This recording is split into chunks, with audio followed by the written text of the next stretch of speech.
We only need this when they're field reporters. Yeah. Okay. All right, are you guys ready to go? Yep. Always.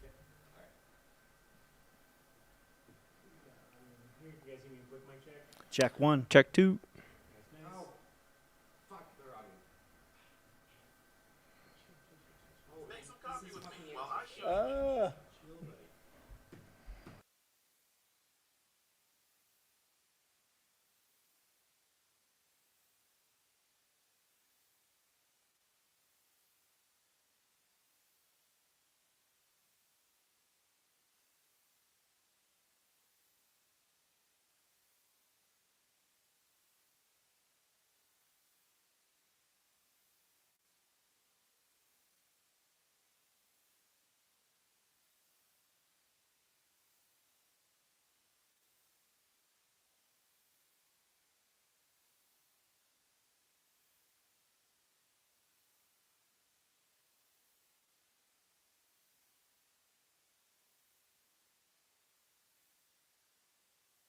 Welcome to Steamboat Springs, 6,700 feet. Chris Warden. Dan Ryan, welcome to the 2025 Run Rabbit Run 100. Absolutely. We are getting ready to go right to the start line for the Tortoise race. There are two divisions in this event, the Tortoises and the Hares, as you can see the start line there. Apparently there's a water bottle racing as well, and a drop of water. That must be our presenting partner, H2All. Good catch. Yeah, Good catch. so looks like they're going to take off here shortly, 2 minutes till start, and just a fun day in the mountains. Thanks to the city of Steamboat Springs. As you can see, they are welcoming us with open arms as they have this race going on for about 2 decades, starting with the 50-miler back in the day and then adding the 100-miler later on. We'll talk about some of those specs later. But thanks to the city of Steamboat Springs, thanks to Altra and our premier presenting sponsor, H2All. Yeah, and they're about to take off. A group of runners took off about an hour ago. Those are the people, the males who are over 60, females over 50, who are getting an extra hour to run the race. So, we're just going to pay attention to them as well. Just note that there are some people out on course already. Yeah, those first few runners took off a little bit ago. We're less than a minute from the rest of the Tortoise field. We'll do our best to delve into that. These are runners that have 36 hours to finish the event. And then later on this afternoon at noon, the Hares take off, which is where you're going to see most of the elites taking off, a lot of those familiar names. But we are going to be here from wire to wire, start to finish, to cover this race as we are 30 seconds from the start. And we're going to have a great time. Chris Warden, Dan Ryan. We've got a great team here to bring this race to you for the 3rd consecutive year. Do you think the water bottle's going to run the whole thing? At least they're going to be hydrated. True. And the water drop, it looks like, too. I wonder if he'll run the whole thing. I hope to see them at the top of the ski. When they take off from here in 7 seconds, they're going to go straight up ski hill. So there we go. They got a head start. What's going wow. on? Yeah. And the rest of the field is off. Oh, man. These runners, the 100-miler at the Run Rabbit Run 100-miler have 36 hours to complete this event in the mountains just outside of Steamboat Springs, Colorado. For reference, we're about, 4 hours to the northwest of Denver, Colorado. Yep, and then about 3 hours directly north of, Salida, Buena Vista. So Yeah. it's pretty up there, close to the Wyoming border. You can see here they're taking off this road. Then they're gonna turn right, go up a slight climb, and then they're gonna go straight up that ski hill. We're gonna hopefully have some live reporters from the top of the ski hill there. You'll get to see the climb they're doing. It's probably the toughest climb in the whole race. It's very steep and it takes people a significant amount of time. We got some people going off the front there as well. But remember, this is the Tortoise race. It's taken off. The prize money comes in the next one, but there are 382 tortoises taken off this morning. And Dan, you're no stranger to this race, having run it in the past. That's right.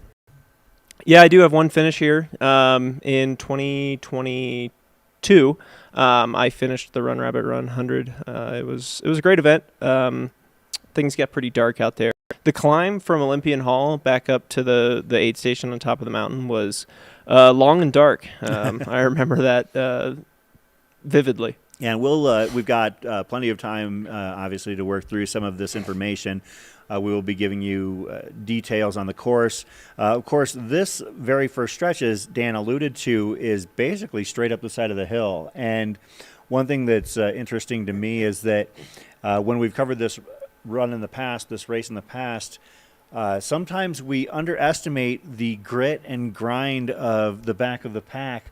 We've had situations where runners have hit that last aid station with 5 miles to go and maybe an hour, and you'd think that it took them 35 hours to go 95 miles, that they're not going to make it, and they'll come charging in with a couple minutes to spare. Yeah, if you've got downhill legs at the end of this one and you're in the back of the pack just kind of gritting it out and you've got the downhill legs, it's easy to make it from that last aid station down to the finish, just because it is, I mean, if you look at the elevation profile, you're going straight off a mountain down the road. It's pretty nice. I got hit by a pretty bad thunderstorm there in 22. Oh, wow. Really bad thunderstorm hit us right there. It was crack boom. It was right in your face. So it was an interesting moment for sure. Yeah, this first 6 mile stretch, or 5.4 to the Mount Werner aid, the runners will ascend about 3,500 feet in under 6 miles. Yeah, we'll see them at the top of the ski lift, but we won't see the rest of the climb that's right after that. So they go down a little bit,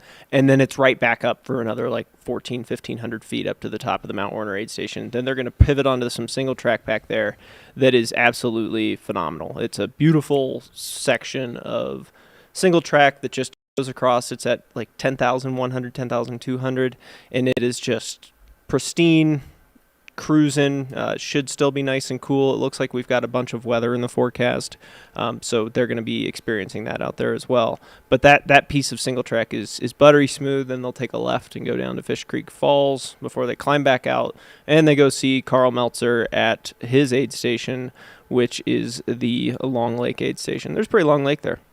It's actually kind of funny that you mentioned that. Carl Meltzer, as we talked about this morning, you and I off the air, the fact that he comes out here each year to help support this event. He, gives of his own time. He and his wife, they've been coming out here for years, and just showing that he is a true ambassador of the sport. I saw him last year getting ready to take that U-Haul up the hill, and I didn't see him this morning, but I know he's out there. So yeah, I mean when I ran this, I came into the Long Lake aid station. And Carl was there, and I have a good background with Carl. Carl and I are friends. He's been my coach for a while as well. And I'm sitting there with him because I'm kind of having a horrible time. It's 100 miles, not that fun. And I'm sitting there with Carl, and Scott Jurek was also working at his aid station. So it was just a fun moment where I was like, whoa, Carl, you got the guy working your aid station who's in that Apple commercial. And he told me to shut up and get out of his aid station. Which I then went and finished, but it was a good moment, fun moment for sure. Yeah, Carl, as again we talked about earlier, Carl can occasionally come across as a bit curmudgeonly in his social presence, but when you meet him in person, he is the most supportive, nicest guy I've met. I couldn't believe how the best way I would describe him is sweet. He's a sweet guy. Yeah, Carl and Cheryl, both genuinely great people. Yeah. Really supporting the Altra community out there. Carl, obviously a great runner. Cheryl's just a lovely person who she's finished some 100-milers in her own running, and they really put on a great aid station up there, and it's a welcome reprieve when you're going across that 10,000 feet and you're just kind of hammered towards the end of the run, and Carl's there to feed you a pierogi. Yeah, shout out to everybody who is tuning in with us from Jump. You are at the beginning of the Tortoise race. These tortoises have 36 hours to finish. We did have the Masters tortoises head out about an hour ago. They have 37 hours to finish. And this race is a dual qualifier for Western States and for Hard Rock. For those who are not familiar with that, the runners will be able to knock out two birds with one stone to get into both the Western States and Hard Rock lotteries that will be taking place in December. Yeah, and of course, you'll be part of that Hard Rock lottery presentation, I know. Yep, going to be putting on the live stream there. I think it's December don't quote me, 11th. It's the Or oh, 12th. is it this? Oh, is it No, the no, it's the second 6th. I'm quoting Okay. the day Hellgate is. Yeah, got it's the races it's on the the brain. it's December 6th. Western States and Hard Rock Lotteries are both that day. Yeah, if you've got runners in the chat that you want to get a shout out, throw their bib number in. We put together a little tool that we can search them out by bib number and give them some props and maybe even tell you about them. We'll see if we can get our runner survey sheet uploaded as well, if we've got that information. Of course, as part of a broadcast, Dan and I are going to be doing a lot of talking, and so we got to stay hydrated. So that's thanks to our presenting premier sponsor, H2All. And they are sponsoring the Skycam, as you're seeing right now. Yeah, it's some pretty good water that we're drinking here in the studio, Chris. It's in these nice aluminum bottles, and yeah, it tastes good. I'm a big fan of the aluminum bottles. So we had our first. Somebody was shouting out to Taylor Horowitz of Lafayette, Colorado, in the Tortoises race, going for Run Rabbit Run, finish number 3. Wow, must really love the Run Rabbit Run 100 to come back 3 times and Taylor's keep doing it. 37 years old, has run a lot of West Coast races. We can see now where they're popping onto that single track, going right up the ski run. Oh, yeah. And honestly, a great tactic for this race is, if you don't want to get stuck in the conga line, is to just kind of go out at this one a little bit harder. Okay, you can see the line right there. And get to a spot where you don't have to wait in that bunch up right there. That's right going onto the trail. That's a good strategy that a running friend of mine told me when we were running this one together in 2022, was to jump ahead of the conga line, because it does bunch up pretty good right there, but it will definitely even out as they head up to the Werner aid station. Taylor Horowitz, as we mentioned, 37 years old. Out of Lafayette, Colorado. Last ran this race in 2023 with a time of 25:57:30, and ran it in 2022 with 27:54:33. Did he beat you, Dan? Wait, what was his time? His first time, or his most recent time was 25:57:30. 25? Yeah. Oh, yeah, smoked me.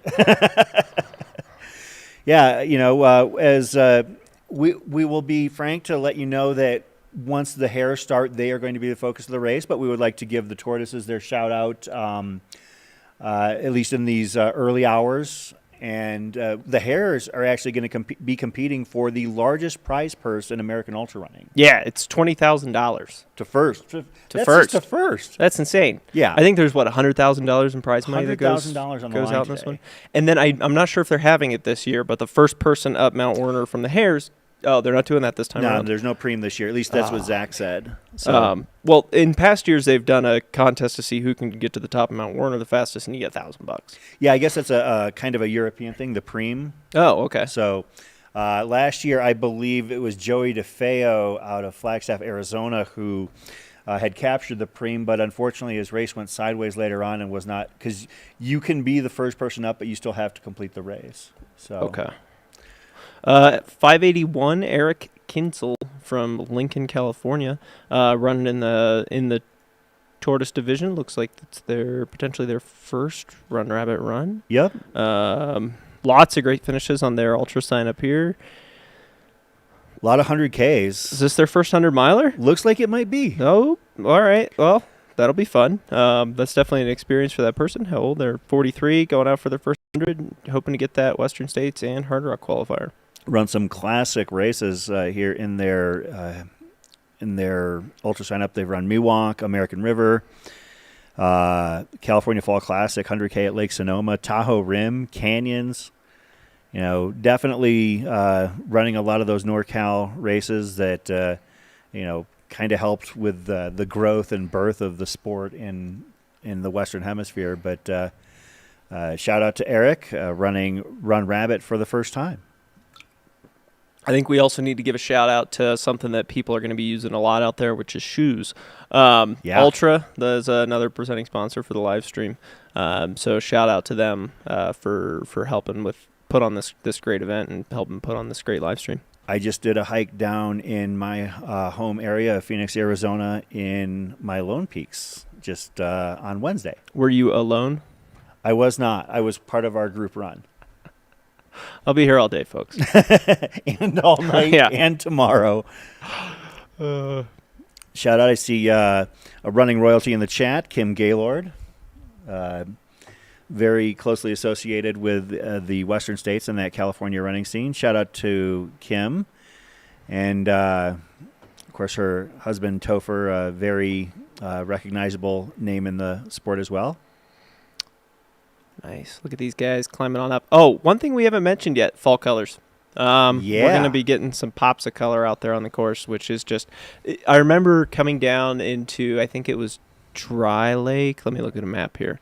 Dry Lake or – yeah, it was the Dry Lake aid station. I remember coming down and just golden aspens the entire time. And then it started pouring rain. But it was just beautiful, cool weather, nice temperatures for running. I do think we need to keep a look on the forecast, though, over the next 24 hours because we're definitely going to be getting some moisture in the area. On my drive up yesterday, definitely the Shout out Hannah Agosta, 34 years old, running her first 100-miler, hailing from Lakewood, Colorado. Matt McDonough, 647? NCAA wrestler running his second Mountain 100. Interesting. That's pretty cool. 627, I missed that. My bad. 627.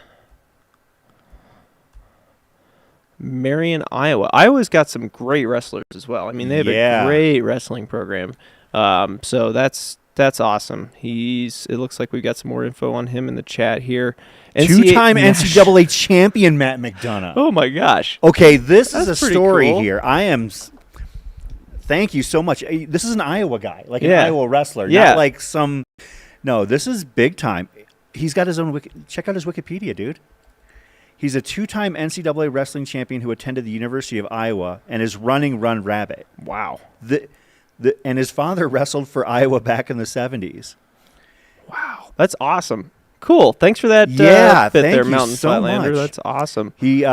He's participated at the University World Championships and medaled in tournaments representing the United States in international freestyle. All right, idea. Whoever wins the Hares and if he were to win the Tortoises, then they have to wrestle, and whoever wins the wrestling match gets the prize money.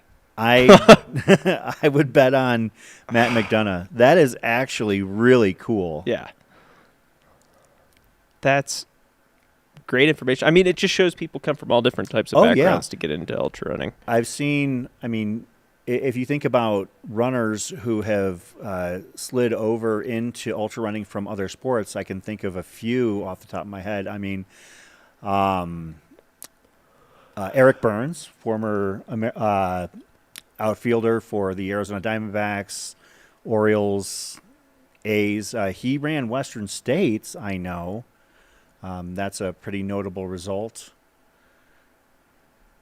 We've seen, not necessarily pro athlete, but I know that Natalie Eva Marie, former WWE wrestler, has run an ultra. I think ran Coldwater Rumble a few years ago.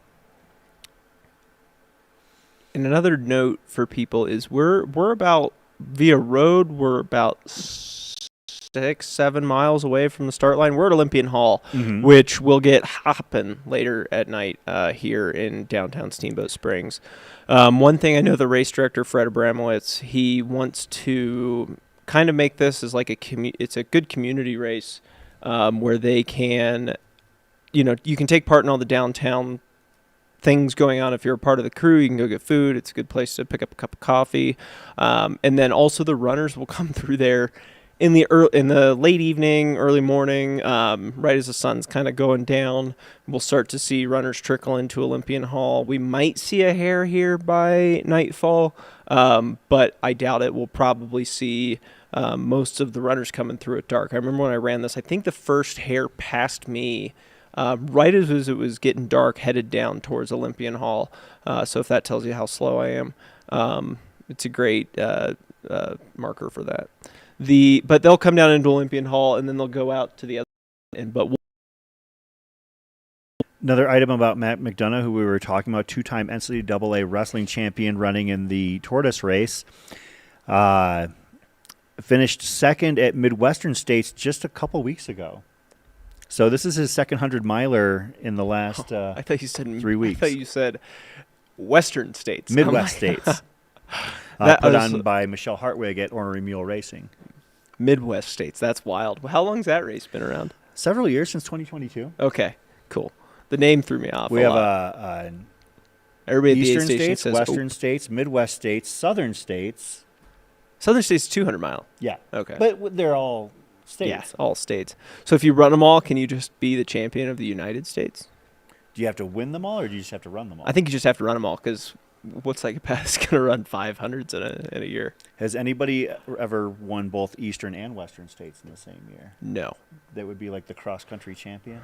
Yeah, that would be the cross-country champion. They'd probably get a hat for that or something. Folks, we are here for the next 36 hours here on Mountain Outpost. I'm Chris Warden. I'm Dan Ryan. And we are covering the very start of the Run Rabbit Run Tortoise race.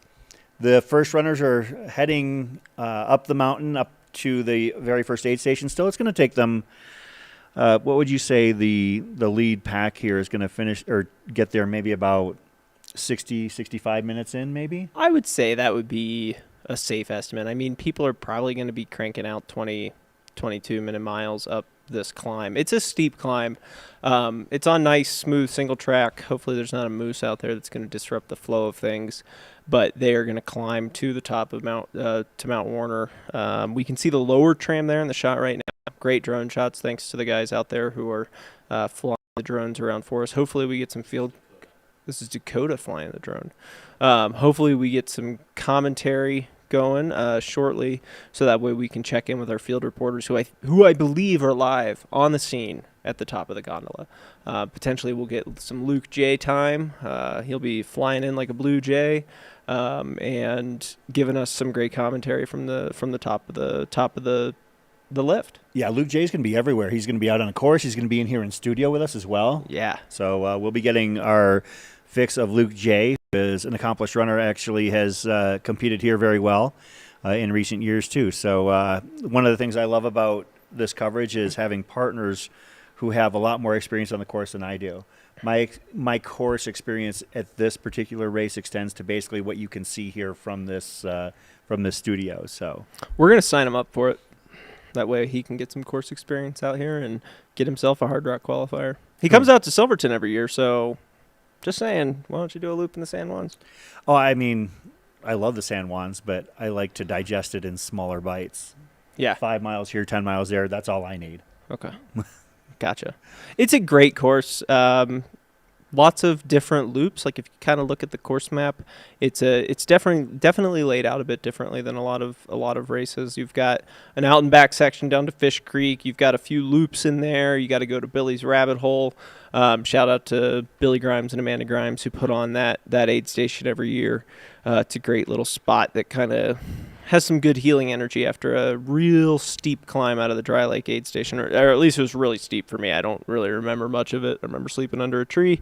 I remember it pouring rain, and I remember getting to that aid station, and it was actually a pretty funny moment because we were coming into that aid station freezing cold, and I was like, well, cool, I'm going to sit down in this chair with these blankets, and I went to pick up the blankets, and I got yelled at by somebody. Apparently there was like a kid sleeping in the blankets that I didn't know about, but I almost just threw him on the ground.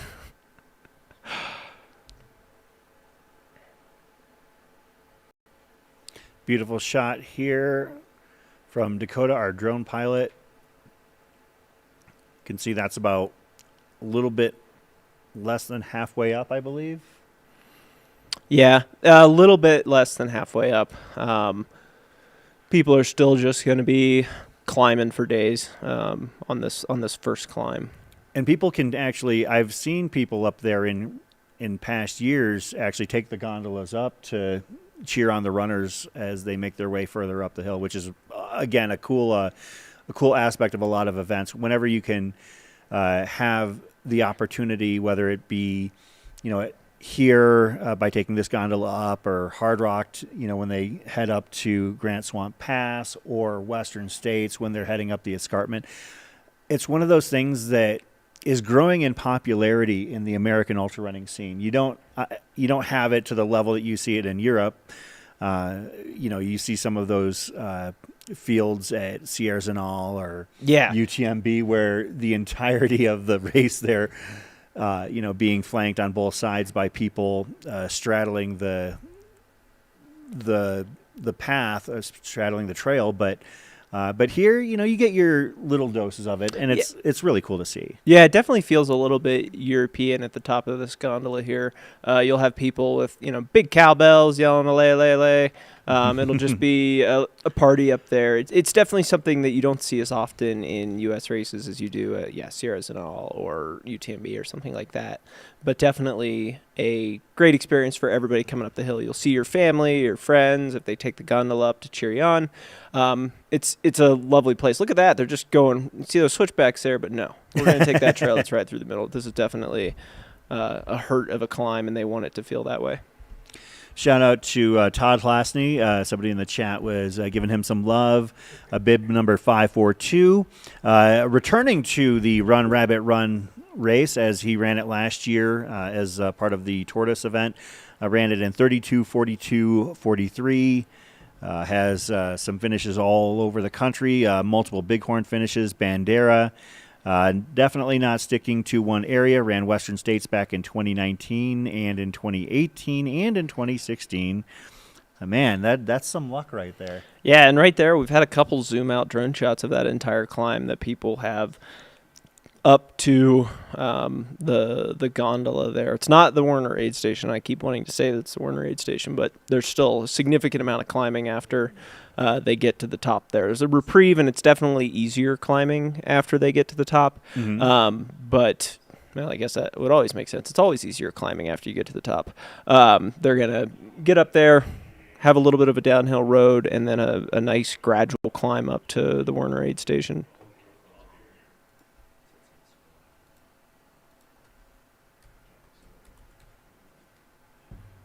Somebody was shouting out Nathan Hanneman in the chat. That's bib number 525 out of Parker, Colorado, going for his second finish here at Run Rabbit. Ran Cocodona back in May, so we saw him out there. And he signed up for the Tahoe 200. For next year, yeah. Already nice. Getting on it. But a lot of finishes on his resume. Finishes, as we mentioned here, Cocodona, Leadville. Those are his longest efforts, as well as Mesa's Hideout 100. It's a race I'm not familiar with. Oh, that one's down towards my area. That's put on like the Rio Grande 100, Mesa's 100, and the Creed 100. Okay. So I've heard of great things about Mesa's Hideout, but I've never actually ran that one myself. I think it's near Relio, Colorado. So.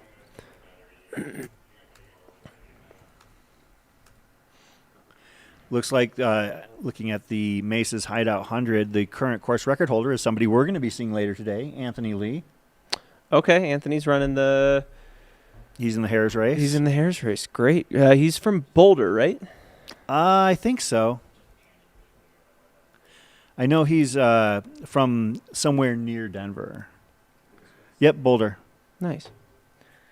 I've seen him down at Hard Rock quite a few times, pacing another Chris friend of mine. Oh yeah, he's everywhere. Yep, there's a great shot of the climb up good old Mount Werner. So you actually have to go all the way up to the top of that? Oh yeah, yeah. The trail goes right off the back side of it, right near the peak, which is pretty cool. Again, it's just going to be that smooth, buttery single track once they hit the backside there. If it's raining, it's kind of a gritty trail. It's interesting because if it's raining, it's just going to flip all these little rocks into your shoes. Hey, Bill Schum's a great friend. He's a great guy. Big Bill Schum fan. I believe he's out here either running or volunteering. I did see that he was in town. Let me look. Run, rabbit, run. Somebody was giving some love to Joaquim Artisan of Boulder, Colorado, going for his first finish here. 33-year-old out of Boulder. Looks like has been running a few races here and there, but looks like this could be his first attempt at the 100-mile distance. Ran Ram Party last year in Colorado Springs. That is put on by Era Viper Running. Ran North Face 50-miler in 2017. That's when that was a thing. Yeah. Like those mid 2010s to 2018-19 North Face 50s were some smoking races. Yeah, some knockdown, drag-out fights.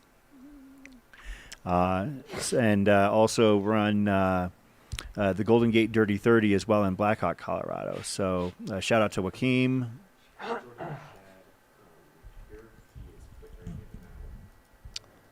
Yeah, Bill Schum's out there. He's running the 100-miler, looking probably to stay Hard Rock qualified. Bill's a great friend, great guy. Puts on a great aid station at the Chapman aid station there at Hard Rock. So shout out to sure.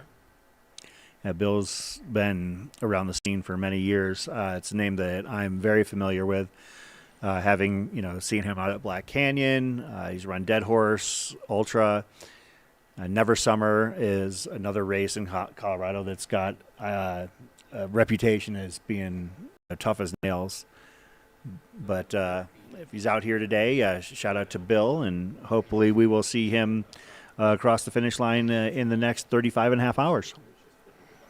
Yeah, look at that climb that they're going to be continuing up. I mean, we'll hopefully get some more live field reporters out there for you guys soon who can talk about the feelings on the ground, how the mood, what the energy's like, just working through some technical difficulties to get you guys some live reporters out there. But for now, you got Chris Warden and Dan Ryan here in the studio, bringing to you as much information as we possibly can.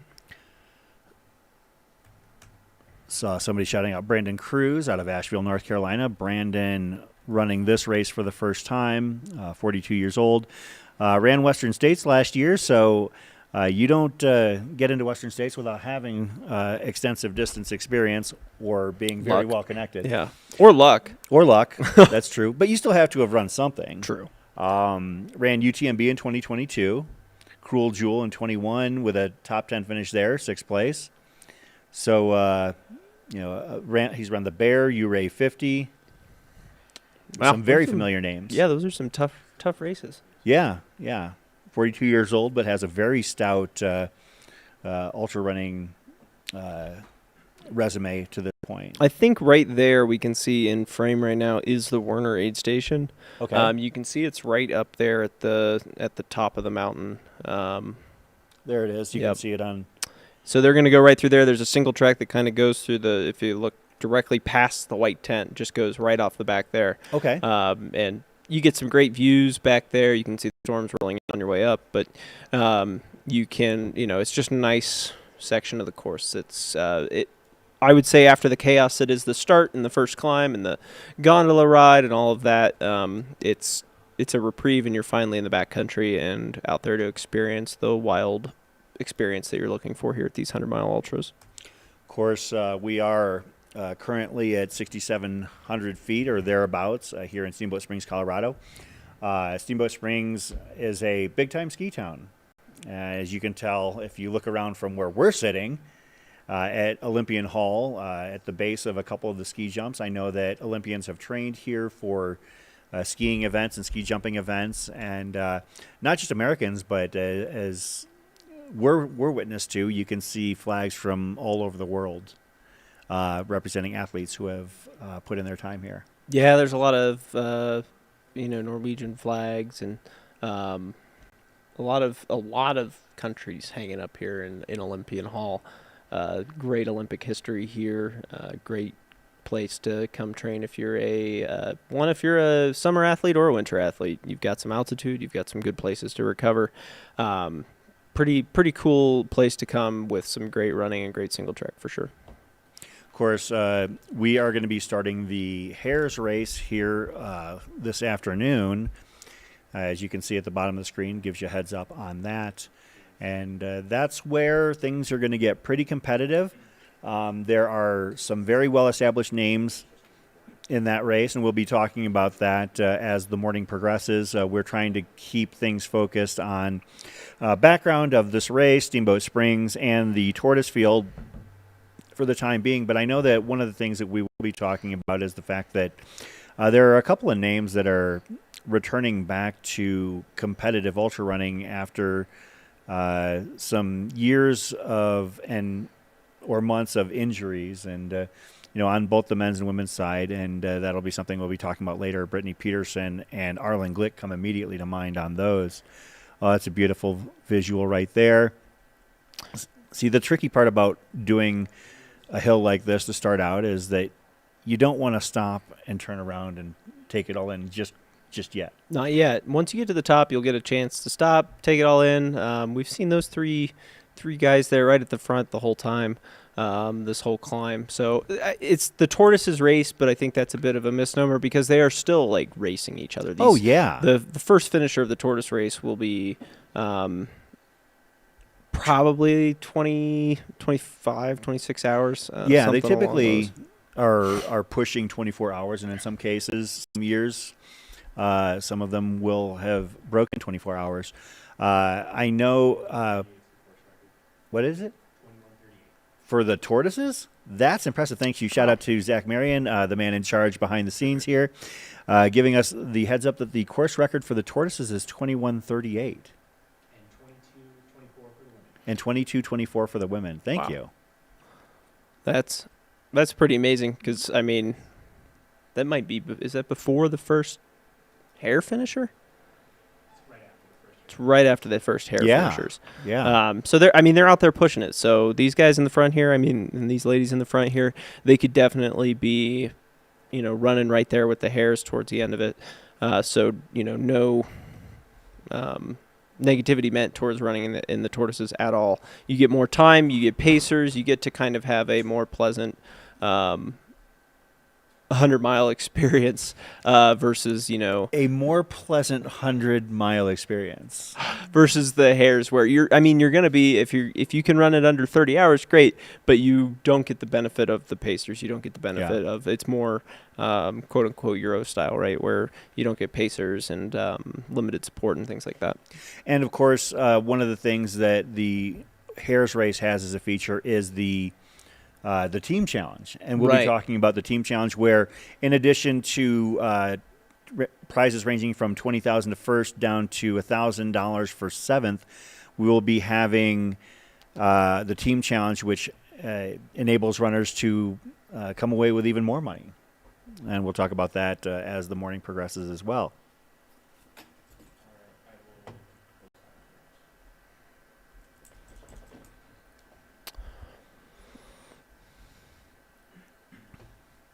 Looks like there's a shout out for Emily Hines. We'll see if we can dig up some intel on Emily.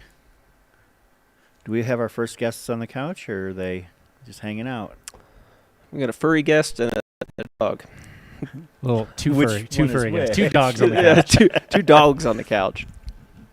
Zach and Pip, which I'm sure will be spending a lot of time here with us this weekend. Oh, I'll be bouncing in and out. The director, producer, and commentator duties are in no shortage around here.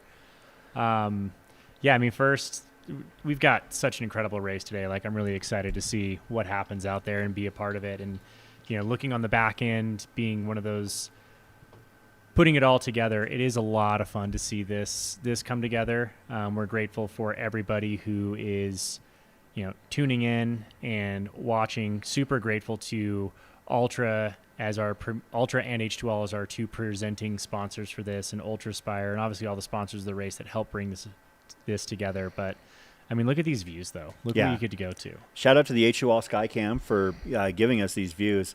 As you can see, our next guest potentially. Oh, I guess not. We'll see if he roams through the studio. We've got a wild animal in here with us, not just Zach Marion. We've got a couple of them. Right? Yeah. We also have Jordan behind the. We also have Jordan behind the cameras. Yeah, no, huge shout out to everybody who's putting this together. Our drone pilots, our videographers, and thanks to everybody here watching and keeping this alive. It's always super important to us to not only tell the stories of the front, the back, the middle, the pack, the entire thing, but this is a special race. This is a very special race, being a nonprofit, everything that it offers the community here in Steamboat, and having completed this twice, I can tell you that it is a beast of a course. It is, on paper, it does not look aggressive at all. It doesn't look that technical, like compared to other hard rock qualifier type races, to be honest. Yeah, exactly. To me, and I guess we can talk a little bit about the course, as we're getting some great visuals of it.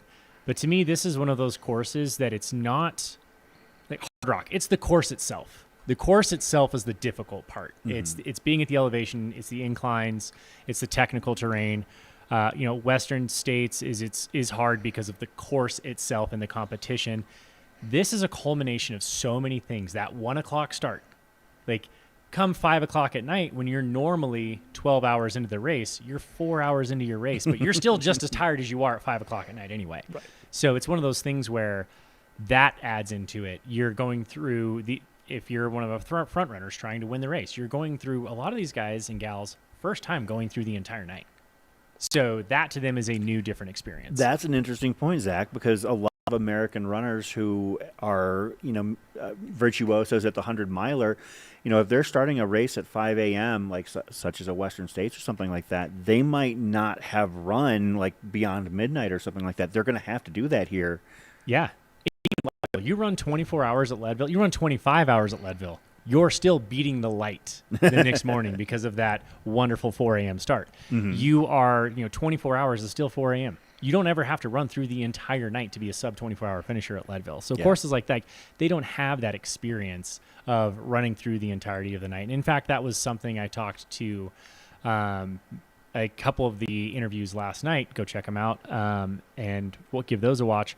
But some of them were like, oh yeah, I had to go like specifically train to go through the night because I just don't do that. Mm-hmm. And like, of course, if you're a professional elite athlete, you've got all day to run. Why would you go put a headlamp on and run at 4 o'clock in the morning before work? Yeah. Like, they just don't have that experience. They don't have the experience of going through the cold, the temperature swing at night. That's another thing in this course that is just an added piece to it, where it's like, it's still like this time of year in Steamboat Springs is a warm afternoon.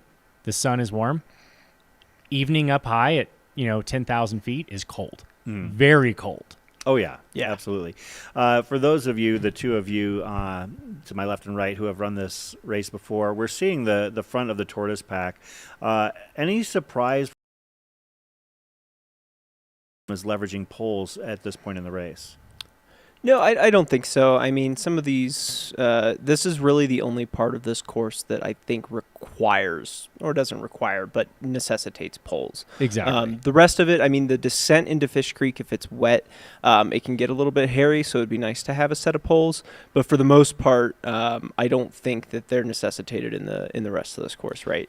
Yeah, and honestly, like the times that I've run it, yes, Mount Werner is a beast of a climb, but I personally wouldn't carry poles the entire rest of the race and the entire day just because of a 1 hour climb off the front. My legs are fresh. I'm feeling okay. I can do this climb without poles and be okay for the rest of the race. That makes sense. Actually, that's a good point from both of you right there. The fact that if the majority of the climb is coming from the very start of the race, then there's not necessarily a point in carrying poles the rest of the way if you're getting this part out of the way. Because, for instance, like that you head down this hill at the very end of the race, poles are just going to be something that you have to stow or carry at that point. So, and it is worth noting, you can see that they're taking the direct route up the mountain to start the day. Yeah. To end the race, it is a longer route down through Fair Road. Obviously, I think Fred made the right call of it might be a little egregious to send people down a ski slope to finish a race at 100+ miles, You However, have a certain degree of masochism or sadism in you if you're a race director for a mountain 100 miler anyway. part of me is like, I would rather just take the most direct route and make it 3 miles versus that 6 miles of a runnable downhill road is quite painful at the end of a race, Yes. especially if you're trying to hoof it. You can see the crowds gathered there just right at the end of the gondola. That's actually a really fun part of the course, and we'll see a much larger crowd when the Hares go up the course. As everyone can go take the gondola up, they go kind of down the mountain there to the bottom right of the screen, and they cheer for the runners. And they have also this like nice little flat section for a minute here where you're going to get a lot of cheers, you're going to get a lot of love. People who are out just vacationing are like, what is going on out here? Which is always my favorite, to see people are like, you guys are doing what? Running 100 miles, but why? Yeah, people will just be coming up there to spectate. They're like, what's going on today? Oh, is this a 10K? Oh, is this a That's is one this of my a favorite vertical things K? about traveling to this event is I always fly into the Hayden Airport, and there will be, I would say, half the people or more are here for the race, but like there's occasionally people who have no idea what's going on, and they'll hear other people talking about, oh, there's a run, they think maybe a 10K or maybe even a marathon.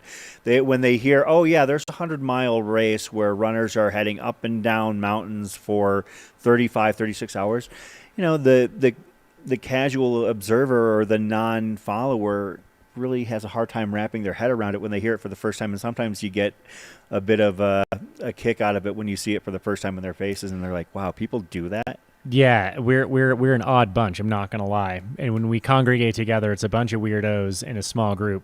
But one thing that I always chuckle, I love this little team running out together right there. One thing that I really love is when, to your point, Chris, when you go to a race that is hosted somewhere like a ski resort. Let's talk about Broken Arrow, Mammoth Trail Fest, the Rut, kind of, and Steamboat Springs, start of Western States 100. Like, you're at a very vacation-y spot. It's people who are maybe disconnected from the trail world, obviously. They're just out trying to have a good vacation, a beautiful area, and days. And I think it is always fun to kind of to get those looks and to get the questions. Hopefully it brings a few people in. I'm For all sure. about Speaking making of this bigger. Oh, you were going to say something, Dan? What is your favorite part of the course? Of the course, oh man, dude, that's tough. So, to be fair, when I ran the course, it was a much different. I'm aging myself. It was a much different setup. When I was a kid. Back in my day. Yeah, I mean, so for example, when I ran in, I think it was 2014 when I ran this course, we went up Mount Warner, over to Long Lake, actually hit Long Lake to get the aid station, ran down to Fish Creek, and then from Fish Creek through the city here to Olympian Hall, did the loop, and then went back out up Fish Creek and did an out and back to Dry Lake, and then to the finish. So it was a very different course. Yeah. And I do like this section of the course a lot. Although one thing I did like about the old course, and probably my favorite part, was when you hit Summit Lake, or when you hit, it was Summit Lake. When you hit Summit Lake, you had, or Long Lake to Summit Lake to Dry Lake and back up. It was 13 miles downhill on that dirt road. Yeah. And it came much later in the race. So you're like, oh, you're hitting like miles 65, 70, and you've got a half marathon downhill dirt road. Like, nice. You get to really put it into coast mode. The thing I hated the worst about that course was you had to turn around and run 13 and a half miles uphill after you had just run that downhill pretty hard. So I would say it was the best and worst of the course. Do you think that's why Jason Schlarb's record from 13 has stood for so long, was because of the variation in course? I would say that course probably favored a faster. I mean, I think Jason Schlarb's effort that day was course record effort, regardless of whatever course layout it would have been. There was no doubt in my mind that he ran the strongest race I've ever seen on this course of watching it for the last 11 years. But I think that course outlay did make it a slightly faster course. I agree, especially with those long runnable half marathon length sections. Definitely just a chance for somebody to cruise through and put some time on that record. Wow, we got a lot of people. Jason had done it before, so he knew, and he had trained very specifically on this course. He knew what he had to do to get down that 13 miles well, but also be able to turn around and run that 13 miles back up. And he did a phenomenal job with it. So somebody was asking about the course records in the chat. Jason Schlarb's record back in 2013 was 17:15:20. However, if you're looking at more recent vintage with the course changes, 2023 Dave Stevens ran a 17:22:34. Now on the women's side, we had a record-breaking performance last year that was something to behold. Emily Mann ran a 19:48:06, and last year's race was so exciting to the finish.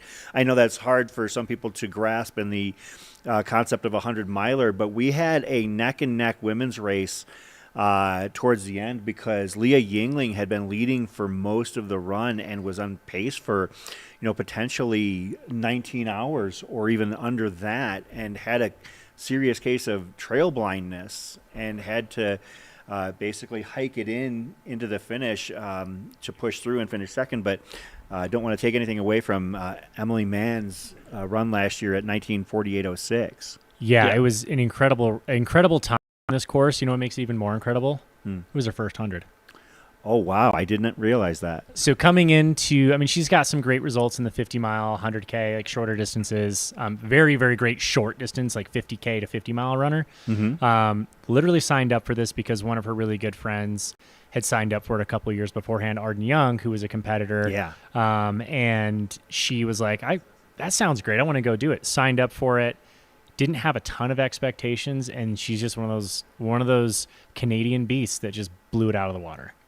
And she did finish incredibly strong. Yeah, she did. I remember last year Leah was running out in front. Leah Yingling was running out in front last year, and then had something go wrong with her eyesight, and Emily Mann was just closing that distance fast. Yeah, I think it was a combination of Leah was slowing down because of the vision, and Emily did put down a hard surge. Yeah. And talking to her last year, she did have some gut issues and was kind of got to Olympian Hall, and I believe she was wanting to DNF at that point. She's like, I don't know if I want to finish. Oh, wow. And crew convinced her to get back out, and she started feeling better on that climb, and then she all of a sudden was like, I don't know what happened. I just turned into beast mode, and it felt amazing as Leah was fading a little bit with the eyesight.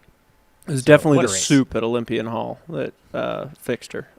So one of the years I ran this, it was Summit Lake. I got to that aid station, and I was hours behind where I wanted to be. And I was just marching it out on that climb all the way up. Summit Lake aid station had silver dollar-sized pancakes. And I literally just grabbed a handful, put them in a bowl, filled the bowl up with syrup, and just ate it like cereal. And that brought me back to life for the finish. That was one of the best things I've ever had in my entire life at an aid station. We were talking a little bit about that 2013 race, so where the men's and women's records were set prior to the current course iteration. Listen to the top fives on both sides of that race in 2013. Michelle Yates, Nikki Kimball, Rhonda Claridge, Becky Wheeler, and Pam Smith on the women's side. And on the men's side, Jason Schlarb, Carl Meltzer, Jeff Browning, Joshua Arthur, and Timothy Olson. Wow. That is a hell of a field. And, maybe in, another 10 years, we're looking back at this 2025 Hares field in the same reverence. I mean, we've got some great names here. As you can see, the runners now heading up en masse up to through the first few miles of this race. Yeah, once they're done with that stretch there, they'll hit the gondola, all 382 of them, unless anybody's dropped. They'll hit the gondola, and then it's a road climb all the way to the top to Mount Warner. But yeah, as you were saying, that is a stacked field for sure. Yeah. On the men's side in 2013. I mean, this race has had some amazing athletes come through it. I mean, Courtney won one year. I think this was even her first 100-miler, so I think this is where she first took on the 100-mile distance. Lots of amazing runners have come through this event. Yeah, and again, that 2013 field was legendary. This field is fairly strong. It's not quite as deep as that, at least as of right now. It's one of those things where, for instance, if you like I think that with hindsight we might see that. It's actually a fairly young field on the Hares side. Some names that have a pretty limited 100-miler experience in some cases, but some fast 50-milers, some fast 100Ks, and people leveling up for the first time. We'll see if some of those names become mainstays on podiums across the sport here in the years to come. Yeah, and this race is a huge draw, obviously, because of the big prize purses that are associated with 1, 2, 3, and 4. In this race, first place gets $20,000, second place gets $8,500, and what does third prize get? $5,000. $5,000. And it pays 7 deep, and then the team challenge, I believe, pays 5 deep, and we'll talk about the team challenge as well. So for either one of you, actually, I want to shout out somebody was asking or giving props to a runner, Emily Hines, Steamboat local, who is running her first 100-miler. Did Ring the Springs earlier this year, Continental Divide 16-miler right here in town. That's one thing that I did notice in years past covering this race and covering the runners. Continental Divide is a big preview race for this event. So as you can hear, Zach Marion grabbing an H2All. As H2All is our primary presenting sponsor and makes this Skycam possible as the runners start out their journey here at Run Rabbit Run. Yeah, I think that, so this is, once you get off the actual time and you hit this section, those switchbacks feel never ending on your way up. I mean, you're still excited because you're like, oh, like day's just starting, we're getting going. But you just make so many turns going up that on this dirt road. It's well manicured, which is quite nice. Yeah, it's not like a lot of ski hill roads where it's just like rocky and kind of. Yeah, this is honestly this is like a very, very nice smooth road. I can confirm it's smoother than it was in 2014.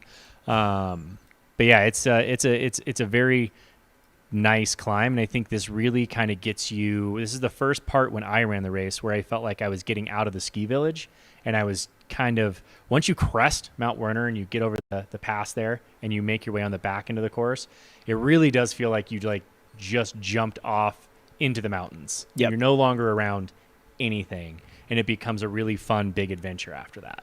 You know that I'm going to be a nerd here for a second. That scene in Harry Potter, I think it's a Goblet of Fire. They're like, all this music is happening, and then boom, they're in the game where it's quiet and everything. That's kind of what it reminds me of back there, and I completely agree. Like, you feel like you're getting out of humanity and back into nature to experience what this course has to offer. Yeah, it's not really until you hit kind of the bottom of Fish Creek where you feel like you just dipped back into society a little bit. Yeah. Where you're like, oh, there's pavement. And then you turn around, go right back up into nothing. And you're there until, you come back, hit Dry Lake, and the sections I have not seen are the Dry Lake to Olympian Hall. I haven't been able to experience that part yet other than just driving near it. Yeah. And I think it makes for a really beautiful, fun course. I would say that this course is a series of loud and quiet moments because you're hitting these big major city centers. Like, you're running through downtown Steamboat Springs where there's people and it's lively and there's a ton of literally people. downtown sidewalks. Yeah, I remember seeing the Rabbit Ears Motel sign in the middle of the night and you're just like, what's going on? Because it's this giant pink hotel sign that's kind of a staple of Steamboat Springs. It is really cool. It is cool, and you just see it in the middle of the night, and there's nobody out. And it's just like you're in this city, but you're also doing this 100-mile event. So it's pretty interesting the way it feels throughout the course. But yeah, you leave Fish Creek where it's super populated and there's a lot of people there. You go back up, you go by Meltzer's Aid Station, and then you go.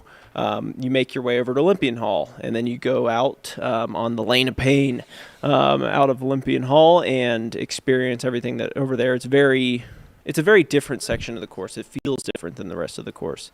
And then you come back down to Olympian Hall where it's lively, and then back out into the wilderness for sure. A couple more shout-outs to runners that have been recognized in the chat. Andy Tominski, 37 years old, out of Breckenridge.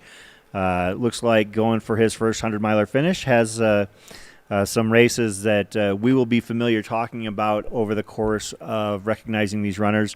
Never Summer 100K here in Colorado, Dead Horse 50 miler in Moab. I know that that's an iconic event just to the west of here, but going for his first 100-mile finish. And Heidi Beaucamp out of Lakewood, Colorado. Having run multiple 100-milers, we mentioned Mace's Hideout a little bit earlier. Has run that, the Creed 100. So definitely no stranger to running high mountain 100-milers, High Lonesome. Oh, wow. So this is a name we'll probably be hearing more of as time goes on. Not her first 100-miler this year, as she just ran Ouray about 6 weeks ago. Oh, wow. Oof. That's a... Finished 5th at Ouray. Of course, if you're not familiar with that, I would say it's probably got just non-Barkley division. I think they bumped it to 40, close to 40. Yeah. That would have... So the year I did Run Rabbit for the first time, I had done Ouray the previous few weeks. And Ouray is no joke. And that's when it was under 30,000 feet of vert. Mm-hmm. When the course director changed it and invited me back, he's like, dude, you got to come back. Like, I changed the course. You're going to love it. I was like, I'm not coming back. No, thank you. That was already the hardest course I've ever run. He made it even worse. Man. But doing that double, all the respect in the world to her. Yeah. I mean, Ouray 100 is legendary for how tough it is. It has a fairly modest finisher rate simply because it is so darn tough. And nobody signs up for that race without being tough as nails to begin with. Right. That's a race you intentionally sign up for, knowing that it's going to be a heck of a day. 2 days, realistically. Yeah.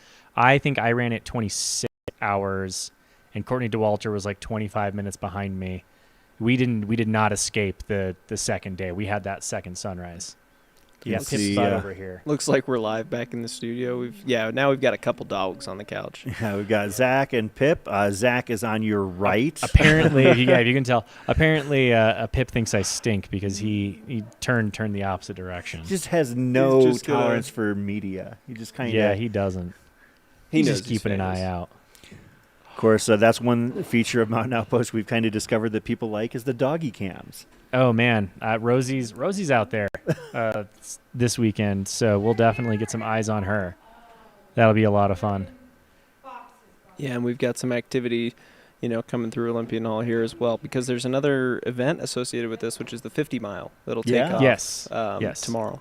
I'm kind of excited to follow that field as well. We won't be able to highlight it as much, but I know that there are going to be a lot of eyes locally on somebody making their comeback to the racing scene, and Megan Roche running the 50 miler, going to be somebody that people are definitely paying close attention to, and of course you'll, I'm sure, hear all about it on the Swap Pod next week. So well, you'll definitely get your feel of it right there. So we got eyes on the climb right now. Our drone pilot, shout out to Sarah out there on the top of the mountain, flying that drone for us. She's got eyes on, I'm not sure if that is our lead runner, or that's just someone out enjoying a good hike. You're fine.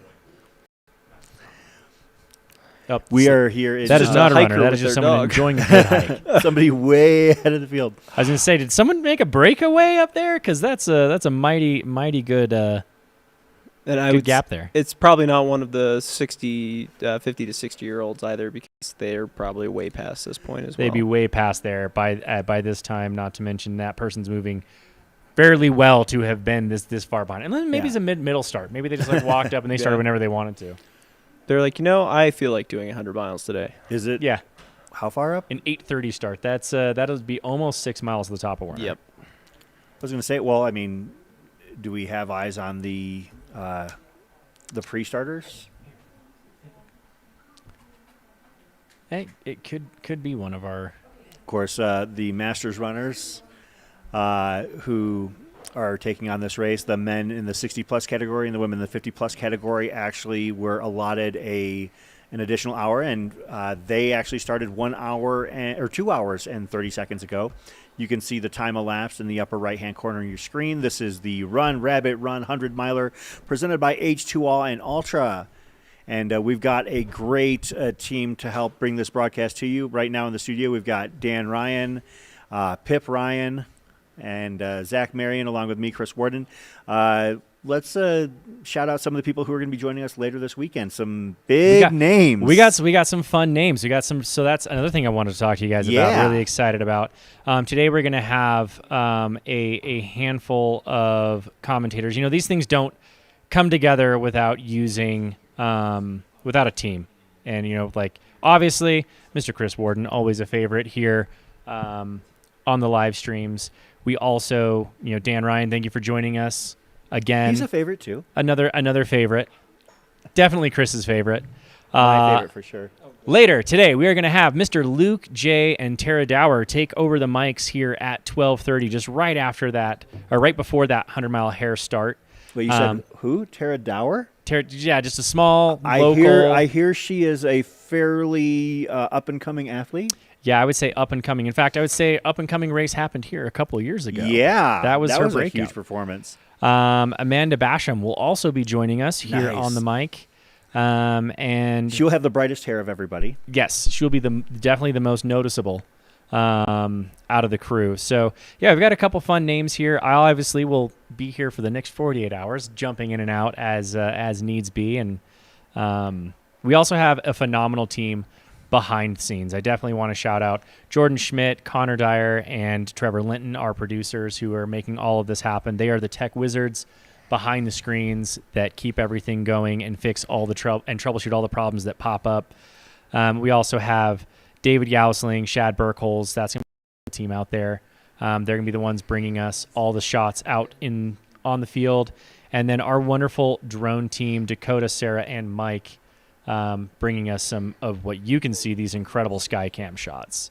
We also are going to have a special new thing this year. We're going to work out. We've got some bikers out there. Nice. Who are going to give us some good shots from Long Lake all the way down to Olympian. So we have, and this course, from what you two have indicated, is one that's very bikeable to get good coverage shots. So I'm super excited about that.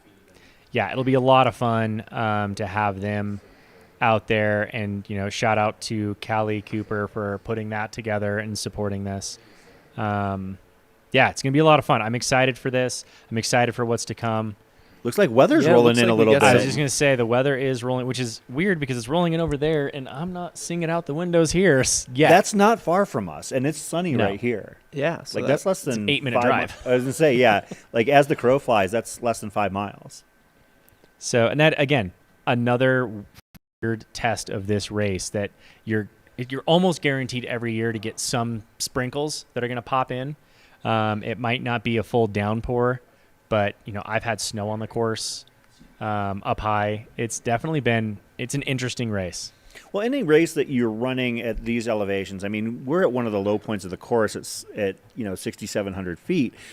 You're going to be battling weather in one way, shape, or form. Either it's the exposure because it's a nice day and, it gets to be 70, 80 degrees up high, or you're dealing with rain and downpours or worse. I mean, you might have snow, you might have lightning, you might have to hunker down. Mm-hmm. When you're running these high elevation races, when it's good, it's bad. And when it's bad, it's worse. Yep. That's a great way. That is absolutely a great way to put it. It's nothing about being up high is easy at all. Yeah. And I will add that for 95% of this race, you've got some pretty good tree cover around you. So I'd say lightning isn't as worrisome as a hazard. There are some exposed sections. I mean, climbing Mount Warner there, where you could have some crack booms and some issues with lightning and exposure like that. But for the most part, I would say it's a fairly safe mountain course, right? It's not like your hard rocks, your UTMBs, your stuff where you're going over those high mountain passes. It's high elevation, but it's not high risk. Yeah, and speaking of this type of terrain, we've got a couple runners here on camera. Looks like Sarah was able to pick those guys up, And this speaks to how runnable once you hit the switchbacks are. They've got a nice jog. You get a good climb at the start, and then you get the opportunity to run this if you're capable of running those inclines. Some are, some aren't. I'm not a huge. There's just that percentage for me that I'm just like, I am a much better hiker than runner at this grade. And at this point in the race, they've got a fifth of their climbing in, right? They're going to hit like 4,000 feet. It's about 20,000 for the race, probably a little bit less than that. But that's awesome. Like, that's a great feeling to know that you've got a fifth of your climbing done in the first 6 miles, and you're still feeling great. Yeah, I did a race last weekend. It was a marathon, and 80% of the climb was in the first 8 miles. Like, that's that's a great feeling to. It's a great feeling in the beginning of the race. Come mile 80, when you wish you had some hiking and not all running, you definitely are a little resentful of all that climbing in the front end. Oh, I just still hike it at that point. When you're a fast runner, Zach, like when you're somebody who is actually like competing at the highest level in these races, like for those of us who are struggling to chase cutoffs, like the flatter the better at the back. Yeah, it's nice hikeable terrain. I mean, if you're a slower runner, it's a very doable mountain 100-miler. I say it's a great intro to mountain 100-milers as well. Yeah. I would honestly say, like, as much as I've talked about how difficult this race is, I think this race is difficult from a competitive standpoint, especially if you're in the hare division, because it is a challenge to properly navigate the late start, the overnight run, the swing in temperatures, and pushing yourself to that breaking point. It's very easy to go too early in this race. For sure. And I mean, we're going to see some lightning fast times from the hare crowd.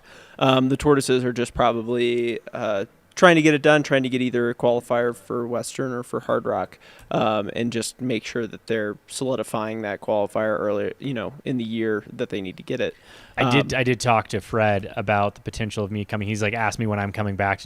I definitely would love to come back and do it. I'm happy to run as a tortoise, and he refused. He said I can only run as a hare. Oh man, he just wants to torture me, is what it is. Hey Jordan, can we get the link to the Can-Do site so our viewers can follow along on the runner tracking that's actually hosted by the race?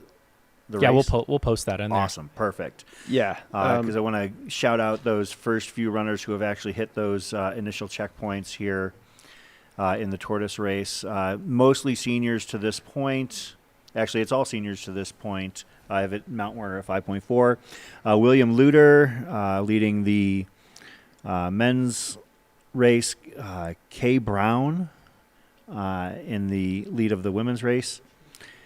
And I believe there were 6. Let's see. Let me see if I can verify how many runners were in the seniors section. Looks like 16 have actually hit, and maybe 18, 19, probably about 25 or so seniors that have actually hit that, or that are in the event overall that took the early start. Yeah, and Herbert, yeah, you're right. Shout out Shannon Howell for sure. Great runner from the East Coast that'll be in the Hares later today. Yeah, so this is really a tale of two races, right? We've got the tortoise that we are, currently getting eyes on out there that are making their climb up to Mount Werner. And before we break into the coverage of the hares and we talk about that, because that is going to be a fun conversation about who's competing there.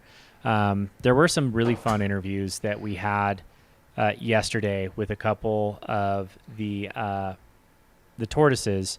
One in particular who was a type 1 diabetic.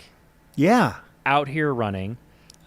We've got a great piece on him, a long-form interview with him that Joe Petty over Ultraspire did that we're going to go ahead and release later today. But he talks about his adventure and kind of coming into trail and ultra running, being a type 1 diabetic. And for those who don't quite get how that works, essentially the idea is you can put carbohydrates in the body, but his body doesn't make the thing that turns carbohydrate into energy. It's basically sugar goes in the bloodstream, and the insulin, his body is insulin resistant. He doesn't pump insulin out. His pancreas doesn't make it. And that insulin goes in and gobbles up that blood sugar and allows your body to use it as an energy source. So he has to constantly monitor that. Like, we all know how important sugar is in a race. Right now, isn't the big push right now is a bajillion grams of carbohydrate and sugar per hour. He has to take that in, which is already a challenge. We all know how hard it is to eat fuel as is. He has to bring the sugar in, and then he has to basically titrate his body with insulin using a pump that is on his person at all times. And when he takes his gels, he has to recognize, okay, I need X amount of units per how much I've done. So he's constantly doing math all day, which he's an electrical engineer. So this is probably like a dream for him.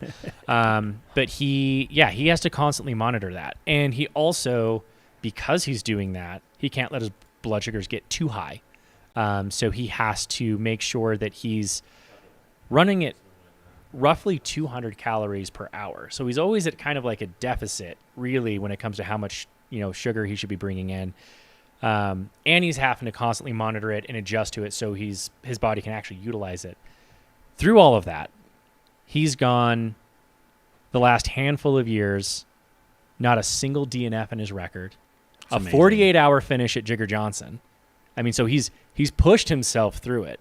Never once has he let having type 1 diabetes hold him back or be his excuse. When, how many times, Dan, have you been out there and you're like, I would love an excuse to quit right now. I would love any excuse to be done. Yeah.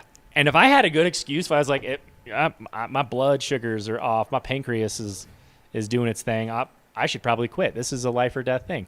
No, he doesn't. In fact, he told me some stories about his ECG, the monitor, coming off mid-race and being like, well, now I just have to go by feel, and hopefully we do this right, until he got to the next aid station where he could put one on.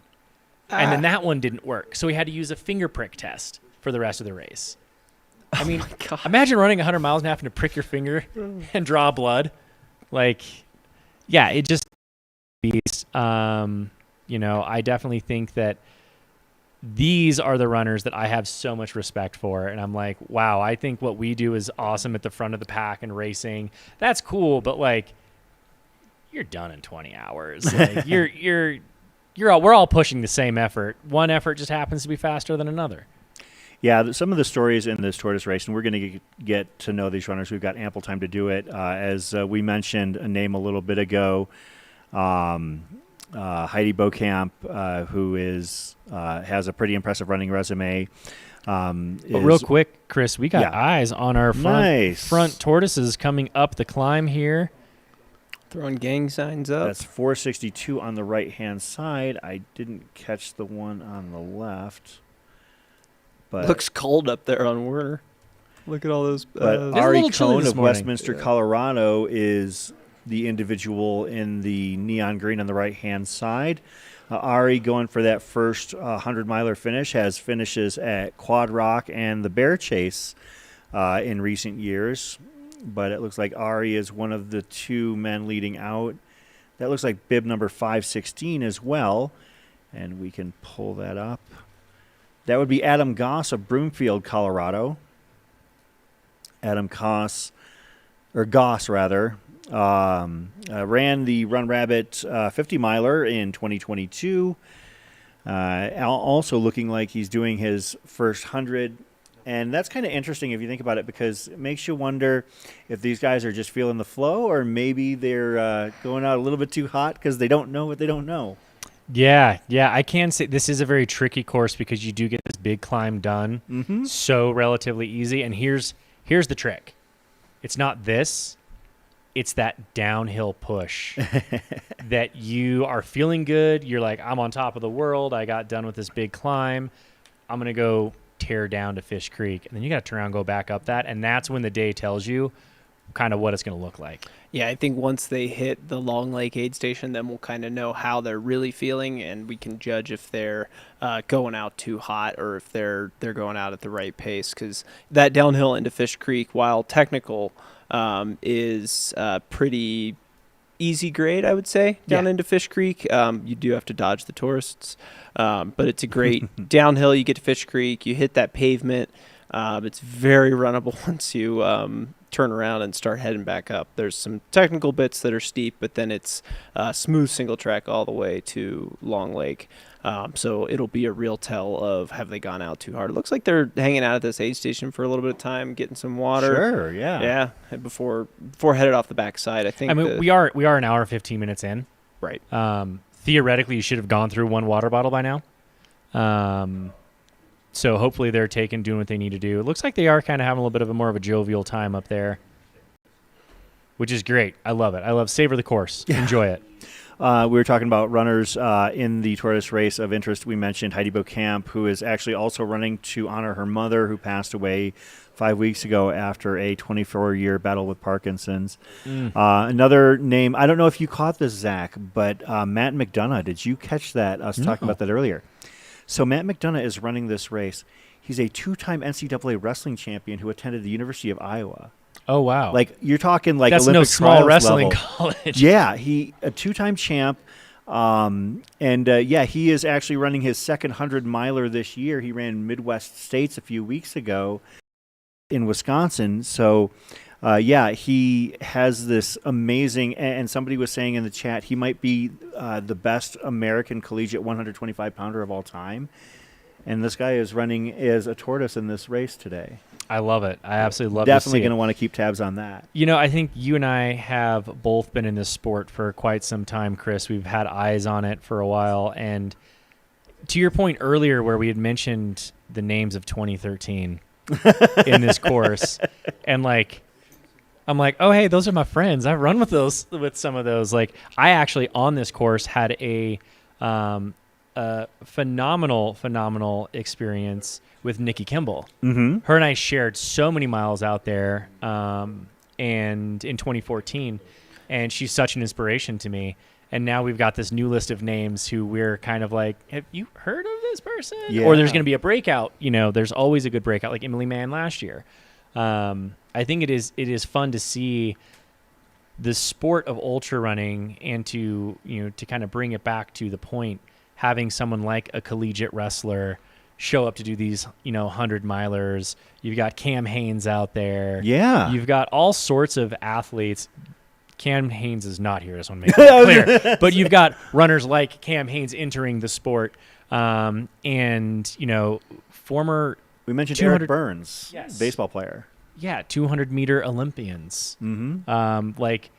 The sport of trail and ultra running is growing, and actually at a significant rate of, I believe it's 48% year over year. Who was it? Alexi Pappas, the former Olympian from Greece who went from the 10K to 100K at Black Canyon a couple of years ago. We can see a couple more runners here. Bib number 765 on your left. That is Chris Valeka. That name seems familiar to me. Chris Valeka of Littleton, Colorado. I feel like we might have seen him around. He's run Leadville multiple times, so. Guy just waved to the camera. Looks like 547. Chris Valeka. It can't be. That's why it's familiar. Is he the former baseball player, Chris Valeka, former infielder for the Chicago Cubs? What? Well, there you go. I think we put it together. I'm like, why does that name sound familiar? Chris Valeka, 45 out of Colorado. Chris Valeka, baseball player, 40. No. I was going to say that was like with what we were just talking about, that would have been way too serendipitous. That would have been, that's the universe is not that good. We're starting to see the groups making their way on up here. We just had somebody wave at the camera as Bib 547, which is Taylor Horowitz of Lafayette, Colorado. So yeah, we talked about Taylor in the chat earlier. Going for finish number 3. Another thing that I noticed, I saw somebody shouting out some love watching from Costa Rica in the chat. This is something that Dan and I mentioned before we started. There are 10 athletes in this race from Costa Rica today. That's a significant number from Costa Rica. Yeah. Was there some kind of field trip from San Jose or Liberia. A group just got together and like, hey, you know what sounds like a good time? Let's go to Steamboat, guys. We started speculating, does Fred like head vacation down there? there and vacation? I was going to say, he was sitting at a taco stand and was just having some tequila and was like, come on out to my race. Yeah, I mean, it was.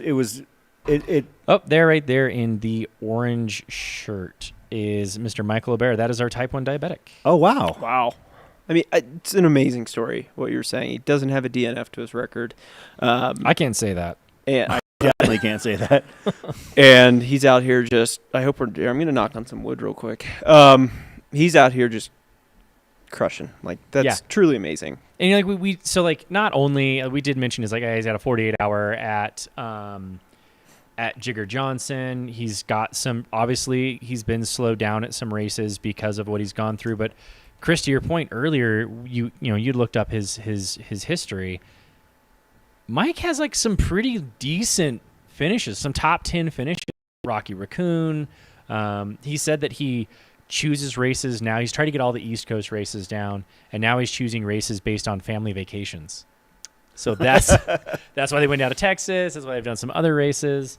I did get his attention turned towards Tarawera next year. So, well, the only thing about that is that you have to have a very patient partner and kids who are willing participants. Yeah. Otherwise, that racing vacation mentality can be somewhat disastrous. Yeah, it can go both ways. Yeah. It can go both ways. So there's runcations, there's vacations. My partner, Katie, and I have decided that she's really, really good at planning trips. She's terrible at taking a vacation.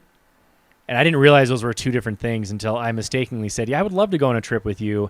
And we ran the Fisherman's Trail 130 miles through Portugal. That was not a vacation. In my mind, I was thinking, yeah, we'll be on the coast in Portugal. It's going to be great.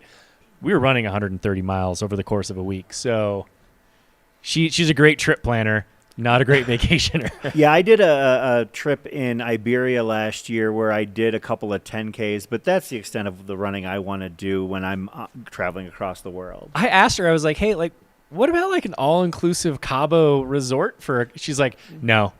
I don't vacation. I trip. Great, and that's when we had the conversation. I learned what a trip was versus a vacation. I've had some great running experiences in Cabo, but they're all on the road and they're all about 5 to 6 miles. How many shots of tequila deep are you? Oh, I have to wait until later in that case, especially because it's so humid down there. Oh gosh, yeah.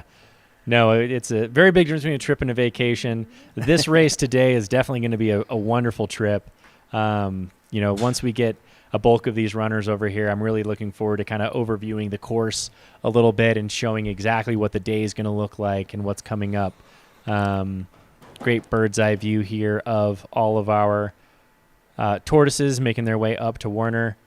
So go ahead. I was going to say at a wonderful 10:22 a.m. So another change from when I ran this race back in my day. It was a noon start, and we thought that was late.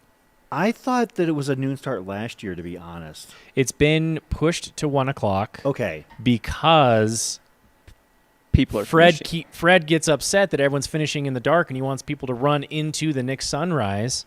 So he had to push it back an hour. Okay, that makes sense because, I felt like our flashpoint times in the last couple of years were 8 a.m., noon, and 8 p.m., and I noticed it was 9, 1, and 9 this year. So. Yep. Okay, so I'm not not just like... Not just you. Mind. I had to doing the math and everything, and I actually planned the entire day based on noon start until I was reminded that it is a 1 start, and so I had to push everything back. But can we mention how nice it is to start at like 8 or 9 a.m. for the tortoises? Like it is that's the perfect time to start. Lovely start time. You get enough time to like get a good full night's sleep. Like the night before, part of me has like I've got 2 thought processes here during like Leadville. I've done that a number of times.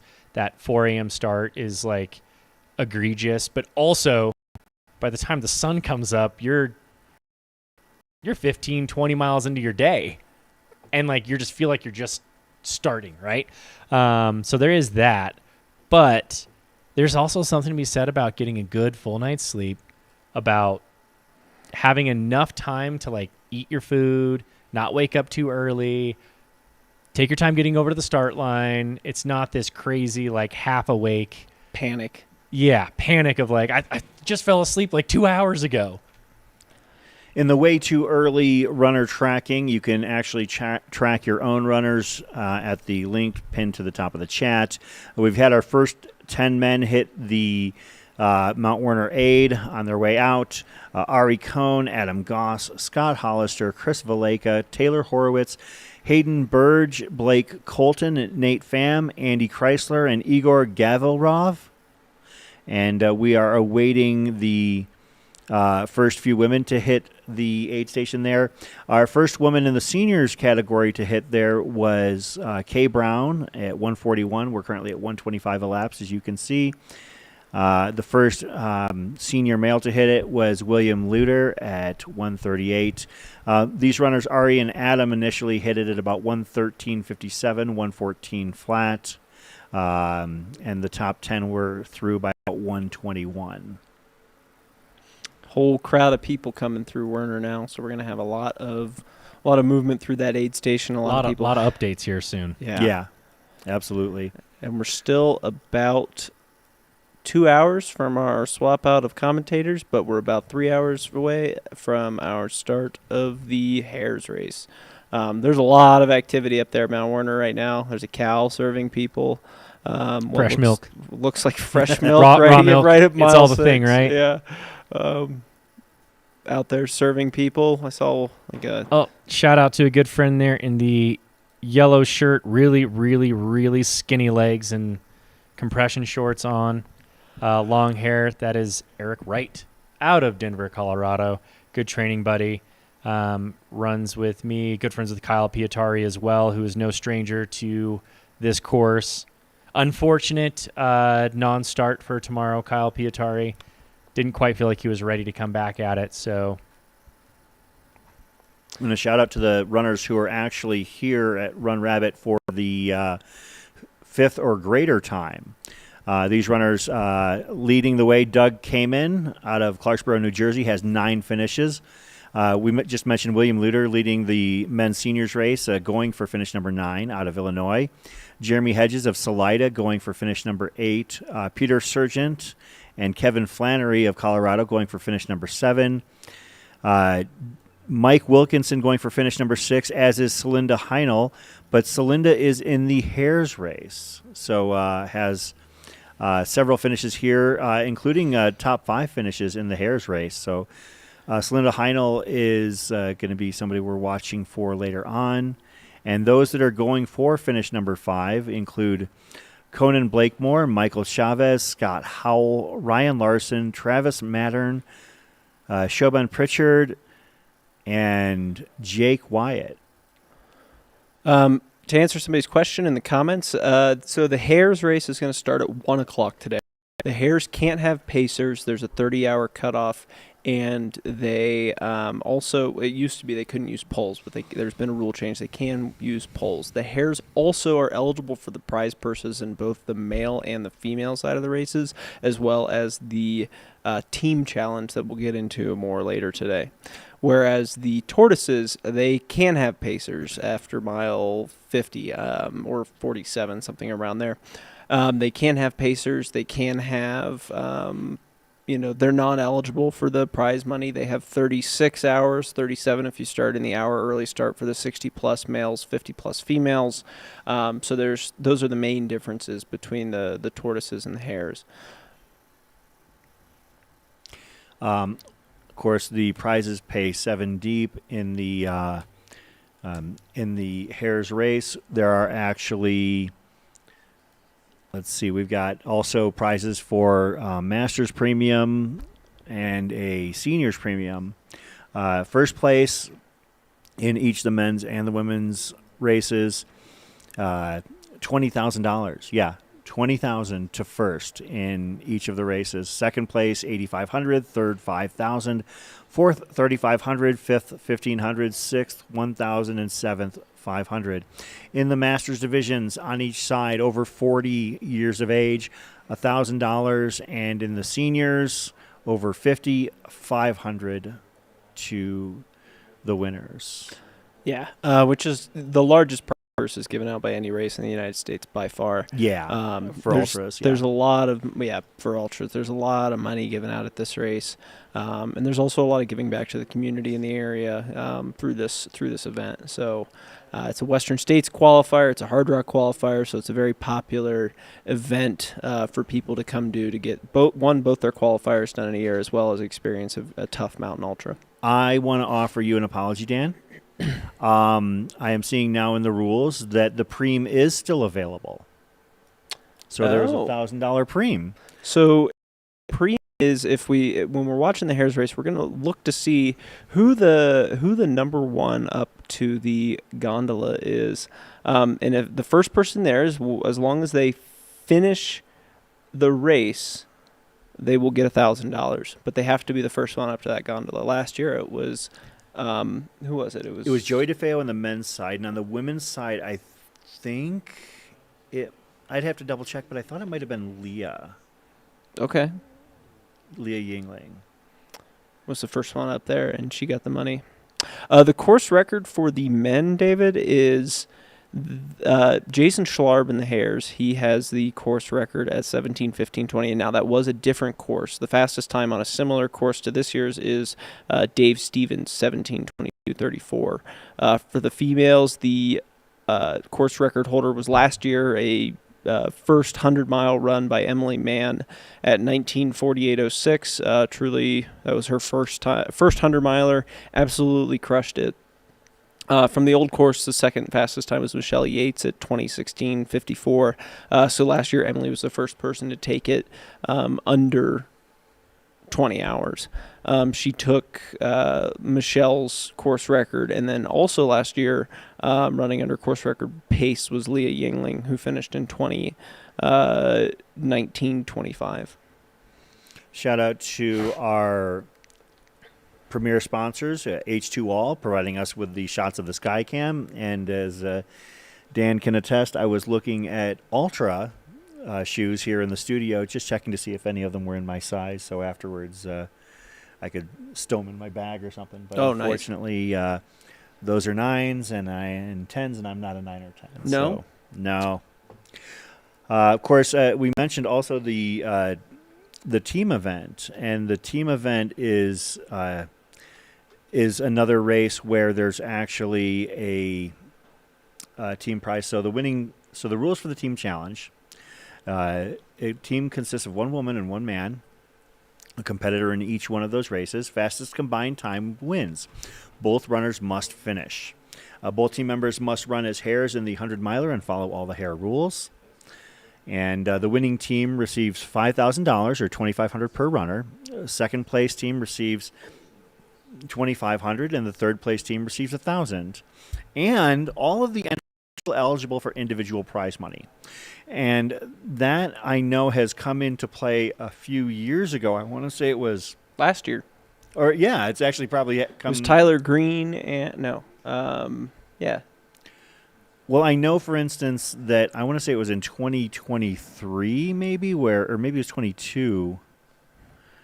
I'll have to double check, but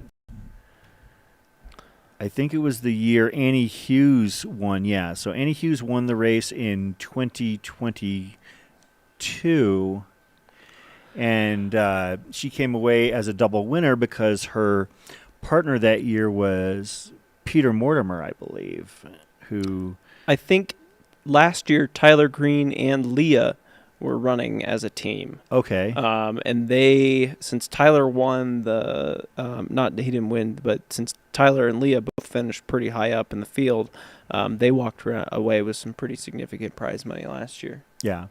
And we'll talk about some of these teams. We've got, I'll have to check to see how many of them, but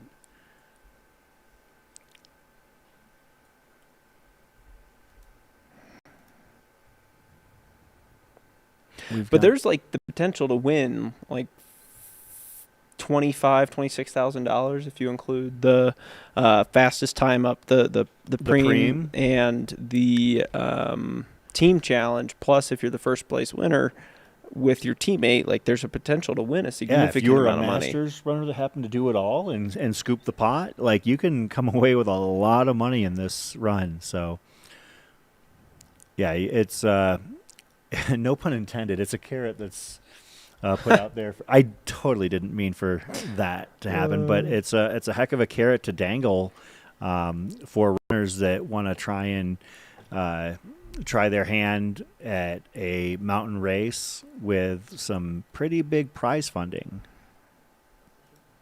And of course, they now have opted to live stream this event, and thank you very much to Run Rabbit Run for having Mountain Outpost here. We love doing this, and we'll be here until 9 p.m., maybe a few minutes after 9 p.m. tomorrow night, covering the journey that all of these runners undertake. For sure. It's definitely a cool event that a lot of people get to experience. This is a big mountain 100, right? There's a lot of people running this. There's 382 runners in the Tortoise field and 100 and something in the Hares field. So there's over 500 runners in total, which is a big mountain ultra. And that just shows, one, it's the appeal of Steamboat Springs, right? It's an easy place to get to if you fly into Denver. It's a short drive from there if you're coming from out of state, or if you live in the state, it's a pretty easy place to get to. It's a very quick flight. It's about I would say time in the air, maybe about 40 to 42 minutes from Denver. It can be a little bit bumpy at times because you basically just hop up and over the hill, and if you're not comfortable flying in an Embraer, it can be a little bit of an adventure, but I've been doing it now. This is my third year doing that flight, and I've made it here each time. Well, in 2013, when Zach was here, they actually used a prop airplane to fly them from the airport to Steamboat Springs. It's just a 4 or 5 seater that they would roll out onto the runway and send up into the air back in his day. Shout out to Nathaniel Chan in the chat, mentioning Nick Hilton, I know, is running bib number 540, and Jocelyn Watson, number 772.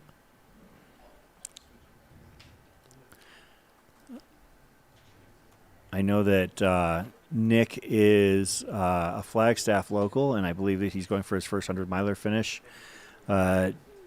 Jocelyn, 30 years old, out of Rancho Cordova, California. Looks like it might be her first 100-miler as well. But recent finishes, Waldo last year just outside of the top 10. Ran Gorge in 2023 and Canyons 100K in 2022. So Jocelyn may not have 100 milers under her belt, but has a lot of long distance events.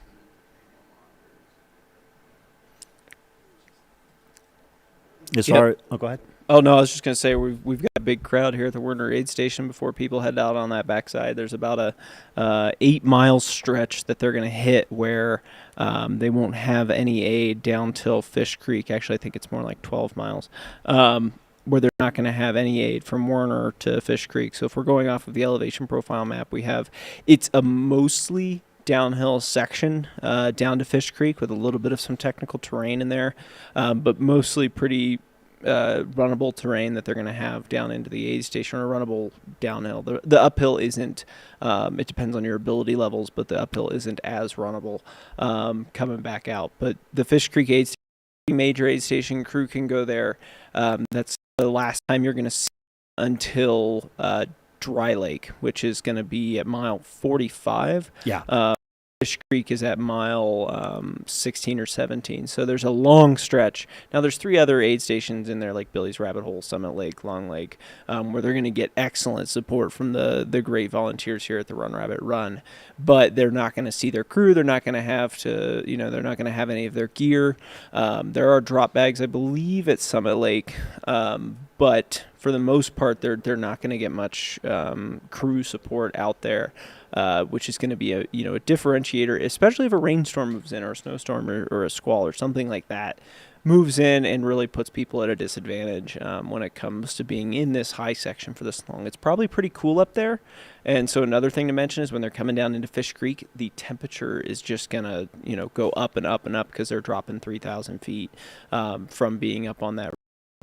And when they drop down there, it is hot in Fish Creek area. We're going to be seeing people, especially probably the hares, getting water dunked on them, getting some ice bandanas going if the temperatures get high enough, and then they start that long climb back out of there, and they'll see their crew again in Olympian Hall probably when it's getting dark, or Dry Lake when it's getting dark.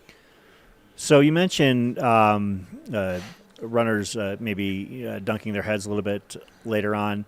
The names of all of the checkpoints: Fish Creek, Long Lake, Summit Lake, Dry Lake. Are there any water crossings that the runners have to be mindful of here at this run? There's 0 water crossings in this event. The most you're going to get is the dew on your feet from the grass along the trail. You cross Fish Creek, but it's on a bridge. Fish Creek Falls is right there, but your feet stay completely dry. It's not like a lot of other hundreds that are taking you through major alpine areas where you're going to have some swampy conditions. It's all dry, nice single track. I do know, just a heads up, that we are aware of the runner tracking kind of lagging behind, obviously, as it shows that about only 28 runners had hit Mount Werner Aid. That number is obviously false, as you can see probably close to 28 runners there right now.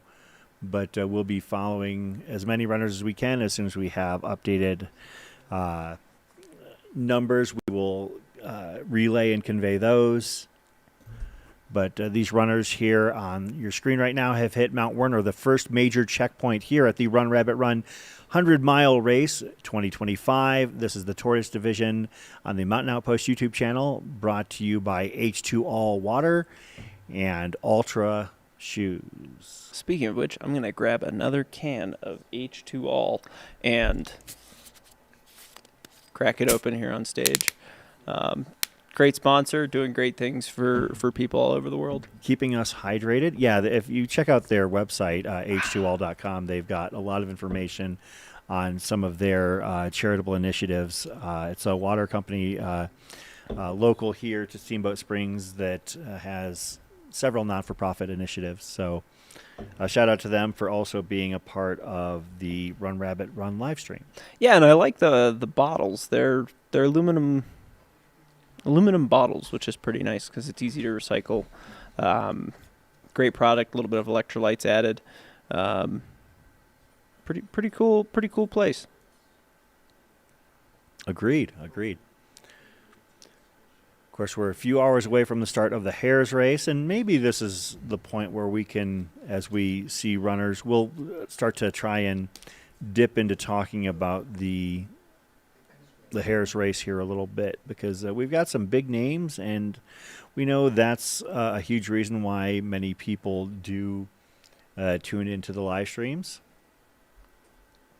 And it's definitely not to see smiling faces. No, that's why I always tell the producers the goal is to have the audience hear us, not see us. Yeah, my mom says I have a face for radio. Well, mom's never wrong either. So. But yeah, I do love learning about these races, these runners, and sharing their stories, but we try our best to make sure we keep our eyes on the field as much as possible. Of course, when the sun goes down and things it's a little trickier to do, but we do our best, and we'll have some footage of aid stations. In fact, we might have a camera or two milling about Olympian Hall. That's what we've done in the past as time goes on later into the evening. So we'll just follow along. Of course, we've got a great set of teammates here. Of course, Chris Warden and Dan Ryan here right now. In a couple hours, we'll be giving away to Luke J. and Tara Dower Tara Dower is going to be here as part of our broadcast team, the 2023 Run Rabbit Run winner. And they'll be doing a great job. I know that Amanda Basham will be joining us later on. Zach Marion will probably take a shift or two here. So we are grateful for you as an audience. We are actually set up in Olympian Hall, which is basically a midpoint aid station. We're set up in the upstairs area where the expo took place yesterday and will take place later today. Runners in the 50-miler will be coming in to do their packet pickup and get their race swag, maybe buy some gear. And so there may be a little bit of ambient noise here later on today, but we'll work through it. We're kind of on display for people as they come in. As you can see, this is great footage of runners hitting the Mount Werner Aid. Somebody in the chat asked when we might see the lead male and females into Fish Creek. During the Hares, we would probably see them about 3:30. That's an 18-hour pace, just going off of their charts. For the Tortoises 24-hour pace, we'll see them at about 12:30. Wow, a lot of people streaming up into the aid station right now. Looks like people are having some fun, putting their poles away. Still early, nobody hopefully is suffering too much yet. We'll get to the suffering and the carnage in the late hours of the night for sure. Yeah, the runners that are making their way up here, they've hit basically 6 miles in under 2 hours and gained 3,500 feet to this point. Yeah, these people are all moving very well. They might just be hiking up the hill, but that's a hell of a hill. Like, you can literally see where they came from in the background. You can actually see where we're at in the background. Yeah. We're just off to the left of center. Yep. Of course, Steamboat Springs, no stranger to big-time athletic events. I believe they have mountain biking, some high-caliber mountain biking events here. You have skiing for days. You have Olympians training here and living here, snowboarding, professionals as well. It is a town well steeped in outdoor sports and high-level competition. Yeah, big Olympic history here for sure on the Winter Olympics side. Just seeing all of these flags hanging up here in Olympian Hall.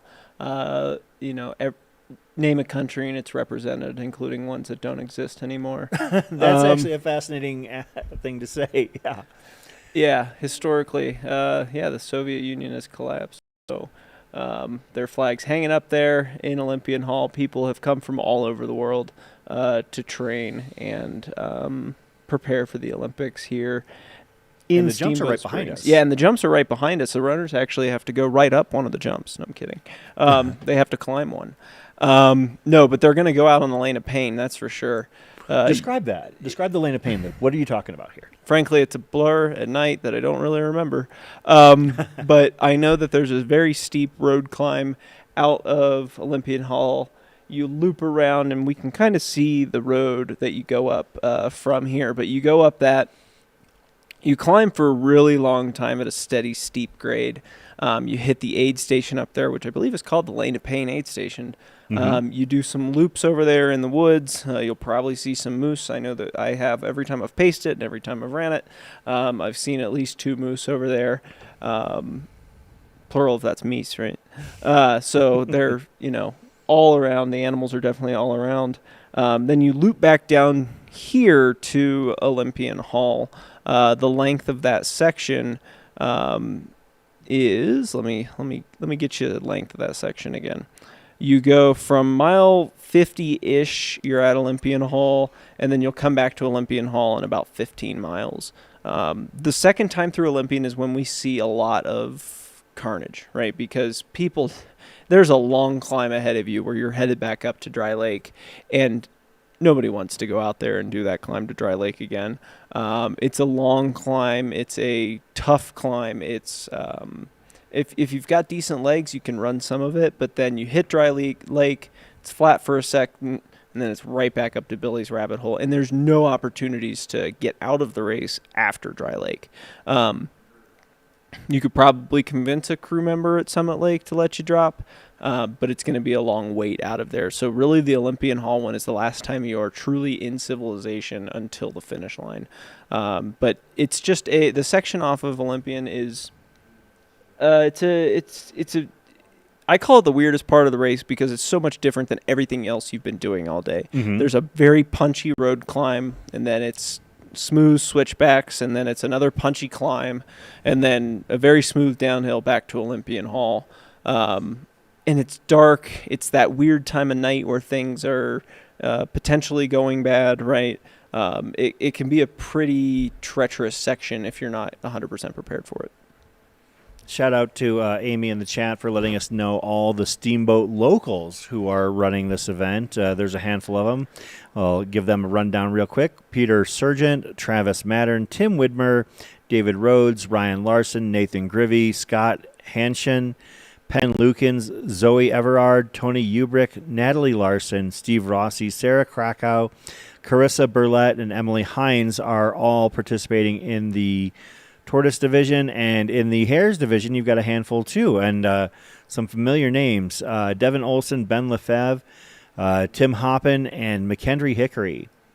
And you know what? I would suppose now's as good a time as any to start to kind of peek at the Hares field. Of course, they'll be starting at 1 p.m. local time here, so we've got some time. However, the field is pretty stout in the Hares field, both in the men's and women's races, and it's stout with people who are making 100-miler debuts, making returns to 100-milers, and I can't wait to see what happens when those runners start at 1 p.m. This afternoon. I think that if we're going to start to delve into the women's field, the name I really want to hit on first is Brittany Peterson. Brittany Peterson, multiple top 5 finishes at Western States. You're talking, somebody who was basically going toe-to-toe, blow for blow with Courtney DeWalter, 5-6 years ago. And was right there at the top of the sport, finishing on podiums at Western States, Javelina. Great runner. Had a lot of injuries, a series of setbacks, but is now looking to be healthy and back at it. Looking forward to seeing what Brittany Peterson does here this weekend. Yeah, it's so great to see her back on the big stage. She, when I was first getting into the sport, her and Courtney were duking it out at Western States, and I've followed her running career since then, and it's really good to see, because just some of the injuries she had, like, it's just like, man, that's, some of them are just bad luck injuries. Yeah. Right, falling down or breaking something via going on a run. Like it's not a traumatic overuse injury. Some of them have been, but they're not. I'm trying to find the right word, so I apologize to everybody who's listening to my rambling. They're not injuries that are common, right? It's not your plantar fasciitis or your patellar tendon going bad. Like, it's things that are, they're not usage. They're injuries. they're not, and they're very unusual injuries. Yeah. So it's great to see her back on the big stage and racing in some of these mountain ultras. Yeah, Brittany Peterson, definitely a name that looking forward to seeing. I mean, second place at Javelin 100 2021, fourth at Western States that same year, and winning Black Canyon. So, 3 high-profile events where she has done a great job. And it has been a few years since she has been at that level. I mean, she has done a couple of tune-ups this year at Gorge Waterfalls 100K and the Alpine Glow 100K in British Columbia. But this is going to be hopefully the big return to the 100-miler. Her last 100-miler was back at Javelina in 2022, where she finished 7th with a very brisk time of 16:01:47. So Brittany is definitely right at the top of the list. McKendry Hickory is another name we just mentioned as a local. McKendry Hickory has a win at High Lonesome, top 10 finishes at Javelina and Never Summer. McKendry is somebody that I'm always curious to see how she does. I believe that she had some crazy something crazy happened at right before Javelina last year. I think that she and her partner had like a home fire or something like that, and she still made it to the start line of Javelina. But McKendry Hickory, somebody that we're definitely going to be following very closely this weekend as well. And is she from Steamboat? I don't know if she's specific, but I would assume she is from all over Colorado. Okay. So, and another name that is going to be on people's minds here this weekend, Mary Denholm. Okay. Super fast. You're talking about second place at JFK last year, won Leadville last year with an 18:23. Mary Denholm doesn't have the extensive resume, but you're talking about a 2-time Olympic trials runner in the marathon. Down and dirty speed. Mary Denholm's got it, and this course, as you mentioned, is not the most technical mountain race. It's going to play to her strengths. If you do well, like if you were to handicap, like for instance, what race is more similar to Run Rabbit Run, Dan? Would it be Leadville or Hard Rock? Leadville.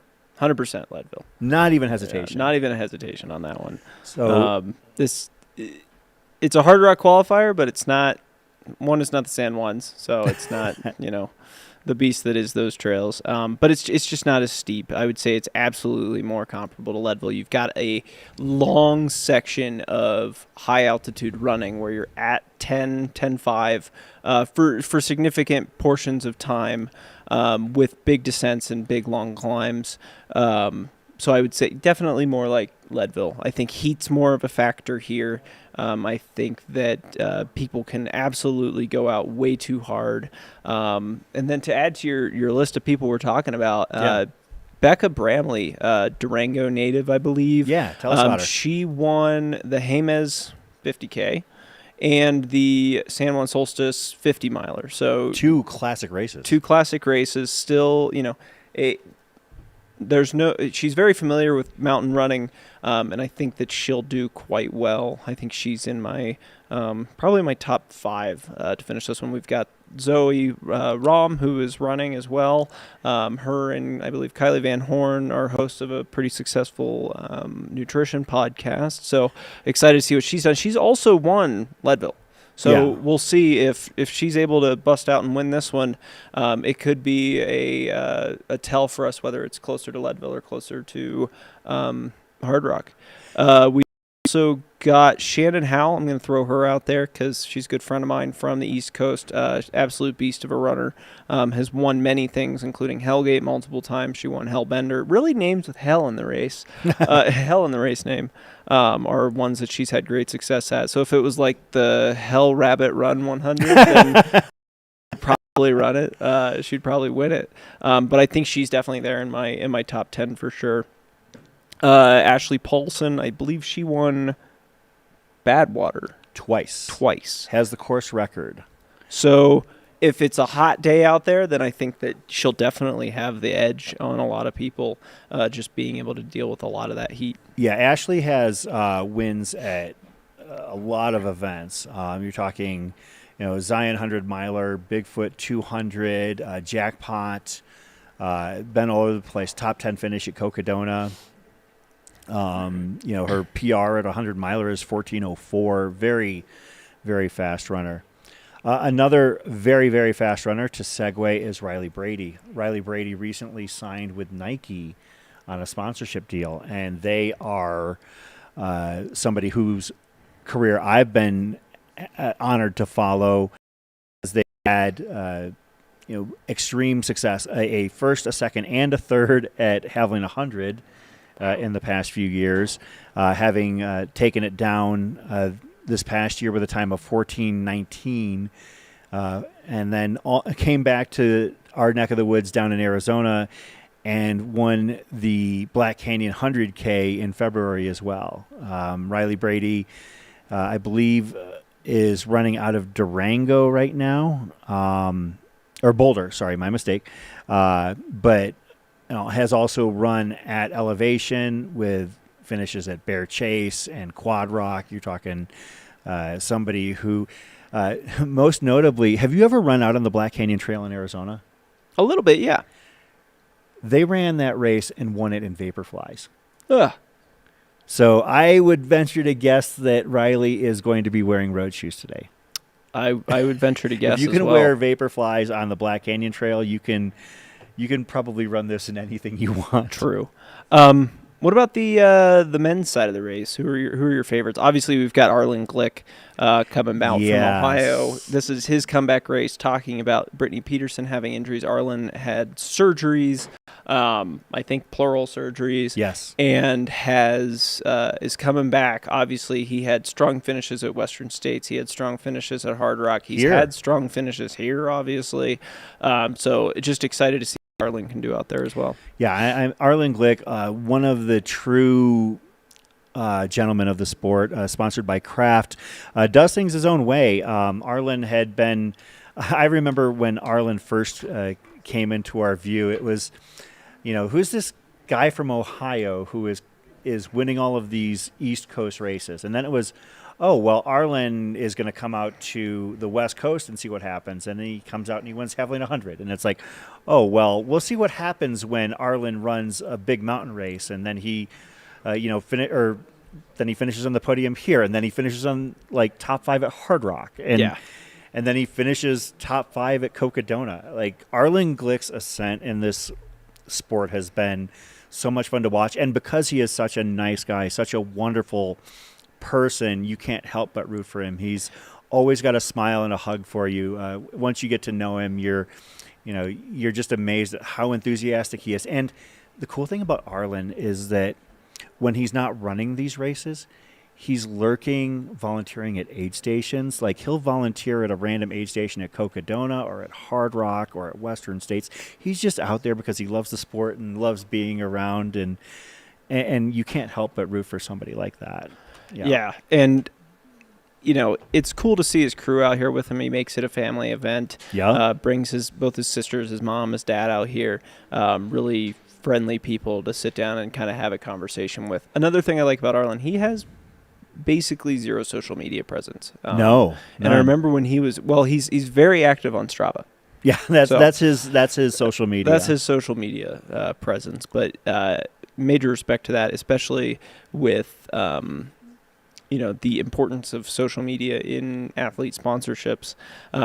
Kraft obviously working with him to make sure that that's not a part of it, right? He comes out, he runs, he volunteers, he's a good member of the community, and it's great to see him out here again. Another person I'm excited to see, he ran Jemez this year as well, has had really good finishes in the past. At Run Rabbit Run is Devin Olson. I think that he's a very strong runner who could have a good showing here at Run Rabbit Run. He's a local, so that kind of plays into some strengths, being fast and being from there. That gives you a good chance to have a strong showing. We also have David, forget his last name. He ran a very fast time at JFK 50 miler, and threw down some absolutely amazing times there. So I think that he's another potential that we could see out here. Which runner was this? I will look for him real quick because I'm just going off of my brain, which is not great at remembering things. Well, while you're looking David up, Craig Hunt is another name that I want to shine a spotlight on. Craig Hunt is a Flagstaff runner. And I first learned about Craig when we were covering the Black Canyon 100K back in 2021. And he was leading, and this is a golden ticket race, he was leading at Table Mesa Aid with less than 10 miles to go. And he left the aid station, and he rolled an ankle, and he came back into the aid station like 5 minutes later, and his day was done. And I just felt so defeated for him. And Craig has had some really impressive results. He's finished top 5 at the USATF 50K Road Championships. He's been a participant at Hoka's Carbon X2 project, top 5s. Has come back and done a top 5 at Black Canyon, but hasn't had that breakthrough performance that I feel like he's capable of doing. He's got podium finishes at American River and Way Too Cool. The fact that this is not a highly technical course probably plays into Craig's strengths. So we'll see if he's able to put his mark on this race this weekend. Still looking up that name. I've got plenty to share. So I was talking with Brian Colmo, who had a 25-hour finish here last year. Yeah. And he was the one who gave me that name, but I will get it and go from there. Another runner that I'm excited to watch this weekend is JP Giblin. JP is somebody, if you watch him, he is going to go all out, and it's either going to be, something to behold, or it's going to be something to behold. I've seen him, he won Leadville in 2023. He also earned a golden ticket at Bandera back in January of 2023. But he's going to lead out from the front. He's going to push every margin imaginable. He ran Haviland 100 was his most recent race, running it in 2024. Finished 12th in the men's race with a 16:10. But JP Giblin is somebody I'm super excited to watch run this weekend, because he's going to leave it all out there. And it's either going to be a story to tell in terms of, like, holy crap, he just slaughtered the field, or holy crap, did you see what happened to JP Giblin? Yeah. But I don't mean that in a negative at all. It's just that's his running style, and he's going to go out. I've watched him lead out at Black Canyon, 2 weeks after getting a golden ticket at Bandera, running as if he was striving for that golden ticket. He's a very aggressive racer, and JP Giblin is somebody who I'm really looking forward to watching later today. So I'm really bad with names, and apparently I don't listen to my friends when they're talking. Ryan Sullivan. It's not David at all. It's Ryan Sullivan. First place is San Solstice 50. This year, 2025, he was second at JFK 50 in 5:27. In 2024, he's won the Blue Sky Trail Marathon. He's won the Ram Party 50K, 17-hour finish at Leadville. So I think that he could go after the win for sure. Very strong runner, great performances, and great fast performances in a lot of different events. I see Trish has joined us in the chat, and frankly, at this point, it wouldn't be a live stream if Trish hadn't joined us in the chat. So shout out to the one, the only, the Trish. Going a little bit deeper. So if you go to the Run Rabbit Run site, just simply Run Rabbit Steamboat.com, and it has all of the information. So if you go to money/awards, one of the cool things about this race is that that the race organizers kind of do a little bit of homework for us, because you can actually see Harvey, I assume Harvey the Hare, handicapping the men's and women's races. And one thing that they do is they go down the list about, in this case, 17 deep in the Hares race, and a handful deep on the 50 miler as well. Now, there's a name that is conspicuous by its absence from Harvey's list, and Harvey's list going 17 deep. It's Matt Daniels. Oh, wow.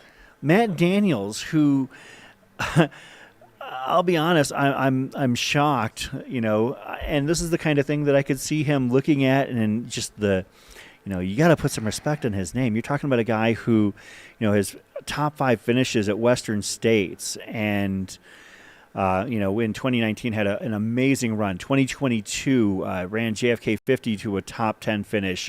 Top 10 finishes at Canyons, wins at Gorge Waterfalls. Has raced all over the world. A participant at UTMB a couple years ago. But Matt Daniels is a name that I'm really surprised didn't make it onto the Harvey handicapping list. But definitely a name that I'm going to be following, because he's just such a talented runner, and we'll see what happens here at Run Rabbit. But Matt Daniels definitely a name in the men's race that I'll be honest, I wouldn't be surprised if Harvey has to kind of eat his words in terms of leaving him off of the his runner previews. Maybe he left him off of there to give him some motivation and push him to do better. You will put some respect on Matt Daniels' name by the end of the weekend. Of course, yeah, we've got, I believe it's 123 runners in the Hares race, and we've previewed a few of the men, a few of the women. I want to, and we're kind of bouncing all over the place as we've got a couple hours before that. We've got a few more names that we can talk about. We can talk about Anthony Lee, somebody who I think we're both pretty familiar with. Anthony Lee out of Boulder, Colorado. It seems like he's always he's at every race, whether he's running it or he's just hanging out. I mean, man is just in love with this sport, and you see it in the fact that he runs everything. He ran the Continental Divide last month here, had a second place finish. That's a big warm up to this event, but has podium finishes at multiple Hard Rock qualifiers, wins at Bighorn, runner up at Hurt, has finished in the top 10 here before. But Anthony Lee, another big name that we'll expect to see a lot from this weekend. Yeah, and I'm going to pivot us back to this epic drone shot that we're getting right now. This is the backside single track that people are going to hit, and they're going to flow it all the way to Fish Creek Falls and the Fish Creek Trailhead, where people will get to see their crews. But just look at that meadow. I mean, it's a really nice section of trail that people get to be on. And again, bringing you all this live coverage thanks to H2All, our presenting sponsor here, for bringing us this Skycam and all of the great coverage that we're getting for this event.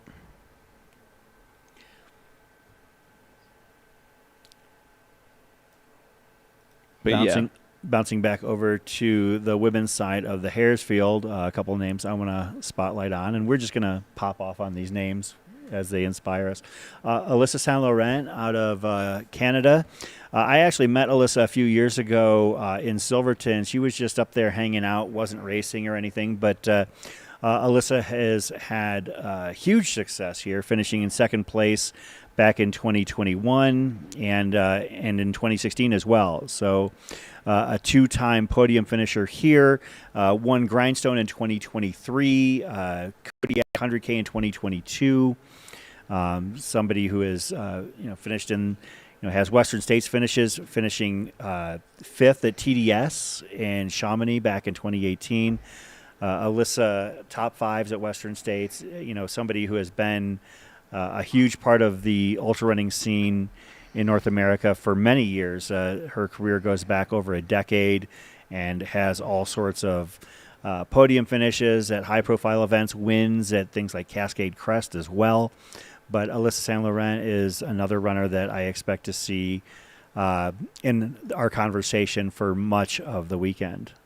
Yeah, and we're going to be bringing coverage of all the runners in the field. I mean, we've got a two-time NCAA D1 wrestling champion running. We have somebody running with some pretty major, they've got type 1 diabetes who's running absolutely crushing these major events. So we've got a wide range of people participating in these ultramarathons, and it's great to see everybody of all walks of life who are getting out here and getting to experience this.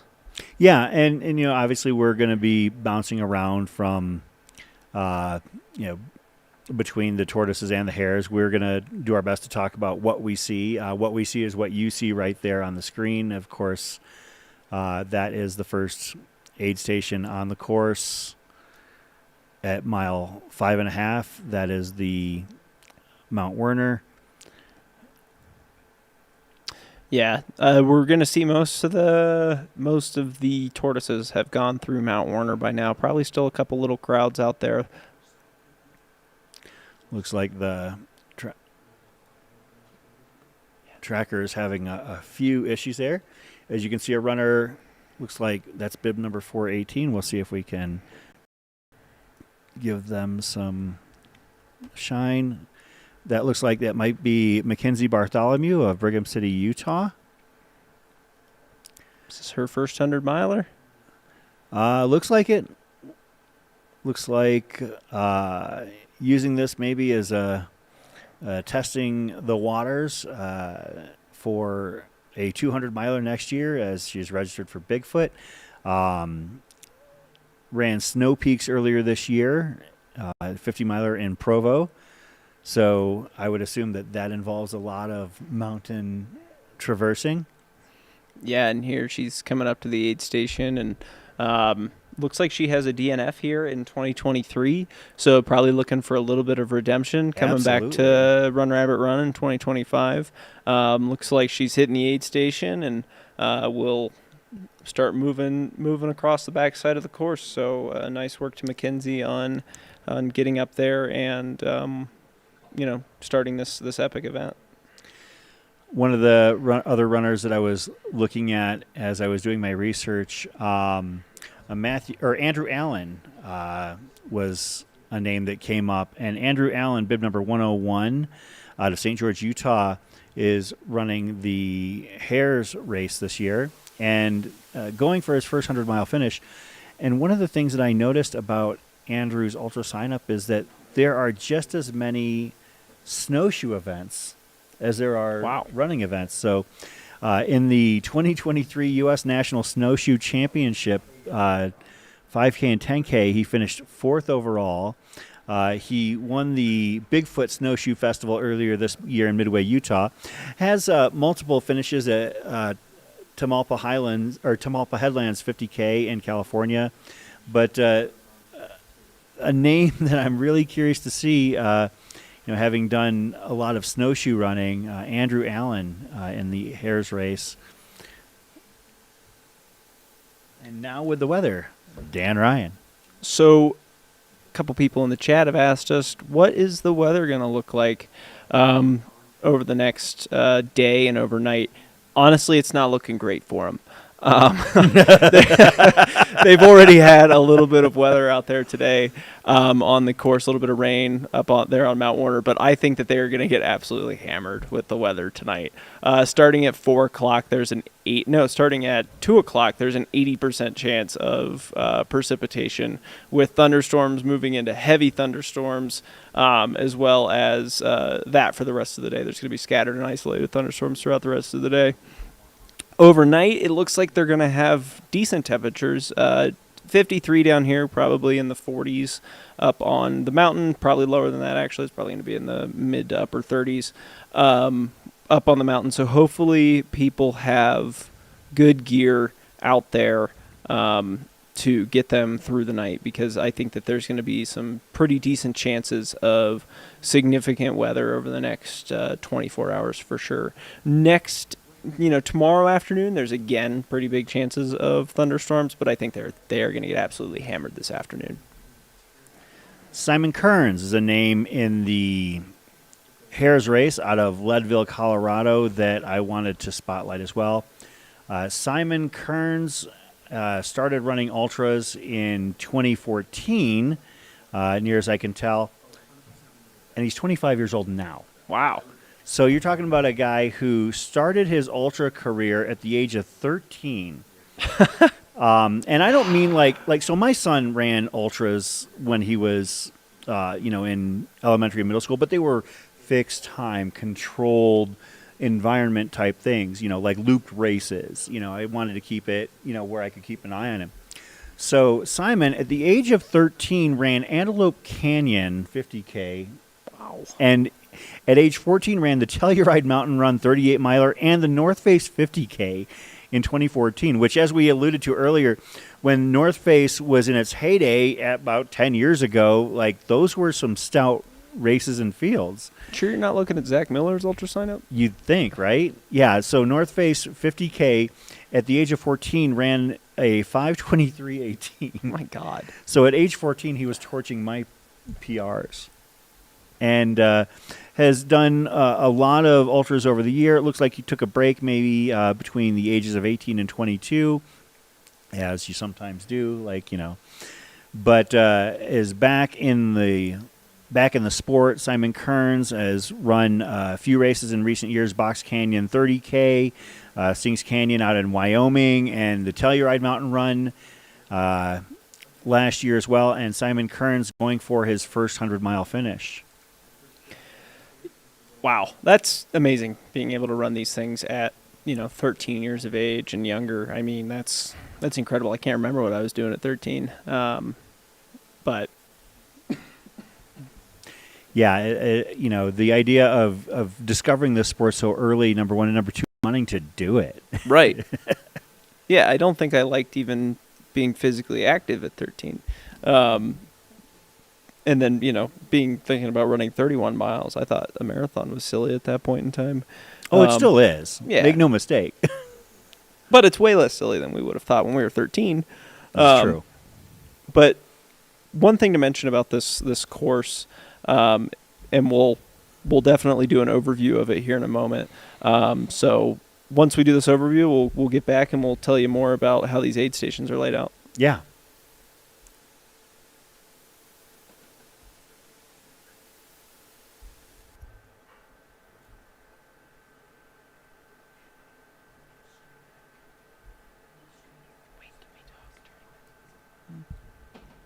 Yeah, one thing that we're going to see with this Talk us through it. overview, right? So when we go up and they hit Mount Werner, they're going to go over to Long Lake. You see this really, really long descent down into Fish Creek Falls.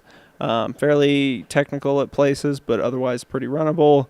They're going to come back up here to Long Lake, see Carl Meltzer, give him a high five or something. Go nice road across the sky here over to Summit Lake, where they're going to start a downhill to Billy's Rabbit Hole, where they're going to stop in and see Billy Grimes and Amanda Grimes. Love the Grimeses. Yeah, great people, great advocates of the sport. Billy just finished PTL, which is pretty awesome. Yeah. Then they're going to go through this section, which is one of my favorites. There's a ton of golden aspens that they're going to see. Hit Dry Lake, start that long descent down to see us here at Olympian Hall. They're going to go through town, see the rabbits lit up at night, and then climb the Lane of Pain. This is where things get weird at night, for me at least. See that loop back up the Lane of Pain, down, around, and back down Olympian Hall. Look how close to the start-finish you are right there. Yeah. Oh, wait, no, you're not close to start-finish at all. You're going right back up to Dry Lake. Early morning for some people. And then you're taking this alternate route back up to Billy's Rabbit Hole. Think about how long these aid stations have to be open as well. I think that's something that we got to talk about because you go through so many of them twice. Back across Summit Lake, and then you're on this beautiful piece of single track on this side. On the way out, you were on a road. On this one, you were on a buttery smooth piece of slightly downhill single track. Hit Long Lake, say hi to Carl again. And then you're headed back to Mount Werner. Mount Werner's aid station 1 and aid station 15. And then you're going to split off here and take the road down and not have to fall down the mountain and finish your run. And Werner also, I mean, you're talking about an aid station that takes care of runners at the very beginning of the Tortoise race, takes care of the hares as they come through, and then, catches them as they come back down. And then tomorrow for the 50 milers, catch all of them, everybody going every which way. It's got to be complete chaos tomorrow morning. Yeah, sorry. Yeah, we didn't know whether this was a commercial or whether it was a course overview that we could talk during. So this is, Amanda Grimes saved a lot of people's lives at Billy Rabbit Hole, mine included. So great people there. Great to see them and their dog Taj out there at the aid station. But yeah, no, they're open an incredibly long amount of time. I mean, they'll close and hopefully drive down, get some lunch, but they're going to see the tortoises, they're going to see the hares, and then they're going to see the hares, and then they're going to see the tortoises. So they're out there for such a long time. It's got to be a crazy thing to be at that aid station for that long. Got a dog there. Oh, that's Shad's dog. That's Nari. They're running around there at the aid station. Oh, is that Shad right there That's with the Shad camera? right there with the in the North Face jacket walking towards the aid station. She's saying hi to everybody. He's got a crazy little Vizsla that's a psychopath for sure. So Shad Burkholz, as you mentioned, in the North Face jacket and walking left to right across your screen. Shad is part of our coverage team and also a pretty awesome runner in his own right. For sure.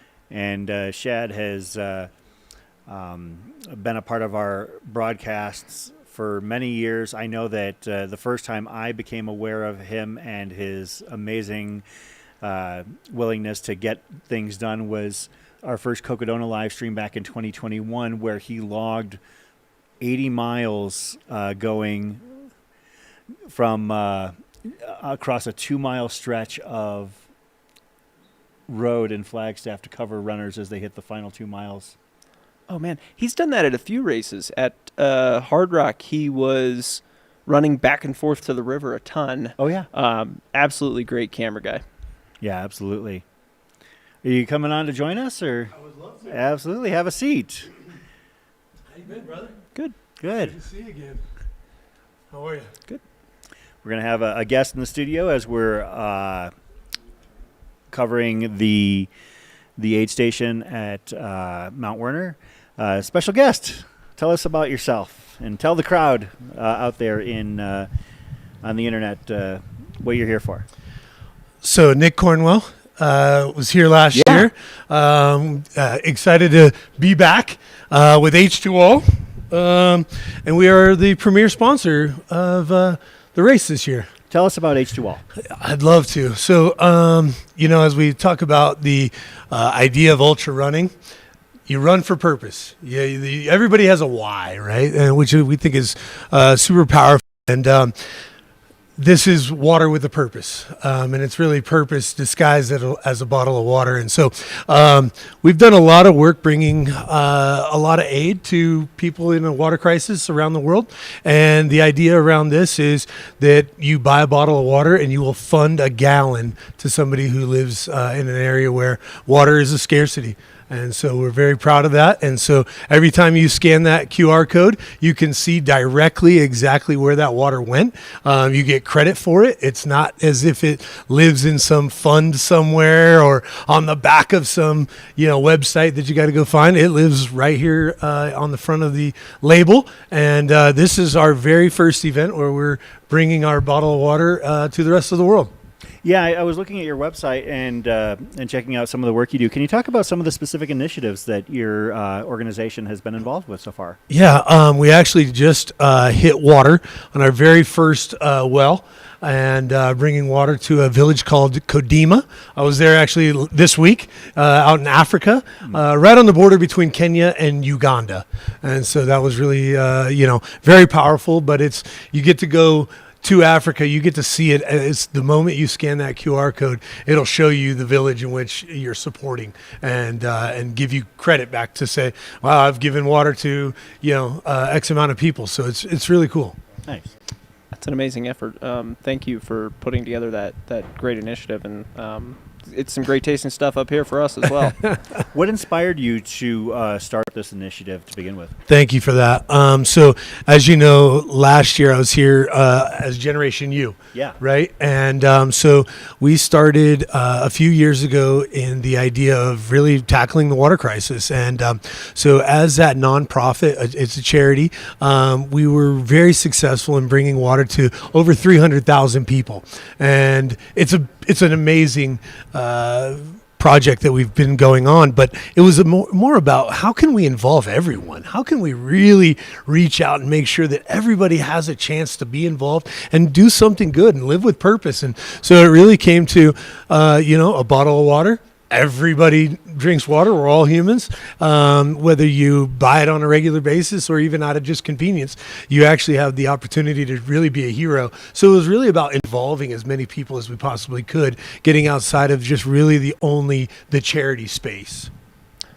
So what made you pick this ultra marathon as your, first event to bring your water to? Home sweet home. Nice. Home sweet home. And so, I shared last night, these ideas really have come from Emerald. I live right here, and we train here on Emerald for ultra running. I've run this race twice, and then just really appreciate the ultra space. And we've kind of coined the idea and the phrase of, instead of saying an ultra athlete, it's really an ultra human. I really think that there's an incredible spirit around people who can go out and run like this. And so what better person or a group of people to really partner with, right? That we all are connected to in so many ways, We all know a runner, we all know, or we're at least 1 degree of separation from somebody in that space. And so we've run these mountains out here, and this is where a lot of these, this brainchild sort of was birthed from, was the trails here. And Nick, you've been involved in multiple initiatives here in Steamboat Springs, as you alluded to with Generation U and and now H2All.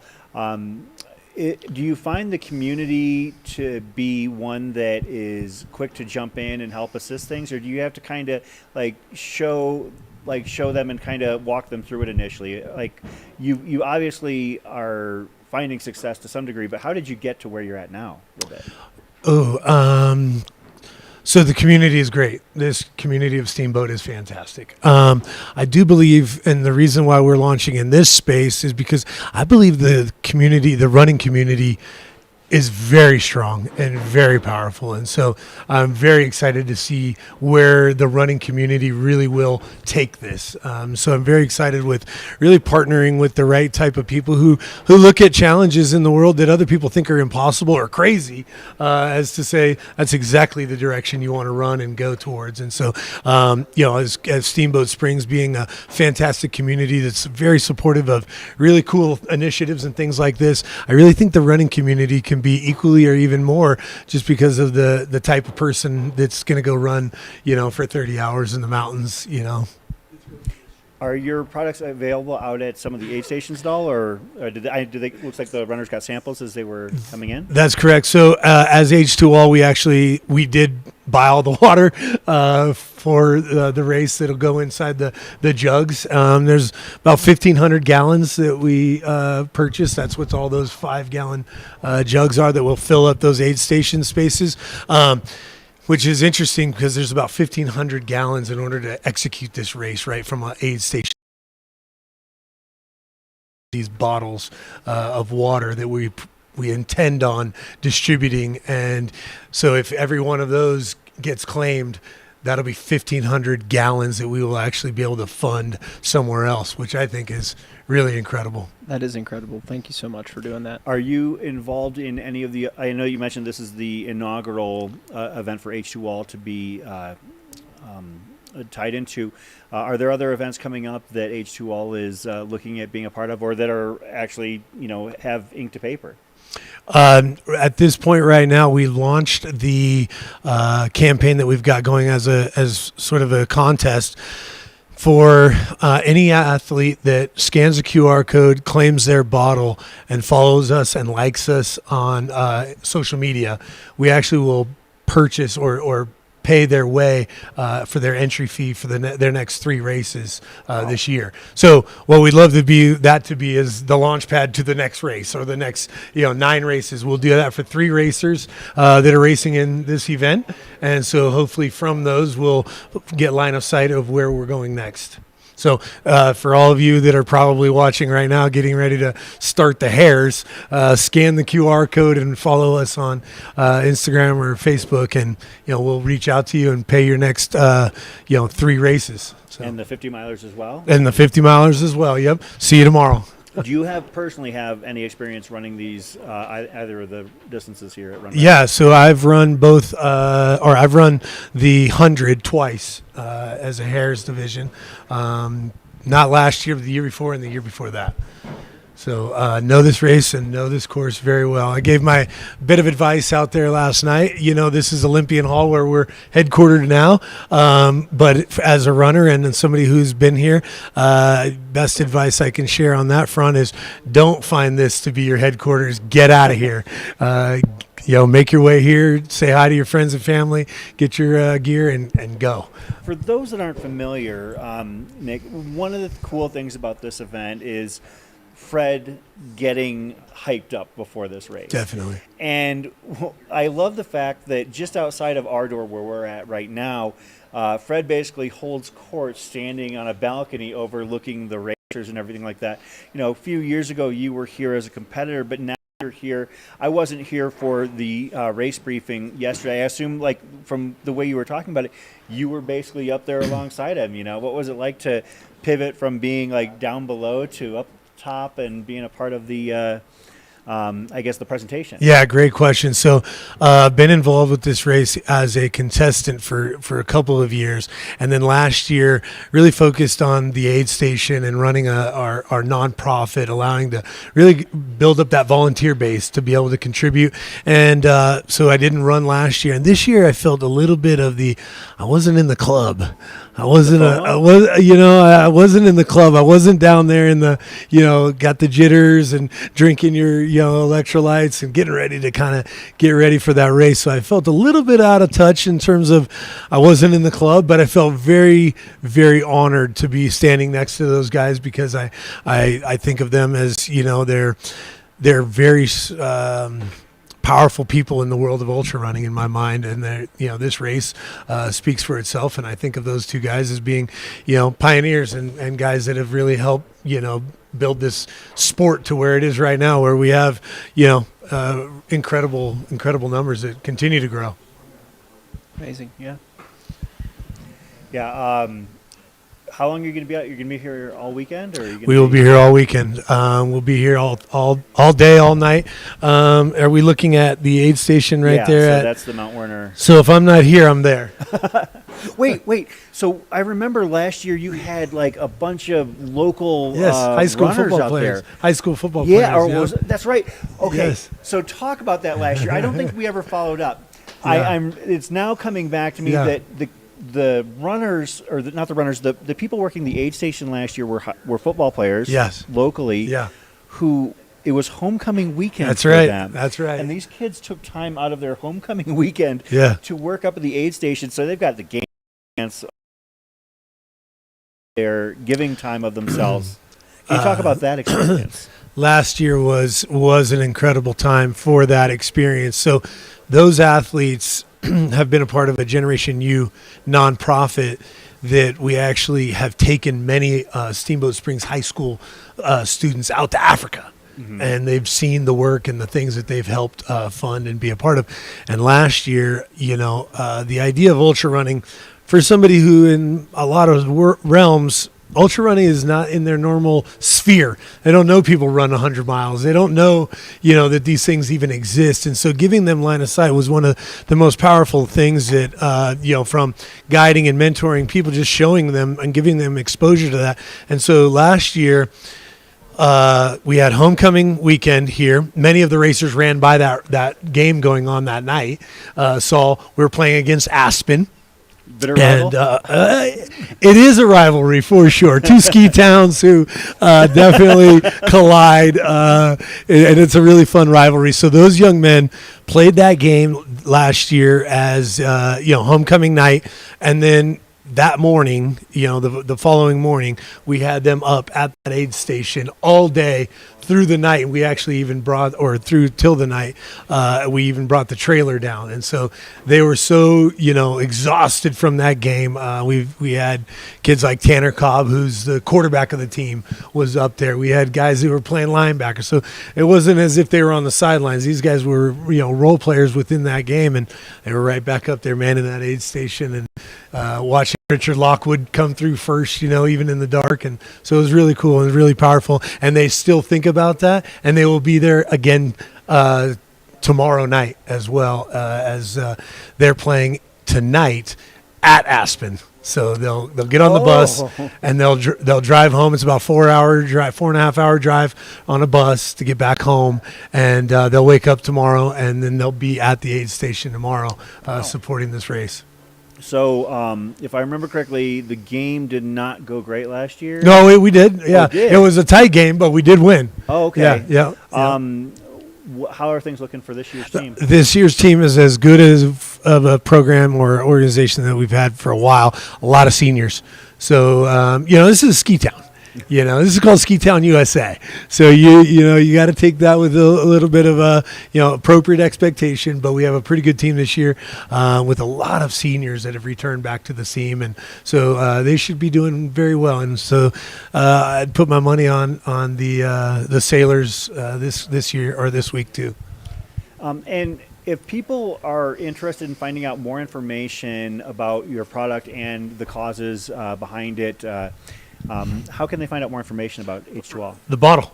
Okay. Scan the QR code. It'll take you literally right to the project, right to the impact, and you'll see exactly where that's going. We also have a website, obviously, h2all.com. All right. Hey, Jordan or Trevor, can we pop that up into the chat so people can get more information? We'll just leave that up for a little while so people can take the initiative on their own and see what you're doing, Nick. Absolutely. Is there anything else you'd like to add? Man, no, but can I come back? Can I come back? Of What's the We're here schedule? for the next 36 hours. I know you are. So, yeah, we'd love to come back and just kind of check in and see how things are going, and we'll maybe give a little update because we've been out on the race course. We were at the start. We'll be at the start again for the Hares division. Then we'll be back here for the speech and the registration for all the 50s, and then we'll go back out and try to catch a few aid stations and cheer the guys on. You gotta also come back and give us an update on what happens in the game. Who are the players to watch out for on the Steamboat Springs team this year? Oh gosh, yeah. So I would keep an eye on Blue Wills.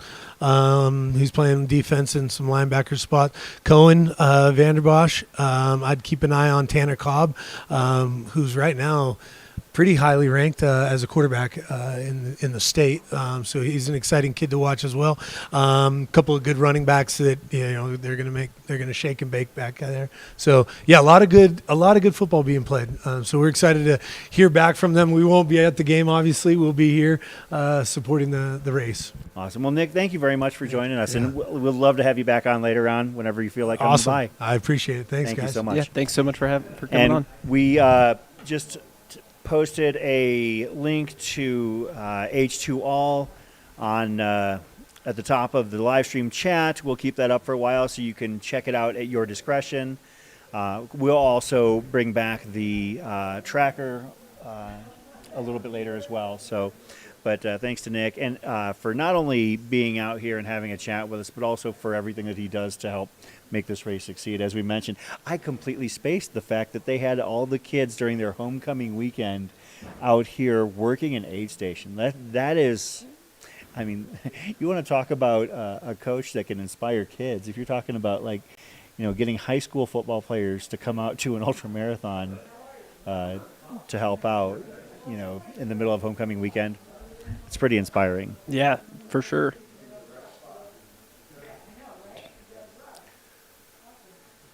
Looks like, okay, so since we've been sitting here, the temperature in Steamboat Springs has gone up 16 degrees Fahrenheit. Wow. It's going to be a cooker today. You talked about the weather forecast.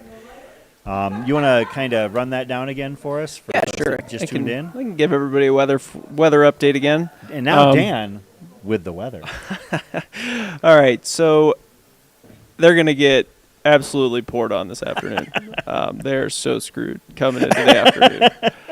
If you look at the hourly forecast, there's some pretty major thunderstorms rolling in that'll hit hard at 2. Chances of precipitation have dropped a little bit since earlier today. They were sitting at about 85, 90%. Now it looks like we're backing down to about 70%. So it just kind of depends on what source you're looking at. But between 2 and 4, I bet we get hit hard with a couple thunderstorms. And I bet people better have their rain gear with them is what I'm saying. The Hares going up that climb to Mount Warner are probably going to get hit with it going up that long climb. They'll probably get a lot of the rain on the backside as well. And I think what that could do is it could make the downhill into Fish Creek pretty tricky if it's raining there for people. There's a couple of rock sections that can be kind of slick in the rain. So if people are wearing, let's say, vapor flies out there in the race, then it could become very slick at points, and it could be a dangerous situation for people in those areas. But the weather is changing pretty good across the day, but I do definitely think that they're going to have a rainy, cloudy afternoon. So somebody was asking about the runner tracker. I'm looking at it right now. I'm looking at the same one that you have at candotiming.com. We'll get that pinned back up here. But what I'm seeing is that it looks like there might have been a bit of a blind spot on the runner tracking, because it shows a gap between 120 and 138, and that is outside of our control. We'll do our best to try and get that straightened out, but it looks like there's a bit of a gap in the tracking because the runners are now again registering as they're hitting Mount Werner Aid. It's like the most recent runners to come through there were Rebecca Downey, Michael Person, Eden Rosas, Jennifer Stockman, and Jeremy Pager. And I would think that we have seen most of the runners through Mount Werner, so there's some lagging in the tracking. Yeah. For sure. Yeah, at this point, they're talking, the first 6 miles, you'd be talking about a 2:45 10K, which wouldn't be the end of the world because this is where, as we mentioned, a quarter of the climbing is done after the first 6 miles. But you would expect that most, if not all, runners are through here at that point. The most recent runner we saw go through that I saw was Madison Westerland of Draper, Utah. And I haven't seen anybody since then, I don't believe. Again, thanks to the crew at H2All for joining us here. Well, maybe we do have another runner or two coming in. You could see a bit of excitement from the crew at Mount Werner Aid. And you can tell the temperature's changed up there. I mean, people were in puffy jackets and wrapped up earlier today, and now they're in shorts and T-shirts and hanging out at that aid station. But, yeah, it looks like they've got some more people coming into the aid station, cheering them on, getting hyped up for them. So get them in and out and send them on their way. Or that might be somebody just coming up and hiking. Is that a hiker? Is that AJW? No, it's not AJW. Unfortunately, he couldn't make it here this weekend. I know that a few people in the chat were asking where Andy Jones-Wilkins was. He couldn't make it, but he sends his love and sends his regards. So I know he wishes he could be here, but he has obligations in our home state. So. Right, if that were AJW, we would be able to hear him from here. That's true. It's only 5 miles away, so we would definitely hear it if it was Andy Jones-Wilkins. He might be, I don't know, he might be conducting an interview for his podcast or something like that. Yeah, he's cracking a brew right now. AJW, it's 10:47 your time. You can't do that this early. So there's always an appropriate time to crack a brew. Of course, also want to thank, we mentioned H2All as our premier sponsor here, but our other premier sponsor, Altra. Altra has been supporting this race for 3 years now, so shout out to them for being here yet again. Of course, we are going to be having an Altra athlete as part of our coverage team here a little bit later on.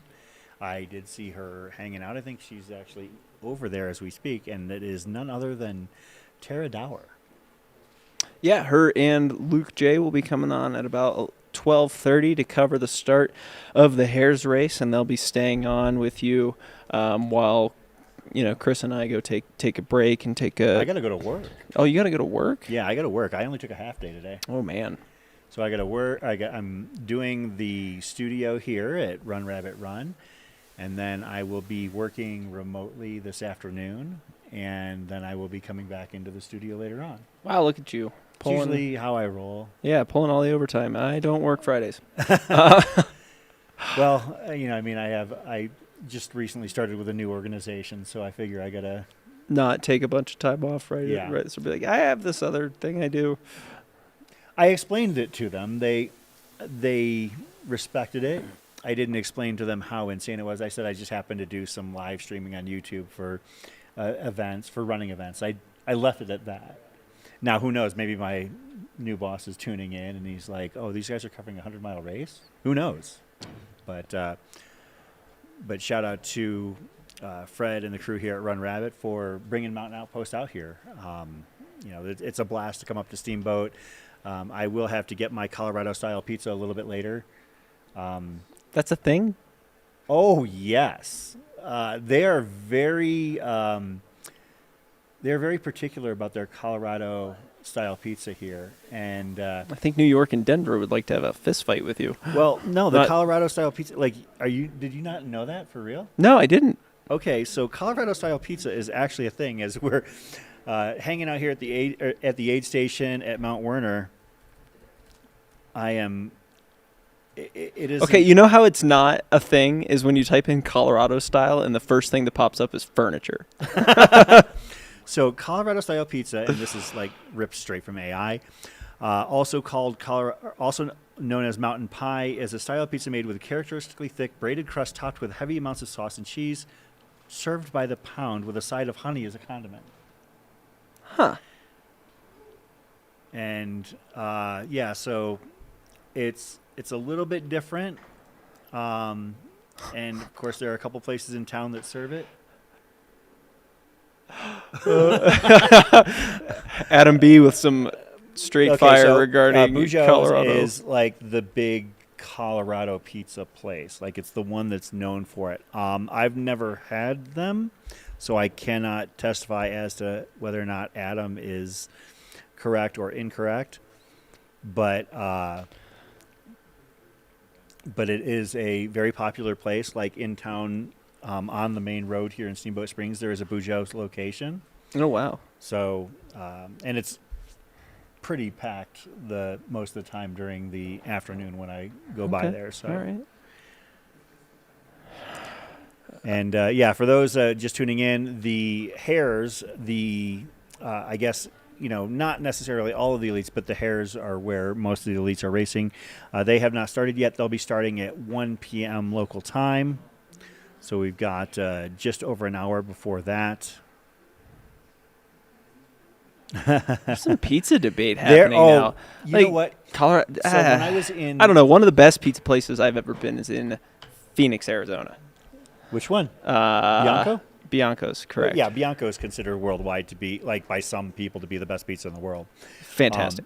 When I worked in radio, when I was in terrestrial, we had something that a coworker called Gilligan's Island syndrome. And it was a thing where if you happen to strike the right chord with the audience, you will have, in this case, back in the day, callers like very indignant and animated about the most like Random things. And whether it be Gilligan's Island or in this case pizza. Like right now, we've all of a sudden got a live pizza debate going on in the chat. And I personally am a fan of all pizzas except for St. Louis style. Like, that can just go in. I don't think every city should have its own type of pizza. There just, was just saying, like Chicago, New York, sure, we'll give it to you. But don't come at me with like your San Francisco style pizza. If people in the chat want to throw their favorite pizza in there or favorite style of pizza, please do so. And we'll talk more about the food as we look for shots around the course. So there was an internet joke that came around a couple of years ago about Spokane style pizza, and it involved I can't even remember. It was it starts with a Detroit style base and is topped with canned salmon, strawberries, bell peppers, onions, and fry sauce. Oh, and it made people so mad. And all of this is stemming from the fact that I just happened to mention that Colorado style pizza is a thing here in Steamboat Springs, where we are broadcasting the Run Rabbit.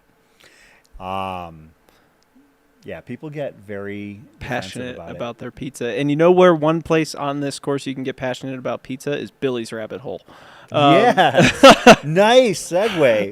Tell us about Billy's Rabbit Hole. So there at Billy's Rabbit Hole, Amanda and Billy, they go and they pick up a bunch of pizzas. I don't think it's Colorado style because nobody ever handed me honey when I was there. At the pizza place in town here, you grab it, and they take a bunch of pizzas up there, and they're also cooking some and giving it to people at their aid station. So shout out to Billy and Amanda for running a great aid station and helping people get through this event. Billy's Rabbit Hole aid station sits at a mile. Let me look. I should keep things more easily bookmarked.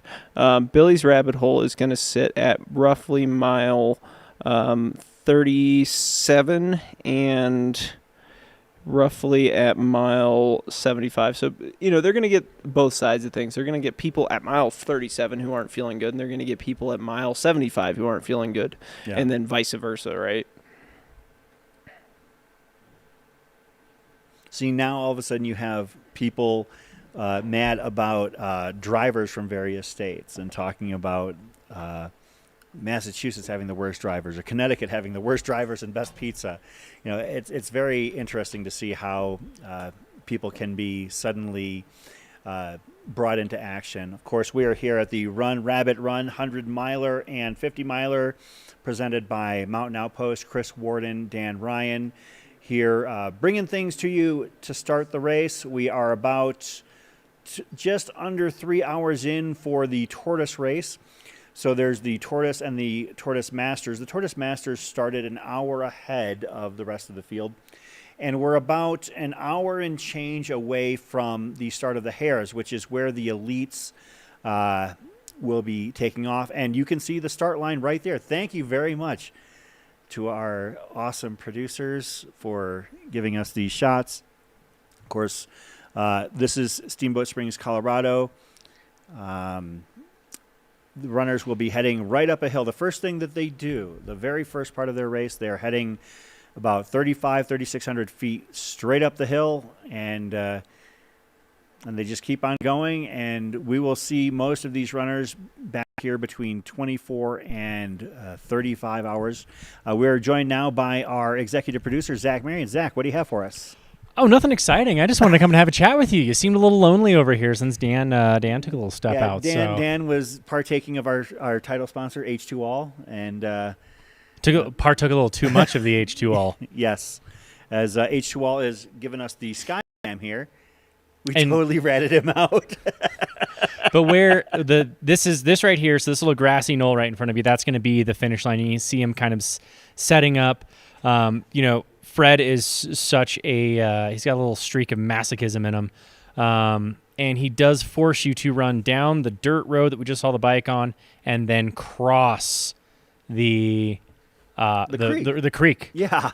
So the year that I ran, I laid down in that creek for a solid 5 minutes before I got up and crossed the finish line, just because it felt so good. It was a super hot year. But, yeah, that is kind of like how this race finishes, with one last little splash in the creek there. And then you get Fred with a big old hug and rabbit ears to greet you there at the finish line right there in the plaza. And it's such a great experience, great way to finish your day in obviously beautiful Steamboat Springs. Go get your Denver pizza, your Wisconsin, whatever else was out there. I heard all sorts of fun stuff. People get very defensive about their regional cuisine if prompted just right. That's one thing that I've learned. Well, I know that those Dan and the rest of the New Mexicoans and your green chili. All right, enough said. We're going to spark some debates here on the chat. I do hatch chilies at home every year. I do the roast, and I don't blacken them, but I do oven roast them each year and peel and chop and bag and freeze, and I'm a big fan. I'm just waiting for a corn debate to start in the chat at this point. Somebody from Iowa and somebody from Kansas absolutely go to town about the corn. That's what we're waiting for. Yeah, it's amazing to, like, in the case, we're talking about pizza here. I mean, I think that pizza is probably the one. Pizza or maybe microbrews, might be the two that really get people the most I think you can get people strongly opinionated. Favorite barbecue type. Oh, no, here it comes. That's also a great one. Yeah, you get, the Kansas City folks and the North Carolina folks and the Atlanta folks, all revved up about that. Texas folks, you'll definitely cause some hostile chat there if you pick the right subject. But the one thing we can all agree upon is that we are about an hour away from watching another 120 awesome people undertake the Run Rabbit Run 100-miler, the Hares division, presented on the Mountain Outpost YouTube channel by H2All and Altra. Yeah, it's going to be one heck of a race, one heck of a start, as we can see Mount Warner there. Fred takes you right up the direct start. It is the most direct path up to Mount Warner, and it is not an easy one. It's brutal, but it's going to be awesome. When we've got a number of great athletes towing the line here. We've talked a lot about the Tortoises, but you guys have about a half hour left with us for now. Yeah. For now. We'll be back. But I want to hear what are your guys' takes on the hare side. We haven't dove in it. We haven't quite dove deep into that. We did a little. I will say that I think that the thing I'm really looking forward to is seeing two of the, I guess, most successful North American runners in the last 5 years coming back from, like, working their way back from injury. I want to see how they do. And you're talking about Brittany Peterson and Arlen Glick. Yes. I don't know if they're necessarily going to win, but they're going to be in the conversation if they are having a good day. Yeah, I actually sat down with Brittany Peterson yesterday. We had a good conversation, which you can check out here on the channel, about her journey of, going from an elective surgery for her FAI, and then a subsequent ankle break, shatter. A shatter is what it was. And, for those who don't know, if you go have this type of surgery that she had on her hip, it's an impingement. The bone has an overgrowth on it, and it doesn't move in the socket very well. So she had a limitation onto how much she could move. The bone was just hitting bone, and so it just decreased her hip mobility. She had surgery to correct that. Now, here's what people don't understand. I'm going to pull out some physical therapy background in this. Nerd. When you do that, when you take that piece of bone out and you allow for a greater range of motion, you don't, in your life to that point, you have not had that range of motion, and you have not had the neurons in that muscle to tell them how to go to that place. It's so like learning a new thing. She had to relearn how to run with that new range of motion. She felt like she was just getting there, and then fractured her ankle, which kind of built into that having to relearn how to run, because you're relearning how to run, and now you're relearning how to run at a deficit. And then you have to relearn how to run without that deficit. So it's been a very long journey for her, and that conversation with her I thoroughly enjoyed it. She's got a great outlook on this race of wanting to still be very competitive, but also understanding that it is still a process of coming back, and she knows what she's capable of. We've all seen what she's capable of. But she isn't necessarily putting that pressure on herself to demand that from herself. She just really wants to see it again. Yeah, and another thing that I was looking at with regard to this race is that every year we've got the Harvey's picks that the race puts out, kind of handicapping the field. And they go, in this case, 17 men's and women's races. And conspicuous by his absence on the race preview was Matt Daniels. I still can't get over that. I still think that's to light a fire in him. Yeah, I mean, because he's going to be doing his best to, I guess, I'm just shocked. So, but another thing we haven't really talked about is we haven't talked about it at all is the team aspect of Run Rabbit, the Hares. So in this race, there is a team aspect, and you can actually go to it on the runrabbitrunsteamboat.com page, and they actually have the lists of the teams. And so basically what it is that you've got a runner in the men's race and a runner in the women's race, and those teams' best cumulative time, fastest combined time wins, and the winning team receives $5,000, second place $2,500, third place $1,000. And I believe there are about 20 teams. Let me try and confirm that. I think I like Brittany Peterson and Matt Daniels' team name the most. Yeah, there are 23 teams, but I think my favorite team name is just F.U.N. Yeah. So let's go into some of these teams. You've got, and we're just going to do this kind of alphabetically for the most part. Ashley Paulson and Andrew Allen, the aptly named and excitingly named team from St. George. Arlen Glick and Bailey Eppard. Bailey we haven't really talked about. We'll give her some shine here. She is a veteran of this race, having run it multiple times, multiple high finishes. Midwest roots. You mentioned Becca Bramley, and she's paired with Brendan Trimboli, the Jacked Rabbits. I like that one too. You mentioned Brittany Peterson and Matt Daniels, F.U.N. Kayla Straub and Brian Walden. We're not in Kansas anymore.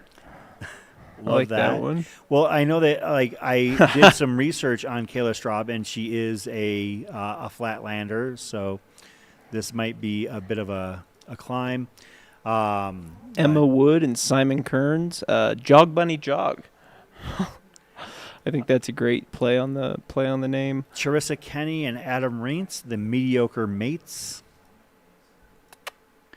Denise Barassa, Tiny Debo, a name that we haven't mentioned yet in talking about this race. Are you familiar with Denise Barassa? No, I'm not. So Denise Barassa is actually somebody who has been around this sport a long time. You're talking about a career, a high-level career that extends back over 15 years. You're talking about someone who, I believe I can take a quick peek. Yeah, in inaugural 100-miler was a top 5 finish at San Diego 100 back in 2011. Podium finishes at Waldo, at Hurt 100. Finishes at Western States in the top 10. Denise has had a lot of success. Wasatch, Quicksilver top 5s. UTMB finishing in the top 15. Wow, that's a stout finish. Yeah, and podiums at Istria, wins at Hurt 100, top 5s here. So Denise Barassa, maybe not front of mind in terms of the individual Hares Championship, but paired with Anthony Lee, I can see the two of them making some noise in the team competition. Sure. Her most recent 100-plus mile race was the Fat Dog 120 in BC. Yeah, and I think it's important to say, with the team races that are going to be happening, it's not about, I'm just going to take the first name on the list, TJ David and Zoe Rom off the top. If TJ runs and wins the race and Zoe finishes, 10th, that's not as good as, 2 4th-place finishes or 2 5th-place finishes. And they both got to finish. So, the team dynamics are interesting, right? Because two people could just team up because they're looking to get that additional prize money, not because they actually care about their team. But if team members run in conjunction with each other, there's a chance that if they know they're not going to win the race, then, hey, if we can both run and hit 4th place, we'll win the number 1 on the team stage. Yeah, Zoe Ram, you mentioned her earlier today, and mentioning her as a member of Team Microcosm with TJ David. I didn't mention it at the time, but I love the fact, Zoe Ram is one of the most entertaining people in this space. For sure. The name of her podcast is Your Diet Sucks. Yeah. She is a hilarious person. She did some interviews, I believe, with one of our previous live streams here at Run Rabbit Run, and I'm almost sad that she is running the race as opposed to helping us out here because she's a hoot. Shannon Howell and Brad Orr, the Swamp Rabbits, another team. Emily Long and Cody Poskin. Who the hare are they? I believe that Cody Poskin had a profile done about him recently on Ultra Running Magazine. Rising. So literally a couple days ago, Ultra Running Magazine did a story on Cody Poskin, calling him a rising star on the trails. So he won the Jackpot 100 in February, a very flat, fast race, and had a top 10 finish at Cocodona. So he can do it all. So we'll see what he can do here. Looks like we're getting footage down from the start line, where we will start to see the hares gather in bunches before they start their run, which will obviously go out much faster than the tortoises did. Oh yeah. The affectionately called Galapagos tortoises are out on the course already. They've been out there for an hour longer than everybody else. Want to make sure to mention the over 50 ladies and the over 60 men who are out there still getting these things done. Huge kudos to those people who are signing up for these events and going out and crushing them. Great work to them for getting out there. But yeah, we're just getting this great H2 all sky cam. In about 15 minutes, we're going to turn it over to Luke the Blue Jay and Tara Dower to start some commentary for the Hares field. We'll leave you because we've both drank way too much H2 all to sit behind these computers for much longer. Water plus electrolytes that's helping out people in impoverished parts of the world. Plus coffee this morning. Plus coffee this morning. Shout out to you made a good call on the coffee. One of the local joints here. What was that? Iron. What was it? Fist?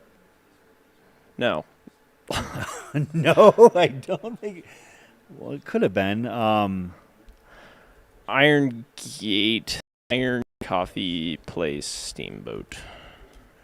Big Iron. Big Iron. Was that it? Yeah, Big Iron.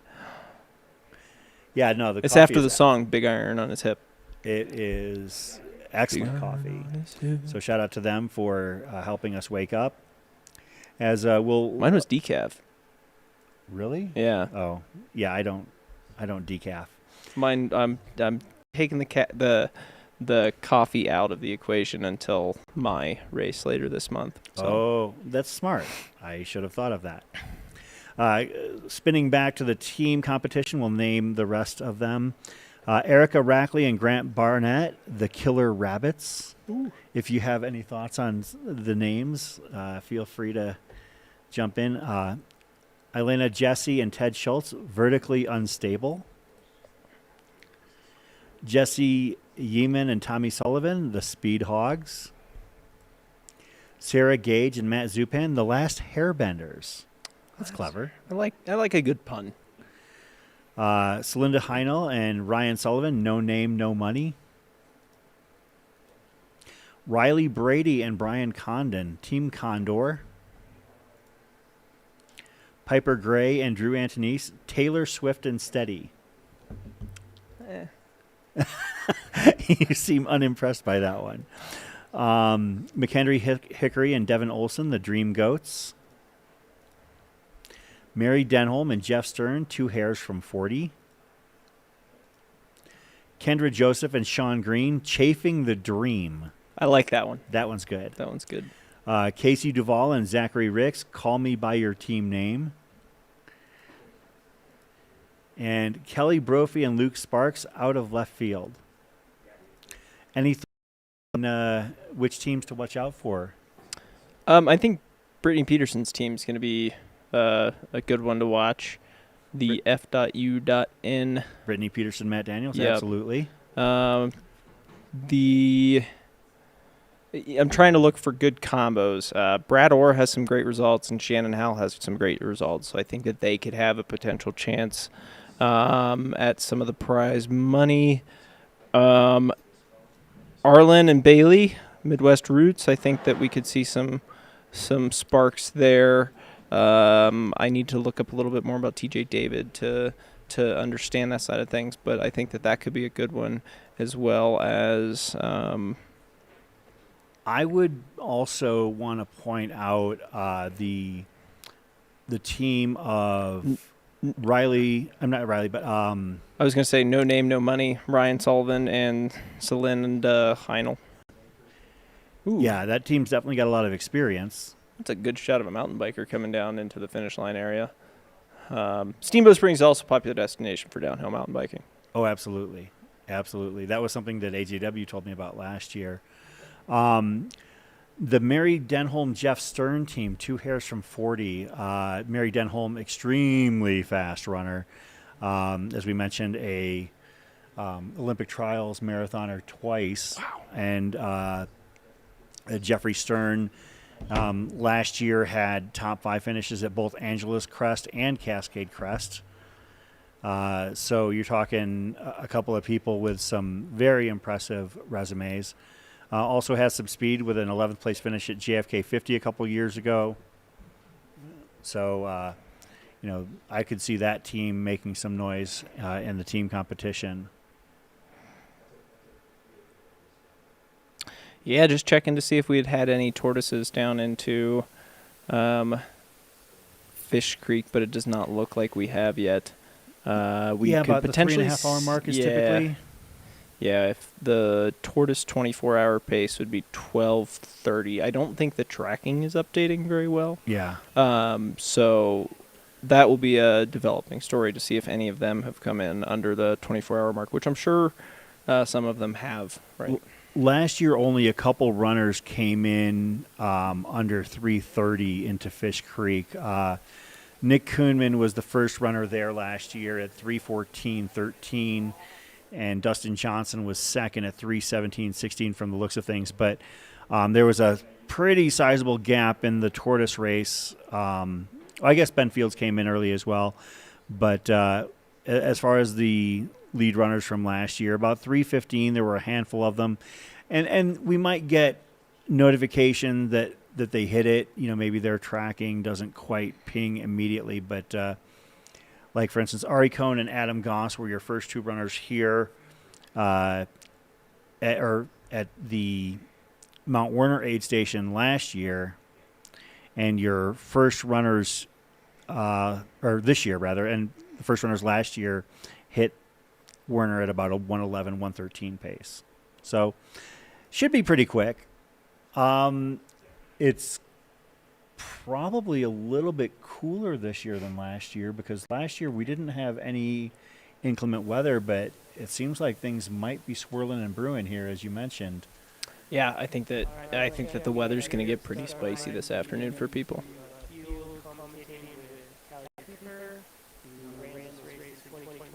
Yeah, David, we did mention that.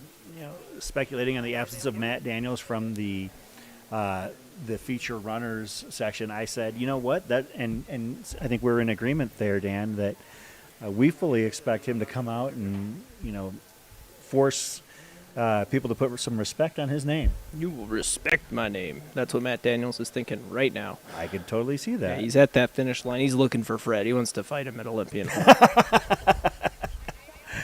I'm sure Fred would get a kick out of that. Absolutely. This race it's got a unique personality to it.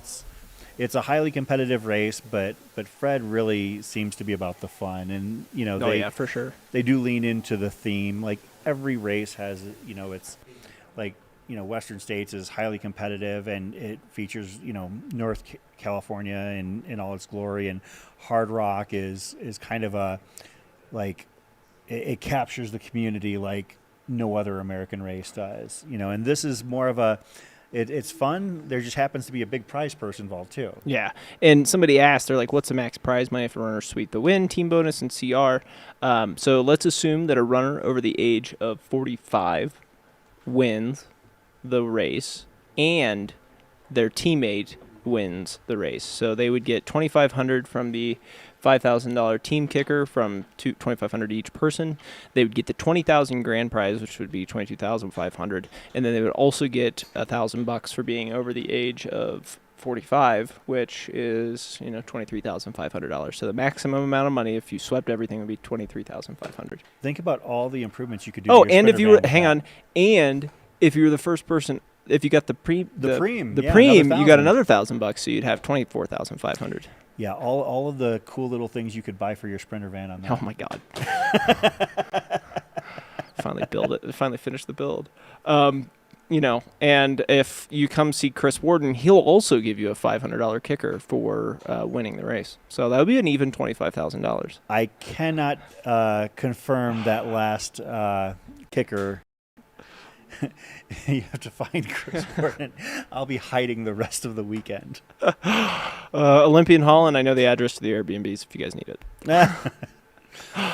No, I can't wait to see the runners. I mean, we're going to get some 50 milers coming in to check in and here, and they will be bearing witness to our next commentating team, which will be taking on their duties at the bottom of the hour. Luke J. and Tara Dower.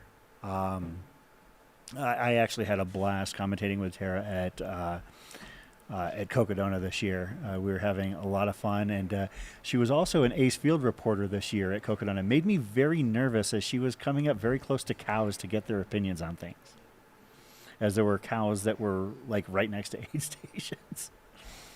She will go to great lengths to get the story.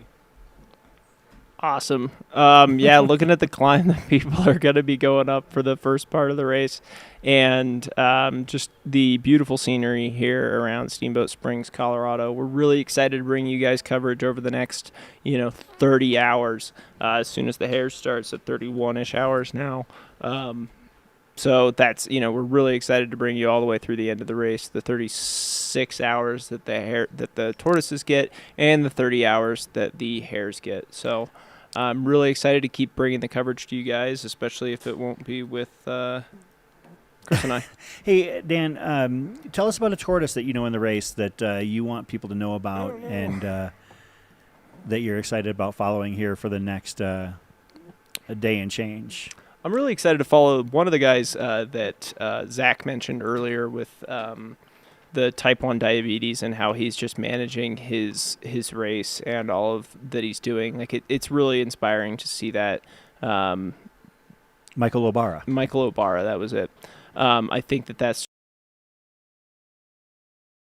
getting it done, and even through all the stories that he told us, like that is just a truly amazing story. So thanks, Zach, for sharing that one, and Michael O'Bara for killing these races still. So Alberto Gill, Ashton Keck, Daniel Loria, Eduardo Reyes, Jonathan Anguilo, Caitlin Tauchi, Manuel Alfaro, Oscar Ortega, I'm sorry, not Oscar Ortega, Victor Zuniga, Wendy Macedo, and Yara Taruno are all runners from Costa Rica that are here this weekend. That's cool. Like, there's a huge Costa Rica contingent here. I still think Fred likes to go on vacation there. He was at a bar, and he was like, yeah, you guys should come out and run. You guys should come run my race. It's in Steamboat Springs, Colorado. I think that's definitely what happened there. I wanted to mention another person I'm really excited to see out in the Tortoises, and I'm going to be finding him. I'm going to be carrying him and giving him a big hug. Is Bill Schum. He's a great volunteer at the Hard Rock 100. He's a aid station captain who doesn't let people drop. He's just a stand-up guy, fantastic human being, and I can't wait to see more of him out there on the course. So shout out to Bill Schum, his crew, his family, his pacers. I'm just excited to see him out there, and glad that he's out here doing what he loves. So 3 hours and 21 minutes into the race, where were you at? What were you thinking, and how were you feeling when you ran this race a few years ago? Oh, man. I'm a slow runner. My dog was getting away. I'm not a fast runner, right? Like I was just happy to be here participating. What had happened that year was I was supposed to run the High Lonesome 100, but I got COVID that year and was unable to run High Lonesome, so I pivoted and ran Run Rabbit Run. Because it's a large field, it's an easier race to get into than some of the ones that have lotteries associated with them. So I pivoted to this. I had no real goals in mind other than finishing it and keeping a Hard Rock qualifier in my pocket. At this point in the race, in 2022, I was definitely headed down to Fish Creek Falls. I was running with a good friend of mine, David Koblenz. We were pretty much running together the whole first 70 miles of the run before his old man strength took over, and he ran away from me as usual. I had a lot of things go wrong during that race, but I'm glad that I finished it. Definitely was headed down to Fish Creek Falls, though, thinking about I wish it would rain because it's getting hot. Of course, that is a wonderful shot of Steamboat Springs itself. from the H2All Skycam. Shout out to our drone operators that are going to be out there all weekend, bringing you these beautiful images. I know that we are going to be hopefully getting some visuals from Fish Creek and Long Lake from the Tortoise side as the afternoon progresses, and that hopefully, well, not hopefully, we will be getting the start of the race at the top of the hour in the Hares division. Yeah, and again, we're only with you for 5-ish more minutes before you'll be joined live with Luke J. and Tara Dower. So who do you have? Since we won't be here for the start of the Hares race, any thoughts on your winners of those $20,000 cash prizes? Ryan Sullivan on the men's side, I think, is my pick. Mm-hmm. On the ladies' side, on the women's race, honestly, I think that one's a bit more wide open. I haven't thought about it a ton. I think it's going to be a really close race between a few quick ladies up there at the front. So, I mean, if it gets hot, Ashley Paulson. If it's we're looking for an underdog, Becca Bramley. If we're looking for somebody who's a known quantity of being able to run fast miles during these races, Brittany Peterson. I think if I'm picking with my heart and my fandom, I'm going to pick Brittany for sure on that one, just because she's come back from a big injury. She's had a pretty storied running career, and it just seems like a genuine human being from everything I've seen. My only concern about Ashley Paulson, because I would be inclined to agree, it's not an extremely technical race, which would favor her, is that it's only been 4 or 5 weeks since she won Bigfoot 200. Yeah, You know, that's a quick turnaround from a 200 to a 100. In this field. I think on the women's side, I got to go with Mary Denholm. You're talking about, if speed kills, then she's the person to beat. She won Leadville last year, as you alluded to. Leadville is a much more similar race than Hard Rock to Run Rabbit. She had a second place finish at JFK 50 last year as well. Did not have the day she hoped to have at Black Canyon earlier this year, but led that race out for about the first 25 miles. So, I mean, when it comes to all things being equal and all things coming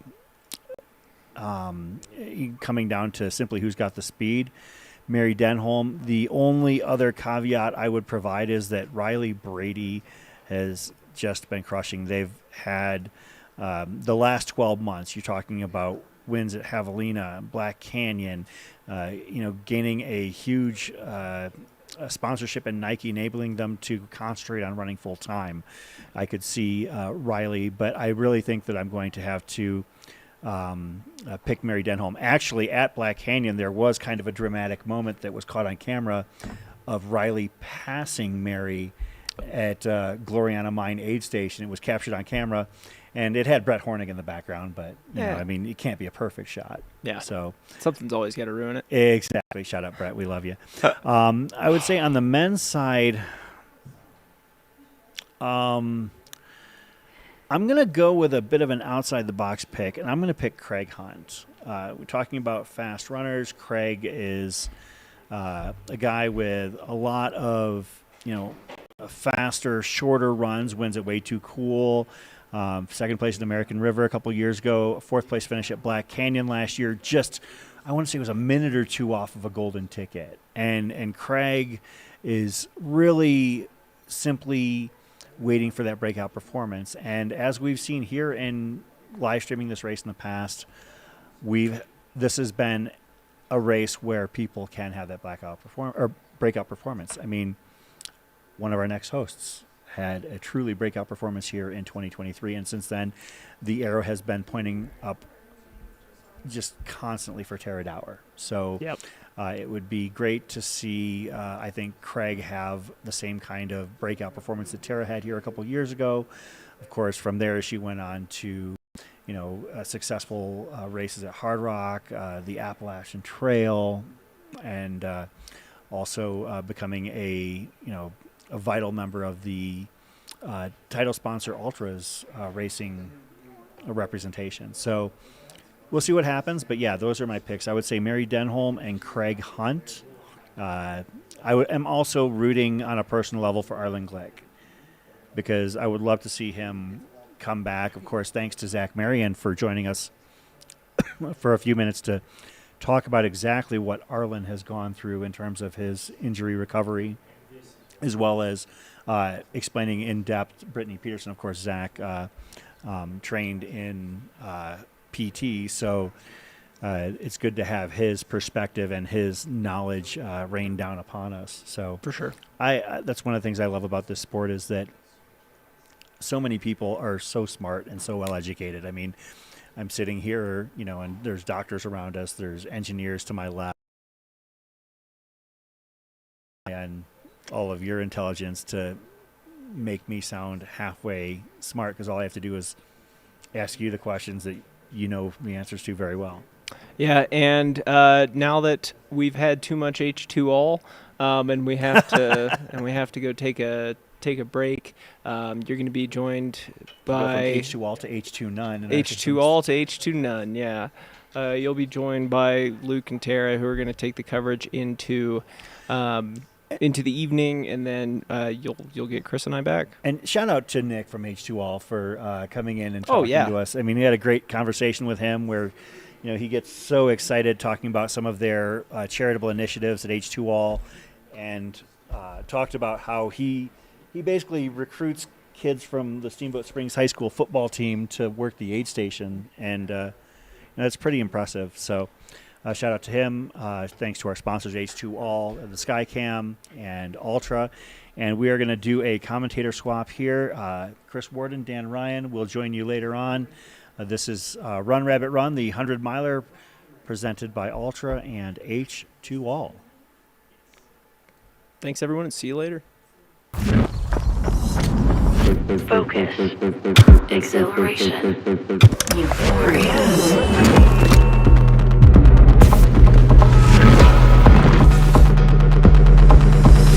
Running is dope.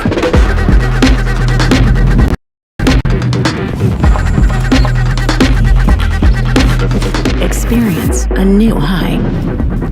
Altra, stay out there.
We are here in the studio at Run Rabbit Run for the 2025 race with Mountain Outpost.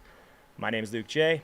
I'm here with Tara Dower, and we will be bringing you live coverage for the next few hours here at the race. We have about 15 minutes or so until the Hares start. They start at 1 p.m.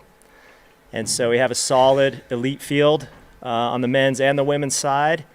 And how you been, Tara? Good. How are you? I'm good. So excited to be here. Yeah, this will be fun. I heard you just ran high-low. I did run high-low. I walked a lot of high-low too, as it normally goes. But the good news was I ran more at the end than I normally do. Yeah. And I walked the middle section, which you know how it goes. Yeah. But yeah, great race. That was my third time doing high-low. Shout out Caleb and Kelsey. Sweet race. Yeah. And you just came off the FKT on the long trail. Yeah. Maybe give us a little recap on that. Yeah, it was gnarly. It was so much fun and it's so beautiful. I love Vermont and everyone there. They're so great. I'm so excited to be here though. Run Rabbit is one of my favorite races to be at, to spectate and race. So I'm so excited to be here in Steamboat Springs. Awesome. Yeah. So you've done this race twice. What years did you do it? I did it in 22 and 23. Okay, and you won in 23, right? Yeah. Cool. Yeah, and I was behind Annie in 22. Okay. Yeah, Annie Hughes. Shout out Annie Hughes. And you did it as well, the old course. I did the old course a long time ago, 2014. It was my wow. second 100-mile 11 race. years ago. Thanks for making me feel old. Yeah, so the old course, a bit more road, a little less single track. I think that year I remember people saying it ran a little long. Yeah. But if we kind of look at the times over the years, the fastest time was run on the old course, at least on the men's side. Yeah. Jason Schlarb had the course record on the old course. Yeah. So yeah, maybe speak to the newer course and give people like a little rundown on your favorite parts and some of it. Well, do you want to go to the field and talk to one of our field reporters? I would love to. We're gonna have so much time to talk. We got all so day. much to talk about, but we do have somebody, Callie, in the field, so we should probably chat with her. Callie, can you hear us? All right, let's go. Hey there, I'm Callie Cooper. I am a former resident of Steamboat Springs. I have helped to organize this race the last couple of years. Callie, we can't I've hear raced you this yet. race. Hold on. I've I feel crewed. like you're I've saying a lot aviation of great captained. I things. know it very well. And I'm happy to be helping out with Mountain Outpost this year. Coming at you here from the start line, like where the Jimmy energy Elam is, said he likes I would say, turtles pretty in the mellow chat, right now. so We see shout out some Jimmy folks Elam. jogging around, doing a He little was bit of your warm up. teammate. I was just 'Cause asking you David guys here won if you would warm up for a 100-miler. I personally would say probably just a walk. You're about to start a long adventure out there, and it starts with a straight uphill climb here to the top of Yeah, this Mount will be Warner. great. Callie is at So, the start line. Just going to come at you with a little bit as of most the pre-race men's and women's hype hares are from lining both up, the women's and men's side, and then we'll hit the for team Run side Rabbit as Run, well. presented by Looking at the Altra. women's race this it year, looks like we people have can some hear big names coming in. Step over here. H2all. Was that not on at all? They're having some problems on their side. People are saying they can hear both. What's up? How are you? Good, how are you? Are you running? No, Give You're their just set. I'm helping out. Yeah. okay. Yeah, I heard you you on been? the live stream earlier. Yeah, I was. Yeah. Nice. Were you on there? I'm about to be. Oh, It's you were? planned. Yeah. Was any of that on? No, we're start over. Okay. Pretty You've new. been doing well. Doing alright, yeah, kind of coming I was around. wondering if I was going to see you out here. Yeah, helping out. Be doing some bike following with bike cam later. Oh. Yeah, Oh, that'll be fun. yeah. We Where are you going to try to be? Long Lake to Olympian. That's oh. I just rode that yesterday, the other way. I'm told we're live right now, but Here, we're live. Thanks. All around.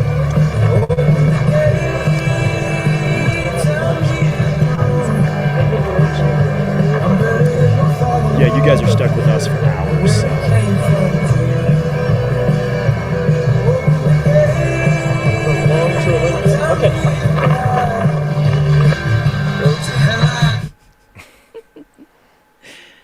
Has anyone in the chat ran this race before? While we're trying to figure out how to get Callie back on. We got any veterans of the race? Let's see. Shout out to Phil at BP Run. He just texted me saying 2 favorite people on TV right now. Phil, oh my gosh. Thanks, Thank Phil. you. Who's Phil? Phil, BP Run. Phil was actually just recently got invited out to watch Killian during part of his project Oh wow. with Normal, which is really Oh my cool. gosh. We got Ellen. Ellen says she's run it twice.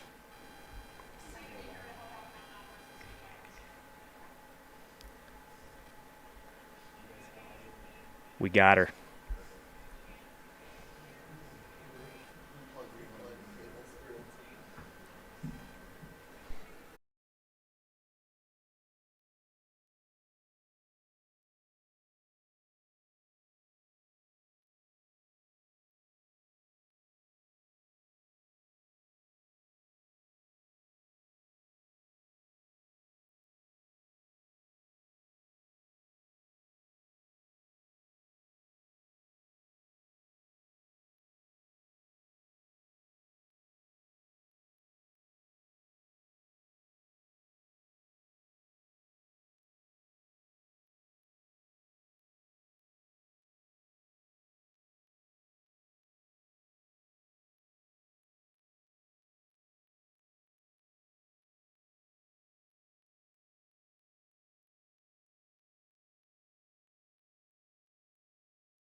earned her coin for Leadville this year, coming second at the Silver Rush 50, but decided to forego that race until next year and focus her energy on Run Rabbit Run, her home course here. So she's looking to have a great day here as well. Becca Bramley, I spoke with her last year at Hilo. She's really getting into the 100-mile scene. She's a Durango local. She won San Juan Solstice, the 50-miler, up in the San Juans in June, which is a pretty tough race. And she just came off third at Telluride Mountain Run as a little tune-up. So that one will be another one to watch. There's a lot of other names here. Zoe Rom, she was second at Leadville last year, second to Mary. She definitely knows how to hang tough in the mountains. She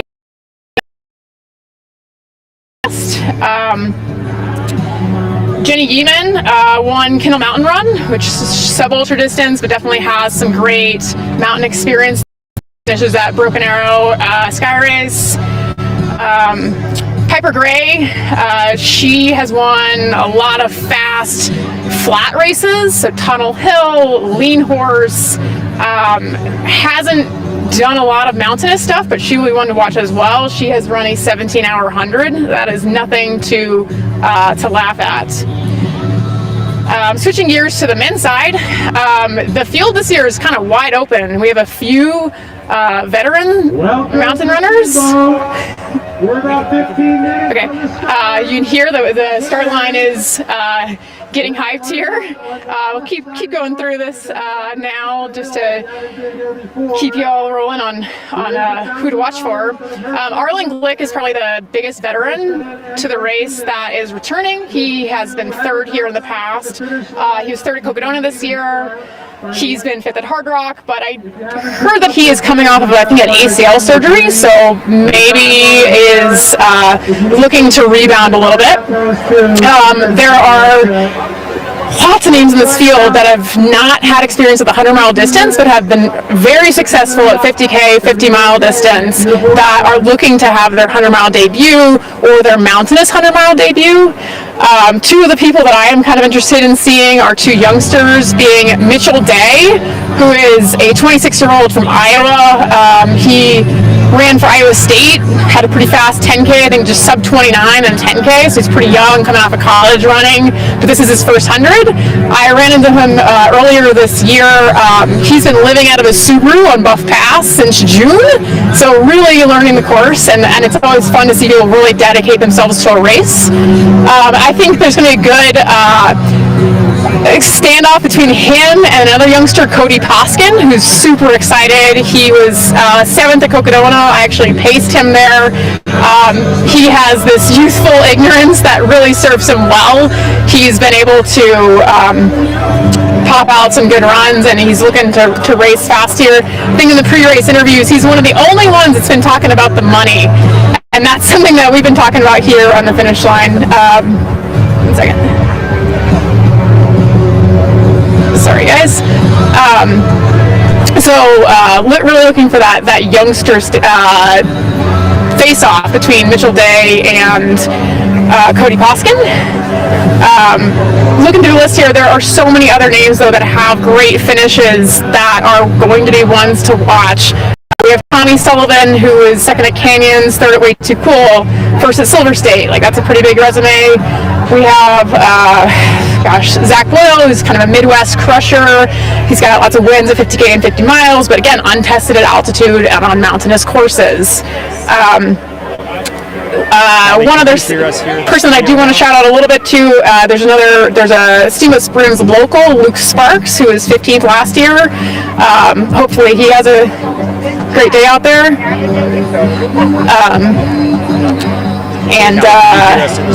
Another one to look out for is Matt Daniels. He's a veteran in the sport. He's been having a great 50K performances in the last couple of years, so we'll see how he does at this 100-mile distance again. It's been a few years since he's been at this distance. He has run UTMB before, so he's got a lot of experience there. He was second at Canyons this year, so looking at really popping a big one off here. And another really interesting thing about this race, aside from the huge prize purse, which, $20,000 to the winner, is the opportunity for the team bonus, which that entails there are, we have 23 teams that are they're competing for $5,000 of extra money. So hypothetically, someone could be winning $22,500 here today. Some of the teams to look at, I don't know if anyone's checked out their names. They're quite humorous. We have Zoe Rom and TJ David. They are Team Microcosm. Some of the interesting ones. Mary Denholm and Jeff Stern are 2 hares from 40. Brittany Peterson and Matt Daniels are just fun. It's spelled out F-U-N. I don't know if there's an acronym there, maybe an inside joke. Riley Brady and Brian Condon are Team Condor. My personal favorite, as I'm biased, as I used to live here, McKendry Hickory and Devin Olson are the Dream Goats. So that's a play off of Steamboat there. So really looking forward to see some of that mix up on the team side. See if they can bring home some extra cash. I can hear you, yes.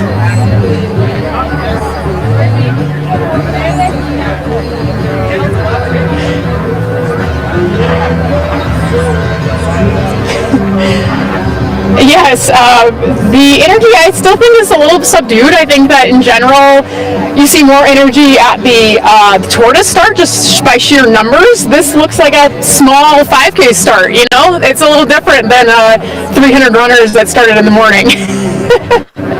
But, I think there's a subdued energy. Folks are obviously a little bit nervous. You can see people doing some little jogging around.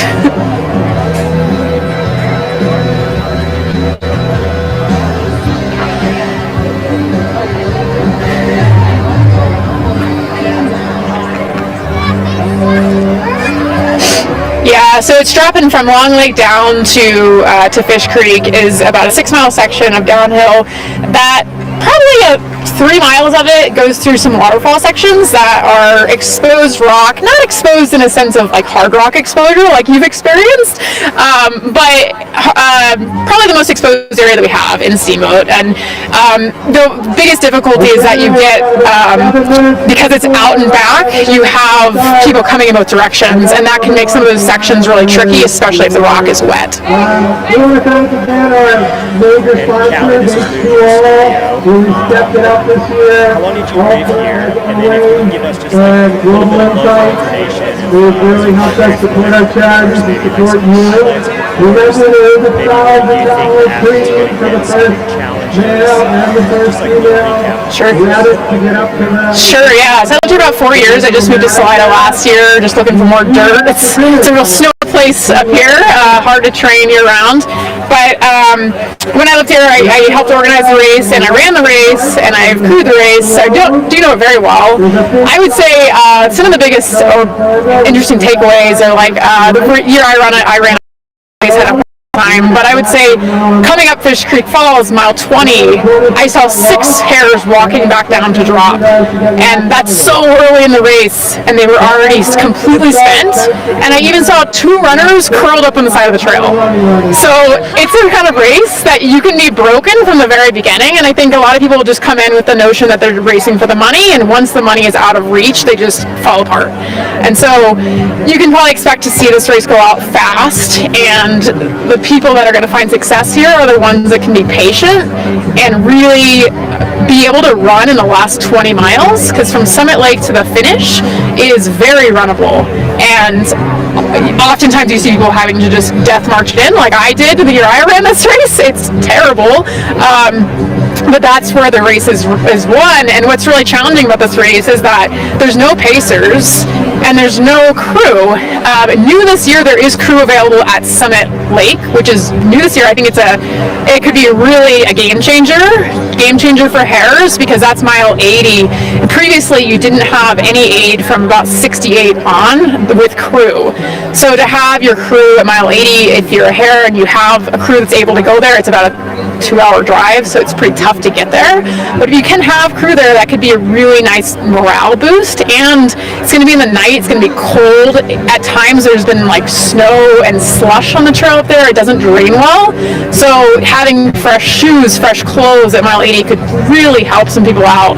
I think that's really a huge benefit this year. New that the race organizers are allowing crew up at mile 80. That's brand new this year. 5 minutes to the start. 5 minutes to the start of the 2025.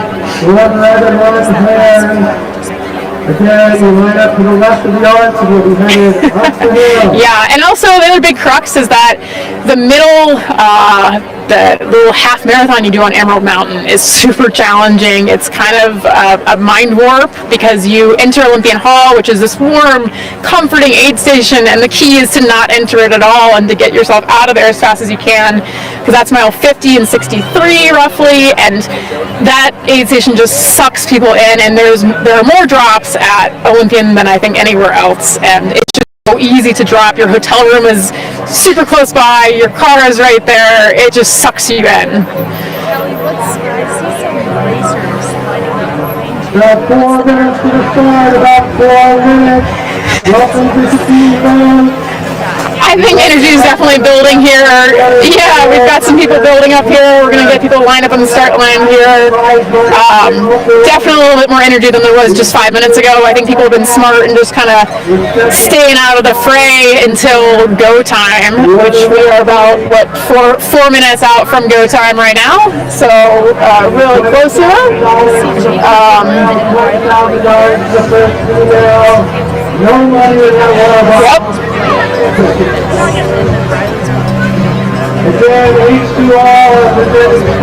Yep, we are getting lined up. We've got some mascots from the race sponsor, H2O. That's new this year. Hey, I just saw Arlen. What's it called?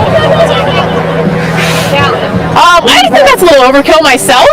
It's about 70 degrees. I think in a couple of miles he's going to be wanting some hand warmers instead, so that's an interesting choice. But you never know. It is an exposed climb, so it probably will be a pretty warm climb unless it starts raining. And keep in mind that they will be climbing up to 10,000 feet right here, right off the bat. And as you go up in elevation, it can be cooler if it's in these rainy conditions. The year I ran this race, it was 85 degrees at the start, and I ran out of water before Mount Warner, so that was a great way to start the race. But it's probably not going to be the case today.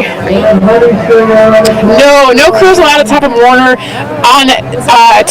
So tomorrow, no, that's always been the case, but tomorrow you can have crew take you down. You can have a pacer in the last 6, so that's the part that you're probably thinking of. Oh my God!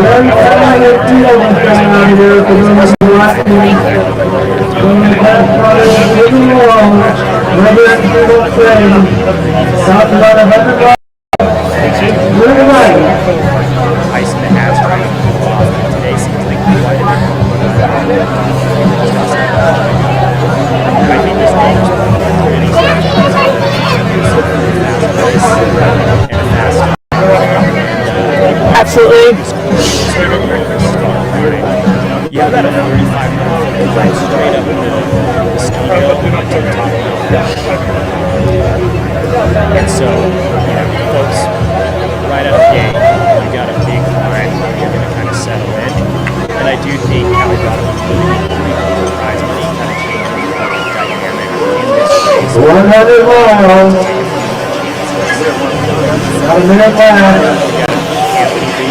All right. 1 minute left. Thank you again for coming. $1,000 for the first one up to the gondola. $20,000 for the winner. $5,000 for the team. Run fast, run hard. United States on there. We will see you all the course. Thank you for being a Steamboat. We're about to start here. Oh, sorry.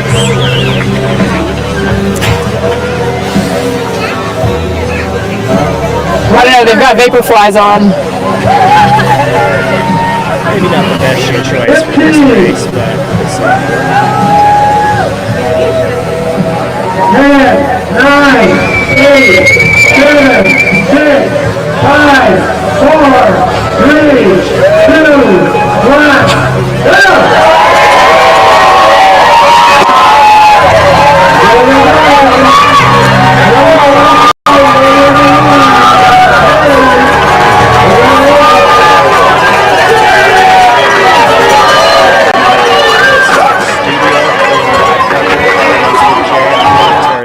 Yeah, and I was just reminded in the chat by Buckeye Jen that the first runner to the top of the gondola, to the top of Mount Warner, they get an extra prize package or, prize money. I forget how much it is. I need to look that up, but I think it's $1,000, but they have to finish the race. Finish. Yeah, which is I love that. which is super interesting. Oh my gosh, I love that so much.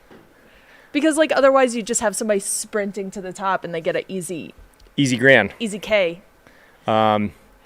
Yeah, last year I remember the guy that got the men's preem to the top, he did not finish. I think he pulled the plug at mile 70 or 80.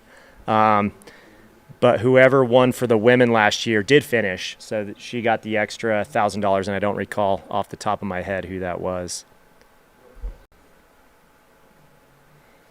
All right, so this is the elite field of Run Rabbit Run 2025, the Hares. I would really love to see who's in the front there. We have two people that are just way ahead of everyone. Going off the front. Yeah, they want that $1,000. Who do we got there? That looks. I feel like I feel like that's Arlen, but it's a little too far for me to tell.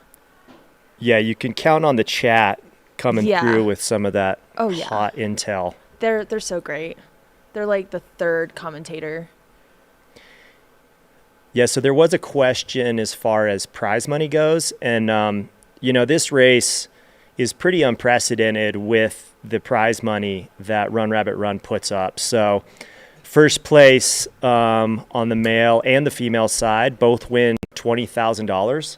So I believe that was increased from last year. And the race pays 7 deep on both the men's and the women's side. And then we talked about the team race. So you can basically partner up. One of the guys, one of the girls can partner up to make a team. And if your team wins, you win an additional 5K. 5K, whoa. So There's no putzing around here. No one's putzing. They want the money. Zero putzing. Yeah. And you've been in that situation. So you won this race a couple years ago. Yeah. And you and Jimmy won the team race. So you maxed out. Oh, yeah. And But you that didn't win paid the for the preem. Appalachian Trail. Did it? It paid for my FKT on the Appalachian Trail. If I hadn't done that, That's there'd be cool. no FKT. There's Arlen. Oh, my gosh. Arlen Glick with his ice bandana. Maybe that was the right choice. Who is that with him? I am unfamiliar with this other runner. But that is Arlen Glick. And who is he partnered up with? Let's see here. Arlen is partnered. Let's see. I'm trying to pull up the teams here.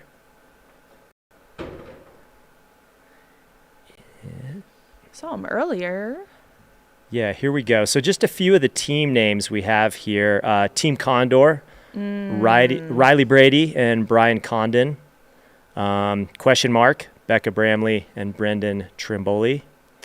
Becca, I'm really excited to watch race. Yeah. Becca's super fast. Becca's so fast. I train with her in Durango, and I am constantly in awe of how she can have full conversations running uphill. I am out of breath, and she is having full conversations. And I believe, if I'm correct, she won San Juan Solstice this year, which is a really tough, mountainous 50 with 12K of vert in Lake City, Colorado, in the San Juans. So really challenging course. She did this race last year, and I believe she had a little bit of some off course. Yeah, it's a little confusing when you get up Howson Hill. There is a point where it gets, a little confusing, and I think there's a little more clear directions this year. But I know 2 runners, it was Shay Aquilano and Becca, that got off course last year. So I think they have better directions. And also Becca, she has, I'm sure she has the course downloaded on her watch, but that is something to look out for anyone racing. It's not that anyone's watching the live stream. If you are, then you should probably focus on the race. But that is something to look out for, is at the top of Howison Hill. Make sure you're keeping track of where you're going. And yeah, Arlen Glick is partnered up. I just found this Bailey Eppard Midwest Roots, because as we all know famously, Arlen Glick is an Ohio boy. Yeah. And so what you're looking at here from the drone shot, which is really cool, is looking down at the village in Steamboat, and the runners head up one of the dirt service roads of the ski area before hopping on single track, which you could see there. So it kind of shakes out after the road section onto the single track. But as you can see, it's a pretty good grind. Yeah. And it gets a little bit steeper as you get closer to the top of Mount Warner. Mm-hmm. When you did this race, did you take it out hot? Did you chill? Oh, I pretty much just chilled. I mean, I was moving. I'm not having full conversations with people, and I'm moving. And I'm going to the effort that feels sustainable for a 100-miler starting uphill. I mean, this part that I'm running right now, it is not easy. It might look like his pace, he makes it look easy, but it's pretty steep. I was in around the mid-pack of the Hares at this point, and just slowly making my way up. I remember I was pretty focused on the first couple ladies, but as we've heard from Callie, it does shake out.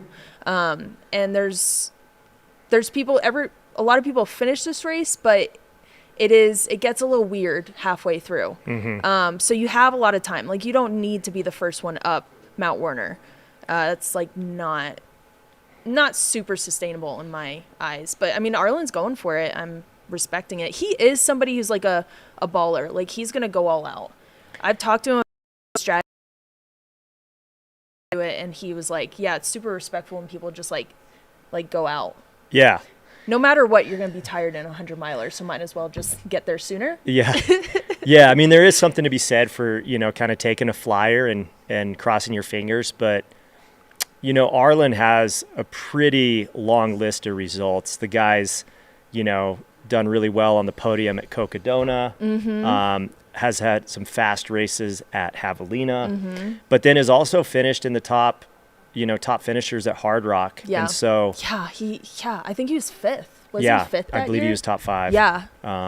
So he knows what he's doing. But if you look here, even though we're saying Arlen's taking a flyer, right behind him is a bunch of people. Yeah, just we got a few seconds JP back. Giblin behind him, who is just incredibly competitive and so fast. He's one of my teammates on Altra, for Ultra, and he is just so fast. And he's making up some time there. It looks like he's not that this matters. It's within the first mile, right? So Right. like we said, it's going to be a long race.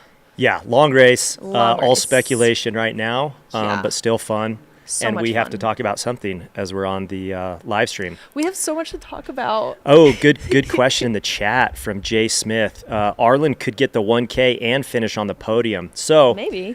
maybe Arlen's just maximizing this opportunity where he's going to go get the 1K, settle in, Yeah. maybe find some people to run with, and then, Oh, we got some hikers in front of Arlen. there we go. Here we go.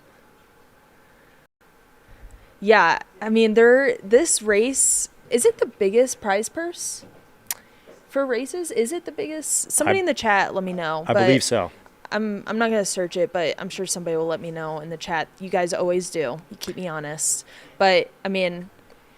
Another question in the chat was, are they allowed to have polls? Yes, they are allowed to have polls. In the past, let's see, the year I ran it, which is 10 or 11 years ago, there were no polls, but I think they've Did they changed just change that in Because the I last remember couple my of years. year they didn't No allow polls? polls. I believe poles are allowed. It looked like I Oh. saw a couple people using poles, Okay. but I could be wrong. I have been wrong once or twice before. Just once or twice? My wife Becca, she's definitely right more than I am, so she'll remind me of that definitely. Oh, it said UTMB technically has more Oh. prize money this Yeah. year. Oh, yeah, it is. It changed from the past. They'll allow all runners, 50, 100-mile hares and tortoises, to use hiking or trekking poles. Oh, so sweet. So cool. There you go. If you were allowed to use poles, would you have utilized poles on this course? No, Yeah. probably not. No, Yeah. would you? I don't think so. There might have been a couple short sections where I would have wanted them, but I don't know if it would have been worth. I don't know how much I would have used them over the course of the whole race. You know, around leaving Fish Creek, pretty good climb up to Long Lake, maybe in there. But this is a pretty runnable course, you know, even though we are in the mountains of Steamboat, and, you know, the course does hit a high elevation of like between 10.5 and 11. You know, most of the course takes place in like the 9,000 foot range. Mm-hmm. So it's definitely not as high as like, you know, Hard Rock or a High Lonesome. But it is fairly runnable. Mm-hmm. So, you know, it might be a little bit more comparable to like a Leadville as Yeah. far as like runnability. Yeah. You have thoughts on that? I was just admiring this train of people. It's a good train. Yeah, it is a good train. Yeah, it is. I think if you've done like there, I did see some people coming from the East Coast. If you have stayed at altitude for like 2 weeks, I think they'll be fine. But as somebody who came from the East Coast, you definitely feel it when you're out here. It's not like extreme, like hard rock, like you said, but it's definitely noticeable at a point. Yeah. And I think this race too, at least when I did it and being on a part of the live stream this last year, and maybe you can speak to it since you've done it twice, you hit a lot of temperature fluctuations here. Oh my gosh. I remember one of the coldest I've ever been in a race was at Run Rabbit Run, Yes. the year I did it. Oh my gosh. Some of those low spots, I remember I had, you know, my long sleeve fleece on, my wind jacket, gloves, and a beanie, Yeah. and was having to move pretty good just to stay warm. How did you feel like going down to Fish Creek? Because I remember Fish Creek going down and then going up. I was really warm, but then, like you mentioned, after Dry Lake the second time going up, I call this like no man's land, because before you couldn't have any crew at Summit, so it was just like kind of like all on your own for 40 miles from like that point to the finish. But that is so cold. Like you said, it gets pretty chilly up there. I tell everyone that asks me about the race, it's like definitely bring layers after Dry Lake. You're going to definitely need them. My year, the first year I did it, 2022, Rachel Lemke was second, and she was gaining on Annie Hughes, and the storm came. It got really cold. She was wet. She got hypothermia and had to stay at Summit she had to stay there for a couple hours just to warm up. Yep. And that was so unfortunate. She was doing so well. If she had just brought more layers, it's just like it's a pretty wild race. Like you said, there's a lot of fluctuations in that temperature. And like the weather too this year seems a little dicey. As we can see, it is quite windy there, and it should be raining soon. Myself as a runner, I would take these conditions over a really hot day, maybe. Yes, But if the absolutely. weather turns and it starts raining for hours, it's not quite as enjoyable. Yeah. But I do think that a little bit cooler weather, you know, while maybe not as fun for crew, is better as a runner. Yeah. Yeah, for sure. And I do remember my experience as well. I remember rolling at Dry Lake and Summit Lake. People that were ahead of me for the first, 60, 70 miles of Yeah. the race, there was a guys both. They didn't have enough warm clothes. Yeah. You can catch so many people in that last 40. Yeah. It is. That's why I tell people, like, save a little bit for that last bit. Always save. There's a good train of runners heading up, and I saw Matt Daniels in there as well. And maybe we can chat about some of the athletes that we have in our picks and maybe some hot tips from the chat. I would love that. That would be cool. So, you know, I know Matt personally. I was just texting him the other day, and I know he was scheduled to run high-low and was really looking forward to I it. remember that. And he ended up having like mold exposure. Oh. And so he got sick and had to bail on high-low. But I know he's been up in Summit County a lot training at a very similar elevation and terrain to here. And, you know, he hasn't raced a ton in the last month or two. And so, you know, I think he'll be primed in a really good spot to do well. And then let's see, I'll pull up a few other names that I had noted here. Yeah, could you give me like your like top 3 on both sides? Yeah, man, top 3 is like, going to who do be you think's tough. But let's do, There's since a I was lot on the talking line about here. Matt. Yeah, exactly. You know, Matt Daniels, I'm going to say is going to be up there in the top, you know, for the podium, at least in my opinion, here at, you know, mile 2 of Run Rabbit Run. A couple other names that I think will for sure be in the mix: Arlen Glick, JP Giblin.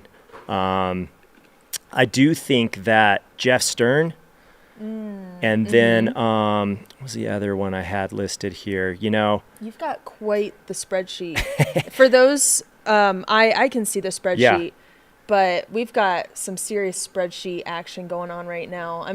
I respect this so much. all I did was cut and paste from Ultra Sign Up. Oh. And then It looks great. yeah, I think Ryan Sullivan is going to be in the mix too. That guy has a lot of foot speed. He won San Juan Solstice. He's been top 3 at Leadville. He ended up dropping at high-low. Oh, did he? Yeah, he was ahead of me obviously until he dropped. I'm not sure exactly where he dropped. I think he maybe dropped at Monarch. Okay. So I think he's probably super motivated. He's probably got a little.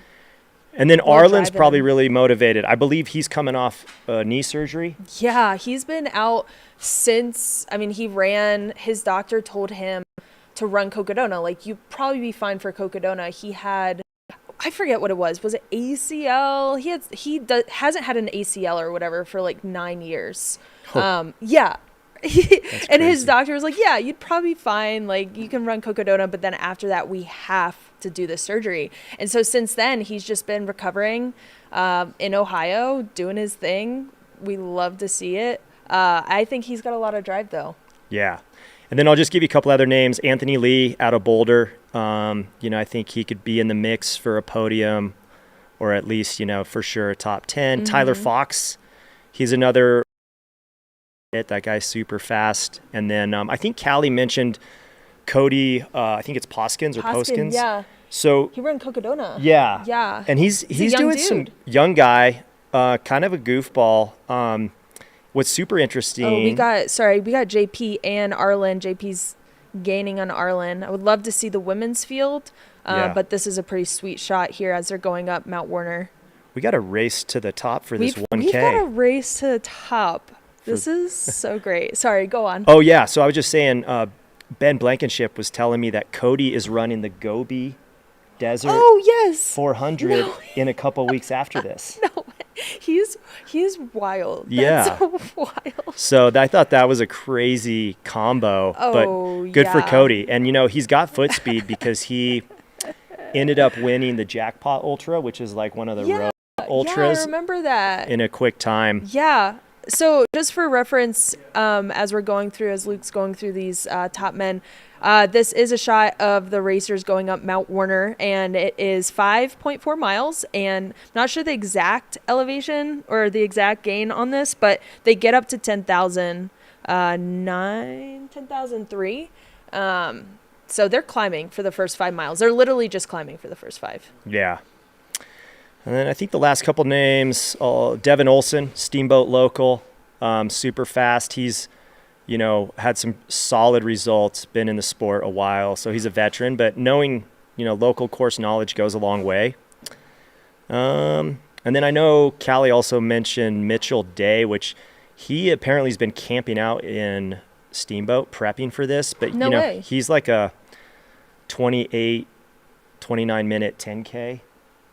kind of runner. So That's what's cool about this race. I think it kind of flies under the radar.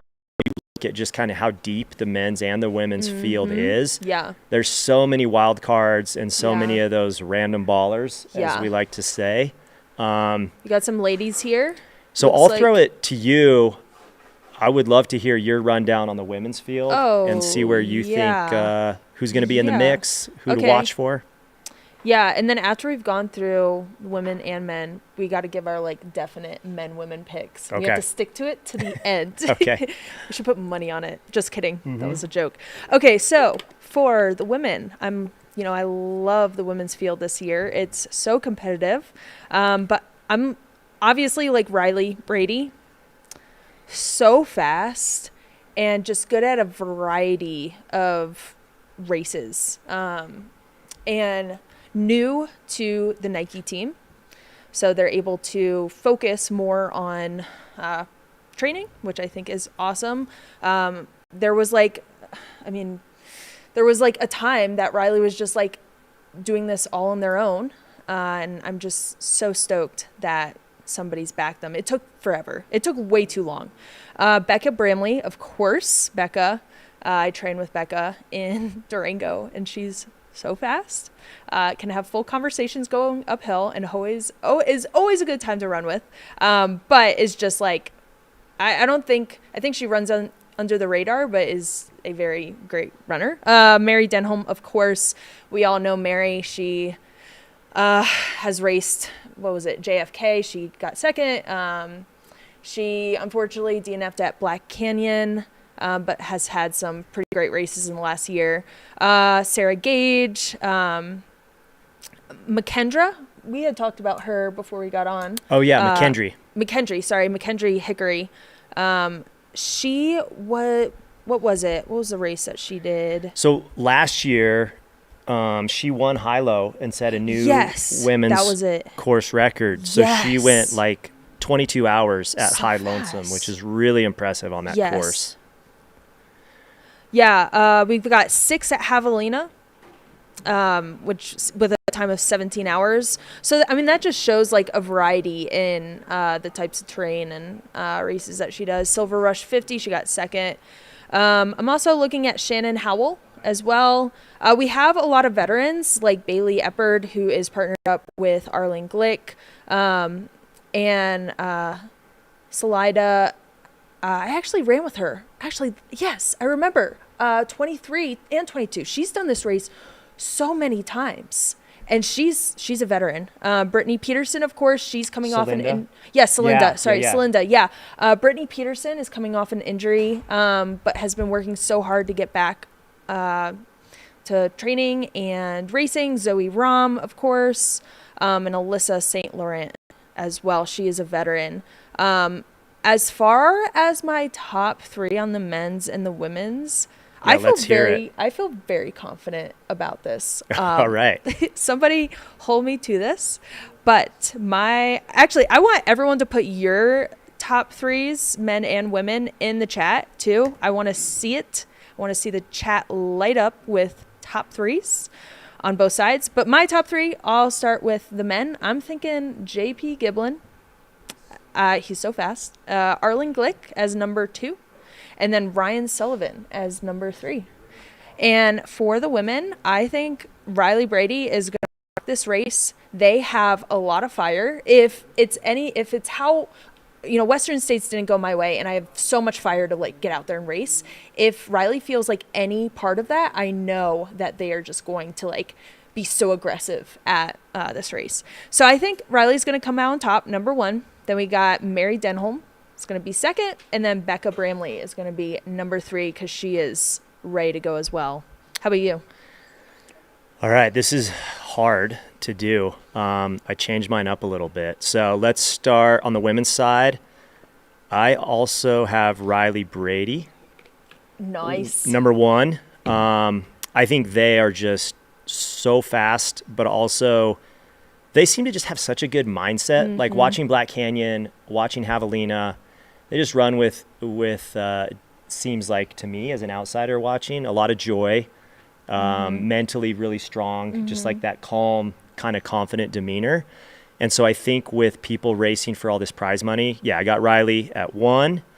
And then I'm going to say McKendry at number 2. Oh, nice. That's kind of my surprise pick. Yeah. Watching her run high-low last year and run a 22, I think that type of terrain suits this one really well. This is a little more runnable, but she ran super steady at that race, and it paid off late in the race for her. And then I got Becca Bramley at number 3 as well.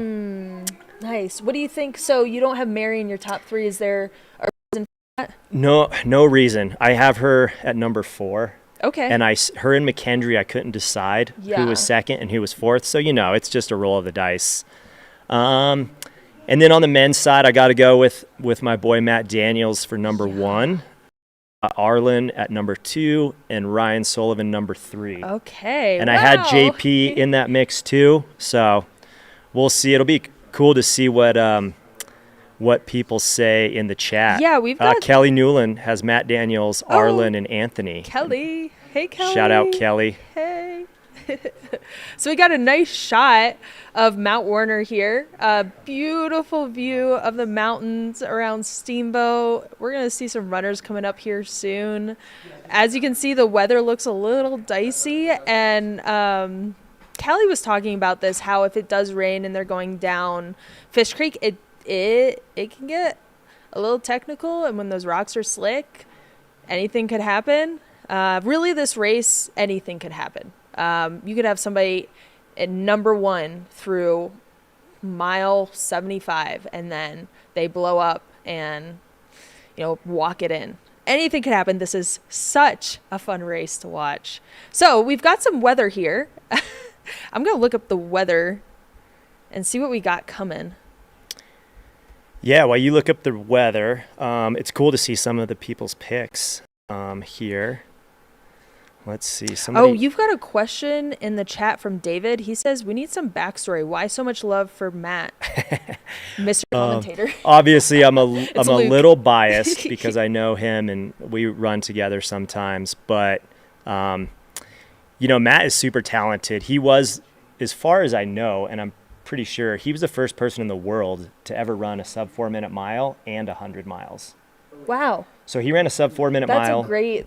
Post college, and then was a few years back was top 5 at Western States. So cool. He's dealt with some injuries and has definitely had his share of DNFs, but I think if if his mind is in the right spot, I think his body's healthy.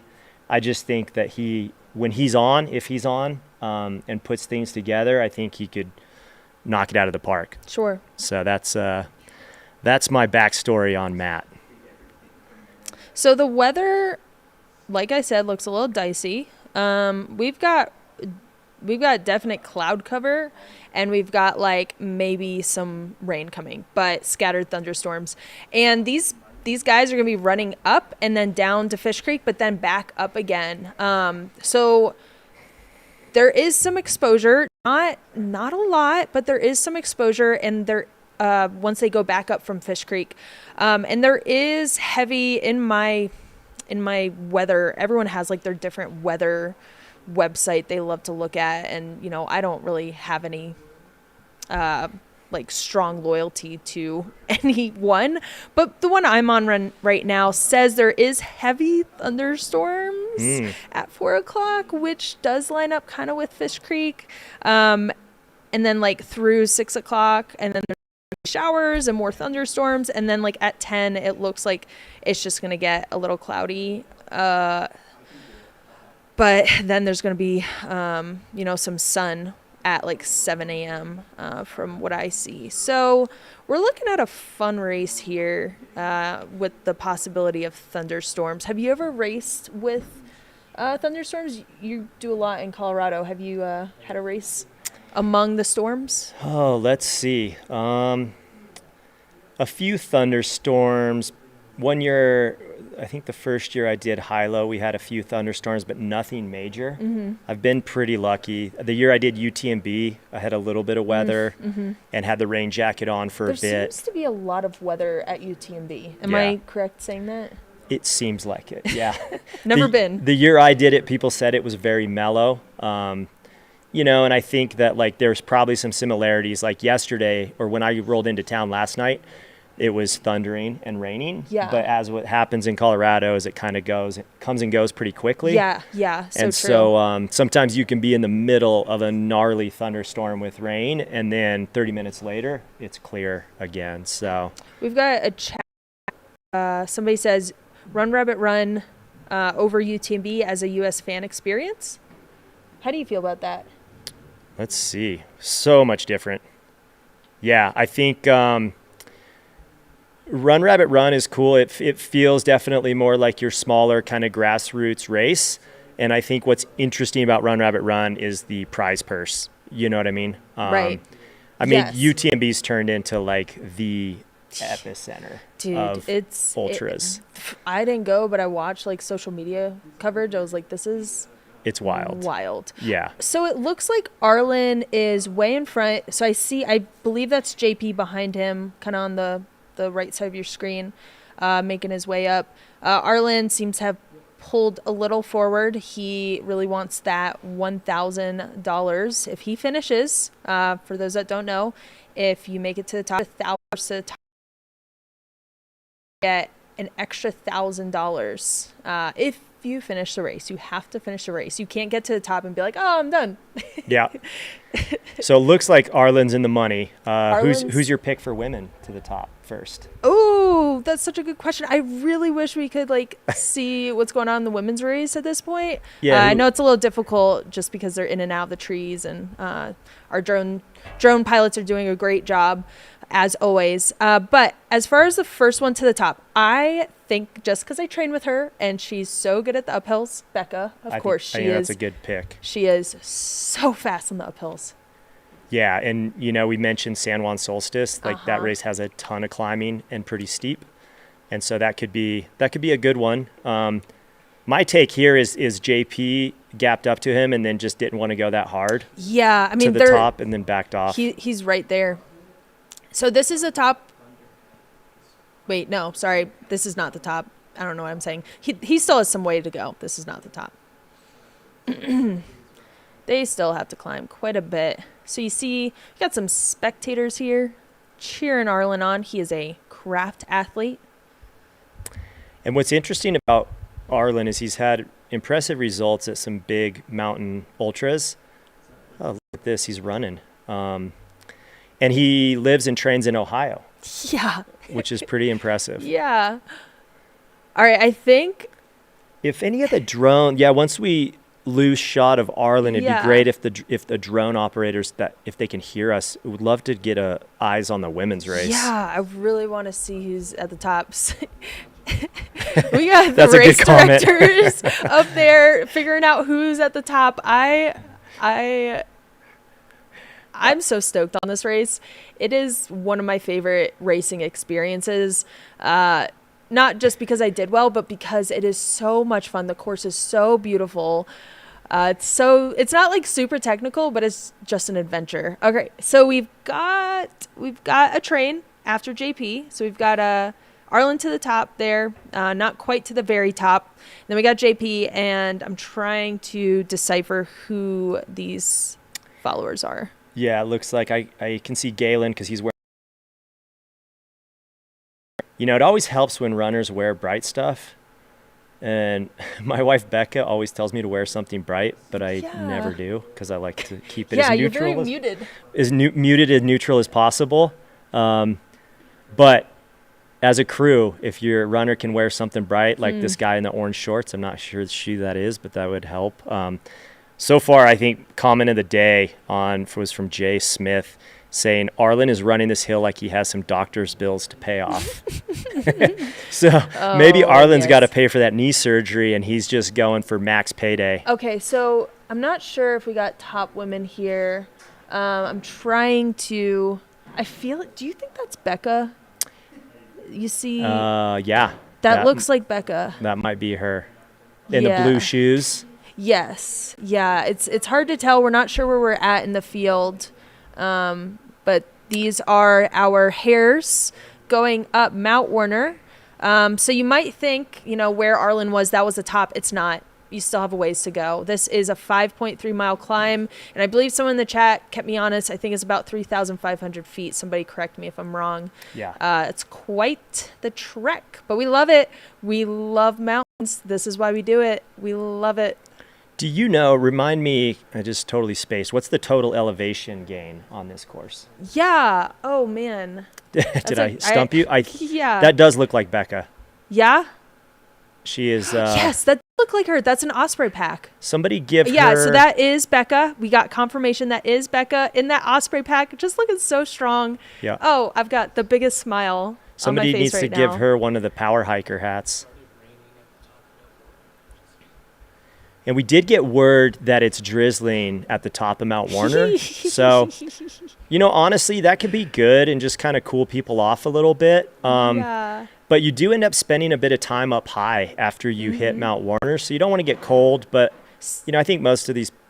So right now we're looking at Becca Bramley out of Durango, Colorado. She is number 1 for the ladies, trying to get that $1,000. Once you get to the top of Mount Warner, you get that $1,000. So to answer your question, it's 101.5 miles, 20,391 feet of ascent. There you Look go. at her go. What shoes is she wearing? Can you tell what those are? I think it's the new Hoka Mafate. Oh, nice. Yep. Nice. Yeah, so Is that Riley? That's yes, Riley. that is Riley. Yeah. Oh my gosh. So we got Riley and Becca Yeah. leading the women's race right now. And they look super calm and controlled. So, you know, Do you think they're having a conversation? Because Becca can have full conversations as she's going uphill. What do you think they're talking about? Great question. I think they're talking about how they coordinated their outfits because they're both wearing black shorts and a white shirt. Yep. But other than that, probably talking about how now it's raining and how awesome this climb is. Yeah, and sometimes, like, I'm looking at the spectators there, and they both have long sleeve shirts on, but not like rain jackets. So it's probably just barely drizzling up there. It probably feels perfect as far as temp goes. I know last year it was very hot at the top. So yeah, all right. Do you think they're going to try to sprint for the top? Oh my gosh. You're so right. Because whoever gets there, like to the top of this building, right? Yeah. Okay. But they still have more to climb after this, just so people know. But to the top of this building, we'll see who gets that $1,000. So Arlen won that. If he wins, or if he not wins, if he finishes, then he gets that $1,000. But we will see if it's Becca or Riley to the top. Yeah, I like these in-race preems. Kind of makes it exciting. I think somebody in the chat had said that we need more. Let's see, we need more prize money for segments within the race. That's exciting for fans. So cool. I used to race bikes, like road bikes and cyclocross, and during some of those races, they have preems. Okay. And they're unannounced. So if you're doing a criterium... It's Becca. Becca got it. All right. It looked like Riley just kind of was fine letting her have it. Yeah. What would you have done in that situation? Throwing it's some hard elbows. Hard to say not knowing. Yeah. Yeah, you know, maybe they had an agreement. Did a shake. Secret handshake. If you get, I will get to the top, but I'll let you win. Hey, or no. If I was hiking and I felt like we were both moving at a good pace and neither of us wanted to sprint, I would say let's split the money. Yeah. There you go. Oh my gosh. $500 each. I love that. I mean, ultra runners are like notoriously just so nice and the best people you will ever meet. Oh, they're running together now. Yay. Ultra friendships. So yeah, they probably made some sort of agreement. That's cool. So somebody had said that Mountain Tiger in Truckee has a downhill segment where the winner gets a free watch. Ooh. So there's so cool. Race directors add some segments within races to keep it fresh and exciting. Yeah. So I see some people putting their poles away. I wouldn't do that. And personally, I would just wait. Yep. Maybe like 5 minutes. Because you have another climb? Yeah. Yeah. Yep. Oh, Riley is, so we have Riley in front of Becca right now. We had Arlen in number 1, we had JP Giblin. At number 2, right now for the women, we have Riley and Becca. I mean, they're running side by side pretty much. It looks like Riley is trying to pull away. I would love to see who else we have in the women's field, who is behind them. Yeah, lots of calf comments on the chat about seeing people's calves going up that climb. So when you did this race, when you did the climb, do you remember the feelings? I know that was 11 years ago, but yes, I remember my feelings, but I would love to hear how you were feeling at this point. I was trying to take it as easy as possible. Nobody was off the front, and that was probably because there wasn't a preem that year that I did it to the top. And we, on the way up, took a little bit of a wrong turn. Oh. And started heading into the trees until somebody yelled at us, so we all kind of came back. Oh, good. And so we went up and over the top with a big group. But something I do remember pretty distinctly from that year I did it, it was the year Rob Krar won Leadville, Western States, and Run Rabbit Run, all in that one year. I would believe it was those 3 races. And those are really close together. Yeah, and it was like that year he was just kind of on fire. And I remember there was a group of about 15 of us, and we were, I don't know, within the first, we were probably like mile 10 or 12.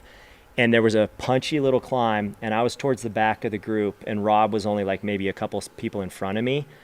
And he was the only person hiking, and everybody else in front of him was running. And he was obviously like the favorite after winning Leadville and Western States. And I was like, oh, this guy is so much smarter and running so within himself. And of course he went on to win and just drop everybody. How about you? How'd you feel on this climb? I was thinking, this is so hard. The first year I did it, I was like, this is so hard. And I have so many miles to go.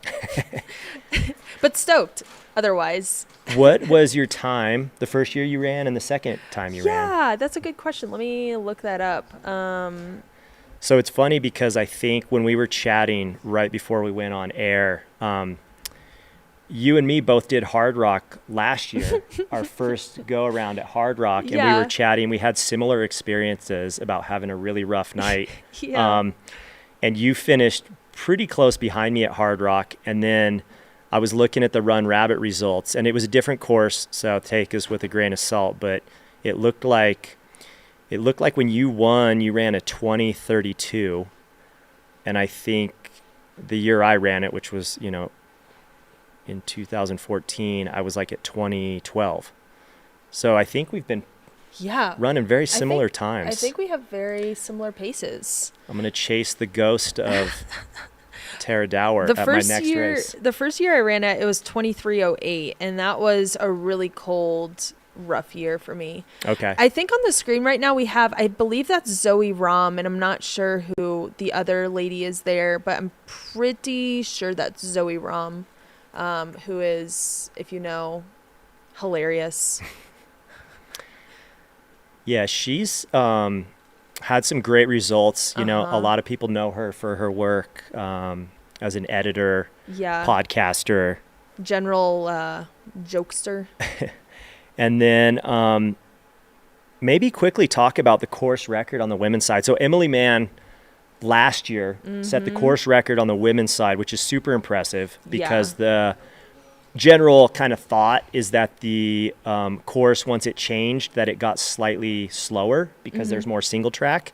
But she was the first woman to break 20 hours, and she ran a 19:48 last year, setting the course record. Yeah.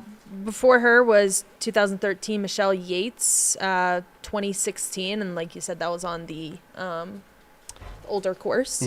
Emily Mann ran a really smart race. I was on the Appalachian Trail during this time and wasn't able to watch. I actually pulled it up overnight and watched the race a little bit as I was as I was going into Damascus. I think I camped right before Damascus, but that's cool. I watched a little bit of it, but thanks. We just got some snacks delivered to us.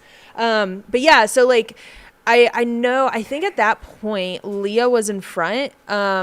Leah had a bad fall. I don't know if you've seen the pictures, but Leah Yingling, she just had blood Yes. running down her legs. Yeah. Emily Mann, I think, overtook her. I think it was on Mount Warner. So Leah and Emily were battling it out.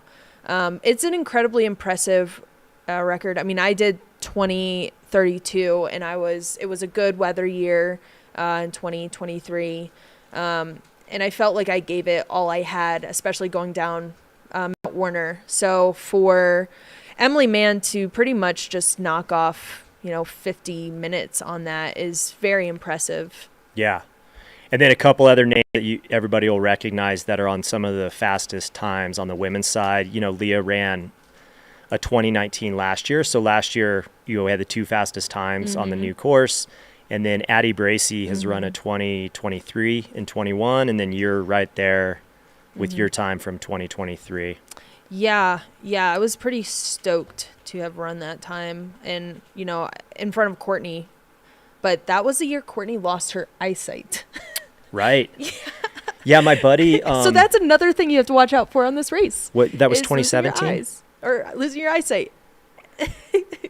Yeah, 2017. I believe that's the year that Courtney lost her eyesight, which is wild that happens in our sport, but definitely not uncommon. Yeah, that was the year, actually, a buddy of mine who I train with, Jim Rebenak. Shout out, Jim. If you know who Jim Rebenak is, he is like the most underrated, kind of like not known guy who's been on the podium at Run Rabbit a couple times and won. And he also lost eyesight in one of his eyes that year. So one of his eyes. Yeah, so he was telling me that he couldn't see out of one of his eyes and was basically like limited on the other side. Could you imagine? No, I can't. Running 100 miles and then like, oh, I guess I can't see now. I guess I'll just like feel my way to the end. Yeah, I mean, it shows that Courtney's time is even that much more impressive, knowing that she lost her eyesight on that last descent, or had the last 5 or 6 miles without. And then on the men's side, the fastest time run on this course by Jason Schlarb, that was back in 2013 at a 17:15. But then you look at, once we move to the newer course, you have Dave Stevens in 23, and then Richard Lockwood last year put up a solid time of 17:24, and then Rob Carr's time from the year I did it at a 17:40, and then Jimmy Elam with a 17:45. You know what we should do is take your guys' team time, because you guys both had phenomenal races that year, and see if anybody gets close to it. Yeah. Did you tell me your team pick? Ooh, no. Do you have a team pick? I'm going to look right now. Yeah, let's see look. Who we got. Ooh, there's some good picks. So, I mean, just so people in the chat can see there's we've got Team Microcosm, Zoe Rom and TJ David. Yeah. We've got Mary Denholm and Jeff Stern with 2 Hares from 40. Ooh, that's a good one. That's a fast team. We got Brittany Peterson and Matt Daniels for FUN. Fun. Another really If good you one. can spell, that's how you spell fun. So Linda and Ryan Yeah. Sullivan. That's a good one. Yeah. Riley Brady, Brian Condon. I don't think I know him. Not very familiar with him. Do you know? Let's see. I recognize the name for sure. But let's see if we can. And then we've got McKendry and Devin Olson. That's somebody I haven't talked about yet. Devin Olson is a Steamboat Springs local. He does a lot of racing in Steamboat. He runs a lot of the trails. I met him during Kyle Curtin's FKT on the Colorado Trail, and he's just like such a quiet baller. I'm excited to watch him race, but I did hear from somebody that he wasn't feeling 100%. Yeah. Yeah, But I heard from that team is the Dream Goats. Okay, cool. Yeah, I heard he wasn't feeling 100%. So I believe he started, but I'm not 100% sure. I think he was going to start, but I had heard that he wasn't feeling 100%. Yeah, Brian Condon, some solid results. He was top 10 at Quad Rock, top 15 at Leadville, top 15 at Silver Rush. Looks like 22nd overall at Black Canyon. So, the guy's got speed. Not any huge podiums, but obviously a super solid runner. Yeah. It's deep. And then we have Arlen Glick partnered up. Oh, heck yeah. Look at Great that. shot. Look at the fog. Oh, yeah. This is a spooky vibe. We're getting close to Halloween, and we've got some spooky vibes here on the Run Rabbit Run course. Oh, so fun. But anyways, Arlen Glick is partnered up with Bailey Eppard. Midwest Roots is their name. And Bailey has run this twice before, and I want to say, I'm going to look this up to confirm, but pretty sure she's done the 50 miler as well. Cool. Yeah. Oh, Kelly Newland with some insight. She said Brian's from Boulder and is Riley's BFF. Oh, yay. It's his third or fourth time running Run Rabbit Run. Oh, sweet. So he's got the experience. Ellie said Brian and Riley coach together. So solid team for sure. Love that. Anyone seen Trish? Oh, Trish. In the chat. I haven't seen Trish. Hopefully she'll hop back on. Where is she? Yeah, this is a really cool shot along the road once you get past the top of Mount Warner. Yeah. Sorry, I'm eating some gummy bears that Zach brought us. So thanks, Zach. Yeah, I was looking at those. I'm really interested now to know where the men are. If anyone's close to the top. Oh, thank you, whoever did that. It must be a little rainy up there. Yeah. Somebody that cleared off. Oh, this is our drone shot. We're getting where this is the drone shot. Where is that at? Oh, look. So it looks like the weather has rolled in real quick at the top of Mount Warner. It's foggy, drizzly. Drone shot here. Yeah, this is what it would be like. That shot that you just saw. That's what it would be like if there's a UFO that came down and was beaming you up. So if you're ever wondering what that was like, what that looked like, that's How good it. would it be if somebody ran by in an alien costume right now? Yeah. I mean, I thought you were about to say how cool would it be if you got beamed up by an alien, because that is one of my bucket list items. But yeah, that would also be pretty cool. Yes, so we're here in the studio. For those of you that have been with us, this is Run Rabbit Run. Obviously, this race has about, I think it's about almost 500 runners between the Hares and the Tortoise race. So for those of you that don't know, there's a 9 a.m. start for the Tortoise runners. The people that are running the Tortoise division, they can have pacers. And then if you're running the Hares division, you are basically one of the faster athletes or going for prize money, or you just want that 1 o'clock start, and they are not allowed pacers.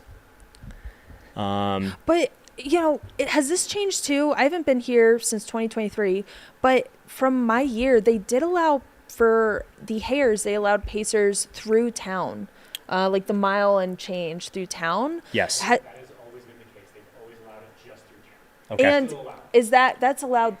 So I'm getting word that is still allowed. I was trying to check the rules and see, because when I'm off here, I would love to pace some of my friends through town. But yeah, so the Hares are only allowed pacers through town because, we're trail runners. We can't contest with cars. Right. We don't know what to do when we're running past cars.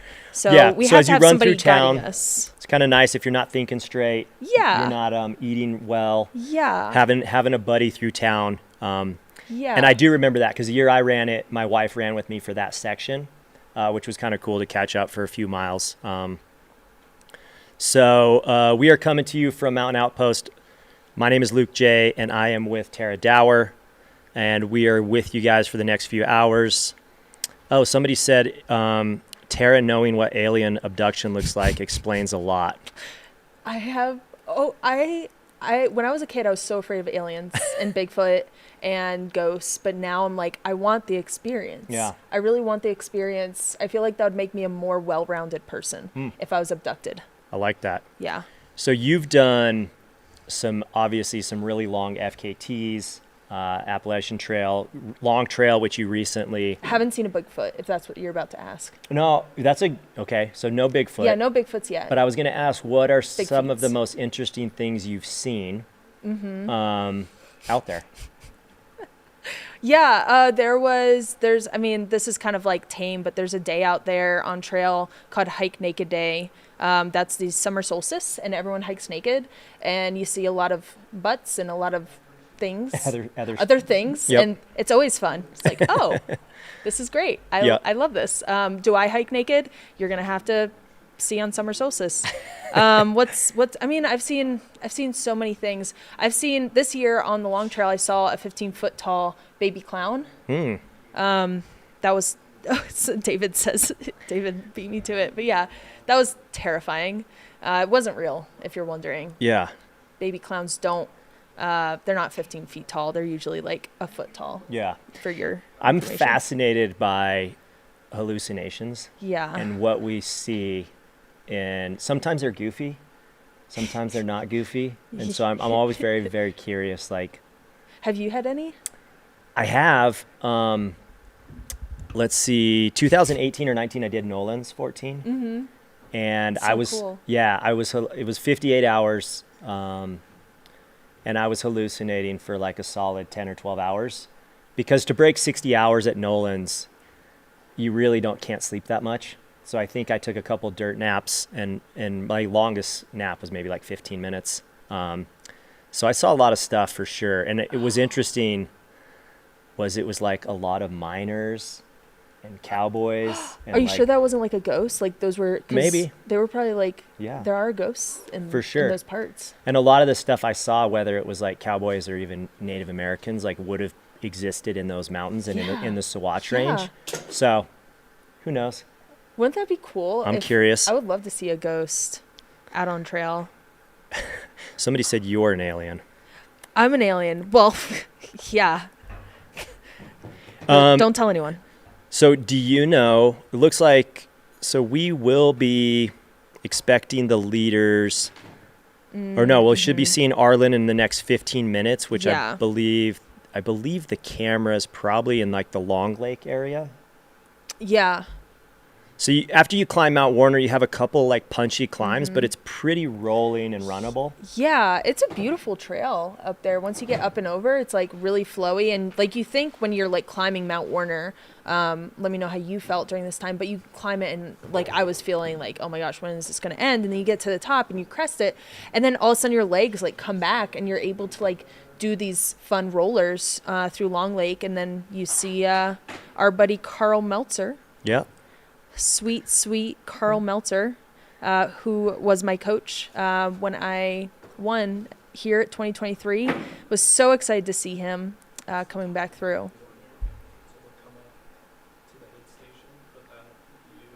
Cool.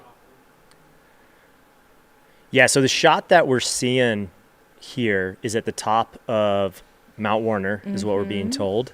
Oh, there's some raindrops. Yeah, so we'll keep an eye on the weather. It'll be interesting to see how much it rains. But if you look at the temp, I think it's like 60 degrees out. So honestly, like for running, it's pretty ideal. Yeah. So we got a shout. Oh, high at the top is 47. We just got word. All right, so it's chilly. We have a shout out to Amanda and Billy Grimes. Yeah. Some hard rock legends. They said they're heading out to Billy's Rabbit Hole right now. That's Eileen. Shout out Eileen, who also, she's at Animus. I believe Animus Forks every year at Hard Rock. Yeah. But yeah. What a great place to be. Yeah. And Amanda and Billy are awesome as well. All right. Silverton locals. I feel like we're getting close. We saw some people, like some of the aid station volunteers at the top of Mount Warner there, jumping up. Maybe for heat. We got tutus. There we go. We got lays. It looks chilly up there. Yeah, whoever this woman is, she looks like she has a good time. All right, David is asking, do the commentators prefer dry, hot weather or cool, wet weather? And I mean wet, not like damp. Which this really isn't wet. He's right. You know, this isn't wet. This is just like drizzle. Yeah. I prefer probably cold, wet weather. That's my preference. Yeah. How about you? I would say it depends on the distance That's so or true. how long I'm going to be out there. So true. Because if you're out like 250 miles in cold wet, that would be wildly miserable. Yeah. One year I raced the Bryce Canyon 100 and it was really cold. It was I had a jacket and wind pants on for like 80 miles of the race. And it was raining off and on. And that just wasn't as enjoyable, you know. At that point, I was like, I hope the sun can come out, and I just want to take off my pants and my jacket. Did it ever come out? A little bit, Yeah. but it mostly was muddy, which made... At the end of the race, did you do like a slide in the mud? No, but somebody was catching me, so it wasn't enjoyable. Catching you. Yeah. Yeah. I was lucky enough to be in the lead, and for most of the day, not a super competitive race if I'm in the lead, but and then like the last 10 miles, they were like, "Oh, the guy behind you is catching up," and I remember seeing his headlamp, and so I had to book it. Dude, that's terrifying when you see the headlamp. Yep. Yeah. And oh yeah, that's right. Somebody just reminded me that Billy Grimes just finished PTL. So he finished with Donnie, who's I think Donnie still lives in Steamboat. They did PTL out at UTMB, which is like the 2-person race. I think it's like 300 miles or something. Yeah, it just shows you, I think being prepared for all different weather is like obviously one of the most important things in ultras. I was talking to my buddy Matt, who I stayed at his house rental last night, and he's in the Tortoise race, and I believe this is his third 100-mile race. And he was talking about drop bags and just putting extra clothes in all the drop bags, which I think is really smart. Yeah. Because like we both witnessed the years we ran it, people dropping out by not having enough stuff. Yeah. No rule that you can't put a couple extra shirts in your drop bag. So utilize the drop bag. It's a good idea. Just do it. And also like carry a couple layers, even if you think like at Summit Lake, the first time you go through Summit Lake, that's when I pick up layers. It's when I pick up a headlamp and layers. You just never know. Yeah. I think that's probably, we've got some bell ringing. So who are we going to have to the top? Oh my gosh. Here we go. Who do we got? People put in the chat who you think's going to come up first. There's so much suspense. Who is it? Oh my gosh. It's JP. Yes, JP. Look at you. Is he chasing the ghost of Arlen, or is he past the ghost of Arlen? Past the ghost of Arlen. I believe that might be Arlen or somebody else, but we got JP to the top. Oh, so excited for him. He's an ultra athlete. He is coming off an injury, and he has so much fire right now.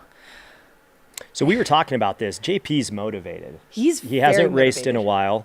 He did a pretty big through hike, but he wasn't going fast. He was just doing it for fun, right? Yeah. I think he was out there for fun, but he has recently got back into some pretty sweet training.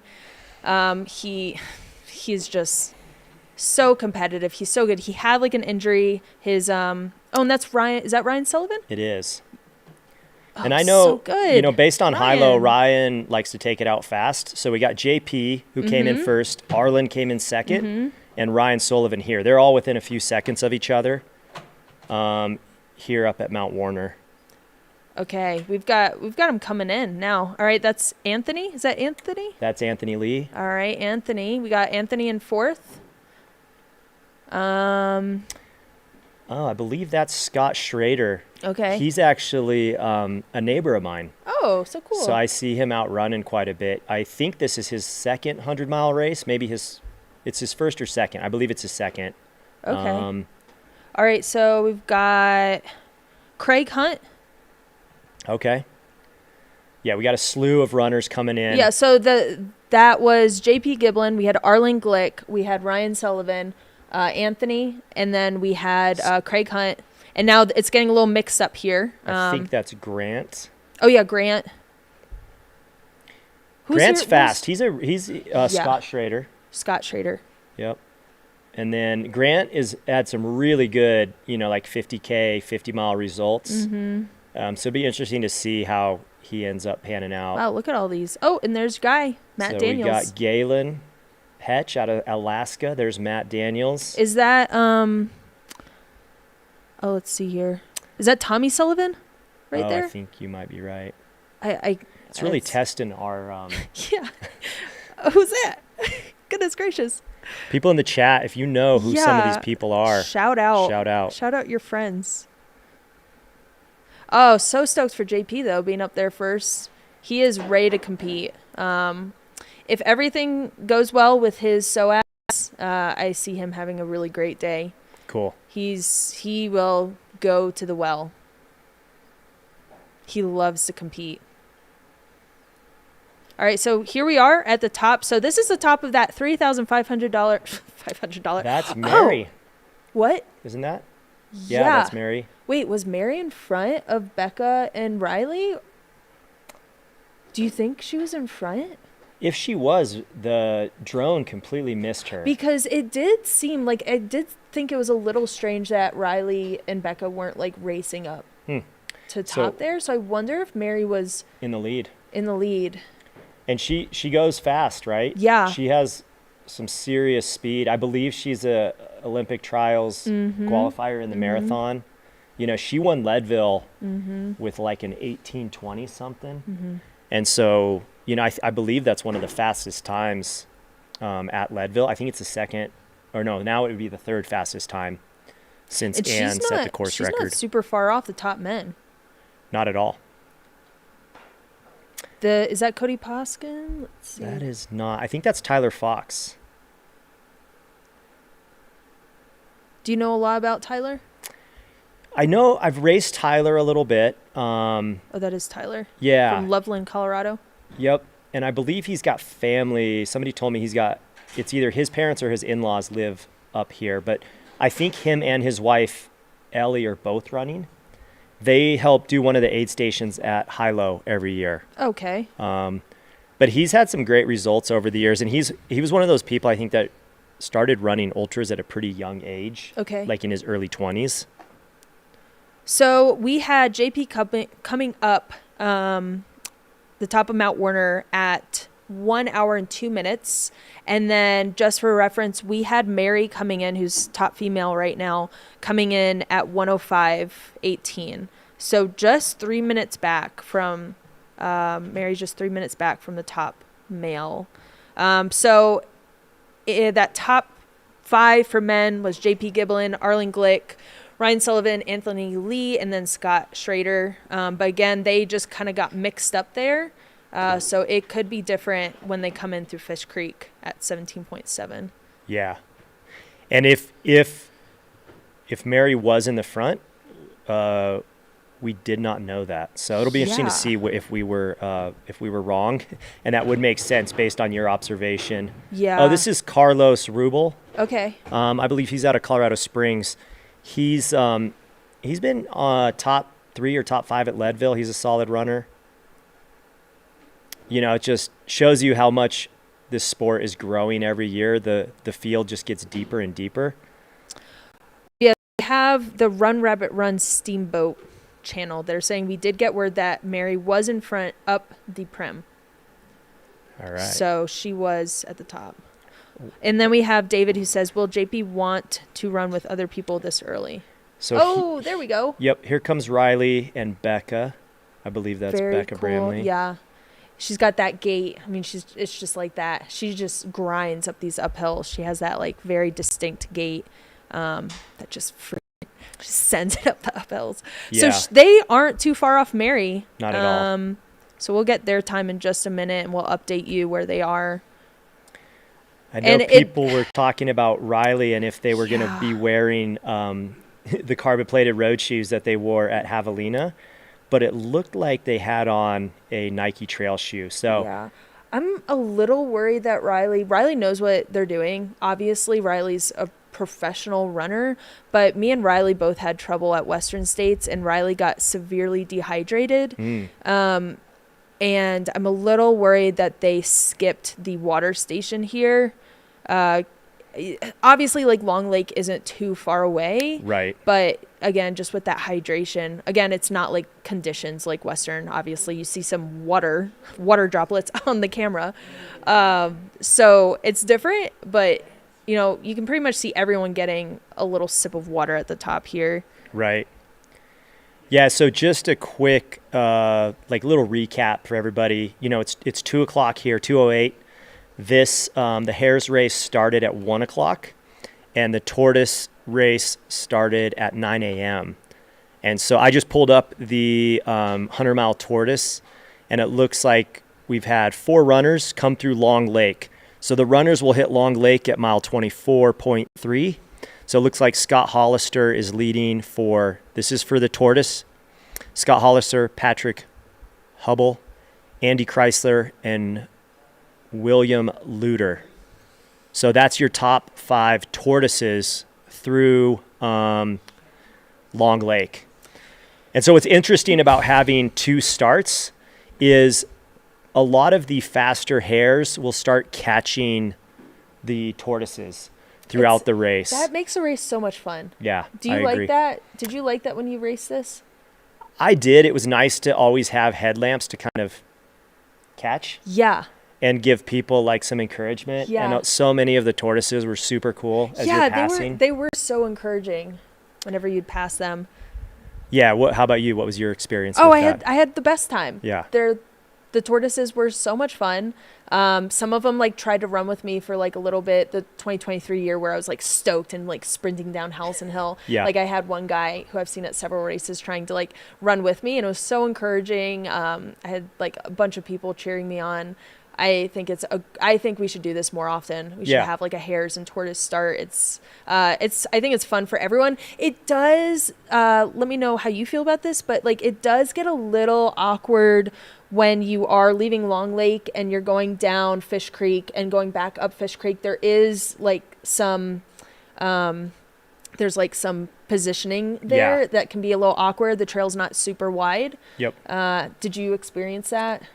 Yeah, there was a few times where you're not sure exactly what place you're in or where you are in relation to the other hares. But, I generally try not to think about that too much. But what a cool sport that, you can be middle of the pack or even a back of the pack and have some of the best athletes in the sport, pass you. And you might get a run with them for a little bit.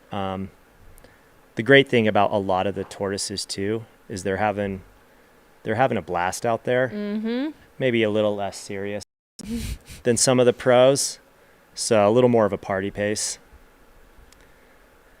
It's been interesting to see what's on people's feet too. Yeah. Yeah.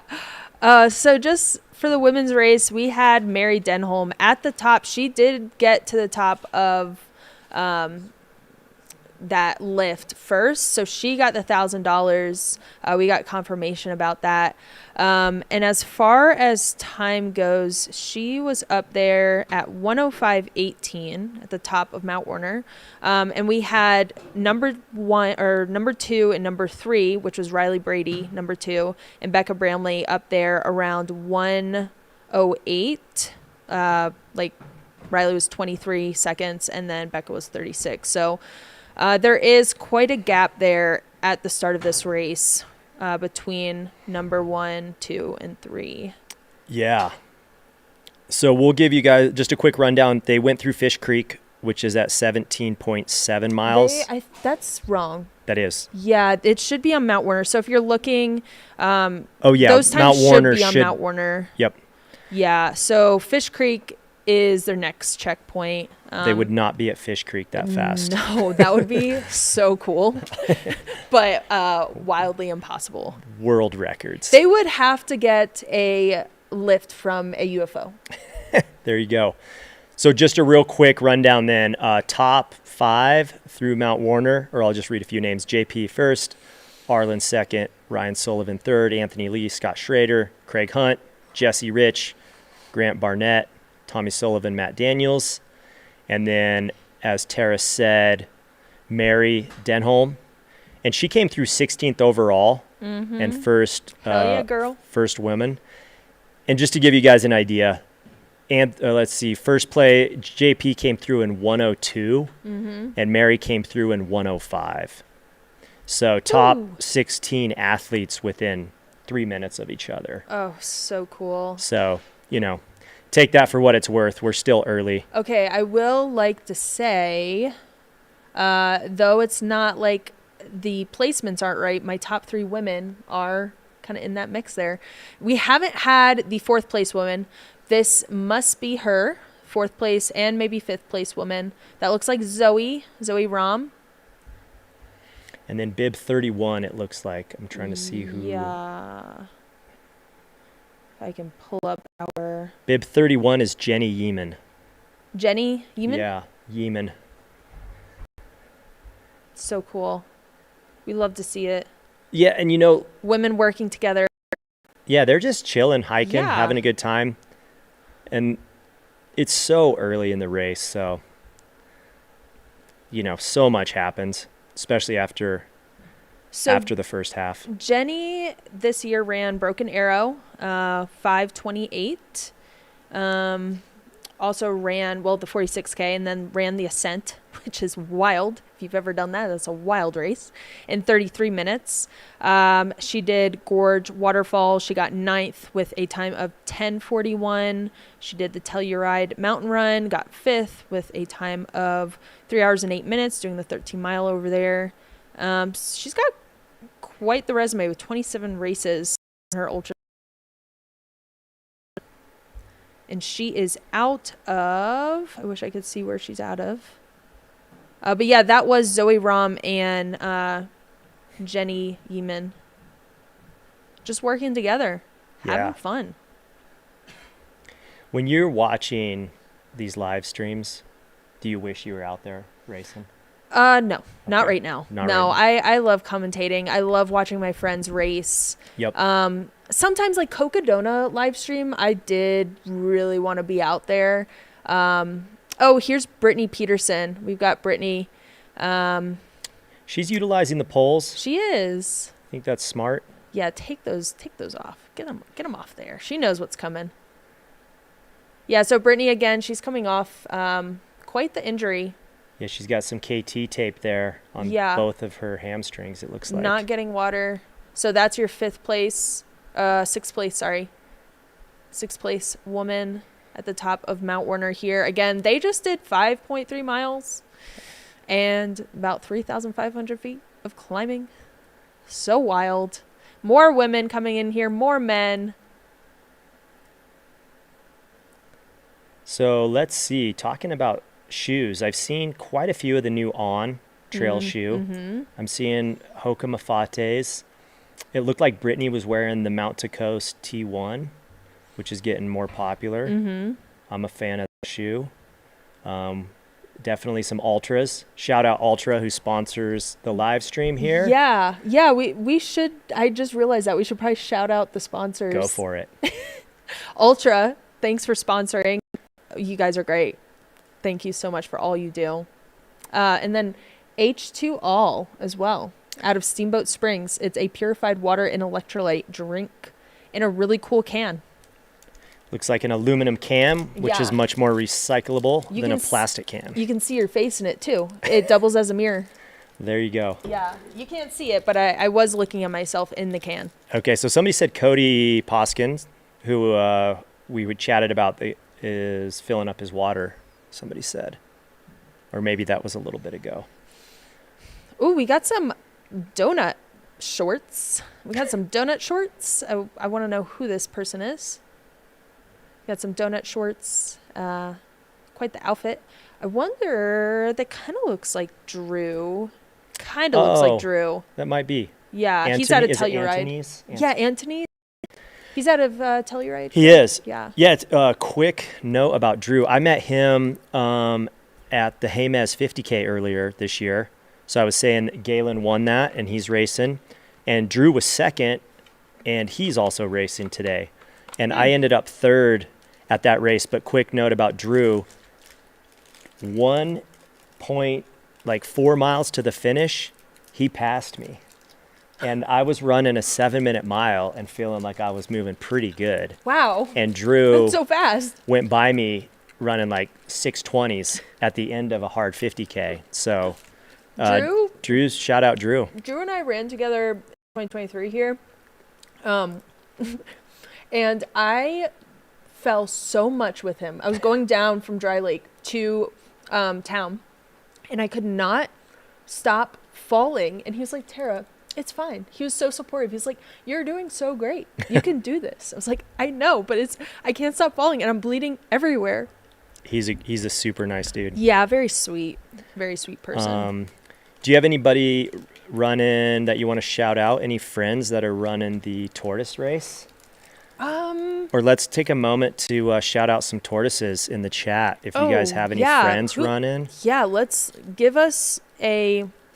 I'm going to shout out my buddy Matt De La Rosa, who let me crash at his place last night. Thanks. He is running. Matt? Yeah. Shout out Matt. He's Sounds got. Good we said that at the same time. Yeah. He's running Run Rabbit Run. It's his third 100-mile race, and I think he's shooting for like a 26 to 28 hour finish. Nice. So I think he's... How do you know him? Friends of friends, and then we run together.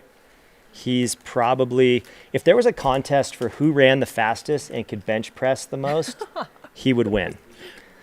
The guy is carrying around more muscle than anybody I know out there. What if there's a race where at the aid stations you have to bench press like your body weight? He would win. He would be my pick. Like to continue on, you have to bench press your weight. Or your or they pull you. Yeah. Yeah, that's like the test. So many runners would fail. I know. I would fail. So many runners would fail. Again, so for as I'm chewing my these gummy worms I just got, we had Mary Denholm at the top of Mount Warner first for women at 108. Was it? No, 105. It was 105. 105. And then we had JP Giblin at the top at like 102. So there is like a 3-minute gap between the first women and the first man. And that might have been, it's Lana or Lena Jesse out of Colorado Springs. Mm-hmm. Oh, we have some shout outs here for the tortoises. Let's do it. Yeah. So we got Bill Shom. We've got Nico Teller. Let's Go Hannah. Shout out to Bill again. Bill's popular. We got Stephen Cornelius. Let's Go Hurricane. Zachary Ricks and Casey Duvall. Andy Fullerton. Who else we got here? Cliff Johnsrud. Cliff. Ari Cohn. Chris Zimnowski. Oh, we got a Marine veteran in Fort Collins local, Jack Sutherland. It would be awesome if people just started typing in really hard names to pronounce and you just keep going. I have so much trouble with names, like last names especially. So if you did that, you would definitely get a show. If it's not a show already. Also, thank you to our volunteers out there at the top of Mount Warner in costumes. We've got a cow up there. We've got a cow. As the cow ran by. As the cow ran by. We've got people up there. It looks a little chilly. I'm sure it's like really chilly if you're not running. So thank you to all the volunteers that came out. Run Rabbit is really special in the way that they have such a great community, so many great locals, so many volunteers that give up their time, and it's such a community event. So thank you to all of the volunteers out there, all of the crew chiefs or all of the aid station chiefs. We appreciate you guys. Thank you so much.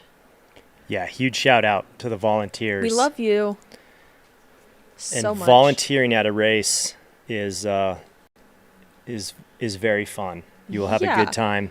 Yeah. Give back to the community. I volunteered at Hilo at Purgatory. Shout out Purgatory Aid Station. It's one of the aid stations where crews can't get to, so it's really fun to work an aid station where they don't have crew access. They have to rely a lot on you. Yeah, if you want to feel like a little more needed, volunteer. If you're feeling a little undesired. Yeah. Go work an aid station where there's no crew. I know I felt that way at Cal 2 at Western States this year. Okay. I love the Cal 2 volunteers. That's cool. They saw a lot. They saw so much. What mile is Cal 2 at? I don't know off the top of my head. I blacked out. Okay. I don't remember anything. I didn't actually black out, but it was hell on earth. Again, these are our hares. They start at 1 o'clock. And it is 2:24 Mountain Standard Time. We've got a car pulling up. We got a, what is that? Is that a Subaru? We got a Suit. We got the cow again. This is the top of Mount Warner, that 5.3 mile climb. It is 3,500 feet. These runners just freaking sent it up that, and they're ready to get on some smooth rolling trails to Long Lake. They're going to see their buddy Carl Meltzer in a bit, who is the aid station chief of Long Lake. Is that what they call it? I forget the name of that aid station all the time. The next one? Yeah. Yeah, Long Lake. Yeah, Long Lake. That's where Carl is, and that is at mile 24.3. Oh, no. Sorry. That I misspoke. It's Fish Creek Falls. They have to go down to Fish Creek, and then they go up to Long Lake. And that's at 24.3. So they crest this mountain. They're kind of rolling a little bit. They're going to scoot down to Fish Creek all the way down to 6,952 feet. And then they're going to climb what they just climbed up. They're going to climb all the way back up that to Long Lake, which is nearly 10,000 feet. They're going to see Carl Meltzer. They're going to give him a high five. And by that time, I think the thunderstorms will be here. Like we said, there are thunderstorms, and they're raging just like these runners. So again, that weather report, I don't want to hear it about the differences in your weather app, like which one's the best. I don't want to hear it. They're all the same. Come at me. What's your favorite, before we go on? What's your favorite weather app, website? Oh, really the only one I use is AccuWeather. That is a good one. But I've never been a huge check the weather kind of person. I guess I'm more of the mindset of when I go out, I'm just going to be prepared for whatever. And sometimes I like, especially at a race, if the weather's kind of shitty, because it does mess with people, and I'm just for whatever's going to happen. Yeah. It's all part of the adventure. So that's so true. I enjoy that as well. I think if you're running trails, that is a common sentiment. Yeah, I mean, the rain jackets, waterproof jackets they make now, they're so light and so packable that anytime I'm going up high, I pretty much always have a rain jacket. We got Colby Gould in the chat. Colby is the athlete manager for Ultra. Colby. Basically my boss. But he says, let's freaking go, JP, because JP was at the top of Mount Warner, and JP is a Ultra athlete. Wonder where Colby's at right now. I think he's on the East Coast, but we love Colb Dog. What's up, buddy? Somebody said Carrot Weather allows you to select different weather sources. All right, I'm gonna have to make a note of that one. All right, I'm gonna search it. Carrot Weather. Oh, it's an app. I'm not downloading another app. I don't care. I could not be bothered. I will just go to the first weather app, or the weather. When I type in weather Steamboat, I'm gonna go to the first one. Come at me. Right now I'm on wunderground.com, and the weather for Steamboat, we're looking at 64% chance precipitation. It's somewhat raining. There's thunderstorms likely, high of 62. There's some wind. And then tonight, we're looking a little clearer, which is good when they go up, back up to Summit Lake or Lake Billy's, pass Dry Lake the second time. Once they go up that, it's good that they're going to have clear weather tonight. It is going to be chilly. And there is a 24% chance of rain. It's going to be cloudy. There might be a stray shower or thunderstorm. It says it's possible. So it's going to be okay for tonight. Not awesome. So say you were running Run Rabbit Run this year. Yeah. I'm imagining. I have my eyes closed right now. Yeah. Tell me what's in your pack. What's in my pack? Yeah. Definitely a windbreaker for sure. For this, like going up for this, definitely a windbreaker. For these kind of mountain races, I will bring it no matter what. If it's supposed to be like so hot, I will still bring it. You just never know. Yep. Nutrition, my drinks. But that's it for this section. But again, like I said, once I get to Summit Lake the first time, I'm going to get gloves. The first year, I looked ridiculous because I had these glasses because I didn't want to lose my eyesight like Courtney. Yep. So I picked up these glasses that were like yellow. I looked so silly. They kind of look like Jeff Browning glasses, like that like sport glass. Yeah. So I had like orange glasses on. I had a beanie. I picked up a beanie. I picked up a windbreaker, but then I picked up a Goodwill shirt because like with Goodwill, I can like at least like toss the shirt. Yep. Like a long sleeve.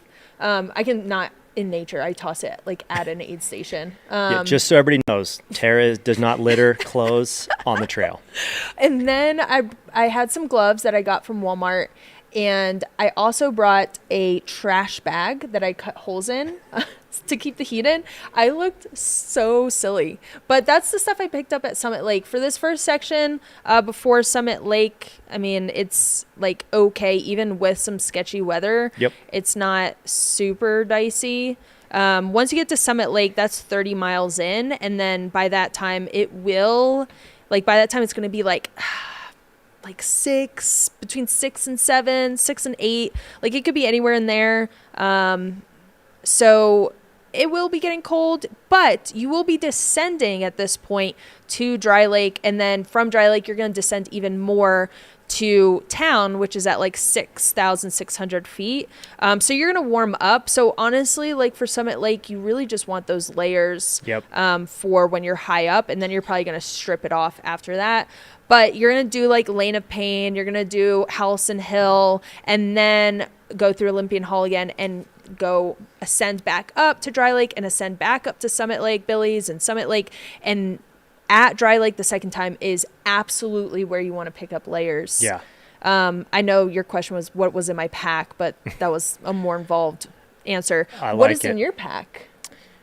Yeah, the normal stuff. I would say too, I guess my question was, what are you drinking and what are you eating? Like gels, liquid calories, what's your go-to? Oh, yeah. Quickly, I do want to say hi to Rachel Lemke in the chat. She, that year I was talking about, 2022, she was the one that got hypothermia. So she can get in the chat and give us a little lowdown on her experience. She finished the race. I think she finished 7th. Rachel, correct me if I'm wrong. But she still made it through hypothermia. Goodness gracious. As far as drinking, what I'm drinking and eating, oh man, it's been rough this year with food, but I'm probably doing liquid calories like an SIS beta fuel, and then I'm doing probably a carbs fuel gel or a Envervit gel. How about you? I've been using Hyperlight lately, and that works pretty good. Morton works pretty well for me too, but sometimes it's such a roll of the dice that you just have to go with whatever sounds good. Rachel said Tara passed me wearing a trash bag. Yeah, that was my trash bag I just wore. Talking about it kept the heat in. Rachel, maybe you should have had a trash bag too. I'm just kidding. You freaking sent it, girl. You were so close to Annie. Love you. I met Rachel at Hilo. Oh, yeah? She finished on the podium, 3rd at Hilo. She finished just behind me at High Lonesome, but yeah, her buddy Cody, who's a friend of mine, was pacing her, and they were moving super well. So yeah, she's a baller, and she was 5th. Sorry, she wasn't 7th.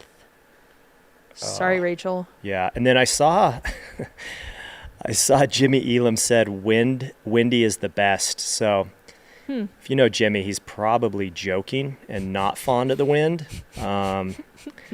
But if Jimmy's listening, I want to know who Jimmy's got picked Oh yeah, Jimmy. for the men's and the women's win. Jimmy, get in the chat Putting you on the right spot. now. Come on. So I actually, now that we're talking about gels and like liquid Yeah. mix, I will say I went to a dentist recently and she wasn't stoked. Okay. She was like, Tara, you need to rinse out your mouth with water after you take a sip of your liquid calories Yeah. and you eat your gel. You have to rinse out your mouth. She said I can swallow it because I don't want to just like spit out water. But yeah, for everyone listening, definitely rinse out your mouth so you don't get cavities.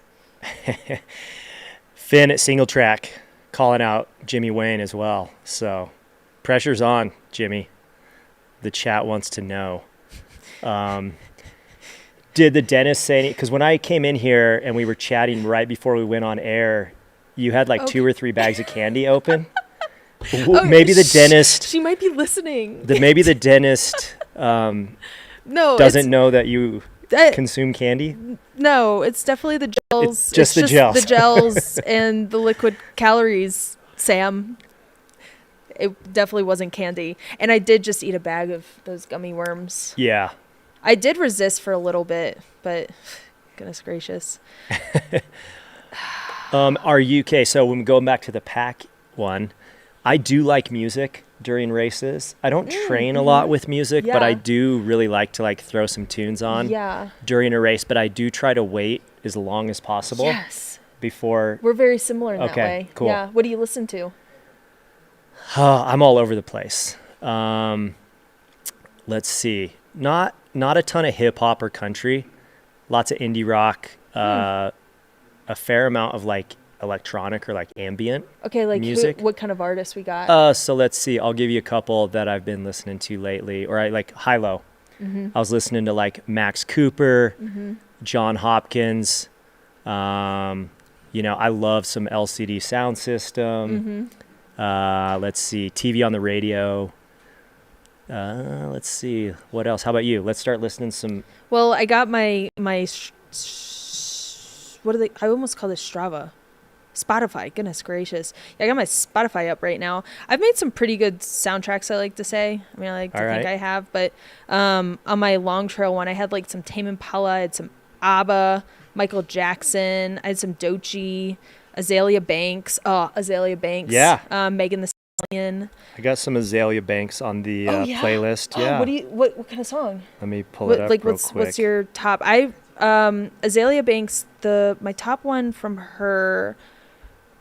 She's got some freaking bangers. Oh, have you ever listened to Kitty Cat by Megan Thee Stallion? I have not. If there's any children listening, do not listen to that. It's, a really lame song. Don't listen Chris to Warden is with you. Megan Thee Stallion during a run is the best.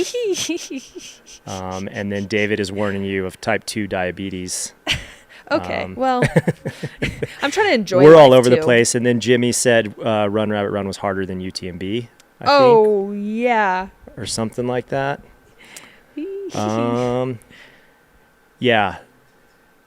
Let's see. You got some I wanna Tyler, hear the Creator. Yeah, there you go. Yeah, I call music during races my performance enhancer. I agree. I think Yeah. it can help it's, a lot. It's USADA approved. That is true. I've No looked. testing. I've looked. Let's see. I've been listening to Trust a lot. That's kind of a little more like electronic, kind of dark wave stuff. Let's see, the Yeah Yeah Yeahs, and then I can't go wrong with like some old school punk rock. Like some Descendants, Black Flag, just the classics. How do you listen to your music? I think there's a big divide in like the listening device. Yeah. Let's see. I got a pair of those Shocks headphones. Yes, a that's year a big ago, one. and I really like those. They weren't good. So I have Rachel Lemke literally texting me right now telling me an electric toothbrush helps. Also water pick. All right. So my dentist told me floss, then use the water pick, then the electric toothbrush. There you go. Yeah. And then some people, I think I've only done this one time, but you see some people, maybe Courtney popularized this, was brushing their teeth in the middle of 100. She does do that. Yeah, which can be nice because you have so much sugar coated. Yeah. But Do you ever feel like that coating of sugar on your teeth, like it's just like a little bumpy? yeah, it's not the best. We have some people who are saying they rarely listen to music while they're running. So you guys are elite. Congratulations, you won being the best. So congrats. You don't need music. I like it. I think it enhances the experience. Yeah. Put some War on Drugs on the headphones, especially in the moody, terrain that we got here. You just feel like you're on top of the world. Yeah. Yeah, it was awesome. Yeah. So again, this is atop of Mount Warner. This is at the top of a 3,500 foot climb, 5.3 miles. And again, the tracker is off. So you might be looking at the Hares and it says like they're coming through Fish Creek going at a 5-minute pace. They're not. That's wild if they were, but it should be a column over Mount Warner. So we had JP Giblin coming in at 102, Erling Glick coming in at 102.34. And then we had Ryan Sullivan coming at 102.44. Those were your top 3 men. And then for women, we had Mary Denholm only 3 minutes back from JP, the top male, at 105.18. And then we had Riley Brady at 108.23 coming through with Becca Bramley pretty much right with them at 108.36. And that was your top 3 women. There you go. So yeah, we just hit 100 people in the Hares race through that first aid station. So it's like, I wonder how many. It looks like maybe about 120 people racing the Hares, and then I think around 350 in the Tortoise. It's a rough guess.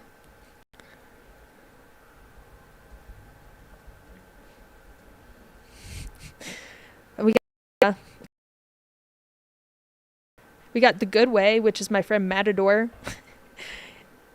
He says, go JP. He got to hang out with JP a little on the Appalachian Trail last year. And then he also comes out to all the FKT attempts. And then somebody's asking if there's more camera locations. We will be getting some other additional camera locations, but it's very tricky to fly a drone when it's foggy like this. So that's keeping our drones operators from launching. Nobody wants to lose a drone, and we don't want to litter like Tara does when she leaves clothes on the trail. So I mean, where else am I going to put them? Am I going to carry them with me and throw them in a trash can? Way too heavy. Oh my gosh, I can't be bothered. Just kidding, Colby, I'm just kidding. Somebody asked, where is Matt? I'm guessing that, it's hard to tell. There's a lot of Matts out there, and I'm sure there's like hundreds of Matts running this race, but I'm guessing you're talking about Matt Daniels. Matt Daniels. If they are talking about Matt Daniels, he is, at least at Mount Warner Aid Station, he was in 10th place. But keep in mind, like Tara had mentioned earlier, JP came through at 1 hour and 2 minutes. And then Matt, who was in 10th place, came through at 1 hour and 4 minutes. And then Mary Denholm, who's leading the women's race, came through at 1 hour, 5 minutes. And then it looked like Riley and Becca came through at 1:08. So, they were, if you're looking at their overall, Riley was in 26th and Becca was in 28th. So,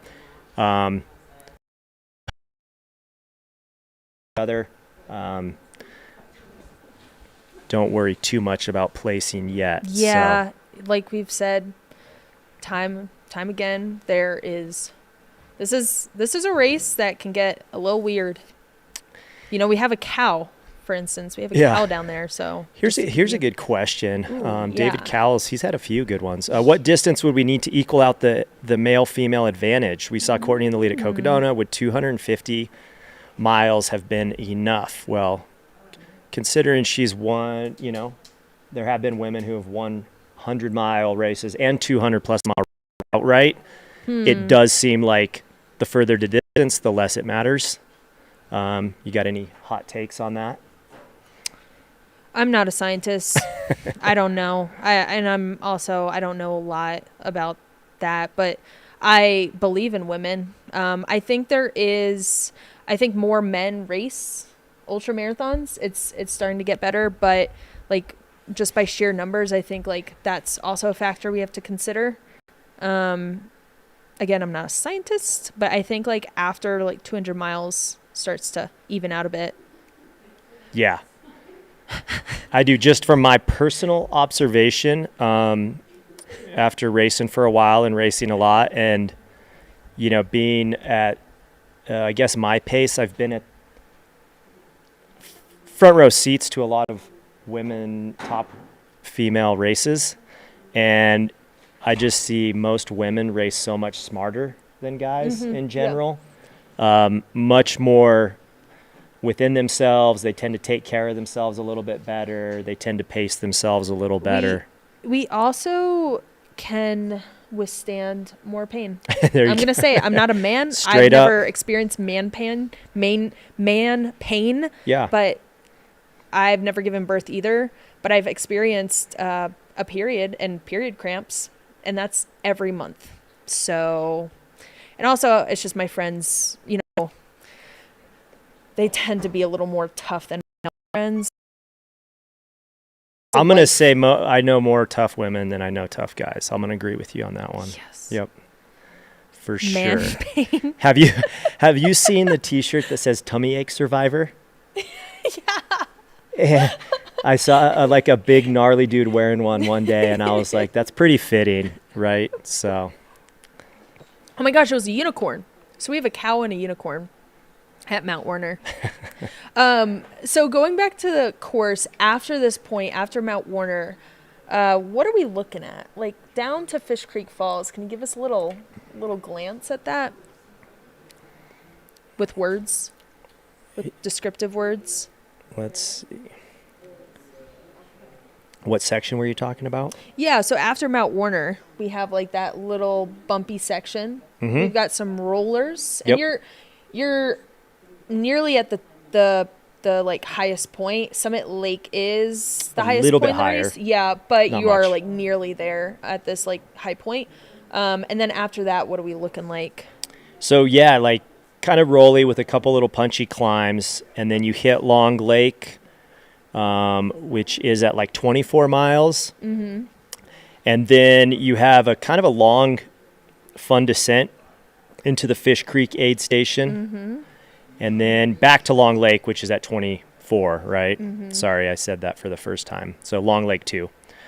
And then up to Summit Lake, couple punchy climbs. It's a hard course. I think the challenge of this race is so many times you feel like you should be running. Whereas when you take a course like Hard Rock or High-Low, you are like, I definitely need to be hiking right now. And then you take a course like Run Rabbit Run, and I was constantly being like, I feel like I should be running right now. I shouldn't be hiking. I should be running. And so I think for me, that was the biggest challenge of this of this race. It's very runnable. It is. Yeah. Down to, like Callie was saying, Callie was our infield commentator at the start, but she was talking about Fish Creek Falls being very technical. That is the most technical part of the trail. Besides, after Dry Lake, in between Billy's and Dry Lake and Billy's, there is... Fish Creek Falls is very technical in certain sections. It's not like throughout technical, but it is technical in sections, and especially when it's wet, it's just a little more dicey. There we are. That's Fish Creek Falls. I mean, that's like not the technical part of it, Right. obviously. I wonder if that person to the left is Justin. Justin is crewing JP Giblin. And that doesn't look like him. Never mind. But anyways, this is Fish Creek Falls, the aid station. And so what they're going to do is they're going to descend a whole bunch to the falls, and then they're going to run on this pavement section down to this parking area, get their aid, and then run all the way back up. Right there, we have a Tortoise coming through. So in this section too, something to look out for, you're going to be passing here. And the trail is single track. So the tortoises are very kind, and they tend to get off the trail for the hares. That's at least in my experience, which is very kind. Or we try to like share the trail, but usually the tortoises get off the trail. But you are passing a lot of them on this section, going up and down. So you might see some tortoises coming through here, through this aid station. Again, this is Fish Creek Falls. And Fish Creek comes at mile 17.7 on the course. So you're looking at, right around 18 miles. And you kind of have like this descent coming off one of the more technical sections of the course. And then you hop on this bike path, which is like asphalt for a short amount of time. You come down the hill straight towards this camera angle that you see.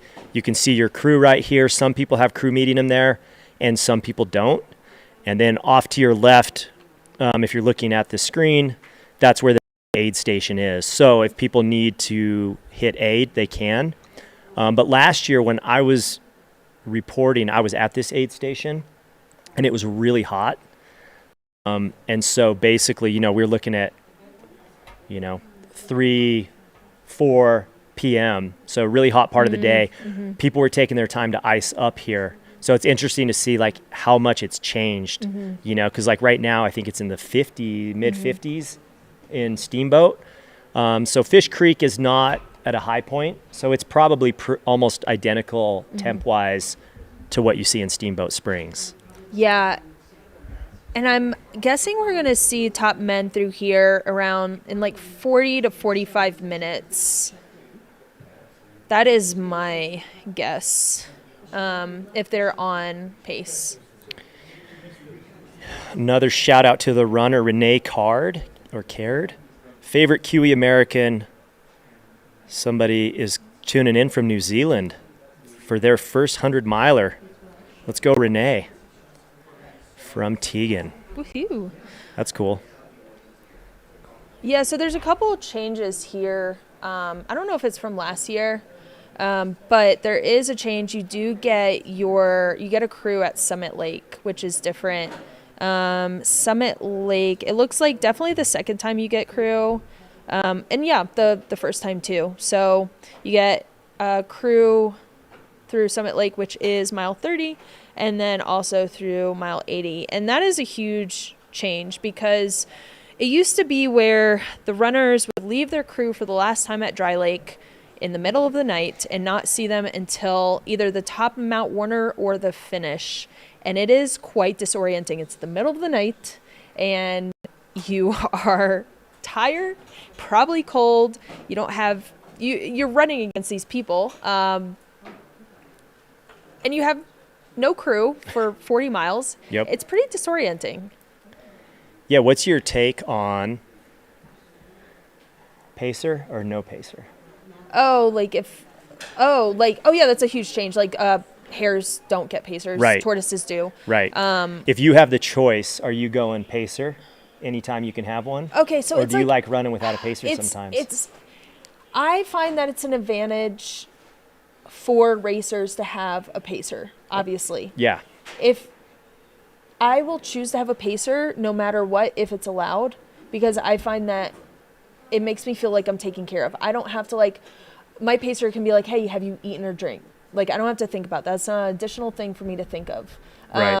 And they're also if I do have an accident, I'm not constantly worried about where I'm stepping. I have a pacer there that can help me get through a pretty dicey situation. But I love races that don't allow pacers. I think that's so fun.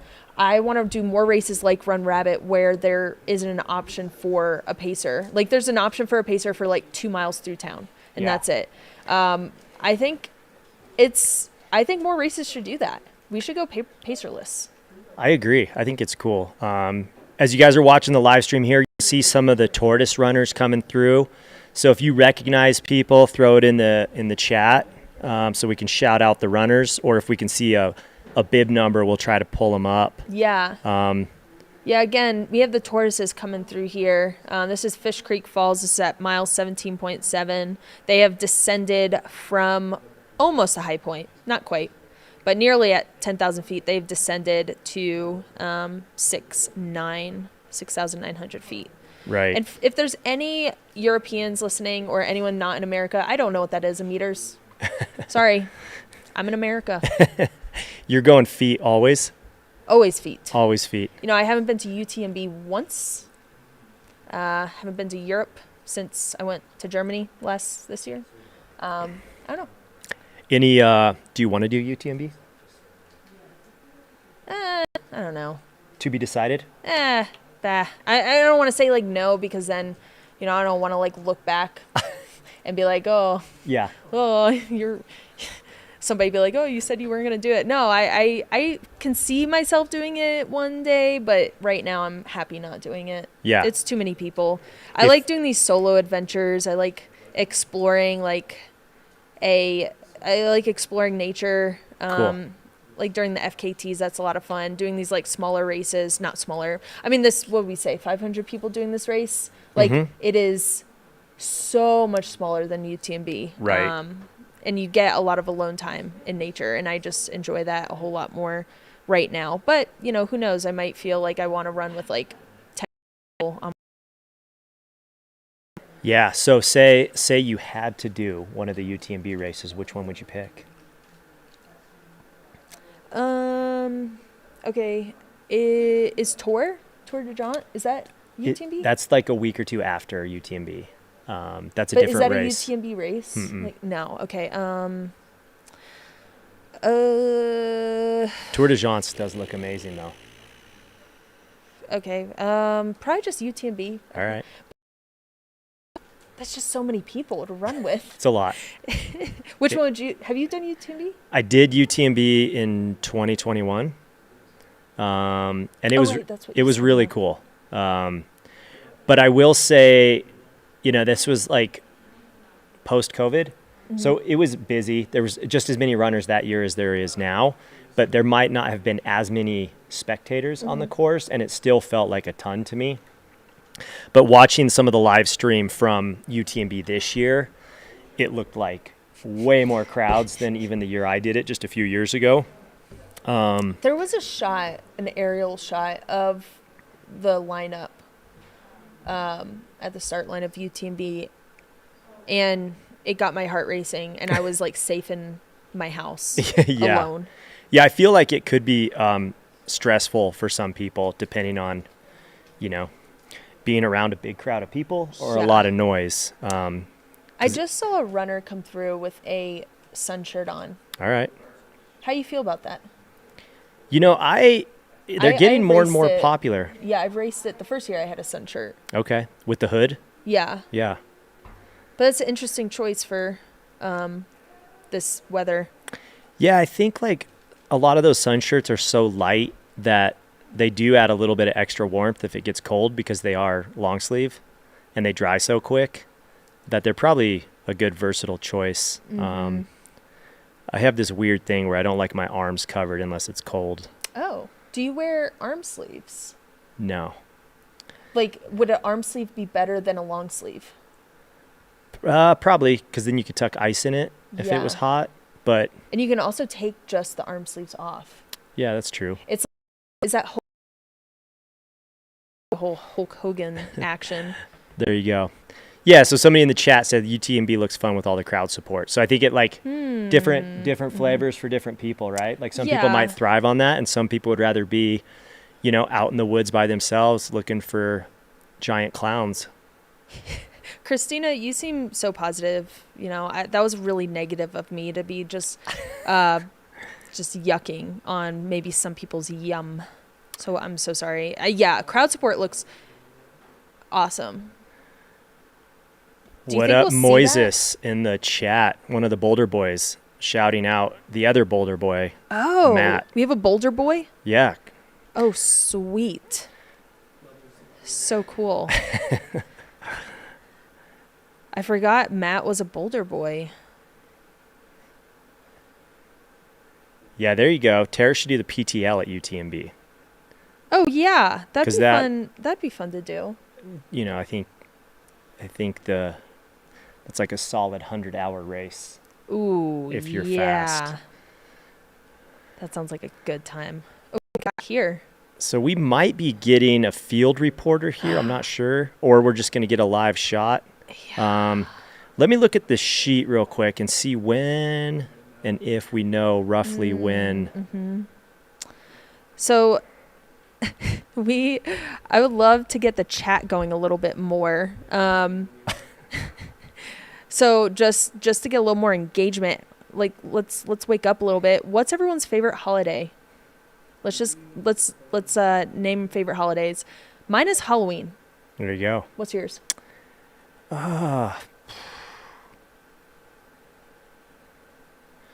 know, I'm pretty like neutral to holidays. Yeah, neutral. I mean, like I never Kinda like really any other day. Yeah, I don't really get caught up in it too much. But I mean, sometimes you have off from work, so that's cool. yeah. Yeah, I mean, I guess out of all of them, oh man, I don't know. I got to think about this one. Was it Leif Erikson Day? What musician, right? Leif Erikson Day was, it's October 9th. From SpongeBob? No, it's wait. It's coming up. It's the Norse explorer who in approximately 1000 CE led the first Europeans believed to have set foot on the continent of North America. Oh, that was just a SpongeBob Leif Erikson. I think he was like super stoked that was Leif Erikson Day. I think that was part of the episode. But that would probably be second for me. So looks like I'm guessing that we're going to have our first guy coming through pretty soon. You think? Yeah, because if we're looking at time of day, the course record leader came through at 2:57. So we're at right at 2:59. So I think we probably will see men's leader coming in any minute now is my guess. I see Arlen Glick's crew, his sister's there. Yeah. And then so I wonder if they're top female course record for course pace for the females is 3:11 at Fish Creek. So, you know, we're at 3 p.m. right now. So I'm guessing we'll see top dudes coming through very soon. You think? Oh man, I'm so excited. If I'm reading these notes right. Yeah. I was looking at something old. I must have been looking at something. Let's look at this. Oh yeah, you're right. Oh, look, we got David. Let's throw these yeah. earphones on. Oh, is that John Ray? That is John. Yeah. What's he up to? Who's he crewing? Is that Matt? Is he or is that sure. Riley? We'll see. Riley? Hey, David. Did you hear us? Hey, John. That's Luke. All right, David Goslin here with the Mountain Outpost Livestream team and with John Ray. John is crewing Craig. Why don't you tell us a little bit about Craig's training and what you guys are expecting here? Yeah, Craig's one of the fastest guys in this race for sure. He's a former Hoka teammate. He's a coach in Flagstaff, Arizona. He's had a lot of success at the 50K distance. He's won a few races. A couple years ago, he had just a really big standout year, made the World Championships team. So he's one of the top 50K runners in my mind in the country. What are some of those 50Ks? Yeah, formidable 50K, and then was it way too cool, or was one of the ones in California in like March, April season? I'm forgetting it. And where's Craig from? He's from Flagstaff. And where's he been training at? Yeah, he's been training at home. Okay. He recently had a baby, so he's got the dad strength on his side this year. But he's still been able to get good training in. He definitely knows he's a coach, so he knows how to get ready and prepare for these things. He's been doing his night running, doing his nutrition training, thinking more clearly and independently about the setup that he needs. So he's got a unique waist belt and a long tube for his bottle and things. So I think that kind of independent thinking is the kind of thing that helps you in these races. What's he expecting for weather out here today? Yeah, I mean, we've got a little bit of rain. It's not going to be terrible. I think this is like nice rain. It's just cooling them off a little bit. It's not going to get them too cold. A couple years ago, I was at Summit Lake overnight when it was raining, just pouring, and people were coming in, slurring their words, delirious, just could not handle the cold. But I think overnight it'll be really cold, but at least it'll be dry. So Hopefully snow will hold up. yeah, layers will be enough, but I don't think things will be that wet, so they won't be that worried about having to swap out gear too much. And what about his strategy out here today? He's a closer. He's got the fastest ever finish the last 10 miles of the Black Canyon 100K. He finished 4th 2 years ago. So he's a closer. He's a great road runner, so the flat sections are going to be where he's going to move ahead. He's going to take it conservative on the climbs and the descents where other people might make their moves, but any flat section, that's where he's going to go. And what about his crew? Who's all here besides you? Yeah, we've got me and my wife, Rachel Ray, and then another friend from Flagstaff, Ray. So we're actually splitting up. It's nice that we get to do it at Summit Lake this year. So we thought the turnaround from here to Summit Lake was a little too tight. So we're splitting up, and so we're here. We're going to leapfrog a couple times, almost like Western States crewing style. Sweet. And so it seems like after Summit Lake, it should be a little bit more runnable, maybe? Yeah, I think coming into Summit Lake, that road section he'll be really strong on, and then he'll be cruising down all the way to Olympian. I think that'll be a good section for him. He'll flow, move pretty fast. Well, we're really excited to see him coming in. How long do you think we expect to see him come through? Yeah, anywhere from 2:45 to 3. We'll see. He wants to be conservative, so he's hoping to be on the slower end of that, but it's hard not to get caught up in race strategy and people coming in and doing things. I feel like this point in the race has always been a pretty important strategic tactical spot. A couple people will go too fast on the downhill, but then the following pack of people, the climb out of here, it's easy to be patient until this spot. You can hang on for 3 hours or something like that, but here you feel like you're in the middle of the race. You're starting to feel worried about the people who are around you, and you want to get a gap on them. So the couple times I've been here, I raced it several years ago before improving a lot, so I want to come back and race it again in a more competitive fashion. But leaving this aid station, big climb, and it's like other sections where you're unclear whether you're hiking or you're running. And if you want to go for it there, then people will make moves, I think. So I think being quick here and getting out of the aid station is a critical point in the race. Let's talk a little bit of gear here. You said his former Hoka teammates. You talked about dialing in his nutrition. What are we looking at for shoes, for nutrition? Craig's wearing the Norda 005s. Nutrition is using never second. He's keeping it really simple. So we're hoping not to change those things throughout. We're just going to, stay on the same routine. Yeah. Fantastic. Well, thanks so much. Appreciate hearing from you, and we look forward to seeing him come through. Thanks so much. Back to you guys. Oh, thank you so much. That was so good to hear from John. Yeah, so again, we're here at Fish Creek. That was John Ray, who is a Hoka athlete. He is crewing Craig Hunt, who was a former Hoka athlete. Craig is very fast, like John said. He was it the fastest finish of Black Canyon? I think that was like this iconic stat I've heard so many times. I wish I could get it right, but yeah, iconic quick finish at Black Canyon. He's a quick dude. We have several crews here right now. I think we're all anticipating the top men. John Ray said 2:45 to 3, and that was 2 minutes ago. So I'm wondering if those rocks down Fish Creek are kind of slowing people down a little bit based on our predictions that we had for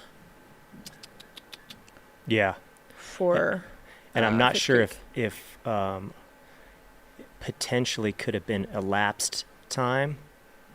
I'm going to double check that sheet in a minute and see if it was time of day or if it was elapsed time that we had good point. Past. And then just to pulled up Craig Hunt's, some of his results, and obviously it's a name that a lot of people will recognize, but maybe not one of the most popular names. But obviously some really good results. In 24 he was 4th at Black Canyon 100K, and then Desert Rats by UTMB. I think it was the 50K. He took the win in 2023. And then, Way Too Cool took the win. American River 50 miler was second, running a 6 hour and 32 minutes for 50 miles. So as John said, we'll echo that the guy's got some serious foot speed. Yeah, he does. We've got a lot of fast guys here, a lot of fast ladies and fast guys running here. Me and Luke, we're talking about our top 3. Do you want to reiterate that again for everyone that's joined in? And just some rules. We can't change that. Yeah. I mean, maybe we can change it like halfway through our broadcast, but like for your like top 3 that you had at the start, who did you have?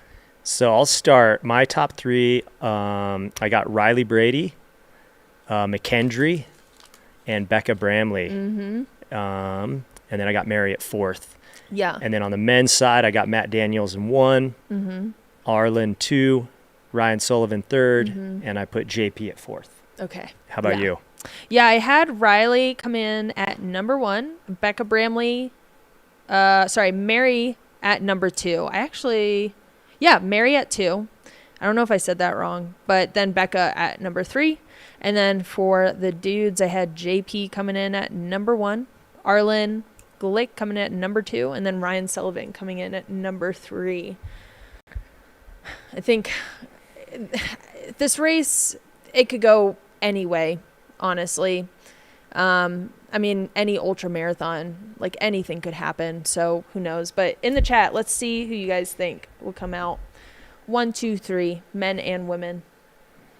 Again, this is Fish Creek Falls. We've seen some tortoises come through here. They have to run down. This is at mile 17.7. They have to run down here. And then they have to run all the way back up to Long Lake, almost at the high point. Not quite at the high point, but once they get to Long Lake, they're going to start like bopping, putzing all around, but they're going to get to Summit Lake eventually, which is the highest point. We have a lot of people that saying Cody Poskin. We're sleeping on Cody Poskin. He's got some legs on him. I will give you all that. He's got some legs. He's a quick guy. That was that jackpot. What was it? Jackpot 100. He won that. Yep. And he also raced Cocodona this year. Yeah, Cody's got some legs. Yeah, I think he was top 10 at Cocodona. And then let's see. What's interesting about Cody is he's running the Gobi Ultra 2 weeks after Run Rabbit Run. So it's a self-supported 400-kilometer race across the Gobi Desert in northern China. Dude, that's wild. So he's only 23. So he's a young buck. So again, this is Fish Creek Falls. We have some tortoises coming through here. You might see some runners, like that woman in the pink jacket. She's got her trekking poles out, which is a good idea because you're just going to have to climb back up Fish Creek Falls in just a second. But this is at mile 17.7. An elevation is 6,952 feet. Crew is allowed here. So you're going to see all these people here. That's all the crews. Really excited to see who we have coming out. We don't have any live tracking. We don't have any like way to know who's coming. So it's going to be really fun once we see our first runner come through. Just like that, the foggy top of that mountain at Mount Warner. Like, who is it? Yeah. I wish we had some fog here. Can we get a fog machine? Good call. That would really add to the suspense. No fog. Really into suspense. And so if we're looking, it looks like roughly 120 or so runners from the Tortoise have come through this aid station. And maybe I'll drop this time. You know, you can't always trust the timing 100% at these mountain races. Mm-hmm. There's a lot of factors that go into it. Usually as the race rolls on, it tends to get a little bit more accurate. Mm-hmm. But, you know, you have the hares that start at 1 and then the tortoises that start at 9 a.m. So many tortoises have already come through this spot. I think roughly 120, like I mentioned. And then we should be seeing, hey, do you guys know, asking the rest of the crew here, on that sheet, is it elapsed time? Well, they have the time here, 3:55, and then I think that's a lapse time, 2:57 elapsed time. Okay. And then 3:55. Got it.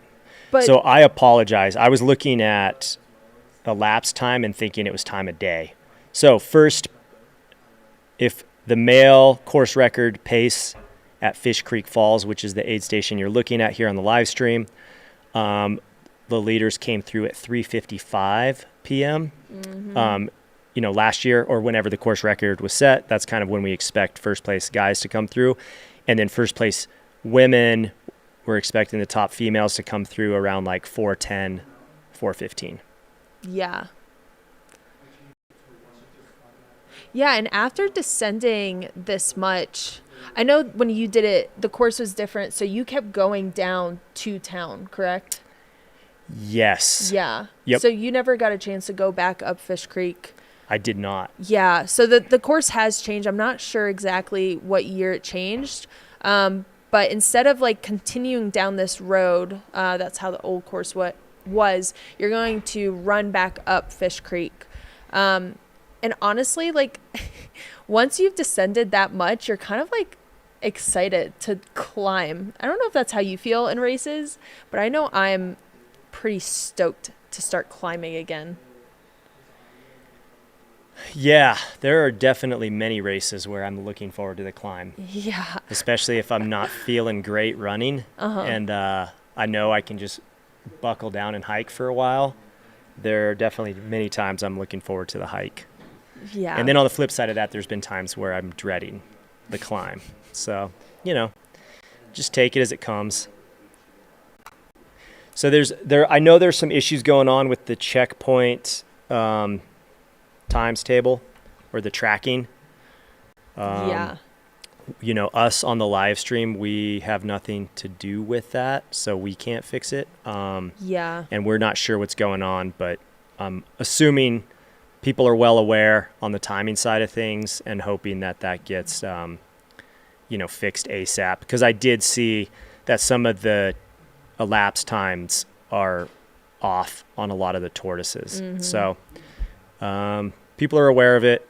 Hopefully it's getting fixed. Yeah. Hey, someone we haven't talked about a lot, and maybe, do you know anything about Altra St. Laurent? Not really. I have known every time I've come into contact with her name, it's been because I've, like the 2 times that I've raced Run Rabbit here. Yeah. I think this is a race she really enjoys. Yeah. But other than that, I don't know a whole lot about her. Do you? I don't. I just recognize her name because she was second at this race in 21, I believe. And then in 23, she won Grindstone. Oh, yeah, the 100-miler. Yeah. Yeah. So she has some really solid results out of Canada, I believe. So, she's a name, I think. Yeah, I just pulled her ultra sign up. She won the 100K at the Kodiak by UTMB at Big Bear. And then, some solid results. Second place at Run Rabbit Run. A couple 50K wins. Yeah, so top 20, I think, at Western States. So, another name to keep out, keep your eyes on. Yeah, I'm looking on our tracking to see where she was in the field coming through Mount Warner. Yeah, I just saw her name. It looked like she came through. Oh, yeah, 1:30:39. So she's a little bit further back, but like we mentioned. She's a 20th place female at the moment. And, like we said, that look at that kid. Oh, let's get an update from him. That's one of David's kids. Oh, yeah? Yeah. That's what we need. We need commentators that are children. Yeah. Because children are so funny. That'd be awesome. Yeah. They'd be so honest. Yeah. I feel like kids, I have some friends who are teachers, and they always have the funniest stories about children. Yep.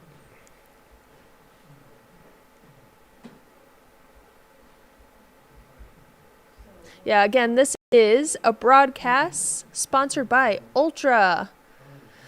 Thank you so much, Altra, for all you do. Also brought to you by H2All. Yeah. Out of Steamboat Springs. both of these sponsors, as well as Run Rabbit Run, have done a lot of work on the back end to make sure that this race, one, has a live stream, two, all the aid stations are supported really well, and then also the prize purse. So this race is, I did get confirmation that it was the biggest prize purse in North America. Woohoo. So if you were to take, I'm not sure which races in Europe have a bigger prize purse. Somebody said UTMB, but that might be across multiple races. So top place on the male and the female side is 20 grand. Second place is 8,500. Third place is 5 grand. Fourth place is 3,500, 1,500, 1,000, and 500.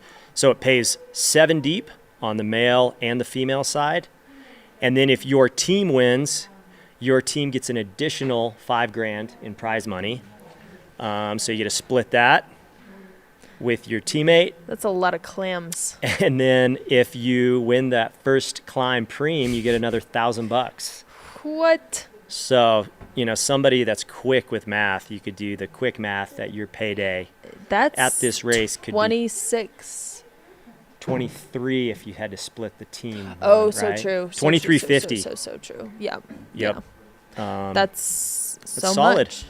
And if you were not on the live stream earlier, Tara won this race in 2023 and was partnered with Jimmy Wayne or Jimmy Elam. And they won the team. So Tara kind of maxed out. She did not go for the climbing preem, but I don't know if that was a thing. That wasn't year. a thing. Otherwise, I would have. You would have gotten it. Oh, no, I don't think I would have. No, I wouldn't have gotten it. But if it was a thing, I definitely would have tried. You would have gone for it. Yeah.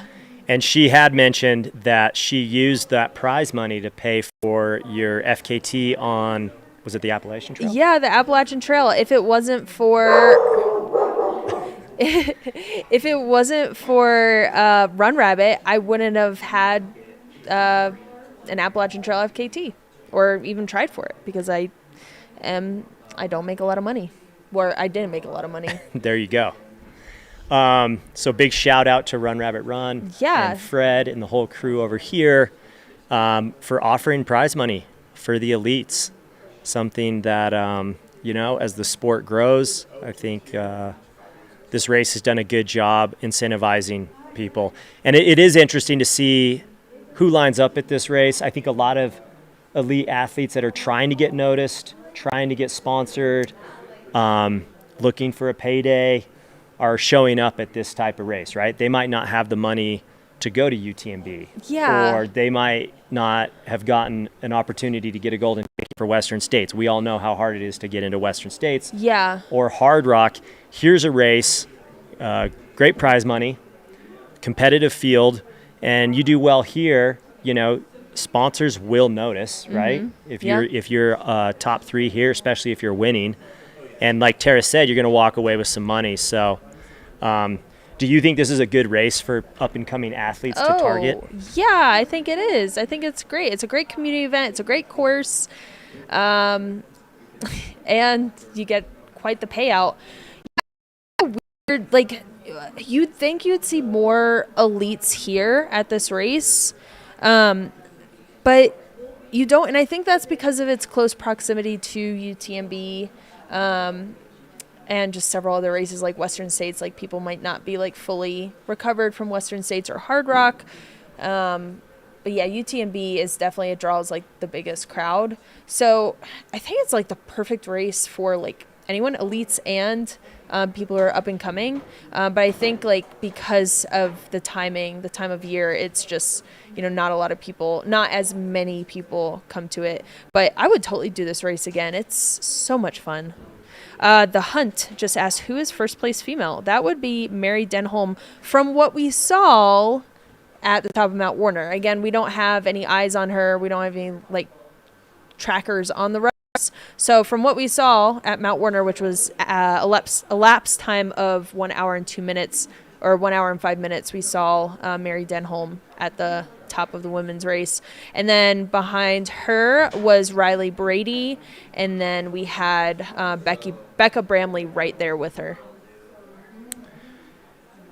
Yep. And really, right now, we are waiting for the elite athletes running in the hare division to come through this aid station, Fish Creek, that you see on the live stream.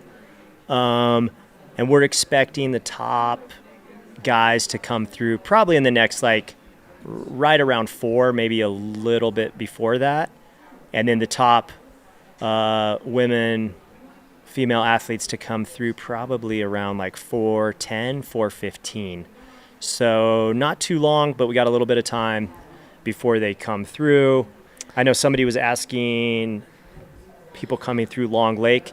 Really, right now, the only people through Long Lake would be your tortoise runners. Yeah, we wouldn't, because they don't go through Long Lake, the aid station until they climb back up after Fish Creek Falls. So that's the time we'd see them. So like Long Lake, they'd actually pass the Long Lake, but they wouldn't pass the aid station. So we don't know who's through like that aid station because there's nobody. If there was, then that would be wildly impressive. But yeah, there's no tracking up there at the actual lake. When you did this, so you've done this race twice, as we've talked about, but we're going to end up repeating ourselves a fair amount. Yeah. What did you think? That's what commentating is. Just like it's recycle. What's that movie by what's his name? Groundhog's Day. It's just yeah. Groundhog's Day over and over again. There you go. We just watched that recently with my boys. Oh yeah? Yeah. Are you a fan of his movies? What's his name? Bill Murray. Bill Murray. Are you a fan of him? I liked Bill Murray's movies, but I'm not sure. Jury's out on him as a human, maybe. Yeah. I've heard not the best things. So, funny movies for sure. Yeah, I liked What About Bob? Oh no, that movie frustrates me so much. Really? Yeah, I feel for is it his therapist? Yeah, like it gives you anxiety. Yeah. Like for oh my the gosh. People. Yeah. Yeah. Get out of here. And then, so when you did this race, 2021 and 2023, right? 22, 23. 22, 23. Maybe just like tell us what you thought some of the biggest challenges on this course were. And maybe if you were to do it again, is there anything you would change or do different? Biggest challenges of this course, I would have to say after, I've said this several times, after Dry Lake the second time, before we did not have crew at Summit Lake. This year it's different. You can have crew at Summit Lake. But you were basically on your own for 40 miles. And that was a really difficult part. And then what was your other question? If you were to do it again. Yeah. If I was to do it again, I would run it a lot faster. I think back. Straight up. I think back then I just was like a little more conservative. I was like, oh, I need to save my energy. Like I need to just like hold back a little bit. But now it's like if I have the energy, I'm gonna use it right now, and I'm just gonna like try to like run my best mile. Obviously, I'm not going out at like a 7-minute pace, but if I feel good and my body feels good, I'm going. Very runnable. You can pretty much run the entire thing, in my opinion, except for up Mount Warner, and then after Dry Lake, that's not as runnable. Going between like the latter half, like near Billy's. But like you can pretty much run everything, even up to from Olympian Hall to Dry Lake. That's pretty runnable as well. You know, I really wish whoever owned this Jeep with that license plate that is clearly on the screen, I wish they'd move it because we had a perfect shot of anyone who was coming through. Yeah.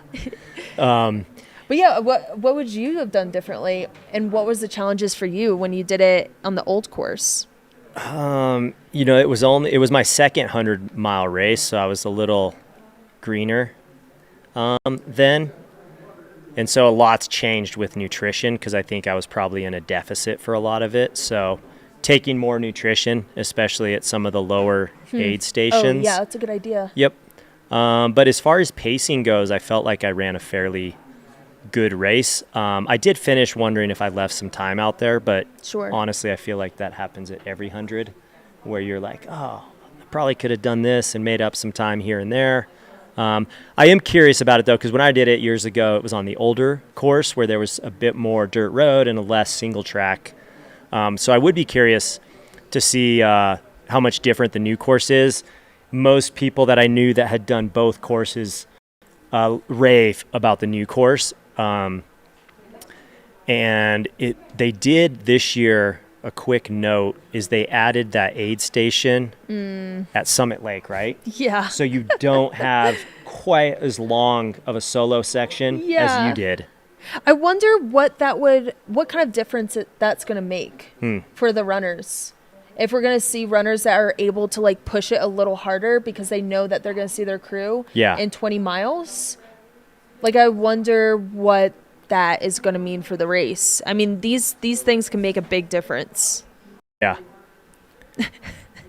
There's people who are here from the Cocodona chat who are bringing up distinct times about hot dogs and cows. There was a cow on the course at Cocodona. Really? Faced off against Rachel Etrican. It was wild. Shout out Rachel.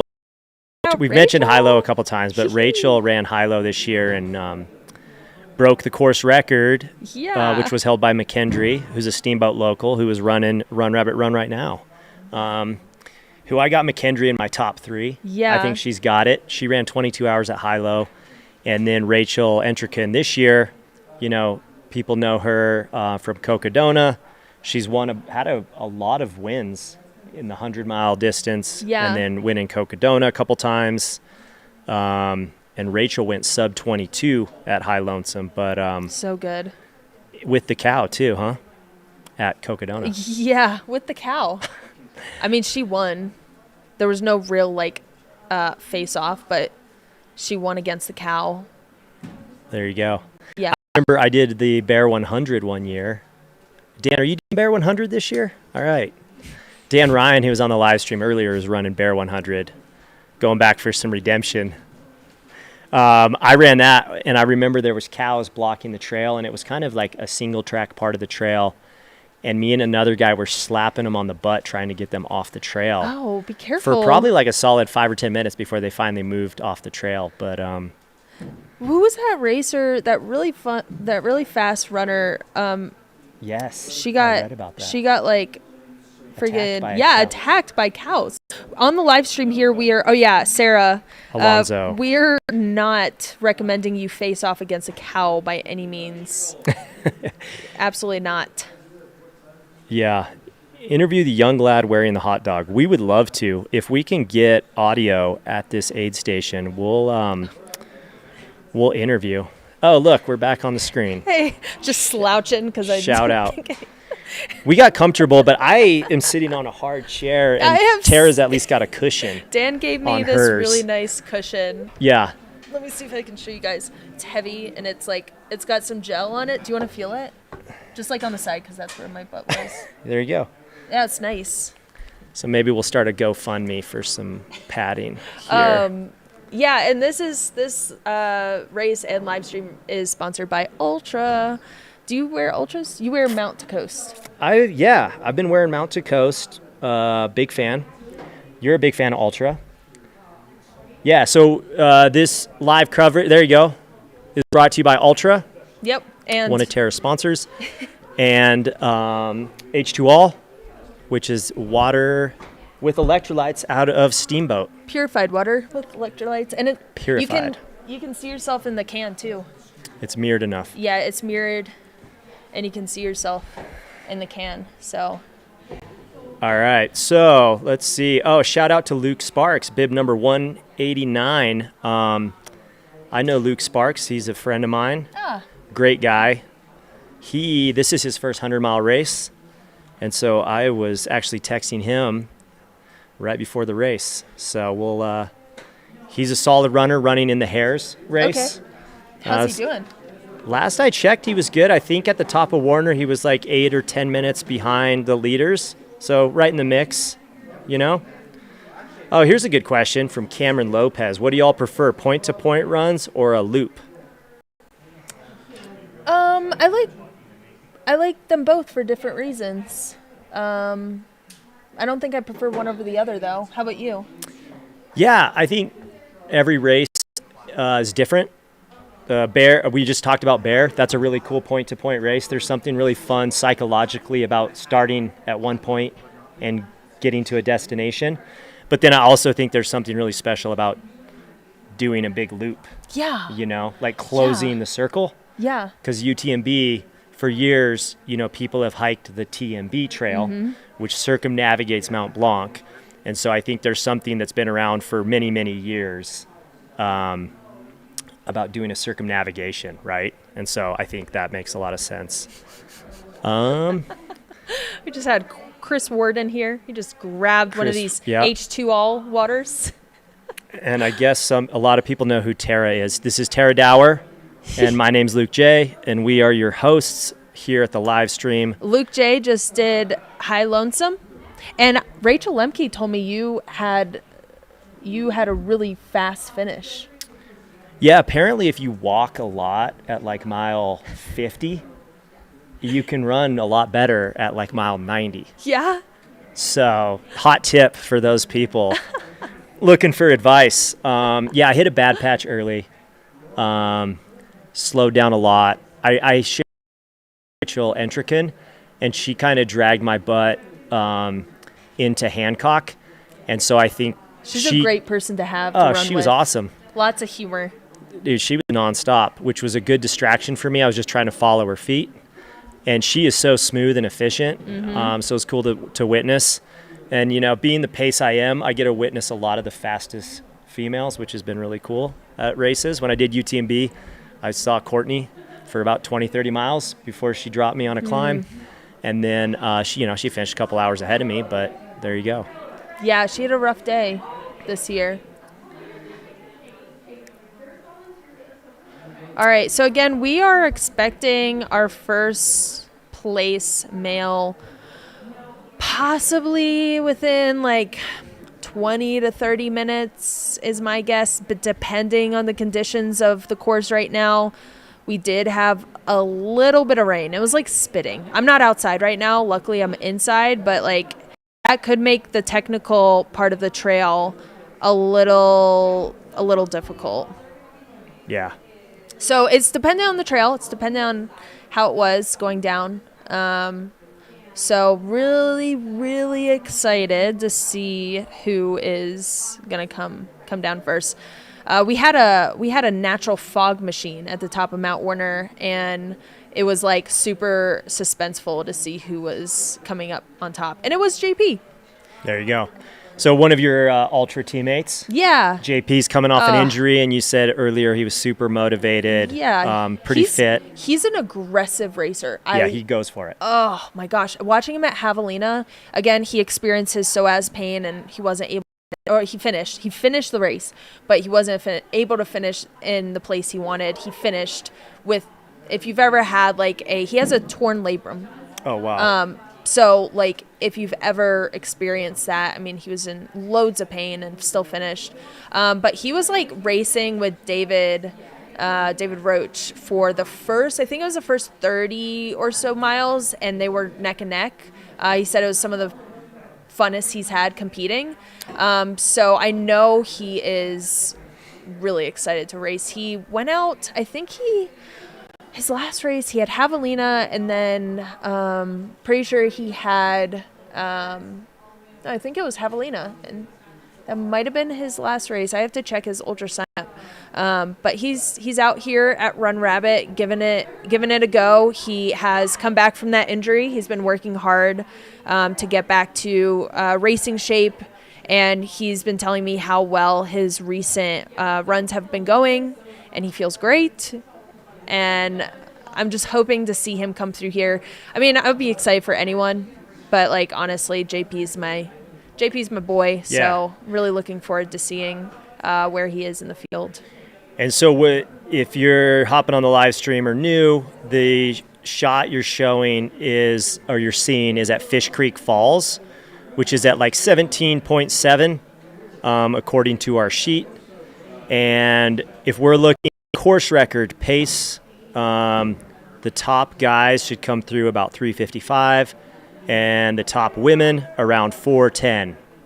So that just gives you guys a heads up on the elapsed time, or like time through, because elapsed time, fastest guys came through here, or course record pace would be 2:57 for the men, and about a 3:10, 3:11 for the women. And the live tracking is not great right now. We've heard that from a lot of people, and here in the studio, we're not sure what's going on. All me and Tara have to do is talking to these microphones. Just for 5 hours. And sometimes people bring us gummy bears. Yeah. Sometimes we talk about our favorite holidays. There you go. Talk about the weather, which weather website's the best website. Yep. You know what I really wish? I really wish we could talk to the people at this aid station, because how cool would it be if we got a wave going? There you go. Yeah. I'm seeing a few people, I recognize a few people walk by.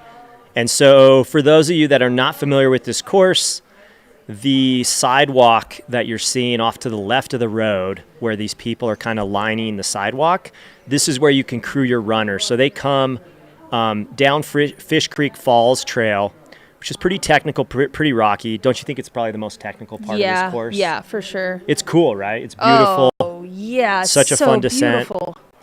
And basically, you can grab your crew, grab what you need, and then you turn around and head straight back up Fish Creek. Yeah. So you can't see it from this angle, but the main aid station is off to your left, where they have a fully stocked aid station, volunteers ready to help you out. Thank you for whoever's doing the camera work, really showing.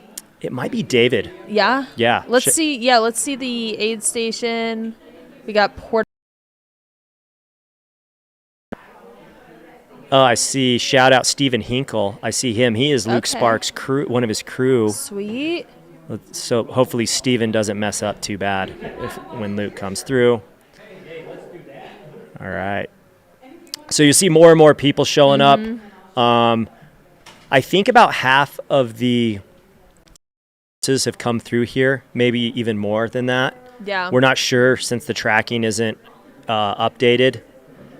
We got Hot Dog Guy. Hot Dog Guy. I wonder if he passes out hot dogs, some glizzies. I've been getting really into hot dogs lately. Really? Yeah. Like gourmet ones or just like Costco ones? Just really any, but I prefer if I can have a chicken, sausage, dog, that's preference, but really any hot dog with mustard, I think. Okay. How about you? What are you putting on your hot dog? Man, we made hot dogs a couple weeks ago. Oh, did you? Yeah. I grilled them at home. Yeah. Not holiday. Yeah. No, it was just straight up hot dog dinner. Hot dog dinner. We did. I diced some onions and pickles. And then we did, little mustard, little pickles. Do you do any relish? I'm down with relish. Yeah. You? No. I'm really just a mustard girly. Straight up, just mustard. No ketchup? No. The story behind ketchup is, I don't use ketchup, and it's not because I don't like the taste. It's just another reason, and maybe that's a story for another time. Somebody was asking you, aid station Molly B. Tara, will you be doing a training run in the area while you're here? Yeah, I will. I'll be just bopping around, putzing, as they say, putzing around. Just seeing where the trail takes me. I might want to try to, I don't want to, mess up anyone's run, because hares aren't allowed to have pacers, so I probably won't run with, besides through town. So I probably won't try to run with any racers, but maybe going the opposite direction. That would be fun to cheer on people who are on the course. Sauerkraut? I've never had sauerkraut. Never? Okay, I even went to Germany. I didn't have any sauerkraut. My brother lives in Germany, and I had a great opportunity to eat some sauerkraut. I feel like this would be when somebody asks the question, what is something nobody knows about you, or what's the most interesting thing, that you've never had sauerkraut? No. If we got some in here in the studio, would you try it? Oh, yeah. Can we get some sauerkraut? Dan is on it. Dan is getting sauerkraut. I've never seen Dan move so fast in my life. Oh, what? Oh, aid station foods. Oh, look, here we go. Do we have a any good shot of the glizzies? aid station. Do we have any glizzies sitting around? What do we got? Okay, we got some soda. We got some, what I'm guessing is a sandwich, cut up sandwich. We got some aid station volunteers. Shout out aid station volunteers. Thank you for all the work you do. We got some wraps. Ooh. These gummy bears. Well, don't worry. Dan's coming back with sauerkraut, so you'll be fine. Oh, you don't have to. No, Dan, it's okay. You don't have to go find sauerkraut. We're not that serious. No, we're only like 80% serious. Yeah. I would be slightly disappointed in an hour I didn't have any, but it's okay. It's fine. Oh, we got some melon. That's what I survived for the last 40 miles of hard rock on. That's crazy. Just 1 melon an hour, which JP Giblin paced me for. He's been there for it all. Is a hot dog a sandwich? There you go. Somebody ripped open the curtains and opened the flood doors on that one. Ooh, 1 gallon what's that? Nutella bucket. There you go. Hey, all right, thanks. So that was so great. You can see this aid station's gotten much busier. Yeah, so me and Tara have been watching this for a while. So, all right, we've got a zoomed in on something or someone. Something's running down. Someone. I think we're expecting. Okay. Oh man, it's so hard to see. Who's this? Who's that? This is first place Hare. We got to try to figure out who this is. Okay. If you know who that was, please say it in the chat. Unsure. Yeah. So somebody asked if this is the first checkpoint that you're seeing on the Okay, there's Ryan Sullivan. Okay. So this puts Ryan Sullivan in second. Yep. If that. JP! Oh, JP, yes. Third There's your place. boy. Okay, here we go. They're really close. Oh, Jimmy Elam. Shout out Jimmy Wayne. He said he thinks that might be Jesse Rich. Okay. All right, come on. So if the timing sheet I'm looking at is correct, these 4 guys are about, I think that might be Hunt. Yeah, that's Craig Hunt. These 3 or 4 guys are all about 10 minutes ahead of course record pace. Oh, come on, JP. Keep in mind that we are only 2 hours and 45 minutes into the 100-mile race. I think this is smart that Jesse's taking a little bit, or not, JP's taking a little bit of time. Right. Yeah, he's taking his time. That's good. He's fast. He's good. He's fast. He's fine. So, from our at-home commentator, Jimmy Elam, he says that's Jesse Rich. That's what it was, question mark. So okay, maybe not 100%, but yeah. All right, let's get some people on the. All right, this here. Oh, that's Matt. All right, we got Matt Daniels coming in. All right, so they're pretty tight. Once we get our checkpoints updated, we will give you a update on the placing. And that's Tyler Fox. It's interesting to see the different strategies here, right? Mm-hmm. Like JP and Matt both took a little bit of time here. And then there's Anthony. Anthony out of Boulder, Colorado, running for Topo. Here comes Galen. Wow, they're really coming through. A recent friend of mine out of Alaska. He's done the Mount Marathon race multiple times, which is cool. Oh, who's this? I can't see. It looks like... All right, Matt Daniels is out of the aid station.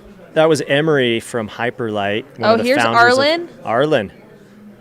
Is that Sweat, or is he... He's a heavy sweater. Okay. Yeah. Or it's rain. But he could be keeping himself cool. Yeah, he did have that ice bandana to start. It's is he the first one we've seen just come through with a waist belt?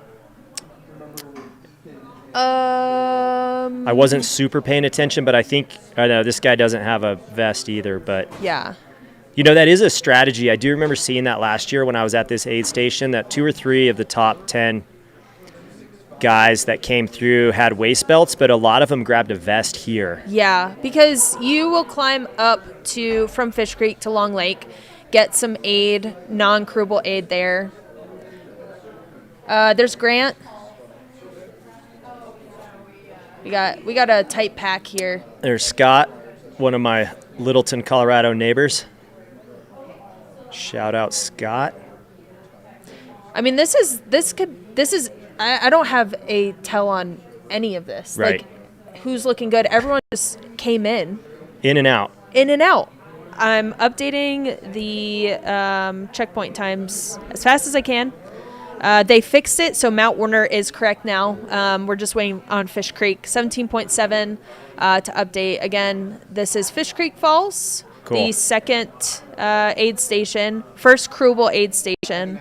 And this is at mile 17.7, so they've just descended about, I would say, like 3,300 feet. Yep. And they're about to go See if we can get a bib number. right back up. I wonder if we can get a bib number on this guy. Yeah. He's got a bucket hat. He's rocking the bucket hat. Are you a bucket hat fan? Or are you a regular hat? You know, I don't wear bucket hats, but I'm not like, You got nothing against him. yeah, no, I'm down for it. Yeah. I know it works for some people. I'm not going to yuck anyone's yum. That guy's doing really well. You know who else Yeah. does really well in a bucket hat? David Roach. Yeah. So there's got to be something to it. Jim Walmsley Jim. sometimes wears Jimbo. a bucket hat. Yeah, Jimbo.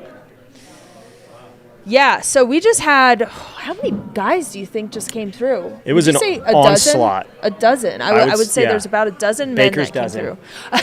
A baker's dozen, which I just learned is 13. Yeah. What do you know why they do bake? What's up with a baker's dozen? Great question. I do know it's 13, but I'm not sure what the backstory was.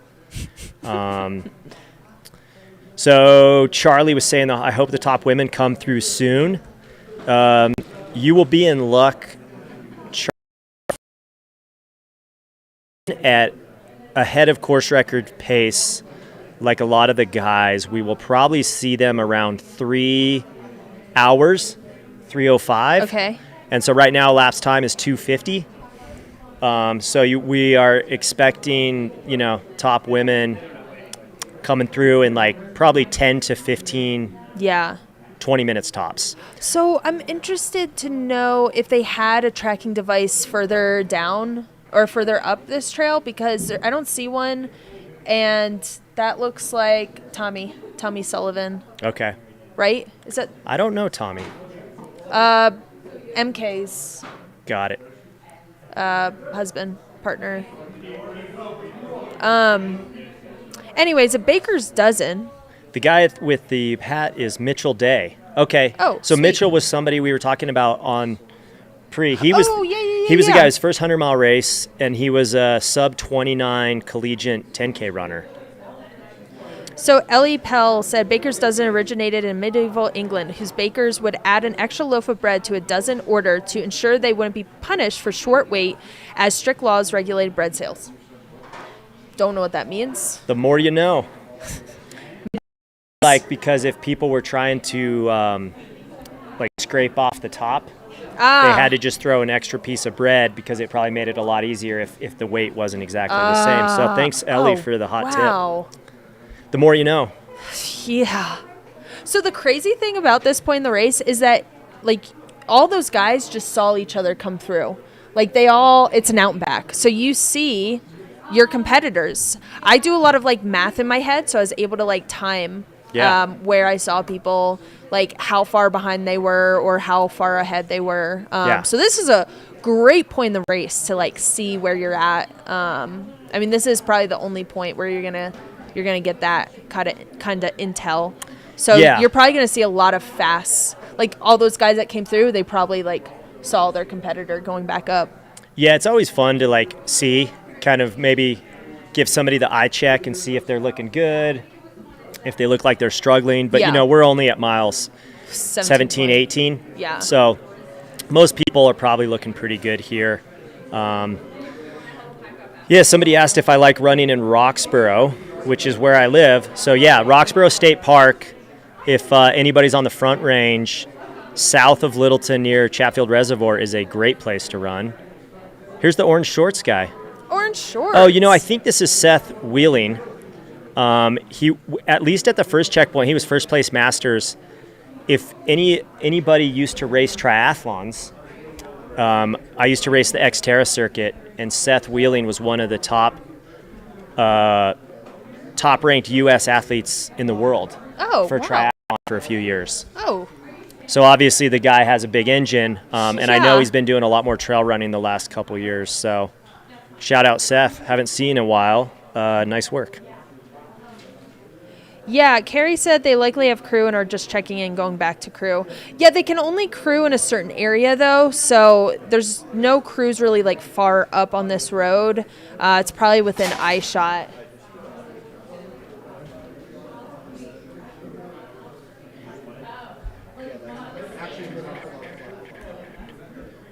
Yes, let's see. Yes, Alex, it's near Waterton Canyon, just south of Waterton Canyon, a couple miles is where Roxborough State Park is. No mountain biking in Roxborough State Park, so leave your bike at home, but a killer place to run up car. Indian Creek Campground, and you can also link up to the Colorado All right, Trail. here's Mary Denholm, your number 1 woman. She's through here at a lapse time of 2:54. Mary is crushing it. Yeah. All right, so she's switching out her pack, or at least unloading it. So, based on the history that we have, course record pace on the women's side is around a 3:10, and so she is 16 minutes ahead of course record pace right now. You know, and it's early, but Mary's had some insane results. You know, she won Leadville last year. She did go out hot for Black Canyon. Had a good race while she was feeling good, but blew up. So she's one of those racers that puts it all out there, and I respect it so much. She goes out hard and hot, and when it goes well, it goes really, really well. So I'm excited to watch how she does here. And do you think, I mean, we talked about this earlier, but since we are doing the live stream, and we will repeat a bit for some of the viewers that are popping in and out, do you think because of the prize purse changes the dynamic of this race and how people take it out? I think a lot has changed this year about this race and like how people are going out for it. I think, you know, any amount of money is really exciting for athletes, ultramarathon athletes. Like most of the time we do these races just for there is like some money in that if you win a race, but like most of the time we're just out here because we enjoy it. So I think that does give a little bit more of an incentive for sure. Yeah. You know, things that have changed that might make it a little faster would be the crew at Summit Lake. I would say that's definitely a big one. Yep. That are going to adjust times, kind of encourage people to go out a little faster. Not go out a little faster, but continue to run fast, especially after Dry Lake. Push the pace. Trekking poles are allowed. Oh, here's Riley. Riley Brady is coming through Fish Creek Falls at 2:56, and that is 2 minutes behind Mary Denholm. So you have a 2-minute gap, and Riley is actually caught up to Mary. Riley was about 3 or 4 minutes behind Mary at the top of Mount Warner. So Riley was probably stoked when she saw, or when they saw Mary just now, because they do pass each other. It's an out and back on Fish Creek Falls. And I think, I think Riley is super motivated for this. Yeah. They had a DNF at Western States. Yeah. Just had some issues that happens at races. I don't know the exact details. Oh, yeah, we were running together. Really? Super dehydrated. Okay. So dehydrated. The most I've ever seen someone dehydrate in a race. So severe dehydration. Severe. They had to pull out of Western. Yes. But apparently, talking to a few people, they've had a really good training block coming into this. Mm-hmm. And, if you saw Riley run at Black Canyon or Javelina, they know how to properly shred a fast race. I'm a big fan of Riley. Riley is a crusher, a quiet crusher. Yeah. They're not going to be all over social media boasting. Riley just gets out there, does it, gets it done. I respect Riley so much. That's cool. And then somebody else had told me, Adam Rentz, was in that mix with some of the top guys. He came in with Scott, Adams, and Golden. This is his first 100, and he was second at Quad Rock behind David Roach. Oh, neat. So look for Adam Rentz in the mix. I'm really interested to see our third place woman coming through here. It's a little, I can't really see who this is. There's Becca. That's okay. Becca Bramley coming in 2:58.49. That's nearly 2 minutes behind Riley and 4 minutes behind Mary. Yep. Nearly. Like, I think it might be off by like 30 seconds, but that is close. So we have the where did Becca just go? It Becca looked like she ran off to the side. She probably went to the aid station because it looked like she went off to the left. She went to the right. The aid station, I thought, was to the left. It was, but she might have some crew. Maybe she has crew down there. Okay, so this is the top. This is where runners are getting.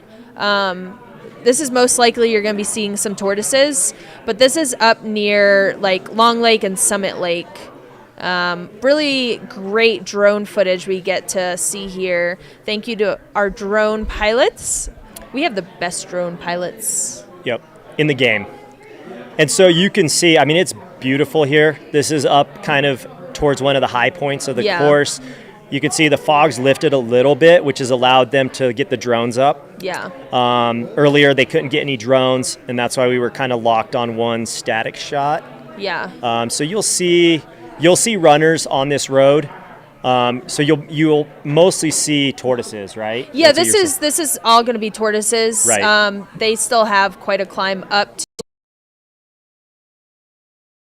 the runners you see here on their way to Summit Lake on the road are tortoises. Again, this is some great drone footage, and this is close to the high point, like we were saying. The high point being like 10,3. Yeah, 10,003. So they're pretty high up. Also, something we have to be looking out for is the weather. As you can see, it's super foggy, but it's supposed to be getting. We're supposed to be getting thunderstorms based on my non-elite weather website. So I'm wondering how that'll change for the elites once they get up here. We are simply commentating. We are not the experts when it comes to the weather, the forecast, the tracking system, the flying the drones. We're not even professional commentators. No, we're not. We're just the love of it. Yeah. Right? We're doing this because we like to watch people run 100 miles. Yeah, look at these crushers. Yeah, so right now they are most likely around 30 or like a little less than 30 miles. They're on their way to Summit Lake. They just saw our buddy Carl Melter at Long Lake. He is the crew or the aid station captain there at Long Lake. Yeah. So they probably got a high five from him, the old speed goat himself. Summit Lake is their next aid station. That's at 30 miles. And new for this year, you can see crew there. But the thing about that aid station, it's not super accessible. It's not like the most accessible aid station there ever was. I overheard somebody earlier saying it's almost like I think it's a 2-hour drive. Yeah. Something like that. I would recommend people to skip this and do Dry Lake and then go to it the second time because you go to it and you drive on the same road from Dry Lake. Yep. So I would recommend people skipping Summit Lake the first time because you don't want to miss Dry Lake the first time, in my opinion. And then one Travis in the chat had said that Mary came through Fish Creek faster than Rich did last year. So No Richard way. Lockwood. No way. We can't fact check Travis that quick, but if Travis is right, that's pretty amazing. Travis. Oh, I know that name. Okay. Yeah. Is he trustworthy? I can't. I don't know about that, but that's wild. Okay, yeah, that's cool. Travis. That's a cool stat. Oh my gosh. I wonder. I'm gonna try to Thanks, search Travis. that. Yeah, for the thank hot you so tip. much. Tara is on it. How about for Travis? If you could give us some intel, is that the same for Becca and Riley. Riley coming in second, Becca coming in third. Yeah, somebody can pull up past splits and see. That would be good to see. So you're seeing 2 shots here. One from the drone, the H2All camera Skycam, brought to you by the drone. You can see, you're mostly going to see tortoise runners on the right side. And then on the left side, which is Fish Creek Aid Station at mile 17.7, you'll see mostly hares and a few tortoises, some tortoises that might be a little bit further back, I believe. Yes, there is issues with the tracking system. Hopefully that's getting worked out. So we'll keep you updated.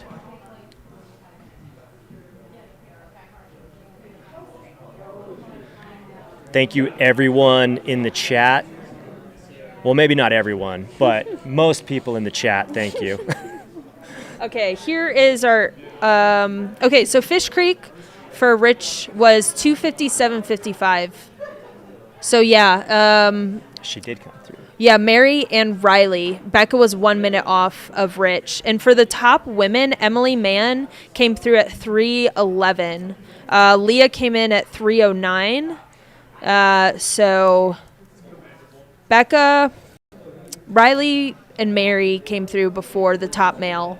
And then Becca came in 1 minute after. So this is a fast race, especially for the conditions this year. I don't really remember how the conditions were last year from looking at the live stream, but yeah, that's so cool. fast. And Emily Mann, for those that don't know, has the course record of 19 hours, 48 minutes.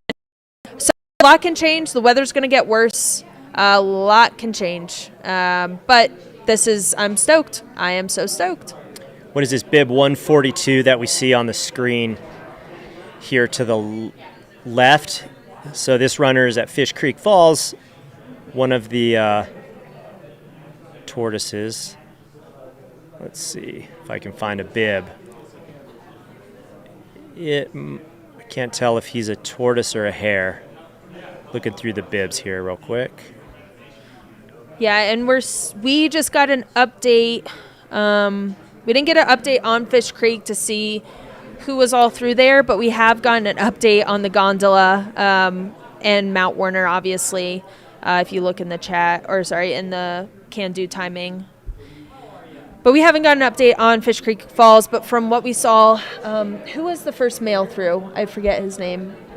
They all kind of came in. Okay, Jesse Rich. Yep. Right.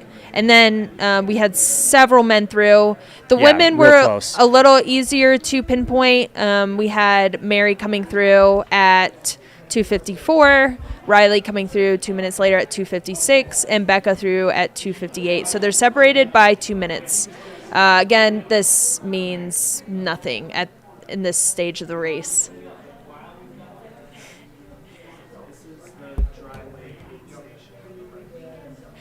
And we have on the right side is our dry lake aid station, or Long Lake aid station. It says Long Lake. So this is the iconic Carl Meltzer aid station that is so hard to get to, but they make it happen. Oh, and this is the Long Lake. just to keep us on our toes. Yeah, I mean, look how long that is. Oh, there we go. That's Luke Sparks. Shout out Luke Sparks. Yeah. Oh, man. How long do you think the lake is? Yeah, so it's pretty long. It's a long lake. And it looks like, what's the mileage exactly at Long Lake? Like 20, yeah, 24? The mileage at Long Lake, the first time through, is 24.3. Yep. And they're going to be at 9,800 feet at this point. Yeah. So, again, this is... pretty sure this is Long Lake. This would make sense. Either this is Long Lake or Summit. And we'll get a confirmation on that in just a bit. It would make sense for this to be Summit Lake with how many tortoises are through here. But we will get a confirmation on that in just a bit. We're going to... if you see Carl Meltzer... Ooh, no, that's Long Lake because they they go in and out. I'm pretty sure that's Long Lake. The drone, now that the clouds have cleared a little bit, we're seeing some of those really cool drone shots up there on the course. To me, this is like the quintessential steamboat kind of terrain. Yeah. Where you get like the open meadows and then trees and then like some of these like open areas. Yeah. So very, very common to see moose, elk, deer. Some mountain lion and bear, possibly. For sure. I mean, less likely to see them, but they for sure live here. Yeah. When I did this race the first year, I'm coming from the East Coast. Yeah. We have moose, but I was coming from the southeast, and so I saw in the briefing they said you're gonna see mountain lion, you're gonna see bears, you're gonna see moose. But you're going to want to, I'm scared of mountain lions, but they're like, the thing you're going to worry about the most is probably going to be the moose. Yeah. And that was new. Hey, so we got, all right. So yeah, a lot more, of you got to be more wildlife. worried about moose than mountain lions. Yeah, they're a little like ornery. Yep. You know. I was doing a solo run once through the night on the Colorado Trail, part of the Collegiate Loop, near Cottonwood Pass, outside of Buena Vista. And it was the middle of the night, so I had my headlamp on and I was solo. And I came up on a mama moose and a baby moose. Oh no. And it worked out all right because it was middle of the night and my headlamp was kind of, blinding them and they probably couldn't tell what I was. I was actually really grateful it was in the middle of the night and not during the day. Yeah. Because I probably would have had to find a tree to hop behind. Oh, yeah. But luckily, I banged my poles together and they got out of my way, and I probably went a little fast for the next half mile to make sure I was clear. Nothing will make you move faster than a wild animal that you are slightly afraid of. Yep. We got the studio is hopping. There's a lot of people cruising around here. I think this is a 50-mile bib pickup. I just saw my coach, Okay. Megan Roach. Yeah. Shout out. She is doing the 50-miler tomorrow, so coverage for that. Look for her. I just saw Kelly Newland. Oh, yeah, Kelly. Kelly's in the house somewhere. She's around. Looked like I saw Hans. Do we know if Dan went to go get sauerkraut? Because I haven't seen him in a minute. He's not here, so I am hoping that he does. I don't know what sauerkraut tastes like, but I'm kind of... Oh, my gosh, it's Cody. This it's is Cody Cody. Poskin. All right, Cody, bib number 170. Yeah. Mount to coast athlete. 23 years old. This dude is quite the character. Get this, he's doing this race and then he's going to race the Ultra Gobi, which is a self-supported 400-kilometer race in the desert, Yeah. the Gobi Desert. So It's wild. I don't know, is this his long run or what? Probably. Look at him. He's got... What was that, a bunny on his shirt? An animated bunny? Some sort of animal on his shirt. Love it. I mean, yay. Have we seen the fourth place woman? I don't think so. I've been watching and I haven't seen. I've been updating this tracker, and just to let people know, it is off. We have seen a lot of men through, and we've seen, at least from what we've seen, the top 3 women. Yeah. I think we're going to be joined by a special guest here pretty soon. Oh my gosh, yay.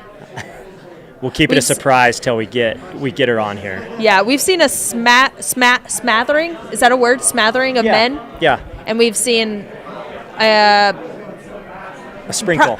A sprinkle of women. Definitely a baker's dozen men. Yeah. I think we might be two baker's dozen. 2 baker's dozen of men at this point. And for those that don't know, that's a baker's dozen is 13. Yeah. Yep. Hey, Hi. how's it going? We have a friend in the studio with us. We have a lot of friends in the studio with us right now. Oh my gosh, Dan. Oh my gosh, I think he has sauerkraut. Dan just... So we learned a few minutes. Oh, is this? Oh, this is a woman. Let's see. Oh, it's Brittany. Okay, Brittany Peterson. Yeah, so Brittany's taking her time here, grabbing a couple new water bottles. You see she does have poles. We saw her using poles earlier in the race. Yeah. On that steep climb up Warner. Yeah. Looked like her crew rode a bike up there.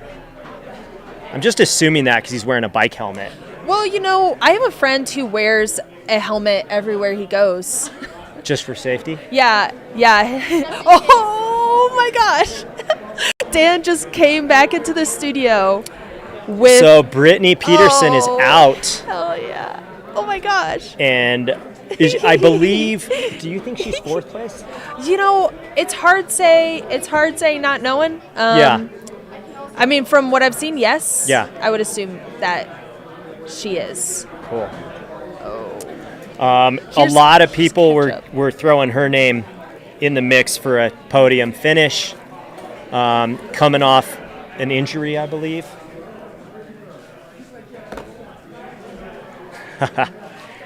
So for those of you that are just joining the live stream, we found out maybe like 15 or 20 minutes ago. Oh, there you go. So aid station Molly B saw a post that this is her first 100 miler in 3 years. So coming off a little bit of a break from 100 miles, that might be a good thing for her, right? She seemed to be in good spirits. She looked solid. Yeah, somebody said she has multiple surgeries. She looked great. She looked amazing. Let's see. Somebody said, "You're the boy." Go, Matt. Lots of people rooting for Cody. Shout out Luke Sparks on the chat. Let's go Riley in the chat. Somebody said the tracker is fixed in the chat. Oh, so my friend Sean told me. Is Sean trustworthy? Well, no, Sean just updated me. My friend who wears the helmet everywhere he goes, his name is Mudbag. All right. Sounds like somebody we should get on the live stream. Oh, yeah, it's so much fun. Mudbag is... Anyway, we found out a little bit ago that Tara has never had sauerkraut in her life. So Dan Ryan clutching up, going and getting sauerkraut for Tara. So for those of you that are on the live stream right now, you're witnessing history as Tara tries sauerkraut for the first time. Well, they're going to hear it. In her life. Oh, my gosh. In front of the microphone. Oh, man. Is this rye bread, too? Yeah. I think you got a... There we go. First bite. Kraut cam. Do we have a kraut cam? Somebody's asking for the kraut. A Reuben sandwich. I've never had a Reuben. Really? Well, yeah, because you've never had sauerkraut. Oh, it looks like two more of the women came through. In and out, quick. There's a lot happening. I'm experiencing my first Reuben, and there's two women that just came through together. I don't think that was Zoe. It didn't look like Zoe. I'm distracted by Tara eating her sauerkraut on the Reuben. So if somebody saw who that was coming through, it's so good. Drop it in the chat. Okay, sauerkraut's really good. All right. Somebody asked Tara, what is the most amount of Uncrustables you've eaten on one of your projects? None, because I'm allergic to peanut butter. Oh. Yeah. There you go. You heard it here. Sauerkraut has like a really bitter taste, and I love it. I'm really into bitter stuff. Yeah. It's like onions. Is this an onion sauerkraut? So somebody said McKendree. That might have been McKendree in the rabbit kit that came through. So that's number 2 for you, right? I got McKendree in the top 3. So we'll see. Jeff's saying, can we concentrate on the race? Okay, well... Come on, Jeff. All right, Jeff. If that's his real name. I'll concentrate on the race. I can do both at the same time. I can enjoy a savory sandwich and commentate on the race. Yeah. So... Okay, so we are getting... I'm going to do a quick update on the race. we're getting word that the tracking is correct. So here's your top. I'm going to read your top 10 guys through Fish Creek, which is mile 17. Oh, sweet. Jesse Rich came through at 2:44. Right behind him was Ryan Sullivan, JP Giblin, Craig Hunt, Matt Daniels in 5th, Tyler Fox in 6th, Anthony Lee in 7th, Galen Hetch in 8th, Matt Zupin 9th, Arlen Glick 10th, Grant Barnett 11th. Let's see, Zachary Garner 12th, Adam Rentz 13th, Scott Schrader 15th. And then you go to Mary, first place female, 19th overall. And then Riley Brady was only 2 minutes behind Mary. Yeah. 2.5 minutes behind Mary. Riley Brady racing in the female category. Becca Bramley out of Durango coming in 26th overall. Third place on the female side.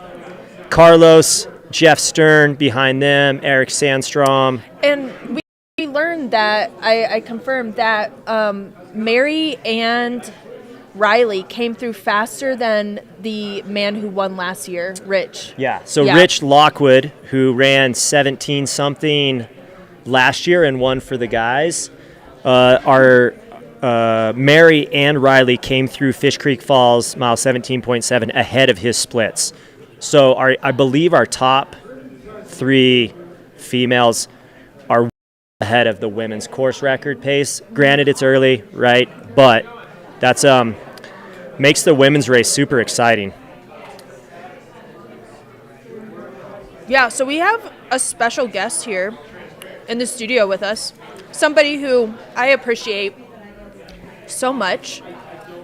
We have Kelly Newland. Wah, wah, wah. Hi, guys.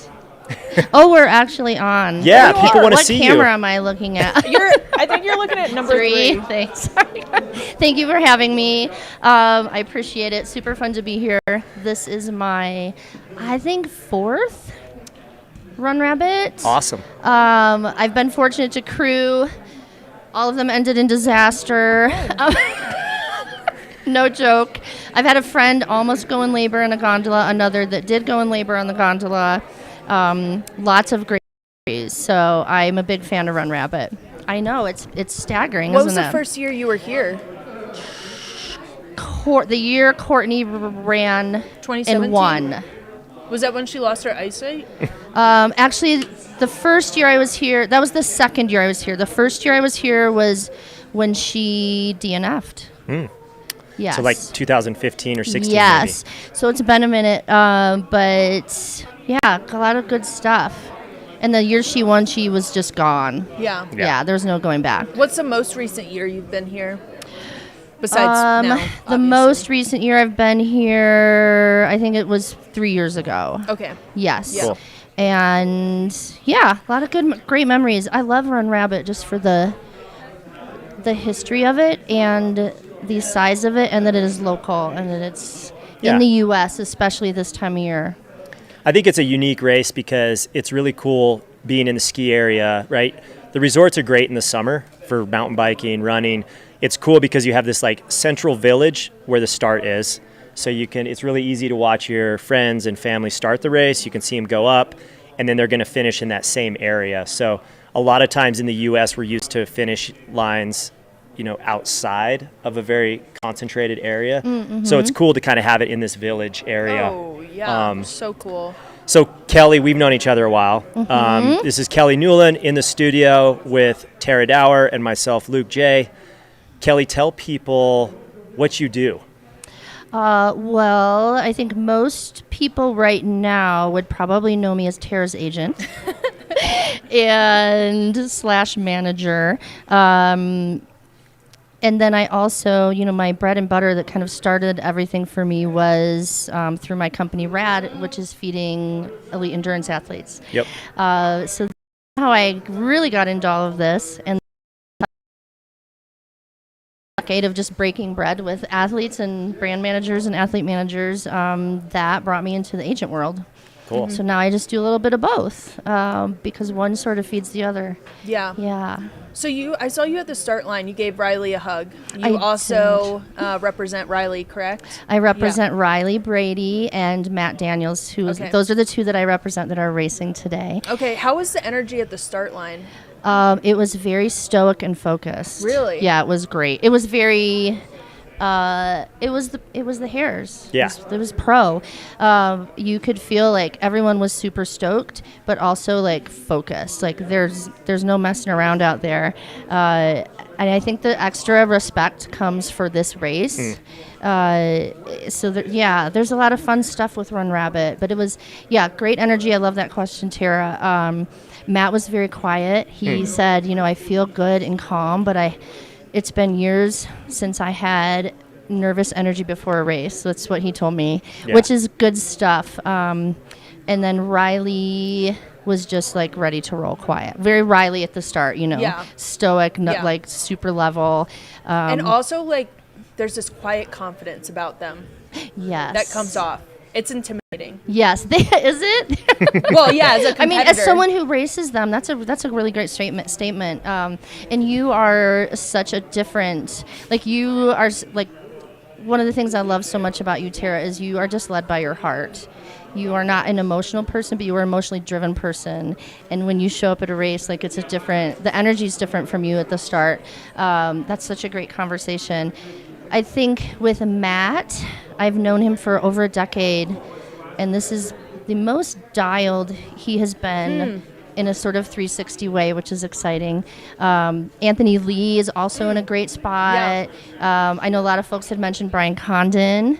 And yes, Brian and Riley are dear friends. They're like BFFs. And he's fast. He's been around for a while. He works at Neptune Mountaineering in Boulder. And he's been, he initially was like one of the Rocky Mountain runners, and now he kind of has his own coaching platform. But yeah, there's some fast people out there. JP was like, oh my gosh, so focused. Like we did what's up. That's what he does. And he was like in the front immediately. I mean, you all saw on the video, but he is a great competitor. He loves to compete. Does he? Yeah. It shows. I respect him so much for that. He was so dialed at the start, just like super focused. Brittany Peterson was like so happy and excited to race healthy, which is really wonderful to see. I love that. Yeah, I know she's battled injuries over the last few years, and somebody in the chat said this was her first 100-mile race in 3 years. Mm-hmm. And so, sometimes moving with like that gratefulness or thankfulness will carry you a lot further than love that. than other things. So it's going to be cool to see how she does. One thing Chris just noticed, Chris Warden in the chat said, we got less than 4 minutes between first place and 16th. I'm assuming he's talking about the men's race right now. So 10th place is not out of the question. You know what I mean? Like basically if you're in 10th, it doesn't matter. Like 4 minutes apart, rewind 5 years ago, 4 minutes could be, you could wait 10 minutes before you got second place. Well, the thing about that, though, is they could be pushing each other to a point of, like, no return. That's true. They could be pushing the pace. They could either be going at this breakneck speed that's going to, like, smash course records. Yeah. Or they're going to break. Yeah. So, Kelly, because you've been around the sport for a while, we met years ago. I think, I'm trying to remember where. Anyway, so maybe like what's your take? Oh, we yeah. We would have maybe met at High Lonesome. Yeah. What is your take on the professionalization of the sport? And then also just how much faster it's gotten and how much deeper all these races are. Oh, gosh. It seems so fast, doesn't it? It was like building, a little bit, for lack of a better way to say it, at a tortoise's pace, shall we say. Yeah. And then the past 2 years, this last year specifically, honestly, things have really come together for a whole lot of people all at the same time. And I think What I attribute that to, Luke, is everyone is noticing that you really need a great team behind you. And when you get organized with an entire kind of team behind you, and Tara, you've been a great example of this, with a physio, with someone to help you with nutrition, not just our friends and neighbors, right? And a coach that also works with your dietitian and your PT, and then on top of that, a mental performance coach. Yeah. These are all the things that we need, because you can be an exceptional racer and you can get your nutrition dialed and you're getting all the body work done, but if our head is not in the game, especially mid-race or during training, if one thing throws it off, like that's the curveball. That's the one curveball that will throw you. Each one of those components missing is the curveball. And when everyone is getting dialed with all of those pieces and you're not, even one thing out of place, you're going to be left behind. Yeah, interesting. Yeah. That's cool. That's a cool take, because I think that like in ultra running, there's so many variables. And as people get better and better at something, they're just, the variables maybe get slightly more narrowed. And so I think it's really because at the same time, running a 100 miles race is a roll of the dice, because so many things can go wrong. But I think that you're right on, because people are paying way more attention to nutrition. Mm-hmm. They're paying way more attention to recovery and sleep and what they're eating and how they're resting and how they're cross-training and mental work, energy work, you know what I mean? Like almost your whole holistic self. I think there's more backing from sponsors too, so they're able to like put more money into all of that stuff you just mentioned too, which is like finally you just need one sponsor to go above and beyond and do that, and then they all follow suit because they see that absolutely helps their athletes. Believe it or not. Yeah, it helps I love that. when they have money for services. It's so true, Tara. I love this conversation so much. Are you cool if I jump in and just go with it? Go, please do. That is a huge thing. So let's be honest, getting sponsored is the next step. So if you have all these things together and you're able to get sponsored, then that's the very next step, because we've all seen every contract now that's coming out with a stipend for, there's the base salary and there's travel and there's a stipend for the product from the company. But then they're really to support that athlete is to have a stipend for however they name it, whatever it looks like. Some just say massage and everything falls under that. Some say coaching / massage, whatever that is. And most brands at this point that do offer this don't even want your receipts. They're like, here's the money. You figure it out. I have one athlete who's using Reiki as part of their way to keep them together. Yeah. And I love that so much, because whatever it is, the athlete can use the funds for that, because we are all different. Like I like a mix of Eastern, Western medicine. So I'm cool. Like the way that I see a doctor is different than maybe you see a doctor, Tara, right? So brands are open to allowing the athlete to figure that out, whatever works best for them. That said, you better show up ready, because they're giving you a stipend for it. So not to say that, obviously things happen, but if you're just using that money to buy candy and you're not, that's not going to help. That's going to help you to a point. Right. But to be responsible and not reckless with that and take care of yourself as a professional, that's the difference right now. So in my mind, Luke, to circle back to your question from like an hour ago, that's why everyone is within singular minutes of each other in the top 15, right? Yeah. Yeah, do you think there's what do you think like the next evolution is? Like what is the bucket that people aren't paying attention to yet? Or what is the, because a few years ago it was like nutrition, and we've seen in the last consuming more carbohydrates, increasing sodium, because the more you can burn, the faster you can move. Yeah. Do you, just based on your knowledge and insight in the industry, do you think what's the next untapped thing for athletes? From what I have seen and just sort of observed, it's mental performance, mental health. Whether it's you have a sports psychologist, you have a therapist that you work with that understands professional athletes, because let's face it, like I love therapy. I would go every day. I think it's fantastic. But the therapist that I just see on the fly, or just usually like this, that's my go-to, is not the same therapist that's going to be able to help me with mental health for sports specific things. So that's a really special person. There was an athlete that I work with who was injured earlier this year, and it was their first real injury, and they're a young athlete, and they did not have this in place. And it would have been a much easier thing to navigate through if there was a mental health performance coach at the ready, already a part of the team. Like, not waiting until you need it is key. But most of us, human nature, will wait until we need it. But that's the piece that I think is really important. The other piece, Luke, would be every single person on your team communicating. I have a call with every coach that coaches athletes I represent. I have a call with them every month, and then I speak to their registered dietitian, and then there's like a team call when needed. Tara is awesome because she and Colby from Altra have do you have a weekly call? Every 2 weeks? Monthly or bi-weekly? You guys have a really awesome relationship. Colby and I talk constantly. Yeah, Colby. So shout out. Communication within the team for every one of those people. And obviously, with something like mental performance coach, there's HIPAA involved, and there's a lot of things that are very personal.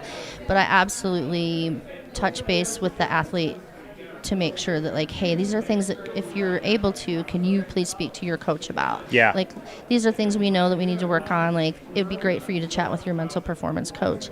So it's just that constant communication. Yeah. Those two pieces are key. Yeah. So being more proactive and less reactive. Exactly. From top to bottom. I love that. From these athletes that you're seeing that are here, that were in the top, how many of them do you think are working with some sort of mental coach, mindset coach? Is what I have a mindset coach myself. I love her. I love that Danielle, you love her. She's amazing. You have a great relationship with her, and just the small things that you've mentioned to me, I'm like, okay, this is going to be all right. Oh, Tara's yeah, got she's a girl. helped me. I think the biggest thing is just staying in the moment in a race, because it's easy. It's 100 miles. It's so long. I've spiraled, and really? Everybody has. Everyone has. I spiraled twice today. Mindset's so important, and I think the most important thing for me has been to stay in the moment, and Danielle every time reiterates that we're just going to stay in the moment. But of the top people, how many of them do you think are working with mindset coaches? Let's see. There was 2 baker dozens men that came through. Yeah, I'm looking at them all right now. That's a good question. Maybe 3 baker dozens. Just when I look at this list, I know 5 of the top 12 that I know of personally that are, and I don't know everyone in the top 12. But as for that, if we wanted to go your true baker's dozen, my numbers don't change. So, but yeah, it's good stuff. That said, I'll use Anthony Lee. He's a really great example. Anthony's been around. I remember meeting him when he was 19, living in a car, and he had just moved to Boulder from Portland, and he had nothing.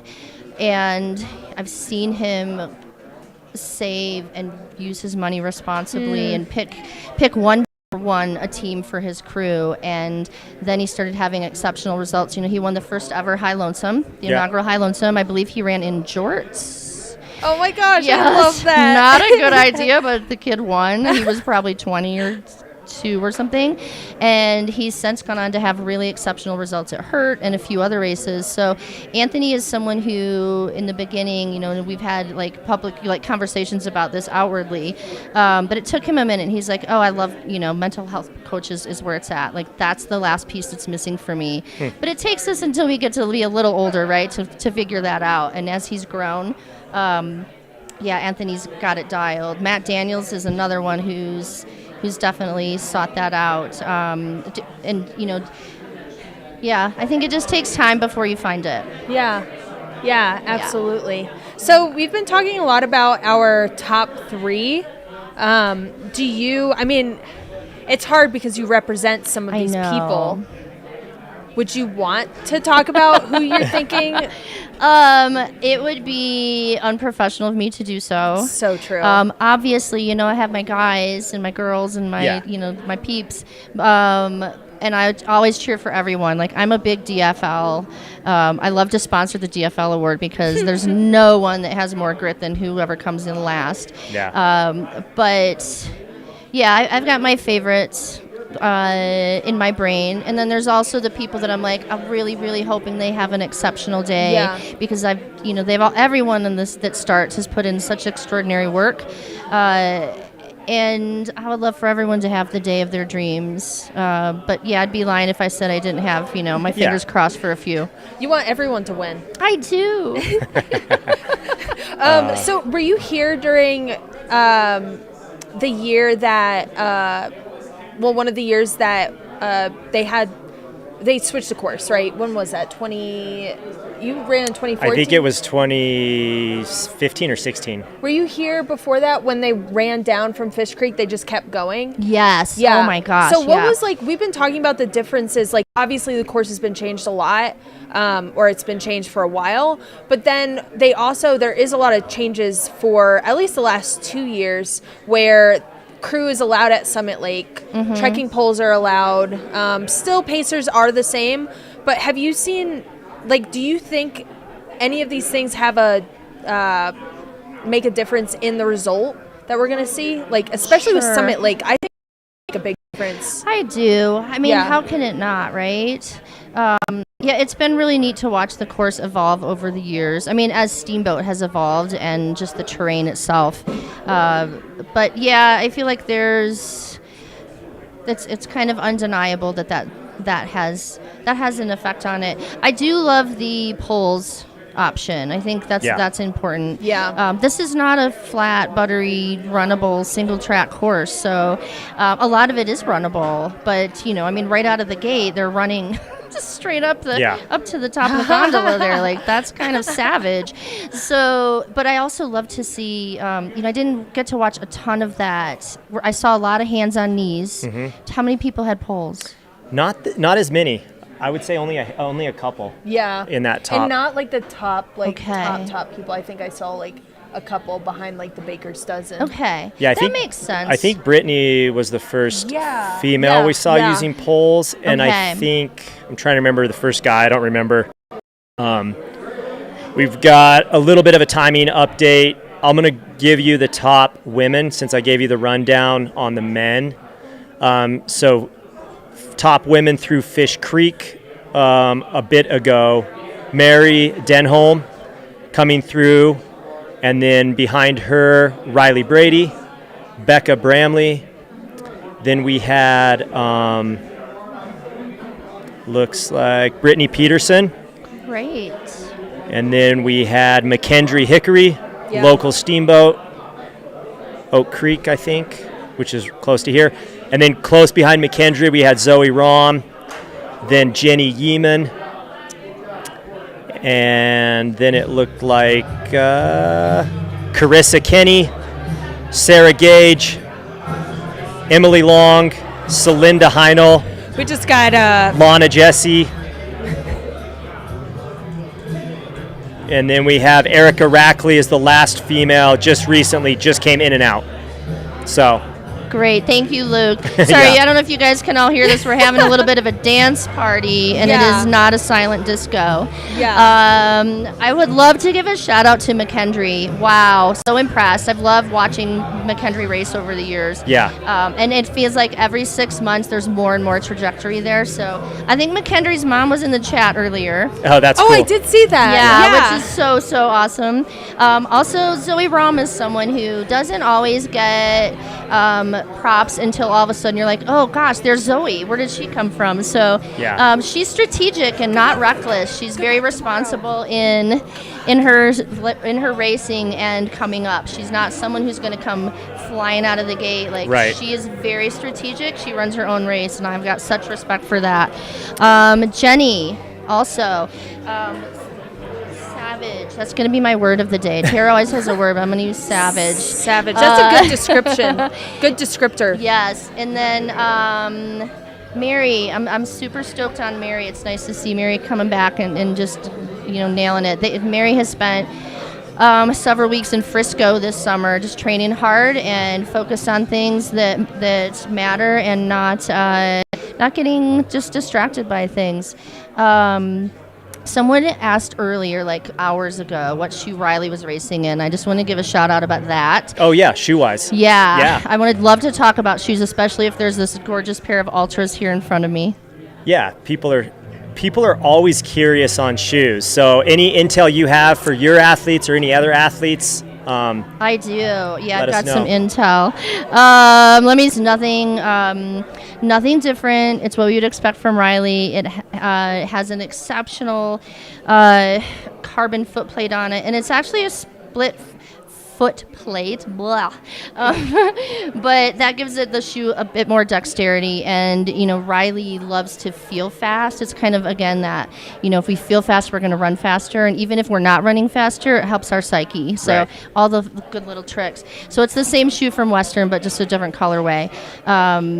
Matt is wearing the On Pro. Hold on.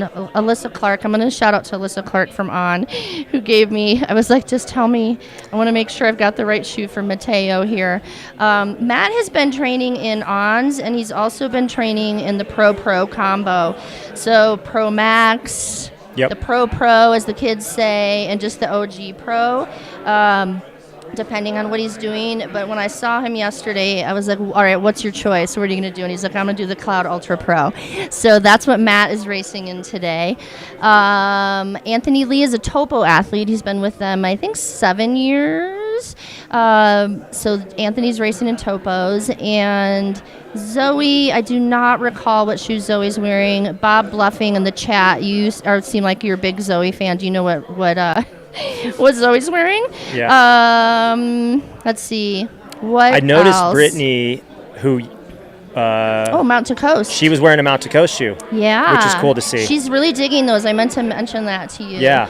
And Brittany and Matt, as you all mentioned a few hours ago, they're on a team together. They are former Nike teammates. That's right. And they just stayed like good buds throughout the years. So they're on a team together.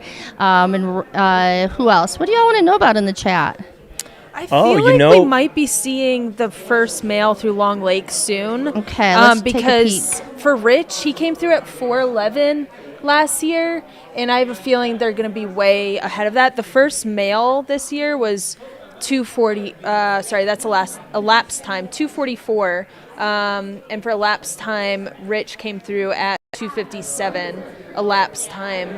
So I have a feeling we are really close to the first male in through Long Lake, and then I feel like Mary will be, and then Mary probably 10 minutes behind. Got it. And here's a little update on the team race. Oh yeah. Let's So hear after when we look at teams through Long Lake, so right now after Fish Creek, Becca Bramley, Brendan Trimbali are in first. Celinda Heinel and Ryan Sullivan are in second, and then McKendry, Hickory, and Devin Olson, the Steamboat team, are in third. Oh, great. And then Mary and Jeff in fourth, and Brittany and Matt in fifth. Okay. I love that. Thanks for that update. Yeah. I know you have spoken about this earlier, but what does the overall team get?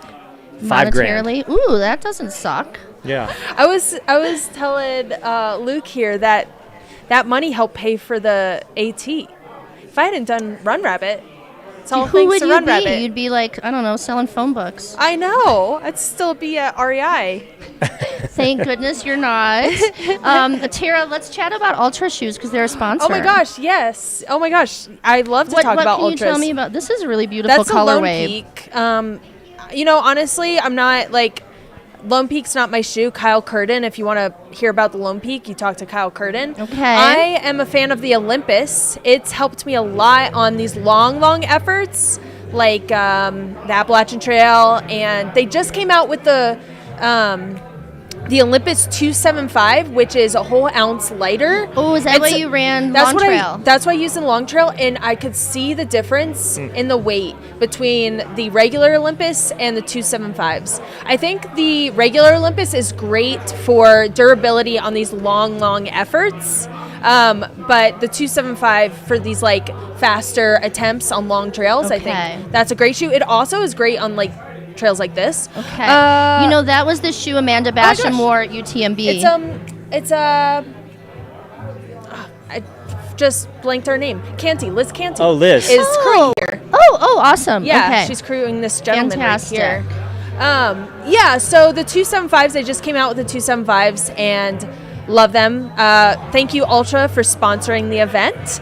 And thank you to H2 All, which is out of Steamboat Springs, Colorado. Yeah. Purified water and electrolytes, which is so good. And electrolytes. And somebody in the chat said that they were pretty sure Zoe is in the Pro.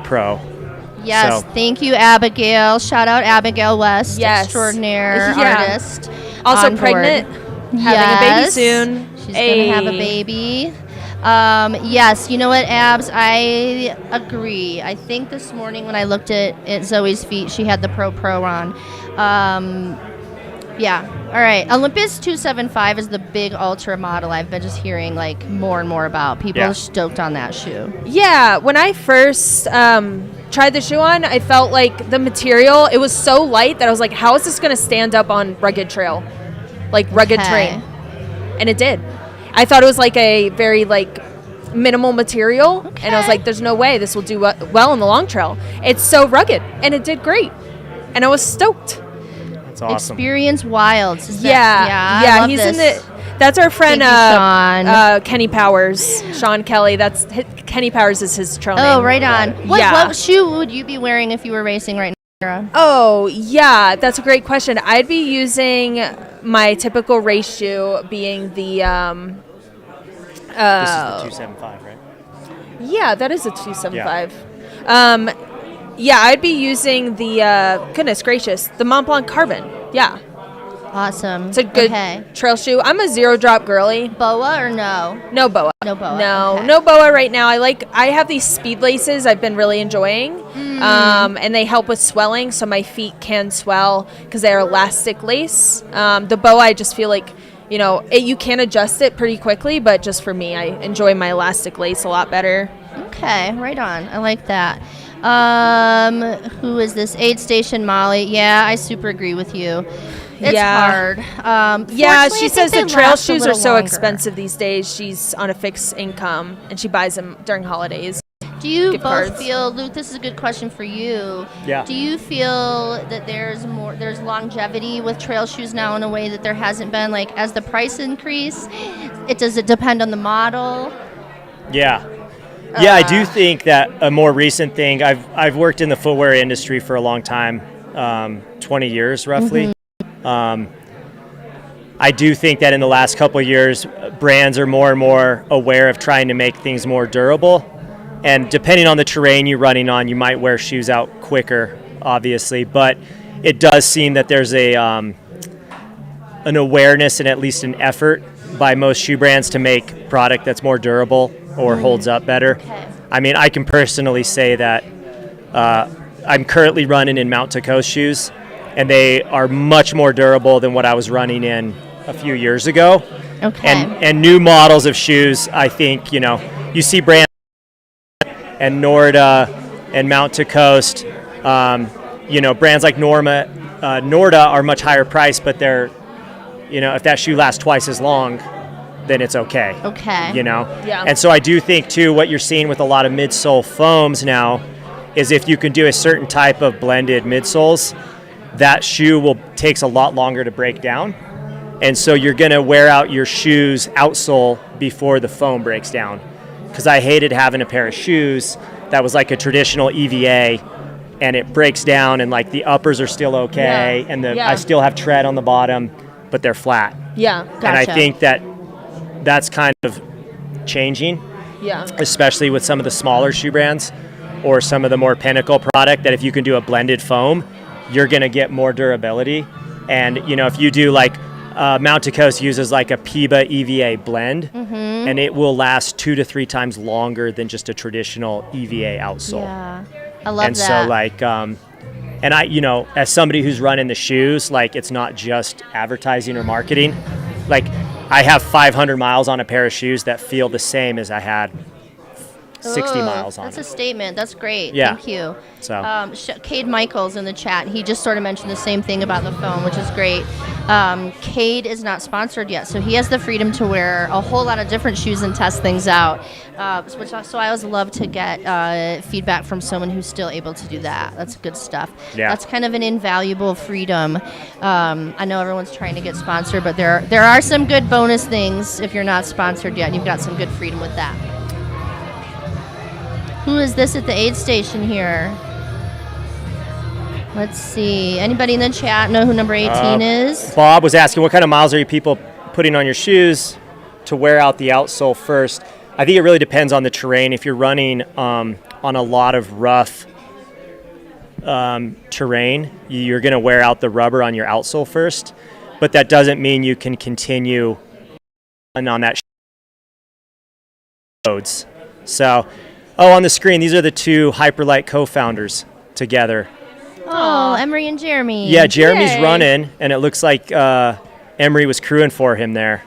They're wonderful. Yeah, and it looks like Jeremy's wearing the on, and Emery had the Mount to Coast T1s on. So, yeah, I think so much of the foams now are just more durable. So there's all kinds of different blends, and companies are playing with that, and so it's cool to see. Okay. It's kind of leveled the playing field. For those that just came in, this is Fish Creek Falls aid station. So we've seen pretty much all of our tortoises come through, and most of our hares come through. So the next aid station they have, they run up Fish Creek Falls, and they kind of like bop around, they putz around, if you will, and they're going to get to Long Lake, which is Carl Meltzer's aid station. You're going to tag Carl Meltzer, give him a little high five. And so I honestly feel like we have our top men just minutes away from there. Yeah, they got to be getting close. I'm going to look at that. They have to be super close to Long Lake, which is 24.3 miles. And after that, they have about 6 miles to Summit Lake, which is their next crewable aid station. First one was Fish Creek, and then they have Summit Lake. Yeah. So if we're looking at splits, course record pace at Long Lake for the guys would be about 4:10. Yeah. Elapsed time, so at 5:10 p.m. Right now we're at 4:55 p.m.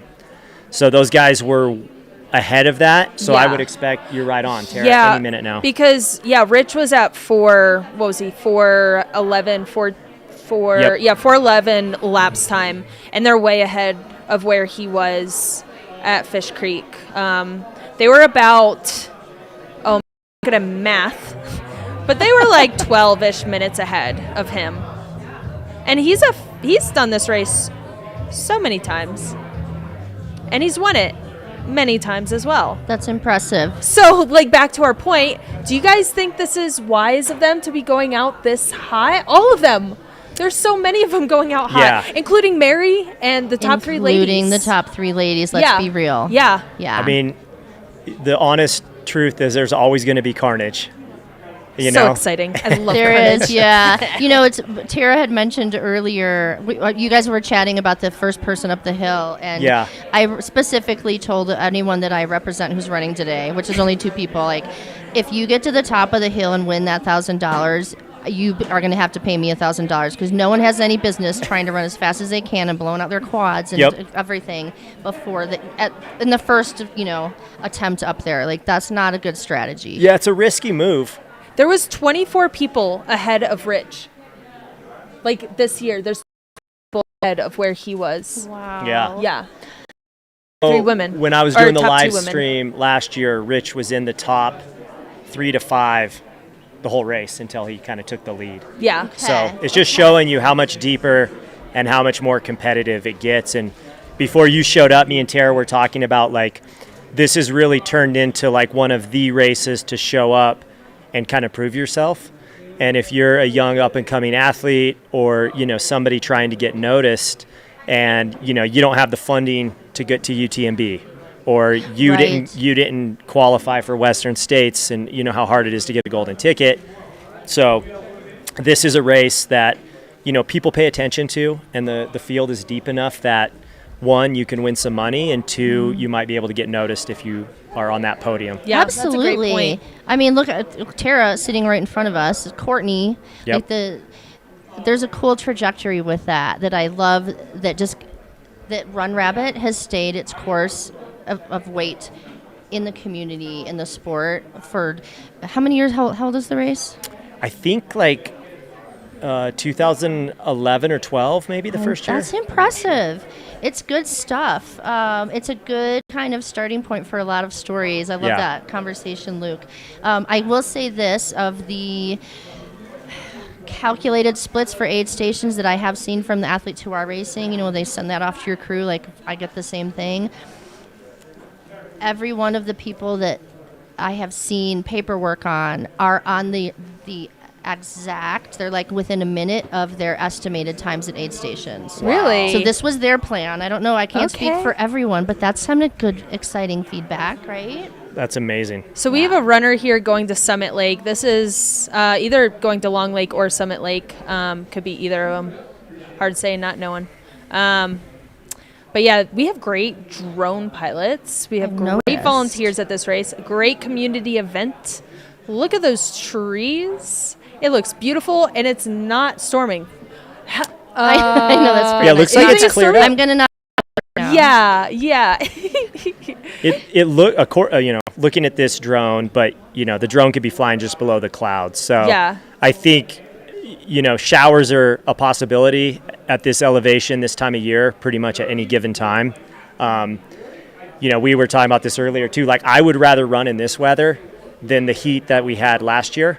Oh gosh. And maybe that's why we're seeing some faster times, is it's a lot cooler. So when I was true. at Fish Creek last so year, I mean, I was in shorts and a t-shirt and I was hot, and people were taking ice there and taking their time to cool off. And this year, I mean, it's, what was it, like 55 degrees roughly? It's at pretty Fish Creek. fantastic. It's a great temp to run in. Yeah. I'm going to look up 2023 times. So Fish Creek in 2023, we had Dave Stevens through at 2:44. Okay. So that's pretty close to what the guys are doing right now. I mean, that's right on the money. Yeah. So the kicker is going to be which of these guys can keep that pace rolling. Yeah. Yeah. Because if you look at Richard Lockwood's time, he had a great second half of the race. Yeah. And then, Dave came in with that time similar to the top 3 or 4 guys this year, but then kind of had a drop off later in the race, which is nice. And so then I always will talk to athletes, and myself included, it's like, how much time do you bank early in a race when you're fresh versus trying to save? So like, I think that's such a fine line. The jerker.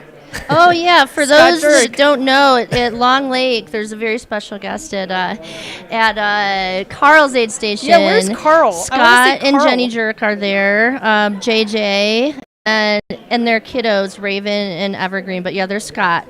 There he is. He's so stoked. We saw him this morning for coffee, and he was just like coming out of his skin. He's like, I gotta go. I gotta get to the aid station. He was so excited. That's cool.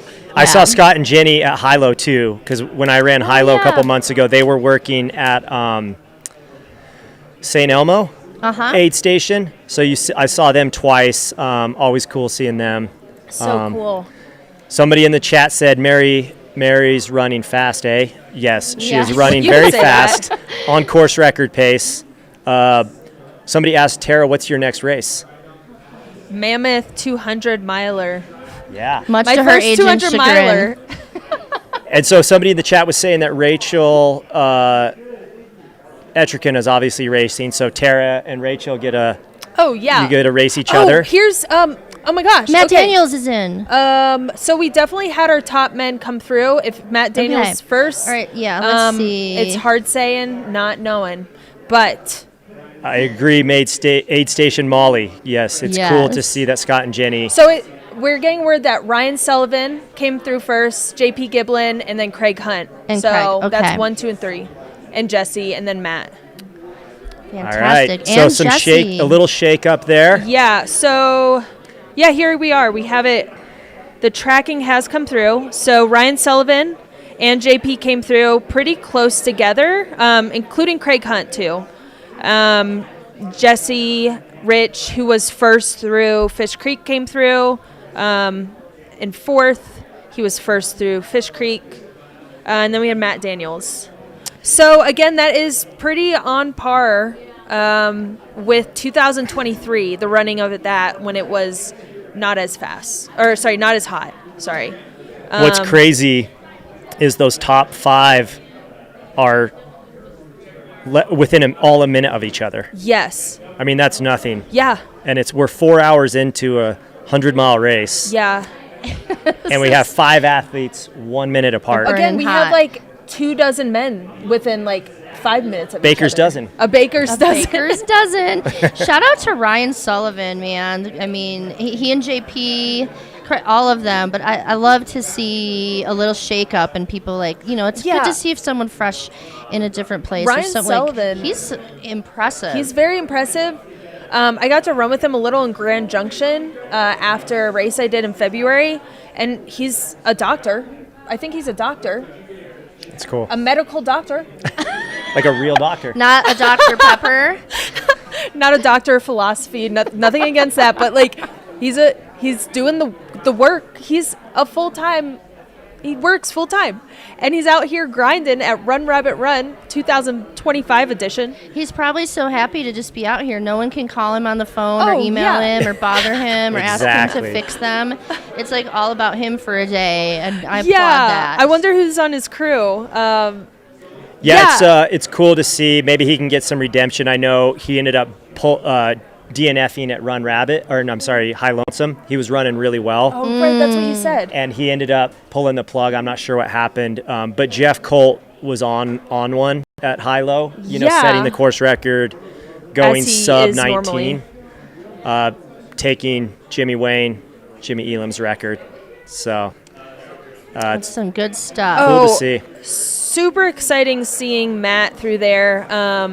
We didn't get footage of the other 4 men in front, but we might get a follow cam here from the drone. These are some tortoises on their way to Summit Lake. They just left Long Lake, not sure when, but Long Lake is 24.3. Then we have Summit Lake at 30.1. So we have the top men on their way, at least the top 5 men on their way to Summit Lake at mile 30.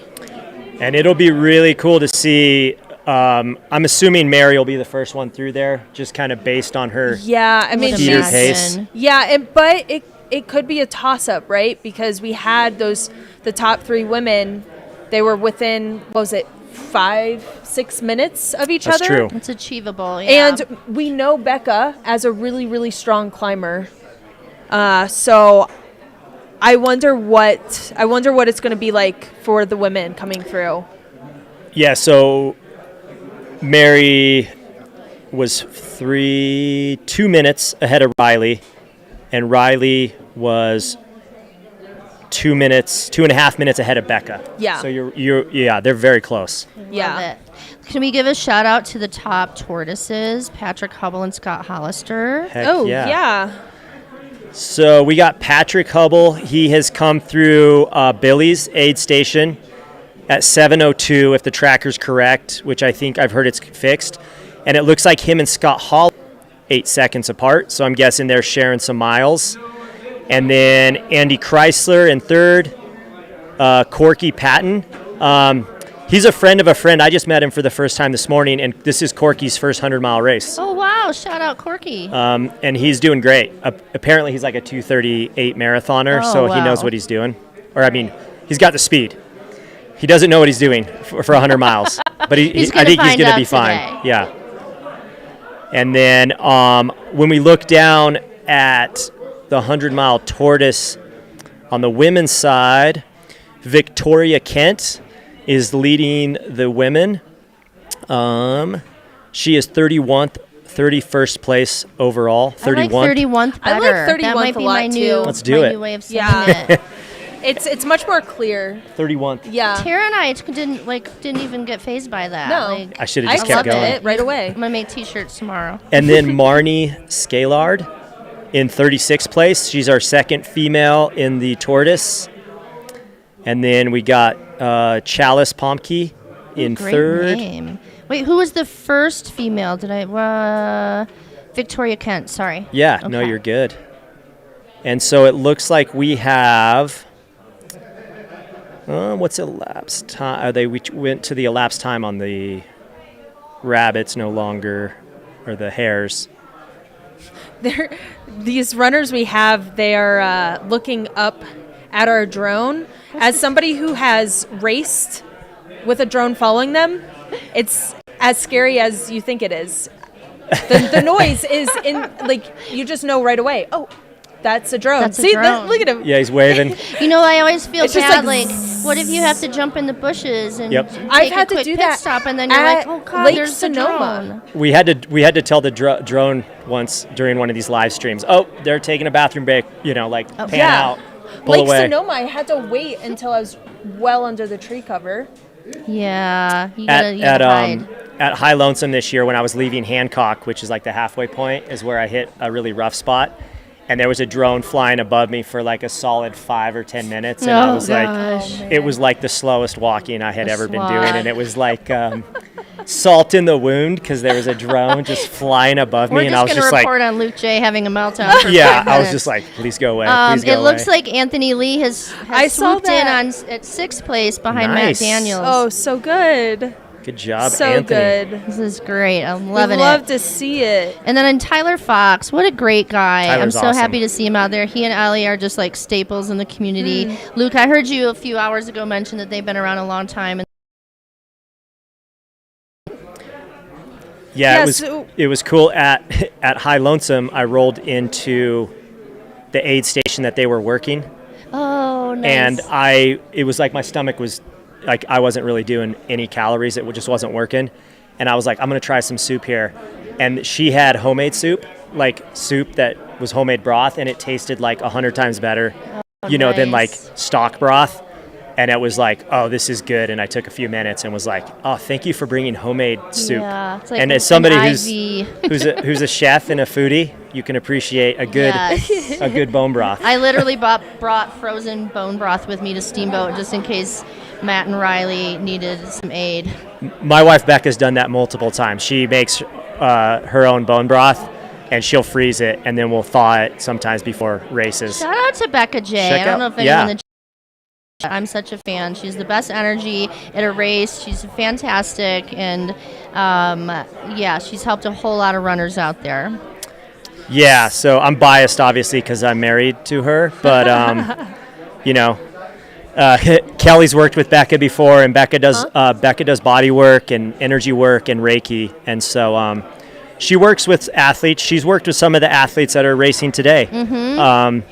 So reach out to Becca if you ever need any Reiki or energy work or any body work. This is our Summit Lake aid station. So you might see people coming in from like the right side of your screen and going in, then they go back out the same way. So what they're going to do when they come back is they're going to go up that road they're going down now, and then they're going to use that path behind. They're not going to keep going on the road. They're going to use the path to the right.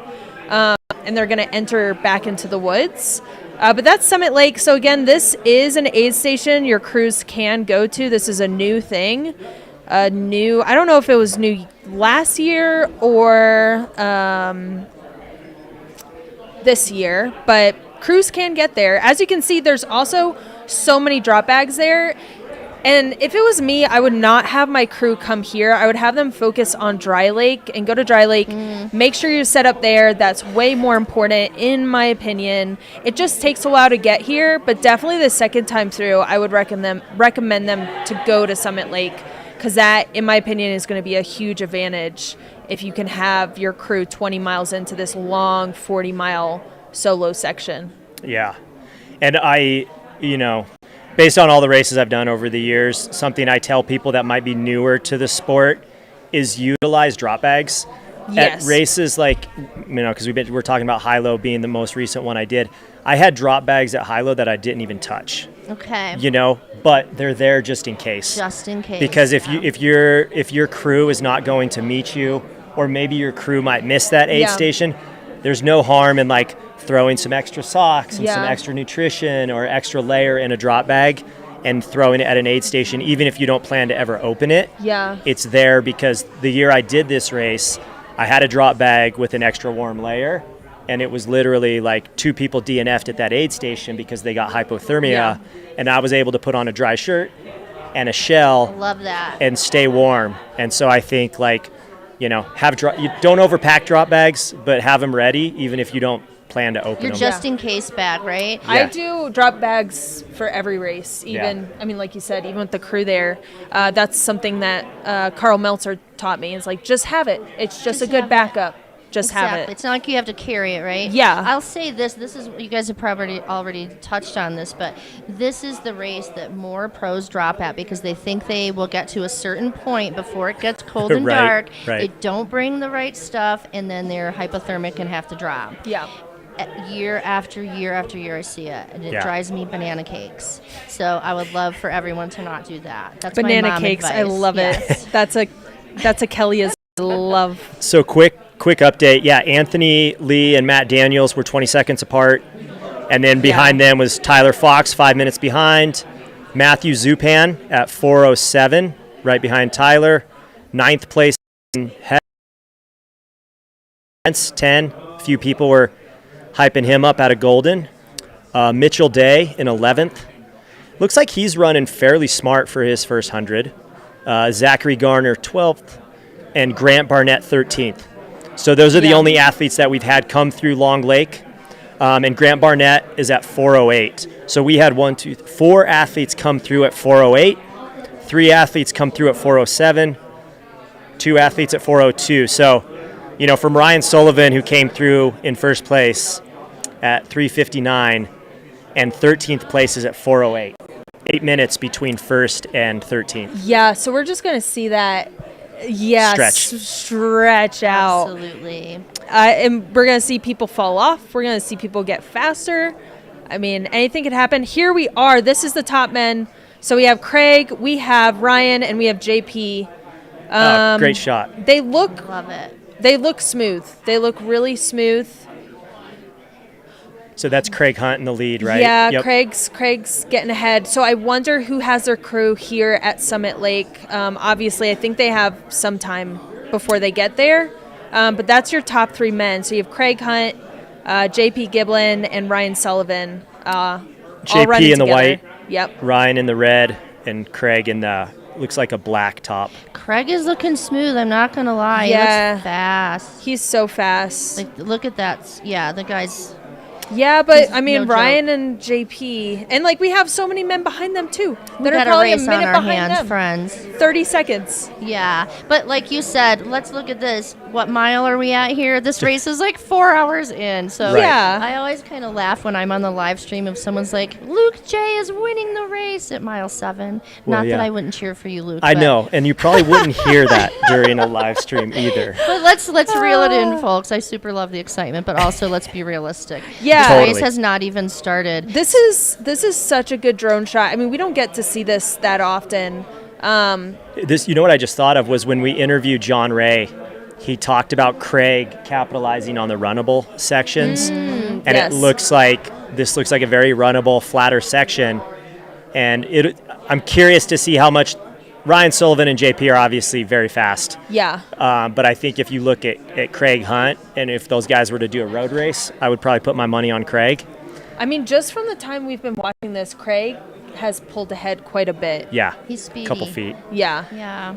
I mean, they're also just trying to get to the aid station so they can all pee at the same time. Let's face Exactly. it. And Yeah. then they're all Well, if they're a talented peer, like I've seen men pee in races while running. Dude, right? What's I up with mean, that? I can't do I it. feel like I would just really practice that, Luke. I've tried. That could be your thing to dial in. Maybe that's the next bucket that we were talking Work about. with your that's boys. You have 2 untapped. teenage boys. They could probably really help you figure Yeah, they that love. out. I mean, yeah, Peeing.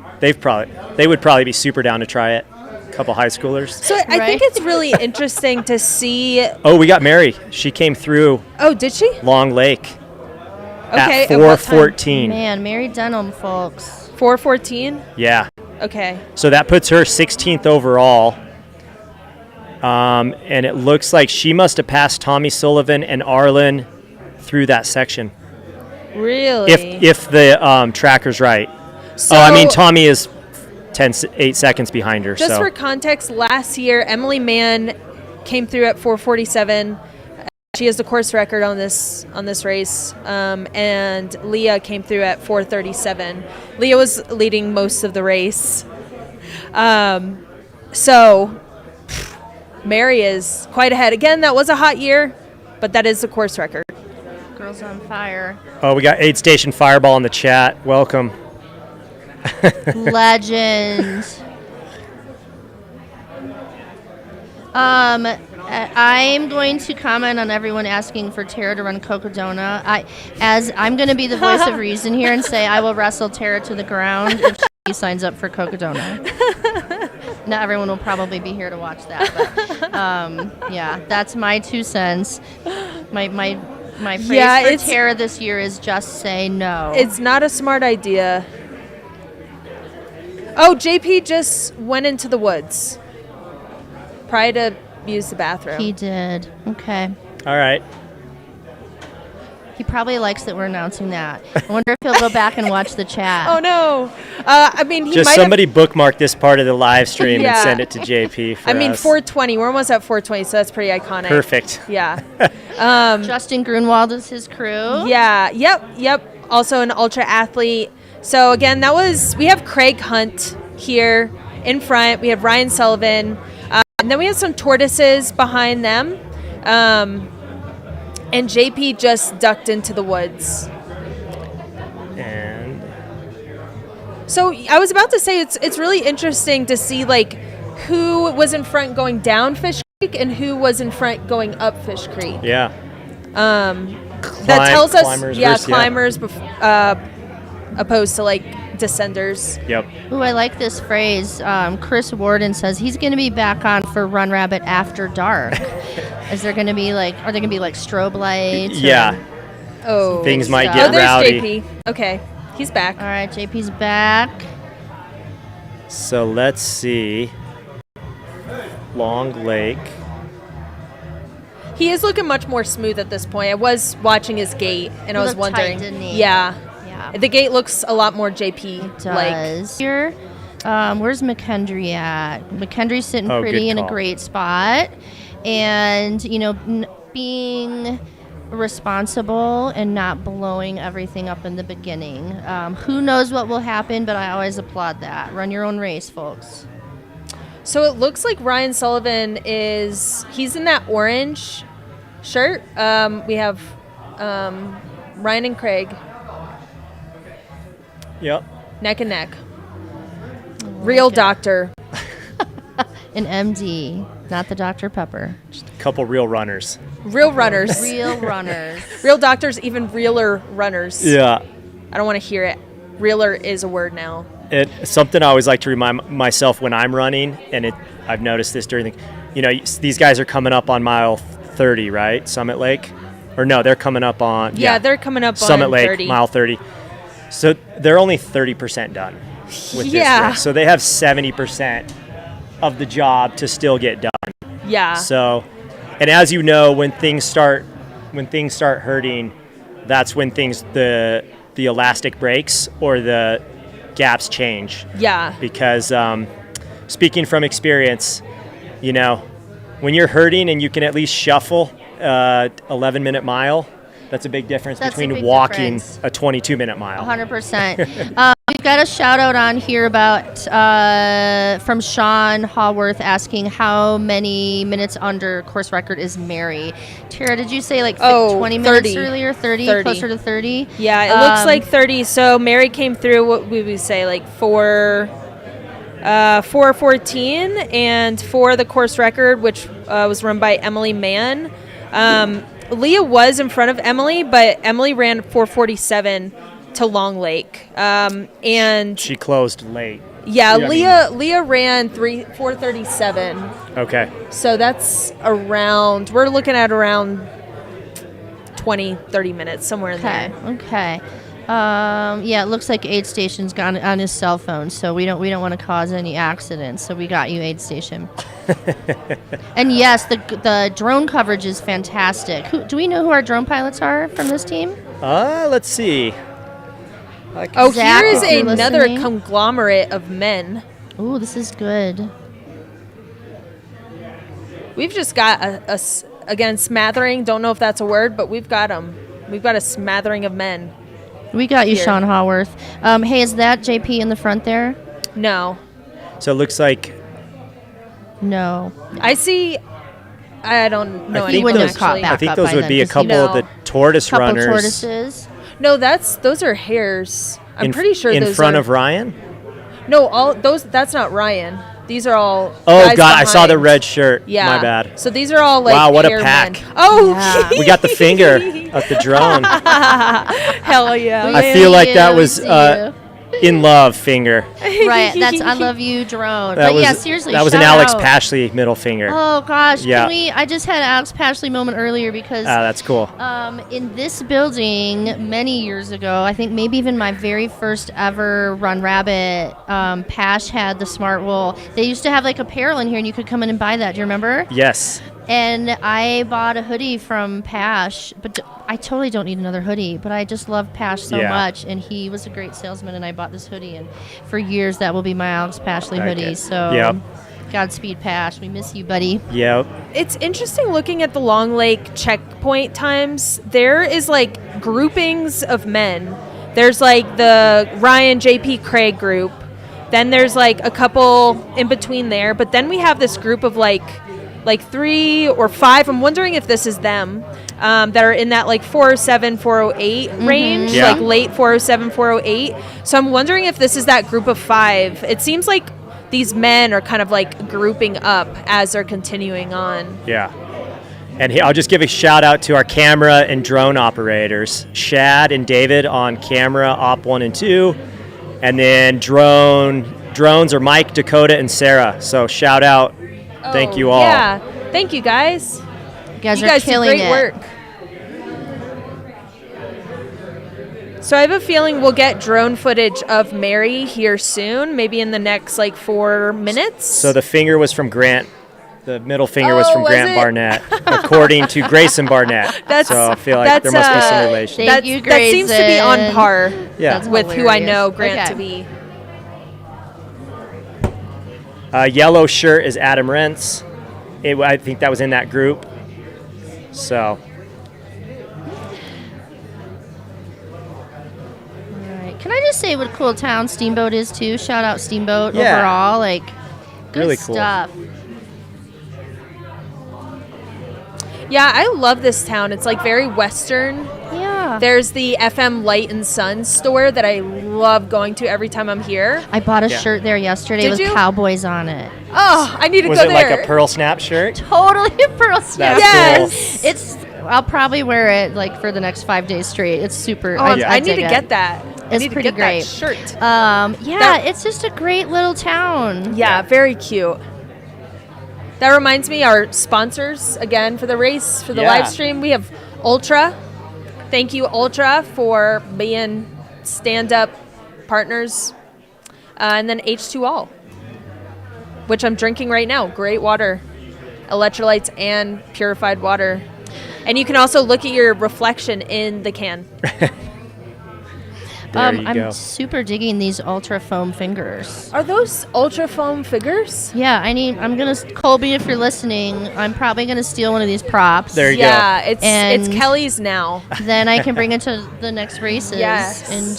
and shout There in you the go. air. Yeah. So we got that. some quick guys. I wish I could see. My eyes aren't that great. I wish I could tell who that was.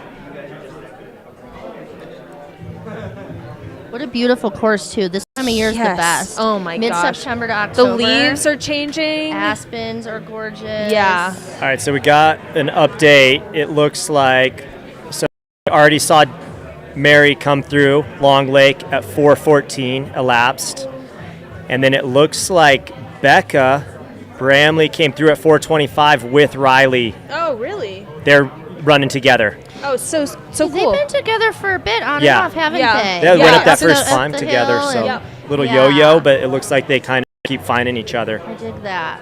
Yeah, they're All right right. with each other. There's a Perfect. shot of Mary on the right. Oh, so sweet.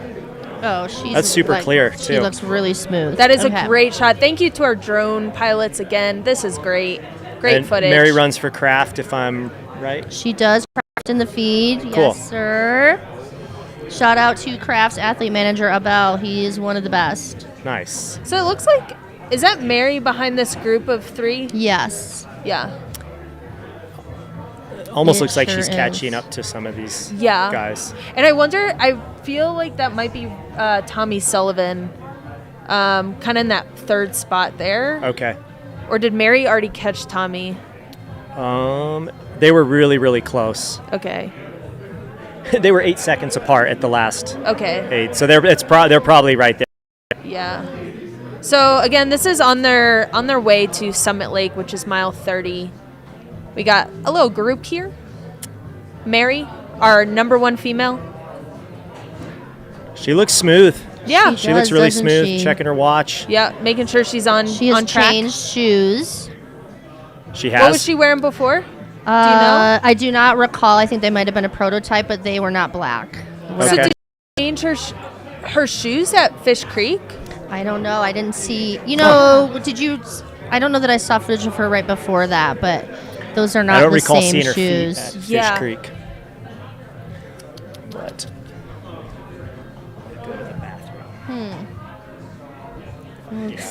Let's see. So in the chat here, more folks should give the drones the finger.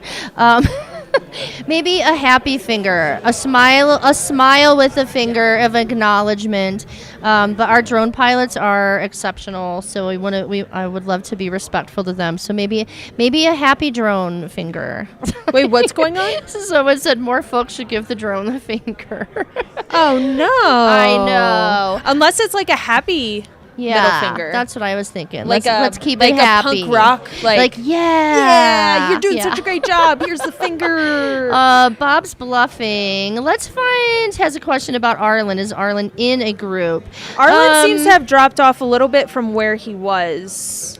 Where he was in the very beginning, at least. Yeah. Looks like he's hanging out with maybe not this group. Mary's in the lead or ahead of him.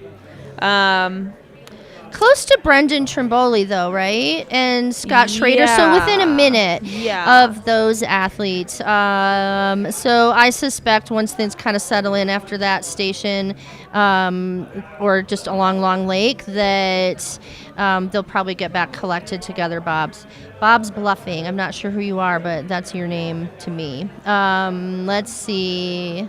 What else we got? There's a few tantrum vests out there. That's nice to see. Great little small company just getting started. So we have a lot of male groupings, but we do have like some women pairing up, which I think is cool. I know that I get pretty fired up when I'm running with another woman and we're pushing each other. Do you? Yeah, so it looks like we have a couple pairing. It looks like they paired up, at least at Fish Creek. And then obviously we have Becca Bramley and we have Riley Brady. And then Mary Denholm is off on her own. Still rocking it. Still looking so smooth. Again, we said it was around 20 to 30 minutes ahead of where Emily Mann, who has a course record of 1948, was. So I'm really interested to watch Mary's race. Me see how she too. does. Mary does well running with others, but also seems to really excel just on her own, in her own head. Like, she's good. You know, ultra runners, you have to be okay on your own. Yeah. But she seems to really have kind of mastered that over the past couple years. And honestly, you know, when you're not able to race because you're recovering from injury, you spend a lot of time in your own head and by yourself. So Yeah. and she's done a lot of work with that. Yeah. Do you think she's one of those athletes with a mindset coach? Yes. Yeah. Yeah. I do. Mary's not messing around. Like, she's going to find whatever she can in her tool chest to help her get there. So she just looks really smooth. And Yeah, she's eating. She eats really well. I just watched her rip a gel within 5 seconds. You will never see me doing that. I'll sip on it so slowly. It'll take me about 6 minutes, probably. On the topic of gels, I heard that you did go to the dentist. That made me very happy. Oh, because yeah, I know I that did. it took a while for you to get into that appointment, so Yeah. that's great stuff. They weren't super stoked on it. They told me to wash out my mouth with water after the liquid calories and the gels. I mean, for that's everyone a good listening, move. We want your teeth around for a long time. I wonder if you wore like Invisalign while you were During the running, races. and maybe that would help protect. I was thinking a mouth guard because I fall so often, and I will never forgive myself if I fall and my teeth are busted open. Oh my gosh! Because did you just see Helen Mino Faulkner? I sure did, and Her I know you nose- fall all the time. Yeah, so. me and Helen, we fall similarly. Okay. And I had a glimpse of that in my future. You could be like Steph Curry with a mouth guard. Yeah. How do you feel about that? Like, could you I race played with rugby, that? so Okay. I played with a mouth guard. Okay. So I think it would work. Maybe try it out. Yeah. Train with it a little, and then ask your dentist if that would be helpful. We're just saving the world tooth at a time over here, y'all. The Yeah. Steamboat, Run Rabbit Run. Call us for your dental needs. All right, we got Luke J coming back to the scene. He took a little breather. The teeth story is this, Aid Station Molly. Tara has moved to Durango a few months ago. How is it almost been a year, T? 6 months? January. So January. And she had a hard time finding a dentist, found a dentist, like 3 or 4 phone calls later, finally got in because they weren't responding. I only know this because I was on the phone with her when the dentist called. And because Tara / Candy Mama eats constant candy, as well as just ultra runners in general, eat a lot of sorry to gels. interrupt you, but sorry. I can confirm because when I walked in here today and me and Tara were talking right before we went on screen, she had 2 or 3 different types of candy. Yeah, not Listen, a guys, surprise. the dentist might be listening. But we're solving the problems here. Anyway, because ultra runners are constantly training and racing with gels and electrolytes and hydration mix that, let's face it, have a little higher amount of sugar. Our mouths are constantly covered in sugar. So this is more than any of you wanted to know, but Tara needs some dental work. New sponsor? New sponsor. That would be great if a dentist could sponsor me. Are you Shout kidding out me? any dentist listening. I do have a funny story that Like if it we just could thought do of this. fillings. Also call me, Kelly at Rad Boulder. Yeah. Tara's agent. I'll Please. hook you up. My buddy Mike Miller, who I haven't run with him much in the last few years, but we used to run together. He's a dentist. Ooh. And when I was at Hoka, I traded him shoes for some teeth cleanings. Oh my gosh. Pro move. Who do I need to talk to? We could probably make the connection. Oh. Although he's in Denver, so it might be a little bit of a drive from Durango. I think we can find you a closer dentist. Well, like, there is a pretty nice flight. It's a beautiful flight from Durango to Denver. She can go to the VF offices, get her teeth cleaned. I could just get everything. I could see you. Oh, Lord. Like, there's so many things I This could made do. me think of a really good question for Kelly. Yes, sir. Are you working on any like out there sponsorships? You know, part of this is funny, but also part of this is serious. As this sport grows, like, do you foresee us seeing sponsors like Toyota Non-endemic. or Subaru Right, or Coca-Cola? Like, right? Are we going to start? Coca-Cola. Yes, definitely. Give me that sponsor. You know, this is love such a Coke. great conversation Totally. because so often something will happen and someone will say, "How did you do that?" And my response more often than not is, "All I did was ask." Right. It's easy to get kind of pigeonholed and just be like laser focused on one thing, but you know the non-endemic partners often have the cash anyway. But it's also just a fun way to reach kind of a 360 version of who you are. So yes is the answer to that. I can't give too much away, but Sure. yeah, there's some cool stuff going out there that is really neat, and just doing even like collaborations. kind of one-off campaigns with brands is also another way to do that. Like, you don't have to be fully sponsored with a brand. Like, get creative with it. There's good freedom in that too, because you're kind of in and out, and then you're done, and then the responsibility's over.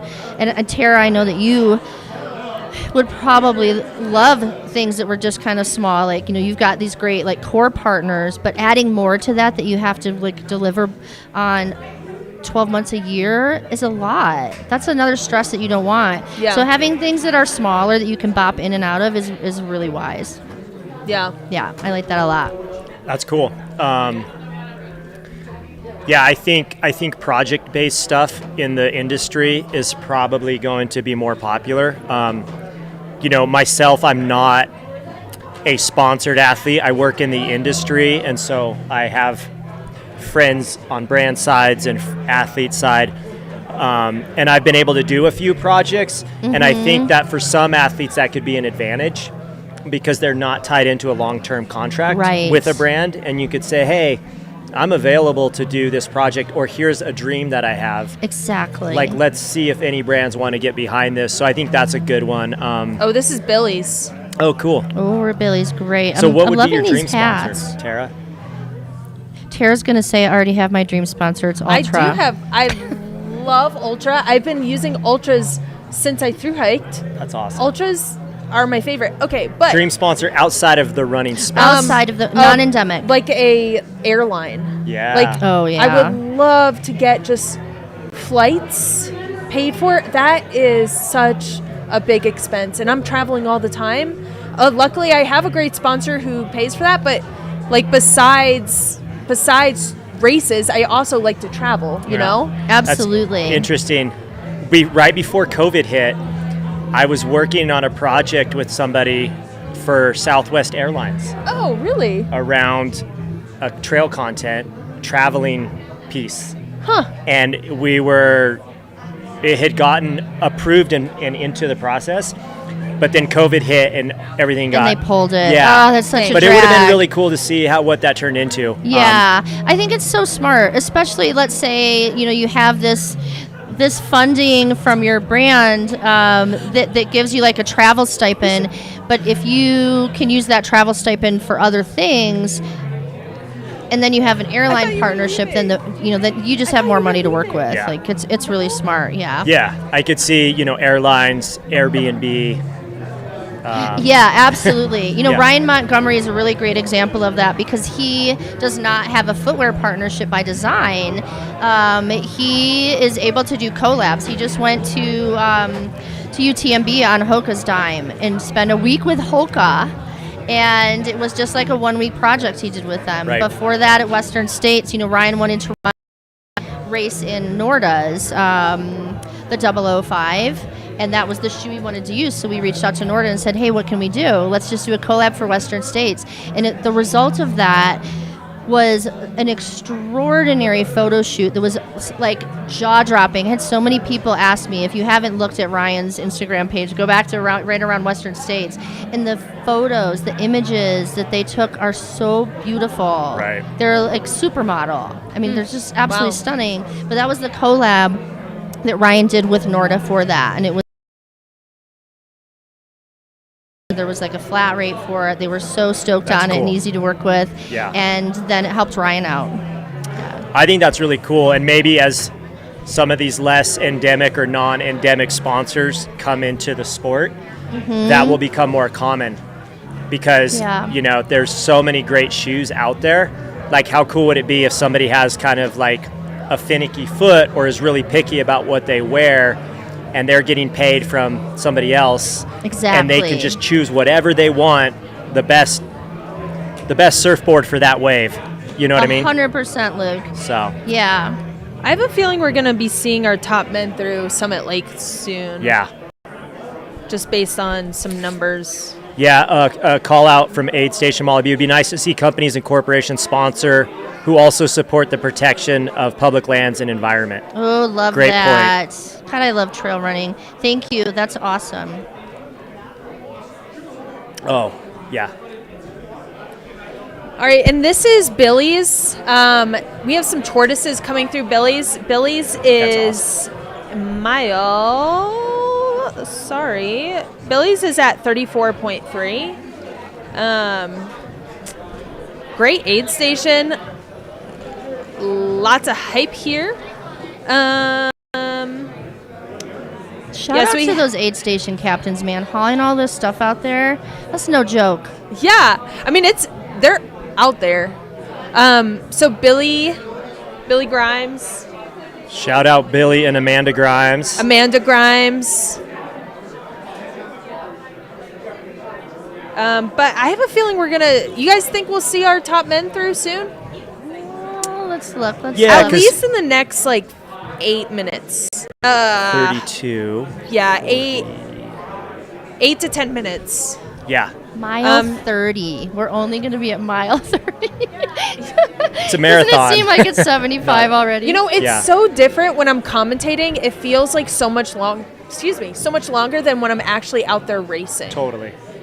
Racing, it feels like time goes by so fast. Yeah, this is crazy, looking at the times through Long Lake, right? Now that we've had more of our hares lake. 36 athletes just so far. I think probably more, but the timing is taking a couple minutes to update. Say 36 athletes have been through Long Lake within 40 minutes. So that's almost, on average, one athlete every minute. Wow. It's just crazy. It's like a nonstop conveyor belt, right? Who did we say Jason Schlarb has the course record here still? He does, from the old course. From the old course, yeah. Okay. So it's debatable whether it's faster, but him and Michelle Yates still have the record from the old course. She was so, again, savage. I used to love watching her race. She was so fast. And Jason, when he set that record, was a Smartwool sponsored athlete. 2013. And Altra at that point as well. He would have been both. Was he Altra or Hoka then? Ultra. I don't think he's ever been. He was at Hoka. Was he with Hoka before Ultra? Yes. Okay. Yeah. We just had Sean come in the chat say JP's second, so it looks like he came All back right. strong after that bathroom break. Awesome. Ryan Sullivan's third. Craig Hunt is probably first. Oh wow, Matt Daniels is in first, a mile out. Wait, what? JP's in second. Wait, what is going on What happened out to there? Craig? I don't know. Let's see. How does He Sean jumped get in in the this bushes. info? Yeah, Sean. All right, people, give hold on us- to your hats. We got to shuffle up here. Give us some. Where's Craig? Where did Matt Daniels come from? Well, they were all within 2 minutes of each other. This is racing, ladies and gentlemen. Yeah, you're right. I know. Yeah. So And it's there we like, are. and it could just be a train of them, right? They could all just be like 1, 2, 3. But I just got a load of pictures in from Jenny Jurek, of Matt Daniels, of JP, of Anthony, and Riley. Riley was in and out of here 12 minutes behind first, looked happy and chill. Matt Daniels is on fire. Anthony looks strong. That's awesome. Huh. You said 12 minutes behind? Yeah. That, see, Mary came through at 4:14, and then we had Riley and Becca through at 4:25. Okay. Wow, Mary So 11 is minutes quite behind. the climber. Mary put a little bit of time on them. Mary put a lot of time. Mary put a lot of time. She put Wow. only in the last, what is that? The last 8 miles? She put 8 minutes, I think, on Becca and Riley. I want to say. Or 9 minutes. Wow. Wow. Wait, she added another 9 minutes? Yeah. Woo, Mary. All right. Yeah, 8 miles. If she can keep it together, we could have another scenario of what was the woman's name who won Leadville? Last name was Flowers. Anne. Wow, Flowers, so yeah. impressive. We could have our own version of that right here. And also, that a was doctor, a real doctor. Look at this. Holy Lion. smokes. Also, again, you said a while ago, Matt Daniels is the only one in this field and in ultra running who has run a sub 4 minute mile. Yep. So let's not forget the boy has wheels. If he can hold it together, come on, Matt. Yeah. So. Yeah, I was actually talking to Ben Blankenship recently, and he's the second person behind Matt to ever do that because he's an Olympian. Ben Blankenship ran in the Olympics, but he had run a sub 4-minute mile and then did his first 100 a couple years ago. And he's our team manager at Mount to Coast. Oh, I don't think I knew that. Yeah, so we probably emailed. He's doing marketing stuff, but also It's a big job. Yeah. All right. Okay, so this that is Summit Lake. So we have Matt Daniels coming on to Summit Lake. So we're going to see what kind of spread we have. I am so surprised. Matt came out of nowhere from the last drone footage we had. Yeah, I'm looking at the splits Matt sent me in his projections right now, and he is on par. He is where he's wanted to be. Okay. Yeah. Because he came through at 5th through Fish Creek. There's a great quote from Cade Michael in the chat. Oh, Cade is crewing Matt. Oh, cool. He said he ran 13:30 before it was cool. Cade, I heart you. Also, the conversation about the Shack gummies in the chat. Oh, I yeah. am a huge Shack gummy. Gummies Not know this, but for over a year I've been trying to get a Shack gummy sponsorship for you. No way! Oh my gosh, For Kelly, non-endemic. that's so timely. I gotta try these. I don't even know what They're like, okay, so just so you know, the Shaq gummies. Shaq is in Shaquille O'Neal, and it's just his head. It's like, I don't know, an inch and a half, 2 inches, and they have several different flavors and packages, and it's just called Shaq gummies. I know you can get them at Target. No, I do not work for Shaq gummies. I wish. Oh, no. But that's the deal. We just had footage of Matt Daniels and his crew. Can we go back Can we to go that back drone to that footage? Yeah, so this is Matt Daniels with his crew. So it looks like he had his crew come to Summit Lake here, which is quite the drive. And I'm guessing that's Matt Daniels. It has to be him, right?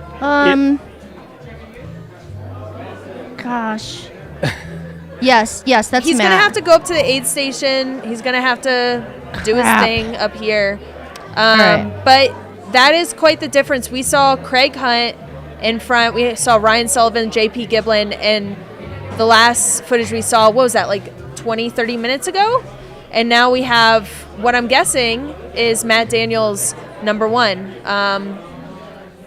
Okay. So we'll wait for... Right on. Yeah, cool little interaction there between Matt and one of the tortoises. Yeah. And you were talking about that. Like one of the coolest things about this race is with the tortoises starting earlier, you have all this time where you can interact with other runners and you're passing runners and you're having these cool interactions. And speaking of Pashley...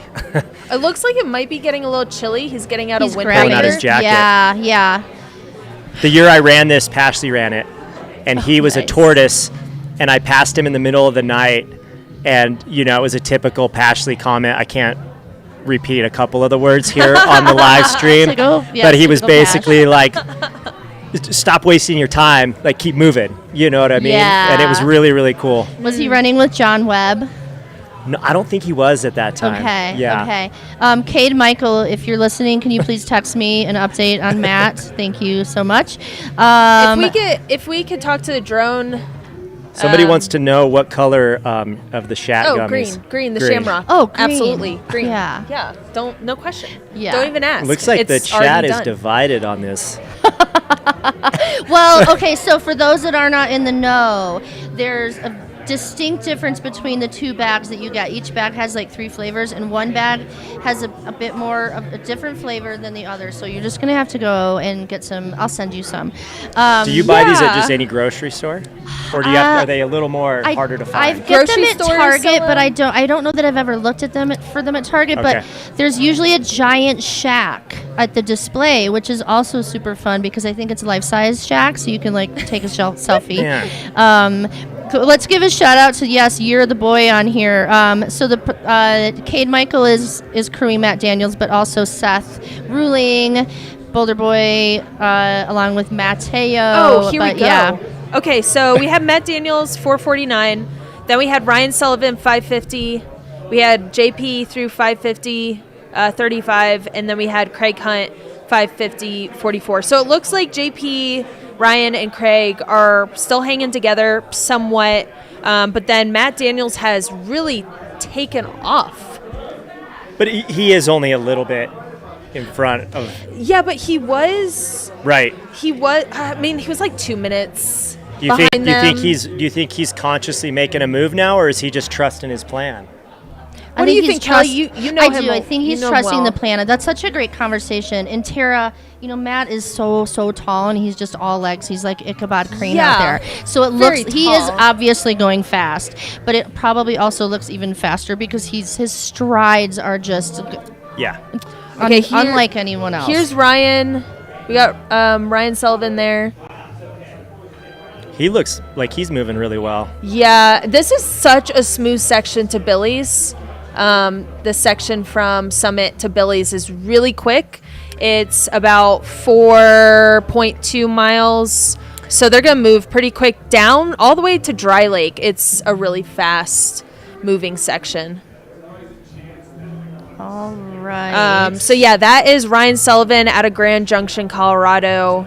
Also, another long-legged Yes, boy. Absolutely. Yeah. Long-legged boys. We got a lot of them LLBs. Oh, Tara and I should not commentate together. Courtney Sorry, Coppinger is crewing for Matt too, right? Yes.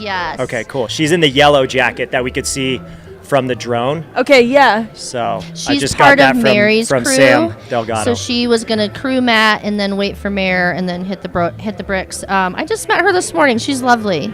I Yeah, finally she's got cool. a chance to meet Courtney. She's really wonderful.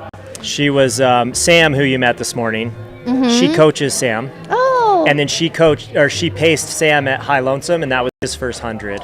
Wow. Which I is really cool. I didn't know that at all. Yeah. That's so nice. Love Yeah. hearing stories like that. The small world that is our world. It is. Yeah, this is turning out. I'm really stoked for Matt. Ooh, look at how The fog has, dramatic. oh my gosh. Yes. Oh my gosh. When they were coming up Mount Warner, I didn't know who was first. And it was like you were waiting. You saw somebody appearing from the fog. So I've requested a fog machine for every aid station. Oh, if there's I no love fog, this. I want a fog Okay. machine. It makes it more dramatic. It does. The drama is real. Yeah. I mean, We really. were talking about aliens earlier too. So I heard the Oh. alien conversation. Yeah. It was very we could funny. revisit that. Yeah. I Maybe think that the drone at coming the down. after dark once those guys take over tonight. Well, like our combination of Shack Gummy talk and UFO talk, I think it's like 1 and 1. I like this. I feel like aliens only survive on Shack Gummies, and that's why they're coming down. Did he really eat an Adirondack deer placenta? A.R. Johnston Oh, it's- Stone? Is that real? I need to He was know. one of my pacers on the long trail, and Oh, also really? Okay. Yeah. All right, let's focus here. Let's reel it in and do Yeah, we're some getting real off the work. rails here. Let's get it together. Okay. Who should we check on? In the chat, who do you want us to check on? The chat is going. Also, wild I'm not right going to leave now. until you two kick me out, so you just let me know. No, we love having you. Oh, The Kelly, third this is voice great. has been great. If you need to go jump in the bushes, Tara. Yeah, that's what I did quote earlier. Unquote, So if jump you in need the to bushes. find some I got bushes, you. go for it. I should go into the bush. I just wanted to see what was going on with Summit Lake before. But we have some weather coming in right now. So as you can see, there's some dense fog making for a dramatic scene here Wow. at the 2025 Run Rabbit Run. Again, I'm going to visit my not so superior weather website and tell you guys what the weather looks like. Who knows if it's right? Let's do Because it. it's wunderground.com, but it looks like scattered thunderstorms starting at 6. Are you in the dark web for weather? What's going on here? Well, no, people, They're all everyone different. everyone has their weather website, and somehow everyone has an issue with everyone else's websites. Yeah. It's never. Oh. Yeah. Okay. There's a real divide in the weather. You know, scene. I just look out the window there in Ward, Colorado. That's kind of how I am. I I'm don't just rarely like- check the weather I apps just because it's look like outside, it is what it is. And I'm like, yep. This is Anthony coming through Ooh, here. Okay, Anthony, All right. right on, buddy. Yeah. Dude, we had a Okay. killer. I like this comment from Buzz Potts in the chat. He said, "I like to sit back, pop some Shack gummies, sip pickle juice, and look for UFOs." Dude, who is Oh, this guy? He's yeah. singing my song. Yeah. I'm all Oh, about that. yeah. Yeah, this guy's one of the best quotes we've seen in the chat, in my opinion. You know, I feel like This is a good friendship. This is. This Can is we a good get budding Buzz in friendship. here in the studio? Can we be Buzz friends? Hot. You know, the only other Buzz I know is Buzz Burrell, and he's one of my favorite humans. There's something about that name.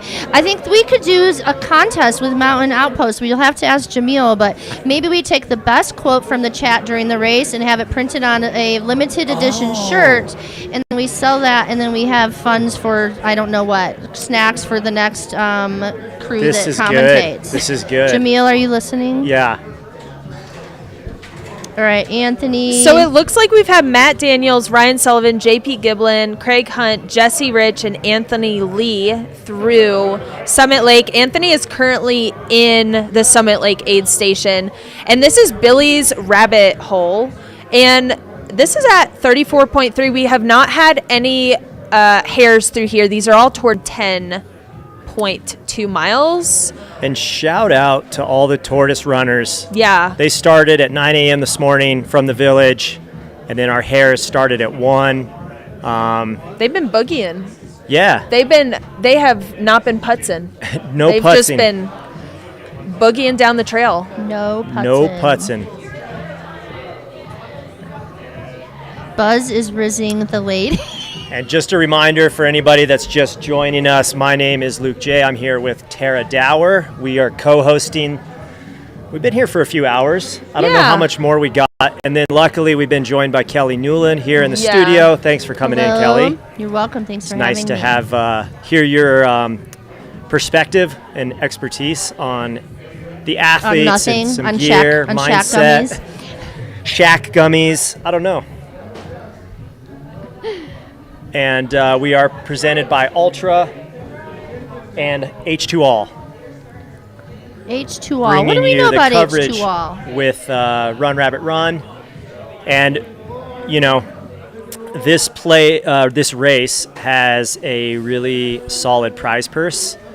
I believe it's the biggest prize purse in North America from what we've researched. So first place on the male and the female side both get 20 grand. They pays all the way to 7th place for male and female.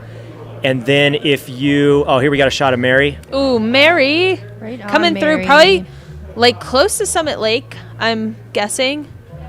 Yeah, look at that fog. That's cool. She looks exactly the same as she did like 10 miles ago. Yeah. Like steady Eddie. Yeah. Do you think, is that Mike McMonagle? Who is that in front? Or is that, I don't know. Not like out in front getting footage? Yeah, the footage, the content. I'm not sure. Content guy.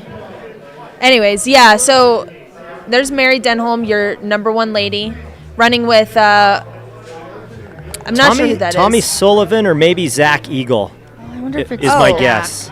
In the bucket? It's probably Zach Eagle because Tommy was wearing something different, I think. I really want him to run in the smooth part and not in all those rocks. It's giving me anxiety. He's got the pro on. There he goes. He does. I'm digging that hat. Yeah, really good for the fog and the storms. Okay, or is that Sean? Is Sean here? Oh, yeah, I saw Sean's him. here? Yes. Yeah, that's probably Sean. Yeah.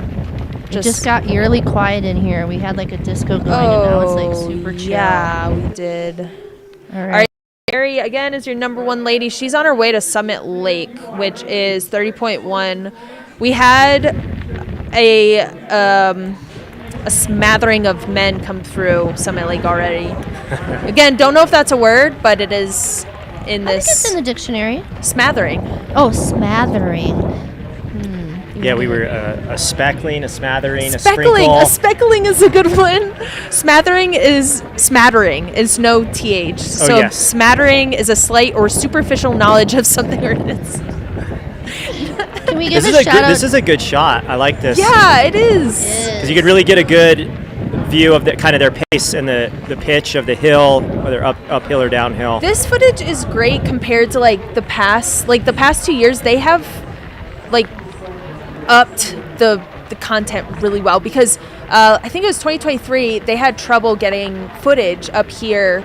This is 10,003 and this is in the back country. Yeah. It's impressive. It's impressive how good the footage is. So thank you so much to our follow cams, our drone footage, people. I mean, this is super clear. Yeah, this is cool. So we're gonna need everybody in the chat to send a emoji, like a like a whoop whoop whoop. Yeah, hands, whoop, whoop. For Or our an alien. Either one, I think, would be great. alien. I'll accept any of it. Yeah, I think too. I'm on the H2All's website. They do exceptional work. So anyone that's listening, H2All is the sponsor of the race, along with Altra. I would check them out. They're saving some kiddos' lives through water. Oh, yeah? Globally. Yeah, it's good stuff.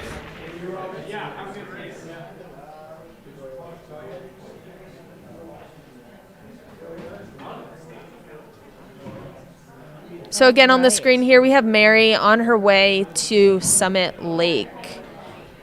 For our men's race, the last update we had was from Summit Lake at 4:49 elapsed time. So around 13 minutes ago, we had Matt Daniels. He really turned on the jets, made up about 3-ish minutes, and is in the number one spot. We have Ryan Sullivan, maybe a minute behind him. JP Giblin, number 3 spot, about 30 seconds behind him. We have Craig Hunt, Jesse Rich, Anthony Lee, Matthew Zupan, and Grant Barnett. All through. And two, keep in mind, like, they're going to hit Summit Lake, at like the 31 mile mark. I think it's right at 30 miles. But if you look at the profile, you leave Summit Lake and you have a good little descent and then a kind of a short climb and then a long descent all the way to Dry Lake and then all the way down to Olympian, where we are here in the studio. And so this is really going to see who's running downhill well. And so, if you're able to crush the downhills, you can make up some good time.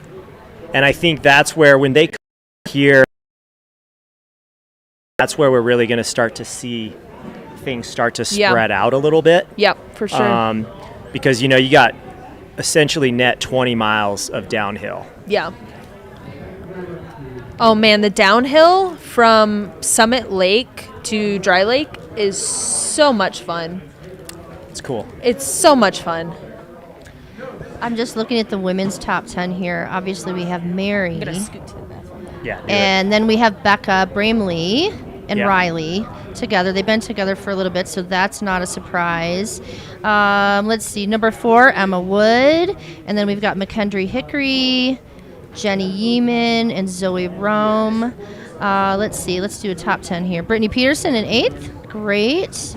And Carissa Kenny and Sarah Gage. That's awesome. That's great. These ladies are crushing it. Yeah. Great. And that gives us roughly about 55 to 60 of the hares through Long Lake, I think. And so we'll keep an eye at that right here at Billy's, because it's only 4.5 miles from the last aid station where we saw Matt. Okay. So it'll be interesting to see if anybody tries to close the gap or if Matt tries to open it up even more, I can't imagine he's trying to make a move this early. I think people are probably just trying to stick to their plan and just kind of go by feel because, based on my experience, you hit a few low spots early, but you kind of go through these waves of feeling good and bad and really just managing those and just not worrying about where other people are is the best thing to do, even though we're sitting here in the studio I know, so analyzing easy for us to say. exactly where people are and whatnot, but they're probably a lot less concerned with being a minute apart right now. Probably, yeah. than and we are. these guys are all pros, and by Yeah. guys I mean everyone in the race. Like it's my Midwestern, the guys, right? Yeah. But every single person in this category, this isn't their first rodeo, so especially Right. that top 20 for men and women, and they know what they're doing. They Yeah. just have to keep their head together, and they'll be good to go. Yeah, and there's, a couple names that we heard people do in their first hundreds that obviously have some serious talent. And, sometimes ignorance is bliss in these type of events because what you don't know, you don't know. and that can pay off. So here's a shot. We'll probably catch some of the women coming through here. Oh, there's Scott and Jenny right there. Scott and Jenny. Wait, who is that? I forget her name. That tiny. She's really Shay? sweet. No. Was that Becca? That's Becca. Shay's not racing. Shay's actually yeah. crewing Anthony Lee. Okay. Yes. I So don't Riley. I don't think that was Becca. That? No. What's your friend's name? Carrie. Kareth? Yeah. No, that's racing. Becca? No, I don't think it was. Else. Hold on. Sit tight, everyone. If anyone knows who that was talking to Jenny Jurek just now, let us know in the chat. All right. Let's see what's going on here. I'm also looking at the Tortoises right now, just doing a quick check on that team. So who do we have? Oh, it looks like Jake Davis, maybe the tracker. Let's see. Anyone on Mountain Outpost, if you can give us some feedback on that. Jake Davis is in first still, but we're missing some timing from a couple aid stations. So I don't know if his tracker's just down, but confirmation on that would be awesome. Scott Hollister, Patrick Hubble, and then we've got Andy Chrysler, Corky Patton. Let's see. Where's our first woman in there?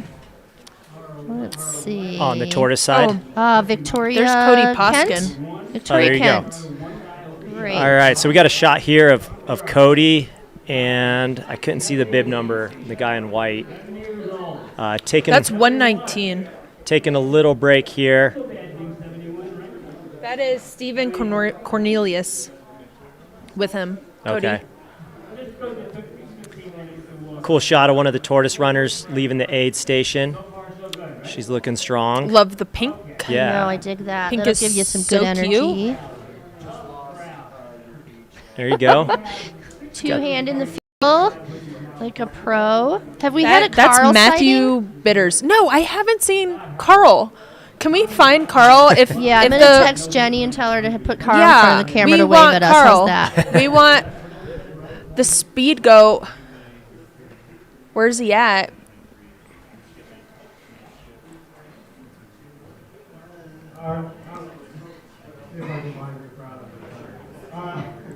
Okay, I know you're just nervous and you want to go bad. And we'll have 100 miles or something. You talk a lot about something running through it. Course parking. You are following. So at this moment, too, we have the 50-miler race briefing going on. Excellent. That's always a really fun race to watch. If you're here, watching the 100 and you don't have to crew at every aid station, jumping out and just watching that 50, it's so fast and fun, and people just have a great time. That's cool. Yeah, somebody in the chat said, let's go, Becca Bramley and Brendan Trimboli. First place team from Durango. Right on. Shout out Durango. I love it. Anthony Lee's doing well. He's being crewed by a couple friends and his coach, Ryan Anderson, and they've been working together for a little over a year, I believe, at this point. But they are just a good, solid team together, and it's been really helpful for Anthony. Who is again? Ryan Anderson. Okay. Ryan, R-Y-N-E, like Ryan Sandberg, baseball player. Cool. If you follow that sort of thing. Something tells me someone in our chat will follow baseball. Right. Yeah, let's see. Yes, Aid Station Molly, Megan Roach is racing tomorrow. It's just it's a good way to be here and experience Run Rabbit, even if you're like not feeling that you want to run the 100. Yeah. So we'll have to keep an eye on, we haven't seen Arlen come through Summit Lake. Yeah. So either he's having maybe some early issues or something might be going on there. Yeah. We'll just keep an eye on that and try to update you all. Oh, I think I see. No, Carl doesn't have long hair. Unless he's grayed out. I wonder what the temperature's like at that aid station. The few people are kind of moving around a little chilly. Yeah. It's getting a little bit cold. It looks chilly. Like, look at this Halloween-themed aid station here. I saw this guy at the start of the 9 a.m. race this morning. He's got like the jean short running shorts and had a pretty solid mullet, crop top. I love that. Are those Inkburn shorts? Is that who makes those? There's a couple brands that do those with Yeah. He's got a good vibe. yeah. Yeah, and he left the start dead last. Like he started intentionally at the very back Right and was just on. walking up the first hill, waving at people. So he's having a good time. Looks like he's moving I well. applaud that. So I have a feeling we're going to see Mary through Summit Lake, unless when I was in the bathroom she just came through. I have a feeling we'll see her very soon. Yeah. So what would you be doing right now if it was like if you were racing Tara and Luke and like sun's going down, it's dark, it's getting a little moody out there and it's pretty misty. Like if you rolled up and you had short sleeves, like would you just make sure you had like what would be with you when you came out of this aid station? Oh, definitely. We were talking about this earlier. I would have a windbreaker and I'd be putting it on if I was getting a little chilly. Because as it gets darker, it gets a little colder. But they are descending to 6'9", I think 6'6". So coming from 10,300 feet down to 6'9", it's just going to get a little warmer. And honestly, I feel like they're fine until, I don't know the temperature up there, but I feel like they're fine until they get to dry lake the second time. But obviously, like if it is raining, it's going to get colder. So putting on a wind light probably would be a good idea. Do you keep gloves in your pack? No. Okay. Should probably do that. Okay. Like even just like doctor gloves. Yeah. They're so light. Just something thin, right? Yeah. Or like those cheapo marathon ones that you get that are like $2 Yeah. that you buy when you're like, oh crap, I forgot to bring gloves at a marathon, and they sell them there. Yeah. You buy them at the expo. What about you, Luke? I like Tara. I'll throw on a rain jacket or a wind jacket. I'm a huge fan of the super lightweight shells because you can zip those things up and it'll trap a lot of body heat inside. And I almost prefer that over putting on like a mid layer because when you're sweating, those mid layers tend to get pretty heavy. If it's really cold, I'll put a mid layer on or like just a long sleeve, lightweight shirt.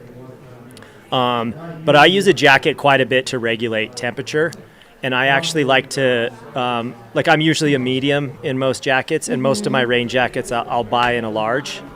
Gotcha. Or get a large so I can wear it over my pack. Okay. Just to stay a little more efficient, where I don't have to take my pack off, taking the jacket off and on. A race like Hard Rock or... There's Brittany Peterson sitting down. Oh, let's check in. And you know what? Sometimes that's all right at this point, right? Yeah. Like, sometimes you just need to sit for a minute and kind of like, get your stuff together or just kind of have like a minute to maybe get some nutrition down or get a pep talk. They're getting her to rally. Jenny Jerk, she's like the ultimate hype queen. Yeah? She's such great energy. She's also a mom. Like she's run hundreds before. She knows the pain. She just has a great demeanor, Yeah. She's going to be encouraging and making sure people are good to go. Do either of you bring a hat, like a thin hat with you? No. That's a good idea. Get too hot? If the year I did this, because it was going to get cold at night, and it got into the 20s, I had a lightweight pair of gloves and a super light beanie that I kept in my pack, and I put both of them on, which I think is helpful. Yeah. Sometimes if I don't have a beanie, going back to the shell, I'll take my hat off if it's sweaty and pull my hood up and over my head and zip it up. I like that. To generate a little bit of body Keep heat. everything in there. Yeah. Do either of you wear like clear glasses at night? Just depending on a course? I know Hard Rock. When I did Run Rabbit, I did. But honestly, they weren't like super necessary. All right, so we did have Mary through Summit Lake at 5:12 elapsed time. That just came through. So she went by 4.5 minutes ago. And she looks to be kind of working with Zach Eagle. Okay, so that's probably who we saw in that white bucket hat. Yeah, I'm thinking that's who had the white bucket hat. Okay. Yeah, in the chat, our friend Buzz Potts says, gloves, what's that? So Buzz is not a fan of gloves. It was interesting. I was listening to a podcast driving up here, Finn Melanson's podcast, and he was interviewing Ruth Croft. And she was saying just with the weather forecast they had at UTMB, she took like a heavier weight pair of Nordic gloves for UTMB and a heavier jacket. And I think that so often it's easy to kind of like get locked in on like the lightest, most featherweight gear. And it's not enough. And if you're in those conditions, like having a jacket that's a few grams heavier that might give you a little extra warmth, or a lightweight pair of gloves could be the difference between DNFing and finishing. Absolutely. I'm not sure who we have here. It's really pixelated. Oh, that looks like Celinda. Oh, I think you're right. Yes. Celinda Heidel. Yeah, she's run this race several times. Yeah, and she's had great results here as well as High Lonesome. It's like really hard to tell who that is. This might be Lana Jesse, somebody said. I don't know if it's Lana or Lena. So if anybody knows in the chat, let us know. We had Ryan Castri say Run Rabbit Run seriously needs a website revamp. I think it's amazing. I think it's charming. I think it's so charming, and I love it, and I hope they never change. I second that. Ditto, Tara Dower. I We love it. that you can see the the script on there. I don't know what you call it. I'm not a programmer, but you can see like the what do they call it? The website language. Oh, it's like what do they call that? The program. You can see. Yeah, you can see the. I need to go back and check. And I That's love very that, and I cute. hope they never change. I couldn't disagree more with you, Ryan. I super agree with that. You know what? My favorite jacket to wear or to bring when it's cold out is. It's by UD. It might even just be called the Altra jacket. It has a hood, but it also has like little hand things you can stick covers your hands. My hands get cold really easily, but they warm up very fast. So if I can kind of dip in and out to it, that's always nice, especially if it starts raining. And it's just easier for me to I don't have to take gloves off, but I can just scooch them in there. Yeah. Yeah, Ultra just gave me this shirt where you can pop over. Oh, I love that. Pop over the sleeve. Was over it your an hands. Ultra shirt or was Yeah. okay? Yeah, it's an Ultra shirt. I like that. But we just had a minute footage, a second footage really of Mary there. And I have a feeling we're gonna see our top men through Billy's here very soon. Totally. And we had our guy Matt Daniels through there at 4:49. So any minute now. Somebody was asking what jacket. I had to look it up because I couldn't remember the name, but a friend of mine that works for Rab, shout out Jonathan, he sent me the Rab Phantom jacket is what it's called. That's a great jacket. And jacket. it's super lightweight, but it's fully waterproof. And it's, it's barely heavier than one of those super light windbreakers. And I was using that all summer, up till now, and it's been awesome.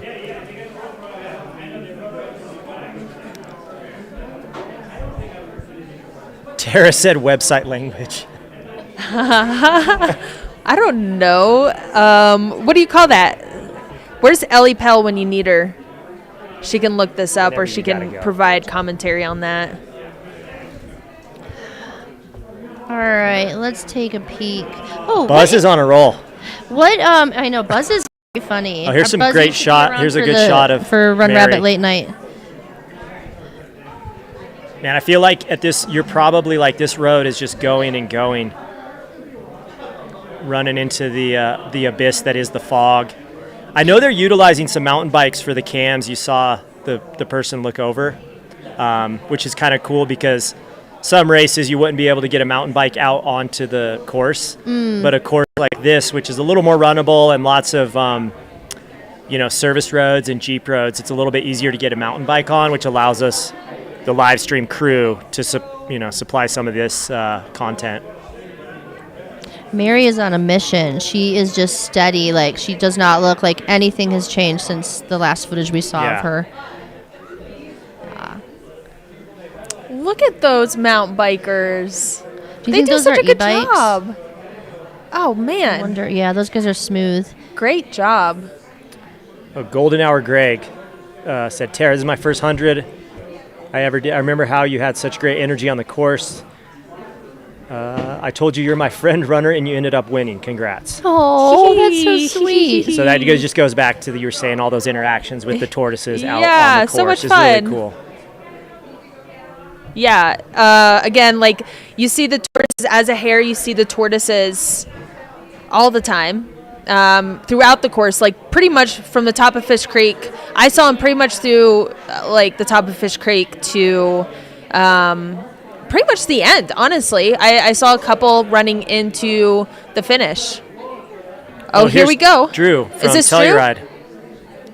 Oh, Donuts. It's the donut guy. Donut shorts. I don't know if that's Drew, is it? Yeah. I believe so. 203. Jordan. Jordan. Oh, Jordan. He looked a lot Okay. like Drew. Yeah, he does look like Drew. Maybe him and Drew just had the same shorts. Yeah, maybe. 2 for 1 on the donut shorts. I don't know. A twofer, as they Like a call it in the business. Yeah. A sale. Getting a little slap happy here on the Hey, mic. This is good stuff. What time did we start? Noon? You guys have been on for a long darn time. 12:30, I think. Yeah. Do we know who the exceptional hosts are on after this? Luke. Let me double check. Or is there like is there kind of like a quiet time and then after dark comes later? I don't think we have an after dark. Oh, there's Matt, number 1 dude. Oh, right on. All right, Matt. All right, here we go. He's through at 5:23:27. Holy smokes. 5:23:27. Come on, Matt. And he didn't stop to get water, so he either has enough water or possibly left with 1 extra flask, knowing that he didn't need to stop here because it was only 4 miles away. But That is exactly what the notes say he's supposed to do. Thank Really? you. Yes. Yeah. Okay. It's one of the big things that he's really working on right now with his coach Cliff. I think Cliff, you're still on here, but is just staying hydrated. And Matt, with the help of Cliff in the past few months, has really found his groove with nutrition just on a daily basis, Yeah. let alone training and racing. So he understands what he's been deficient in before that has gotten him into a bad spot. And Matt's a hyperlight athlete, right? He is. Yeah. I'm So such a fan of them. Yeah, I've been using their stuff. I got my first bag free, and then I bought my other ones. But that stuff has been working really good for me too. It's exceptional product. I think he was having a hard time, not GI issues, but he was having just a hard time getting product down. Like it's just hard time with his esophagus, and Hyperlight has been like a huge game changer for him. So, and they're also just a wonderful partner. I cannot say enough about them.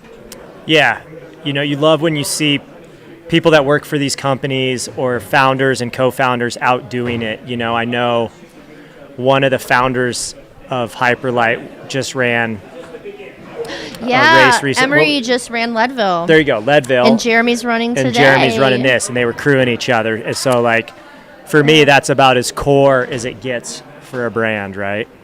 It's good stuff. Yeah, they definitely, they're not just all talk.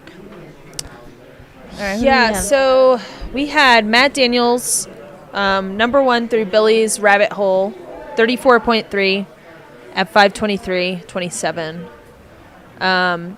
Expecting the other men, probably Ryan Sullivan, JP Giblin, and then Craig Hunt behind him. But Matt seems to be... Is it pouring is that down rain right pouring? now? It is pouring rain at the moment. So Getting for real. the people watching the live stream, this studio is set up at Olympian Hall, which is at the base of Howelson Hill, which is where there's the Olympic ski jump. And so we're inside the lodge, and the athletes will come here at mile 50. But it just started pouring rain here outside, absolutely dumping. I have a feeling they're about to get freaking skies are opening. slammed by rain. It's going to rain. Oh, dear. Oh, man. Yeah, this is no joke. That's That was pretty hard rain. That's what they call a downpour in the business. in the weather business. Tara's now in the weather business, y'all.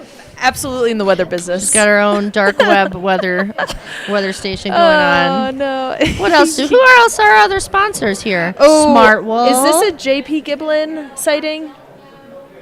And all the way. Oh yes, it is. Oh, JP. Second? I think so. I think we have JP Giblin through second. Buddy. Oh, Looks yes, strong. JP. He got his arm sleeves on. I'm really hoping that he has a wind layer or a jacket, especially with this rain that just came in. But JP's really resilient.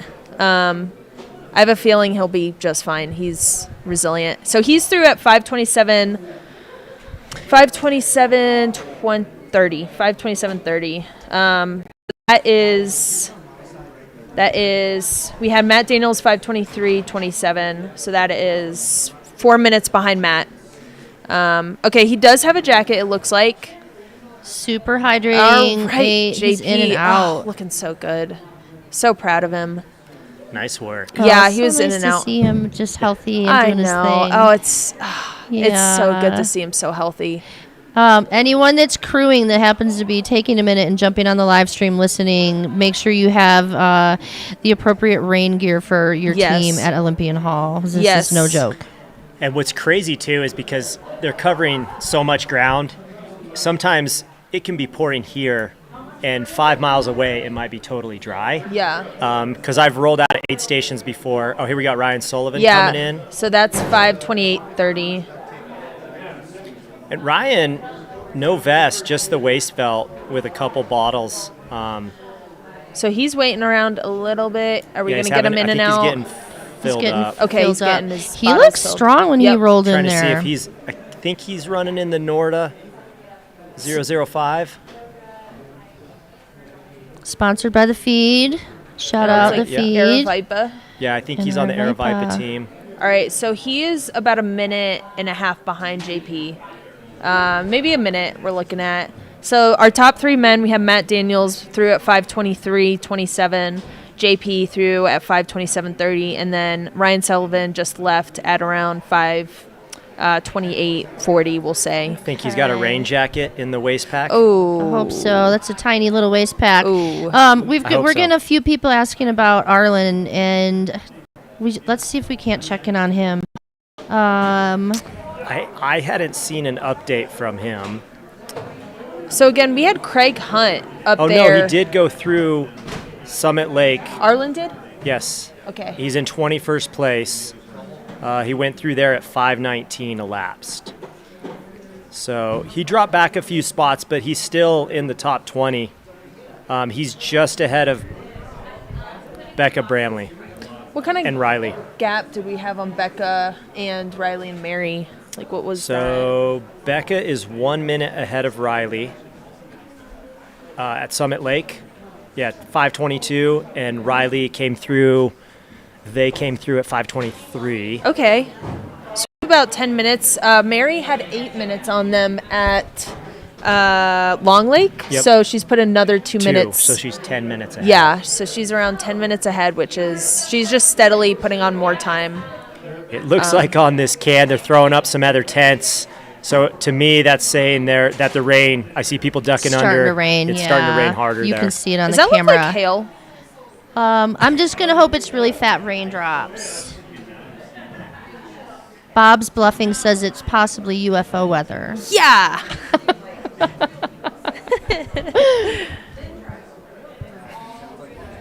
UFO weather.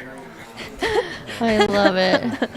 All right. You know what? We're going to hang in there for Arlen. You know, sometimes everyone else falls apart, and if Arlen can rally, you know, it's early on in the race, kids. It's not even 50 miles Yeah, in, so it really- we're not counting anybody out. And, you know, I've seen people who were in second place the entire time until Summit Lake the second time drop back to fifth. So, Yeah. And not this weather, meaning to call Rachel Lemke out, but yeah, the weather is a huge factor. And when the sun goes down, when you've been rained on, you're wet.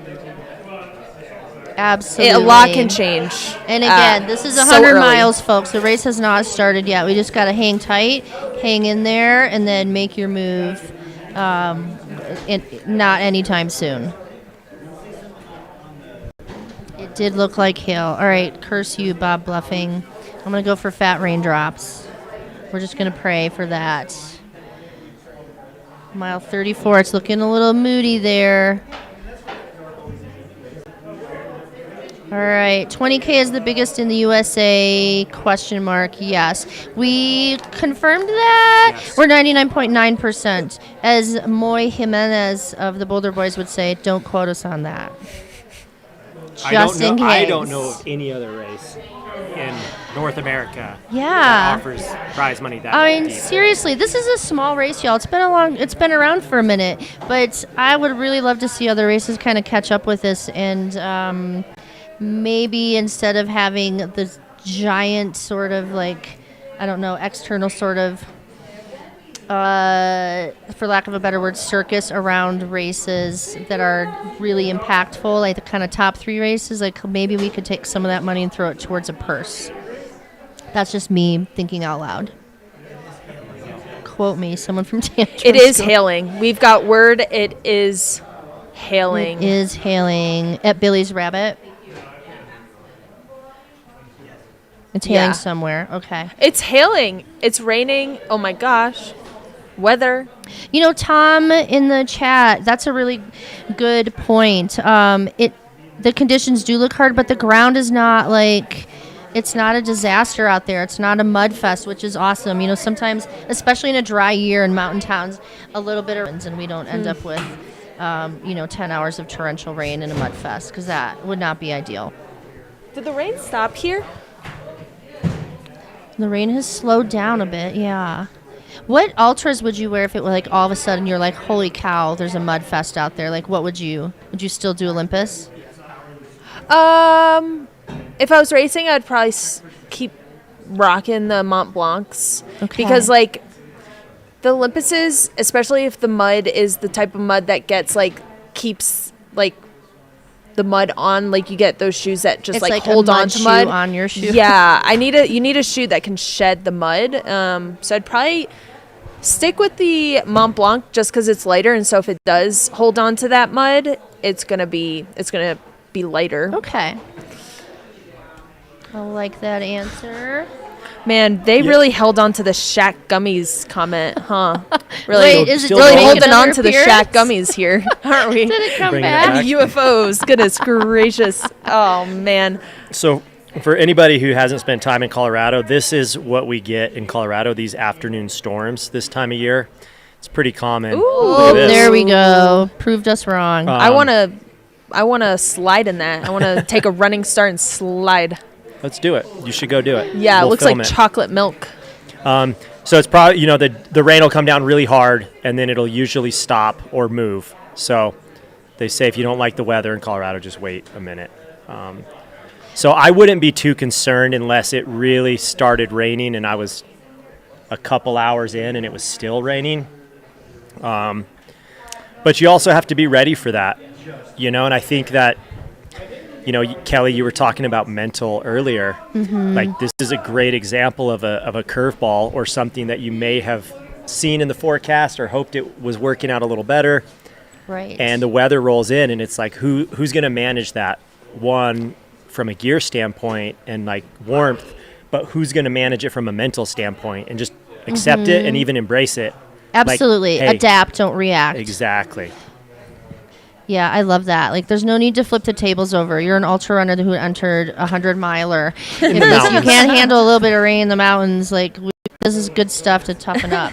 And you've probably trained through this weather strategically for the race. So, honestly, I don't know that I would love to run 100 miles in, like, I don't know, 70 and sunny.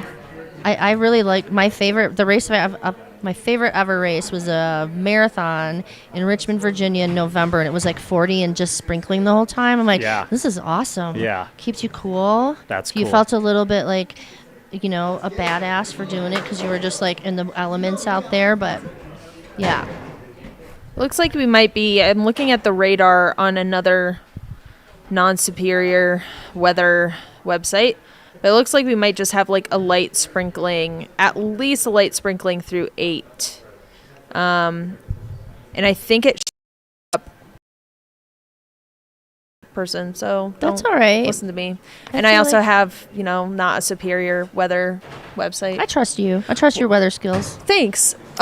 We should get in the chat and see what people prefer as far as weather websites. Like a favorite. I think, man, what do I like? You're trying to get a lot of info on weather It's websites, huh? highly contested. At least it is in Durango. Do you Nice. worry about the weather when you're racing? Is that like something that keeps you up at night? Not the night before? racing because I think I do well. I know that everyone's going to be racing that situation, but like FKTs because like Yeah. everyone gets different conditions. So I Sure. think FKTs a little more so. Yeah, Okay. you're trying to find the ideal wind. Yeah. Yeah. In this. Right. It's all So the it's same. kind of fun if you're dressed appropriately. Weatherbug. Have you heard of Weatherbug? I haven't. That's a new one. Tara, are you using Weather Underground already? The dude wants to know. I feel like that's... I've been using a smattering of many. I think you just had AccuWeather. I had right? AccuWeather because they have the radar, but I did have Weather Underground. But I have recently been using the forecast.weather.gov. That seems... Oh, that's a good one. That Yeah. seems like a good one. They That's have... what we use up It's pretty high. comprehensive, no nonsense weather app or weather Okay. website, if you will. Shout out to Kara Mars, exceptional registered dietitian if anyone needs one. Find her on Instagram. She also lives in Steamboat and lives right by the ski area and is absolutely dumping at her house, apparently. So she's not far from ours. From us, Mork and Orc reporting. Oh, nice. All right. What do we got going on here? Yep. This aid station. Is that Carl's aid station right here? It looks like. That looks like Carl's aid station. Yeah, a little drizzly. Carl's aid station. Oh, and that's we Carl. Was that? Where? No, that's not. Sorry. We Just haven't kidding. seen Carl aid station. Might be a. Where is There might he? be a controversy there. Did Scott Jurek take over Carl Meltzer's aid station? And it just wasn't announced. Is there some That's a drama scandal. here? All right. I sent Jenny a message. I have not heard from her, but it would be great if we could see a Carl sighting. He's a fan favorite. And the tracker has not updated for the Billy's aid station. It doesn't look like. Okay. Even though we're seeing people come and go from there. Well, let's look. I'm just going to scroll down to the very bottom of the Hares right now. Let's see what we've got going on. While Devin. you're looking at that, I'll just run through. We mentioned H2All sponsoring Run Rabbit Run and the live stream, as well as Altra, who I believe has sponsored this race for a while. Honey Stinger, Smart Wool, Ultra Spire as well, sponsoring the race. Ultra Spire. That's a good, iconic company. Yeah. Been I like I them dig a 'em. lot. You do dig them. Also, the owner of Ultra Spire was the initial founder of Ultimate Direction. Yes. Oh, right. Right. Right, Bryce. Oh, Yep, yeah. Look at Bryce. this guy and his poncho. That was you said. That was you in Yeah, the the garbage bag age, right? Trash can. Trash or can bag. Tara. Oh, I really want to show this photo. If there's a way I could show the photo from that ridiculous time in my life where I was wearing a trash bag. When you made like To 10 grand a year. No, I was making zero. Oh, wow. So this was a somebody while. said Carl's at Long Lake. Yeah, that's the one we're yeah. Yeah, that's the one we're looking at. We just haven't seen Carl. Yeah. So Let's is go this back a to weekend at Bernie's situation? Or is Carl with us? Like are Scott and Jenny propping him up somewhere? Carl, we need proof of life. Carl in Or like a he- newspaper, you know? He's got Scott and Jenny there to be a distraction, Yeah. so that nobody was looking too hard for him. Honey Stinger, yes. Love Okay. Honey Stingers. This is Good stuff. the whole fit. Some gas station. And glasses. Insight Global. I don't think we've mentioned them. All right, I'm going to look at this photo. Oh my gosh, Tara. Oh my Lord. Okay. You got a whole lot going on there. Yeah, You were there's probably warm though with the trash bag. yeah, there's a whole lot going on. Yeah. All right. So we're here in the studio just kind of waiting for some updates from the tracking, and then kind of just waiting to hear some updates from the weather from a couple of the aid stations as well. So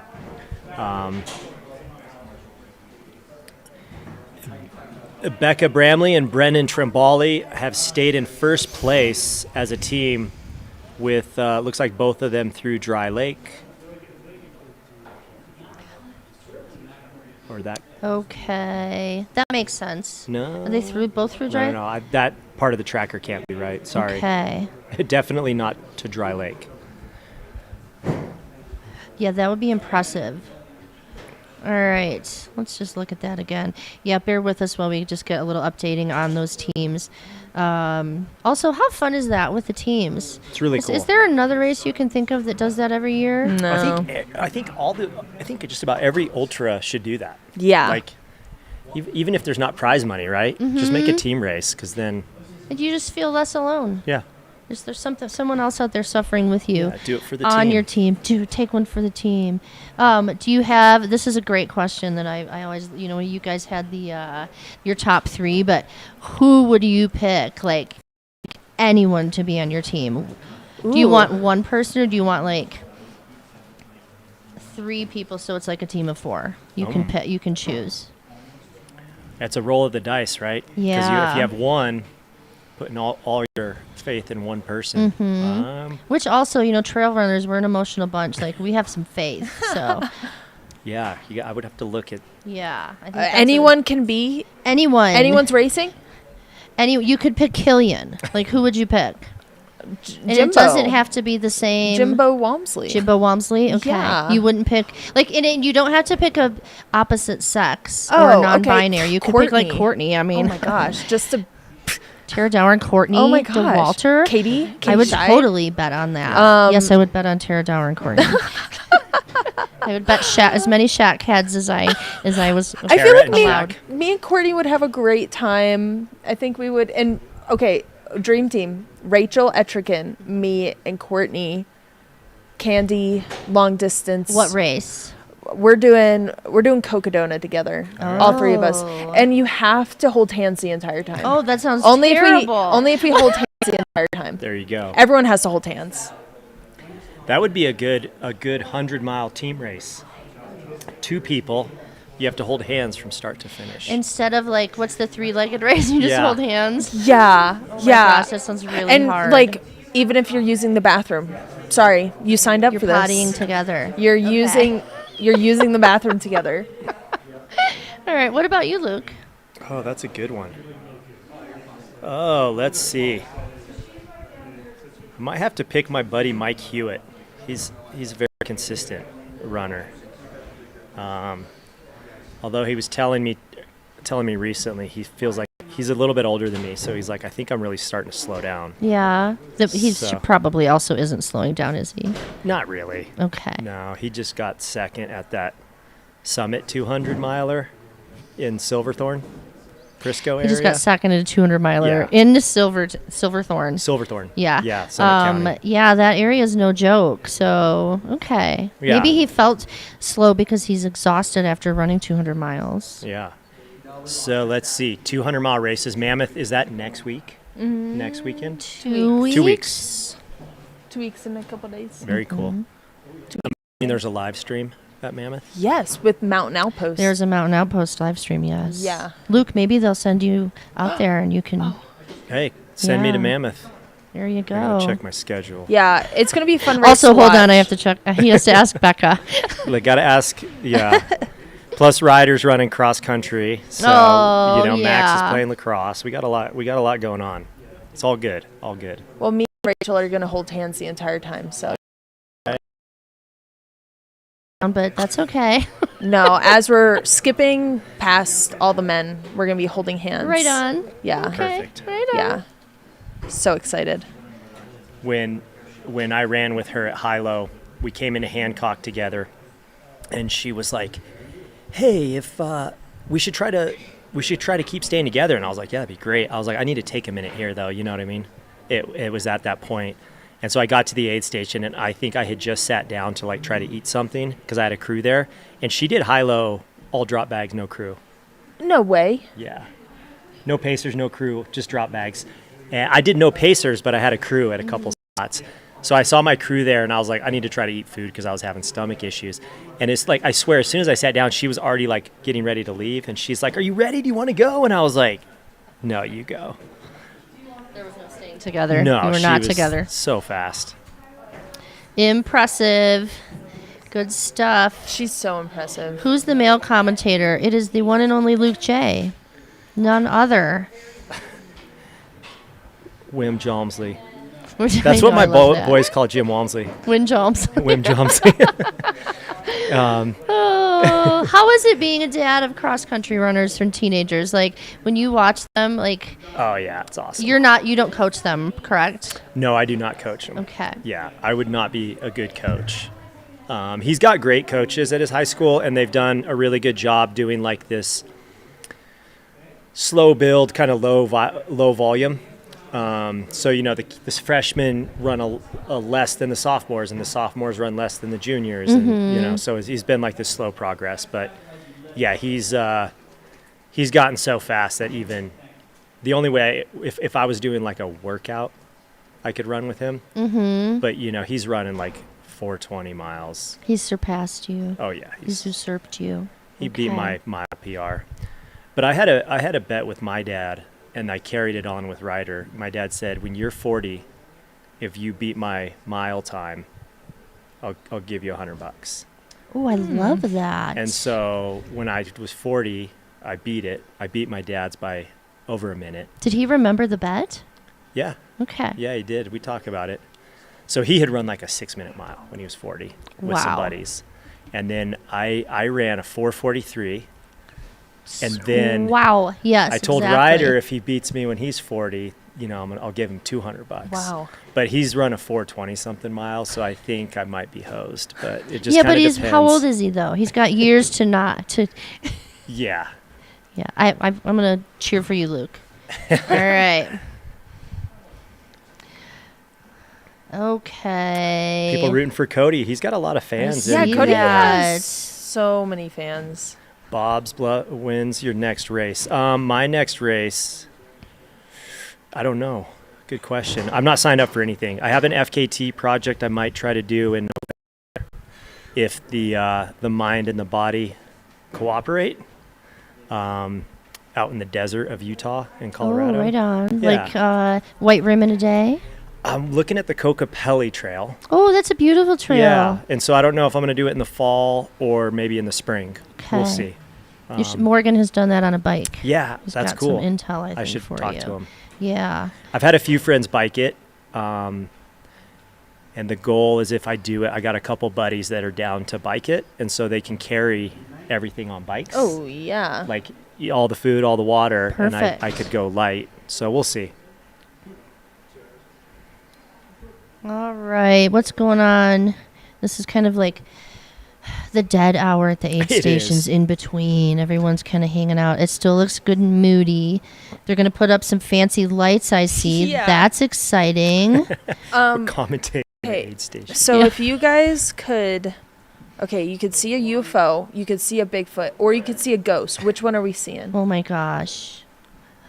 UFO. UFO? Yeah. Yeah? You?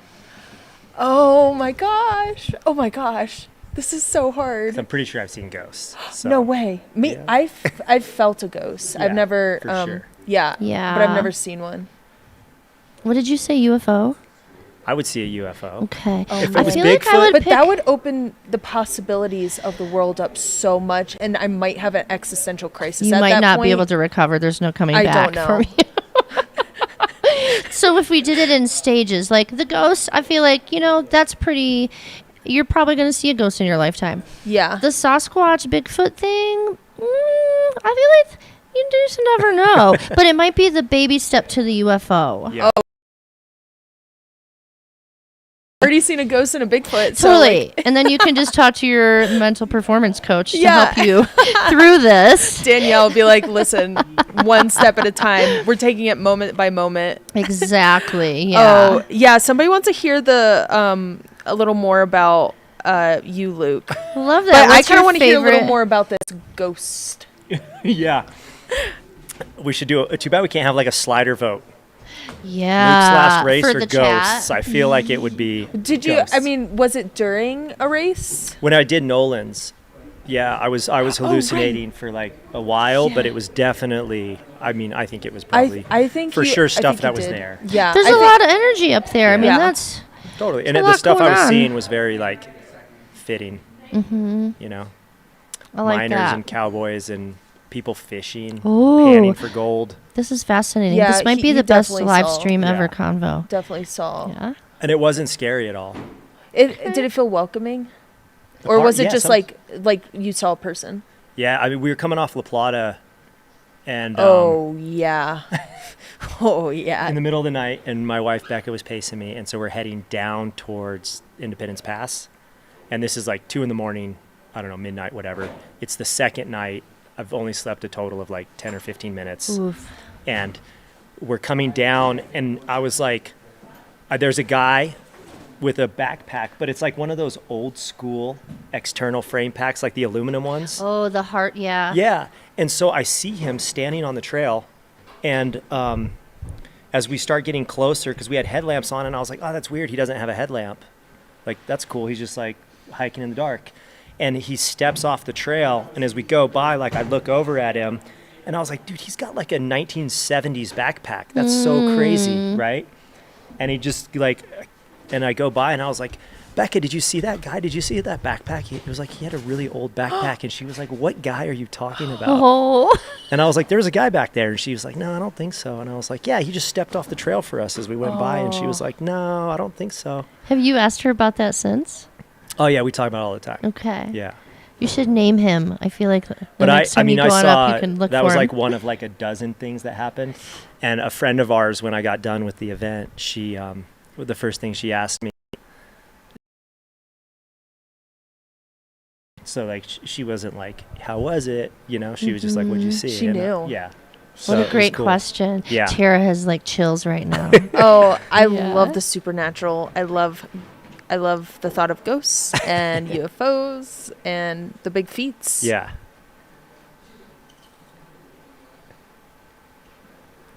All right. Here we go. This y'all the chat dirtbag ghost. Chat's opening up, man. Yeah. We got, Yeah. It's mushrooms, getting aliens. dark. Floating shack heads. Oh, All Pete's right. gas and Chow thinks me and Kelly need to give Luke some more talking time. That's probably have any more true. Tara and I are really chatty. No, you guys are great. Do you have any more ghost stories? Maybe. I mean, that'll get me to shut up. I'll listen right away Yeah. if you have a ghost story.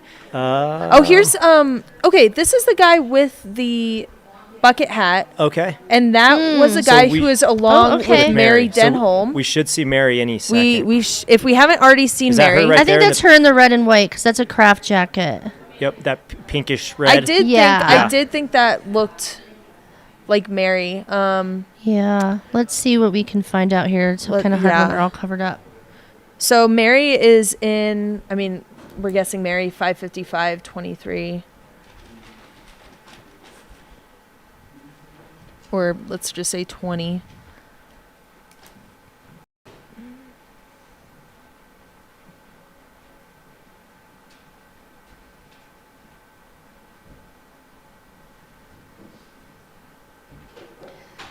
Oh, we've got some news from Carl's aid station, and apparently the camera guy soaked his camera, so it's off for a minute. Okay. That's unacceptable. We're not accepting I'll that. let Jenny know that. That is unacceptable. Yeah. What are you guys kind of waiting for or excited for, like, during the next few hours when commentary's off? Like, what do you expect to happen in the next, like, 15 miles? Oh, man. You know, I know, like, Chris is coming on here in a bit. And who's back? Are you back on, Dan? Chris and Dan are coming on. I don't know what time, maybe 7:30. I don't know, 8, whenever. Pretty soon. And then Yeah, when they're- you guys are off, it goes. Okay. Okay. Oh, sweet. Oh, So man. heads up, everybody. At 7, No we're more. going to do a stream swap. And you might hear more ghost stories from the perspective of Chris and Dan. Yeah. Are you ready with ghost stories? They are not ready with ghost UFO, stories. Big Feet, any of the sorts. Also, I Or suspect shack gummies. They love talking about shack gummies. the live shack. stream attendance might shift around a little bit too. Who knows? Yeah, we've. I don't know what. Dan has no idea what a shack gummy is, so if you guys could let him know in Brace the chat. yourselves, live stream. You're going to have to educate this next group on shack gummies. So Dan is somebody in the distraught. chat asked for a top 10. So somebody in the chat asked for top 10 women and top 10 men. Right on. So I'll do the top 10 men. So right now, as of the last aid station, here's your top 10 guys.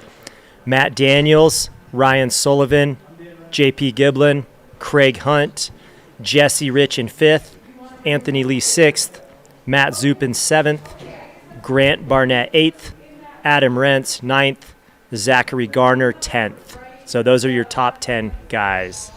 Yeah. And Tara, you want to do top 10 women?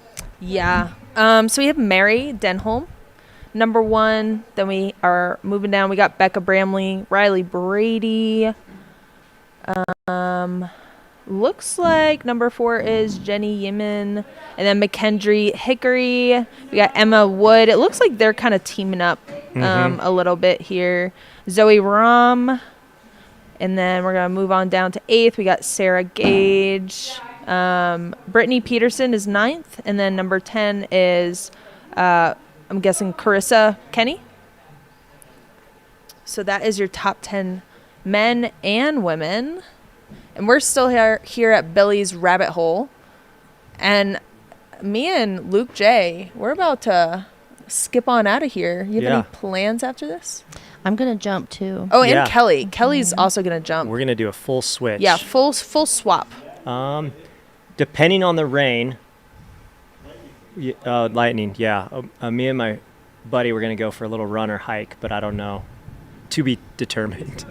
Yeah, probably finish this sauerkraut that I didn't eat earlier. Yeah, we've had so many adventures. We've had sauerkraut. Yeah. Wow, the thunder here is epic, y'all. It is. It's loud. The thunder's loud. Before we go, I just want to give a little bit of info here. Looks like we have 3 drops from the Hares: Scott Day, Zachary Ricks, and Scott Schrader, which would leave, I believe, Alan Flores as DFL. So hang in there, Alan. There's cheering outside. What's happening out there? That could be our first. Would we have tortoises coming here by now? Possibly. Yeah, for sure. I mean, 4 hours. Well, if they started at 9. Okay. Yeah. All right. Well, thank you all for having me. I appreciate you letting me storm the castle for a bit. Thanks, Kelly Newland. Thanks, Tara Dower. Yeah. And how much fun did we have? We had sauerkraut together. Sauerkraut. Ghosts, aliens. Yeah. Shack. Yeah, still got to run though. Oh, okay. Yeah, so we are going to outro here. You're going to have Dan and you're going to have Chris on next. I'm Tara Dower. I'm Luke J. I'm Kelly Newland. See ya.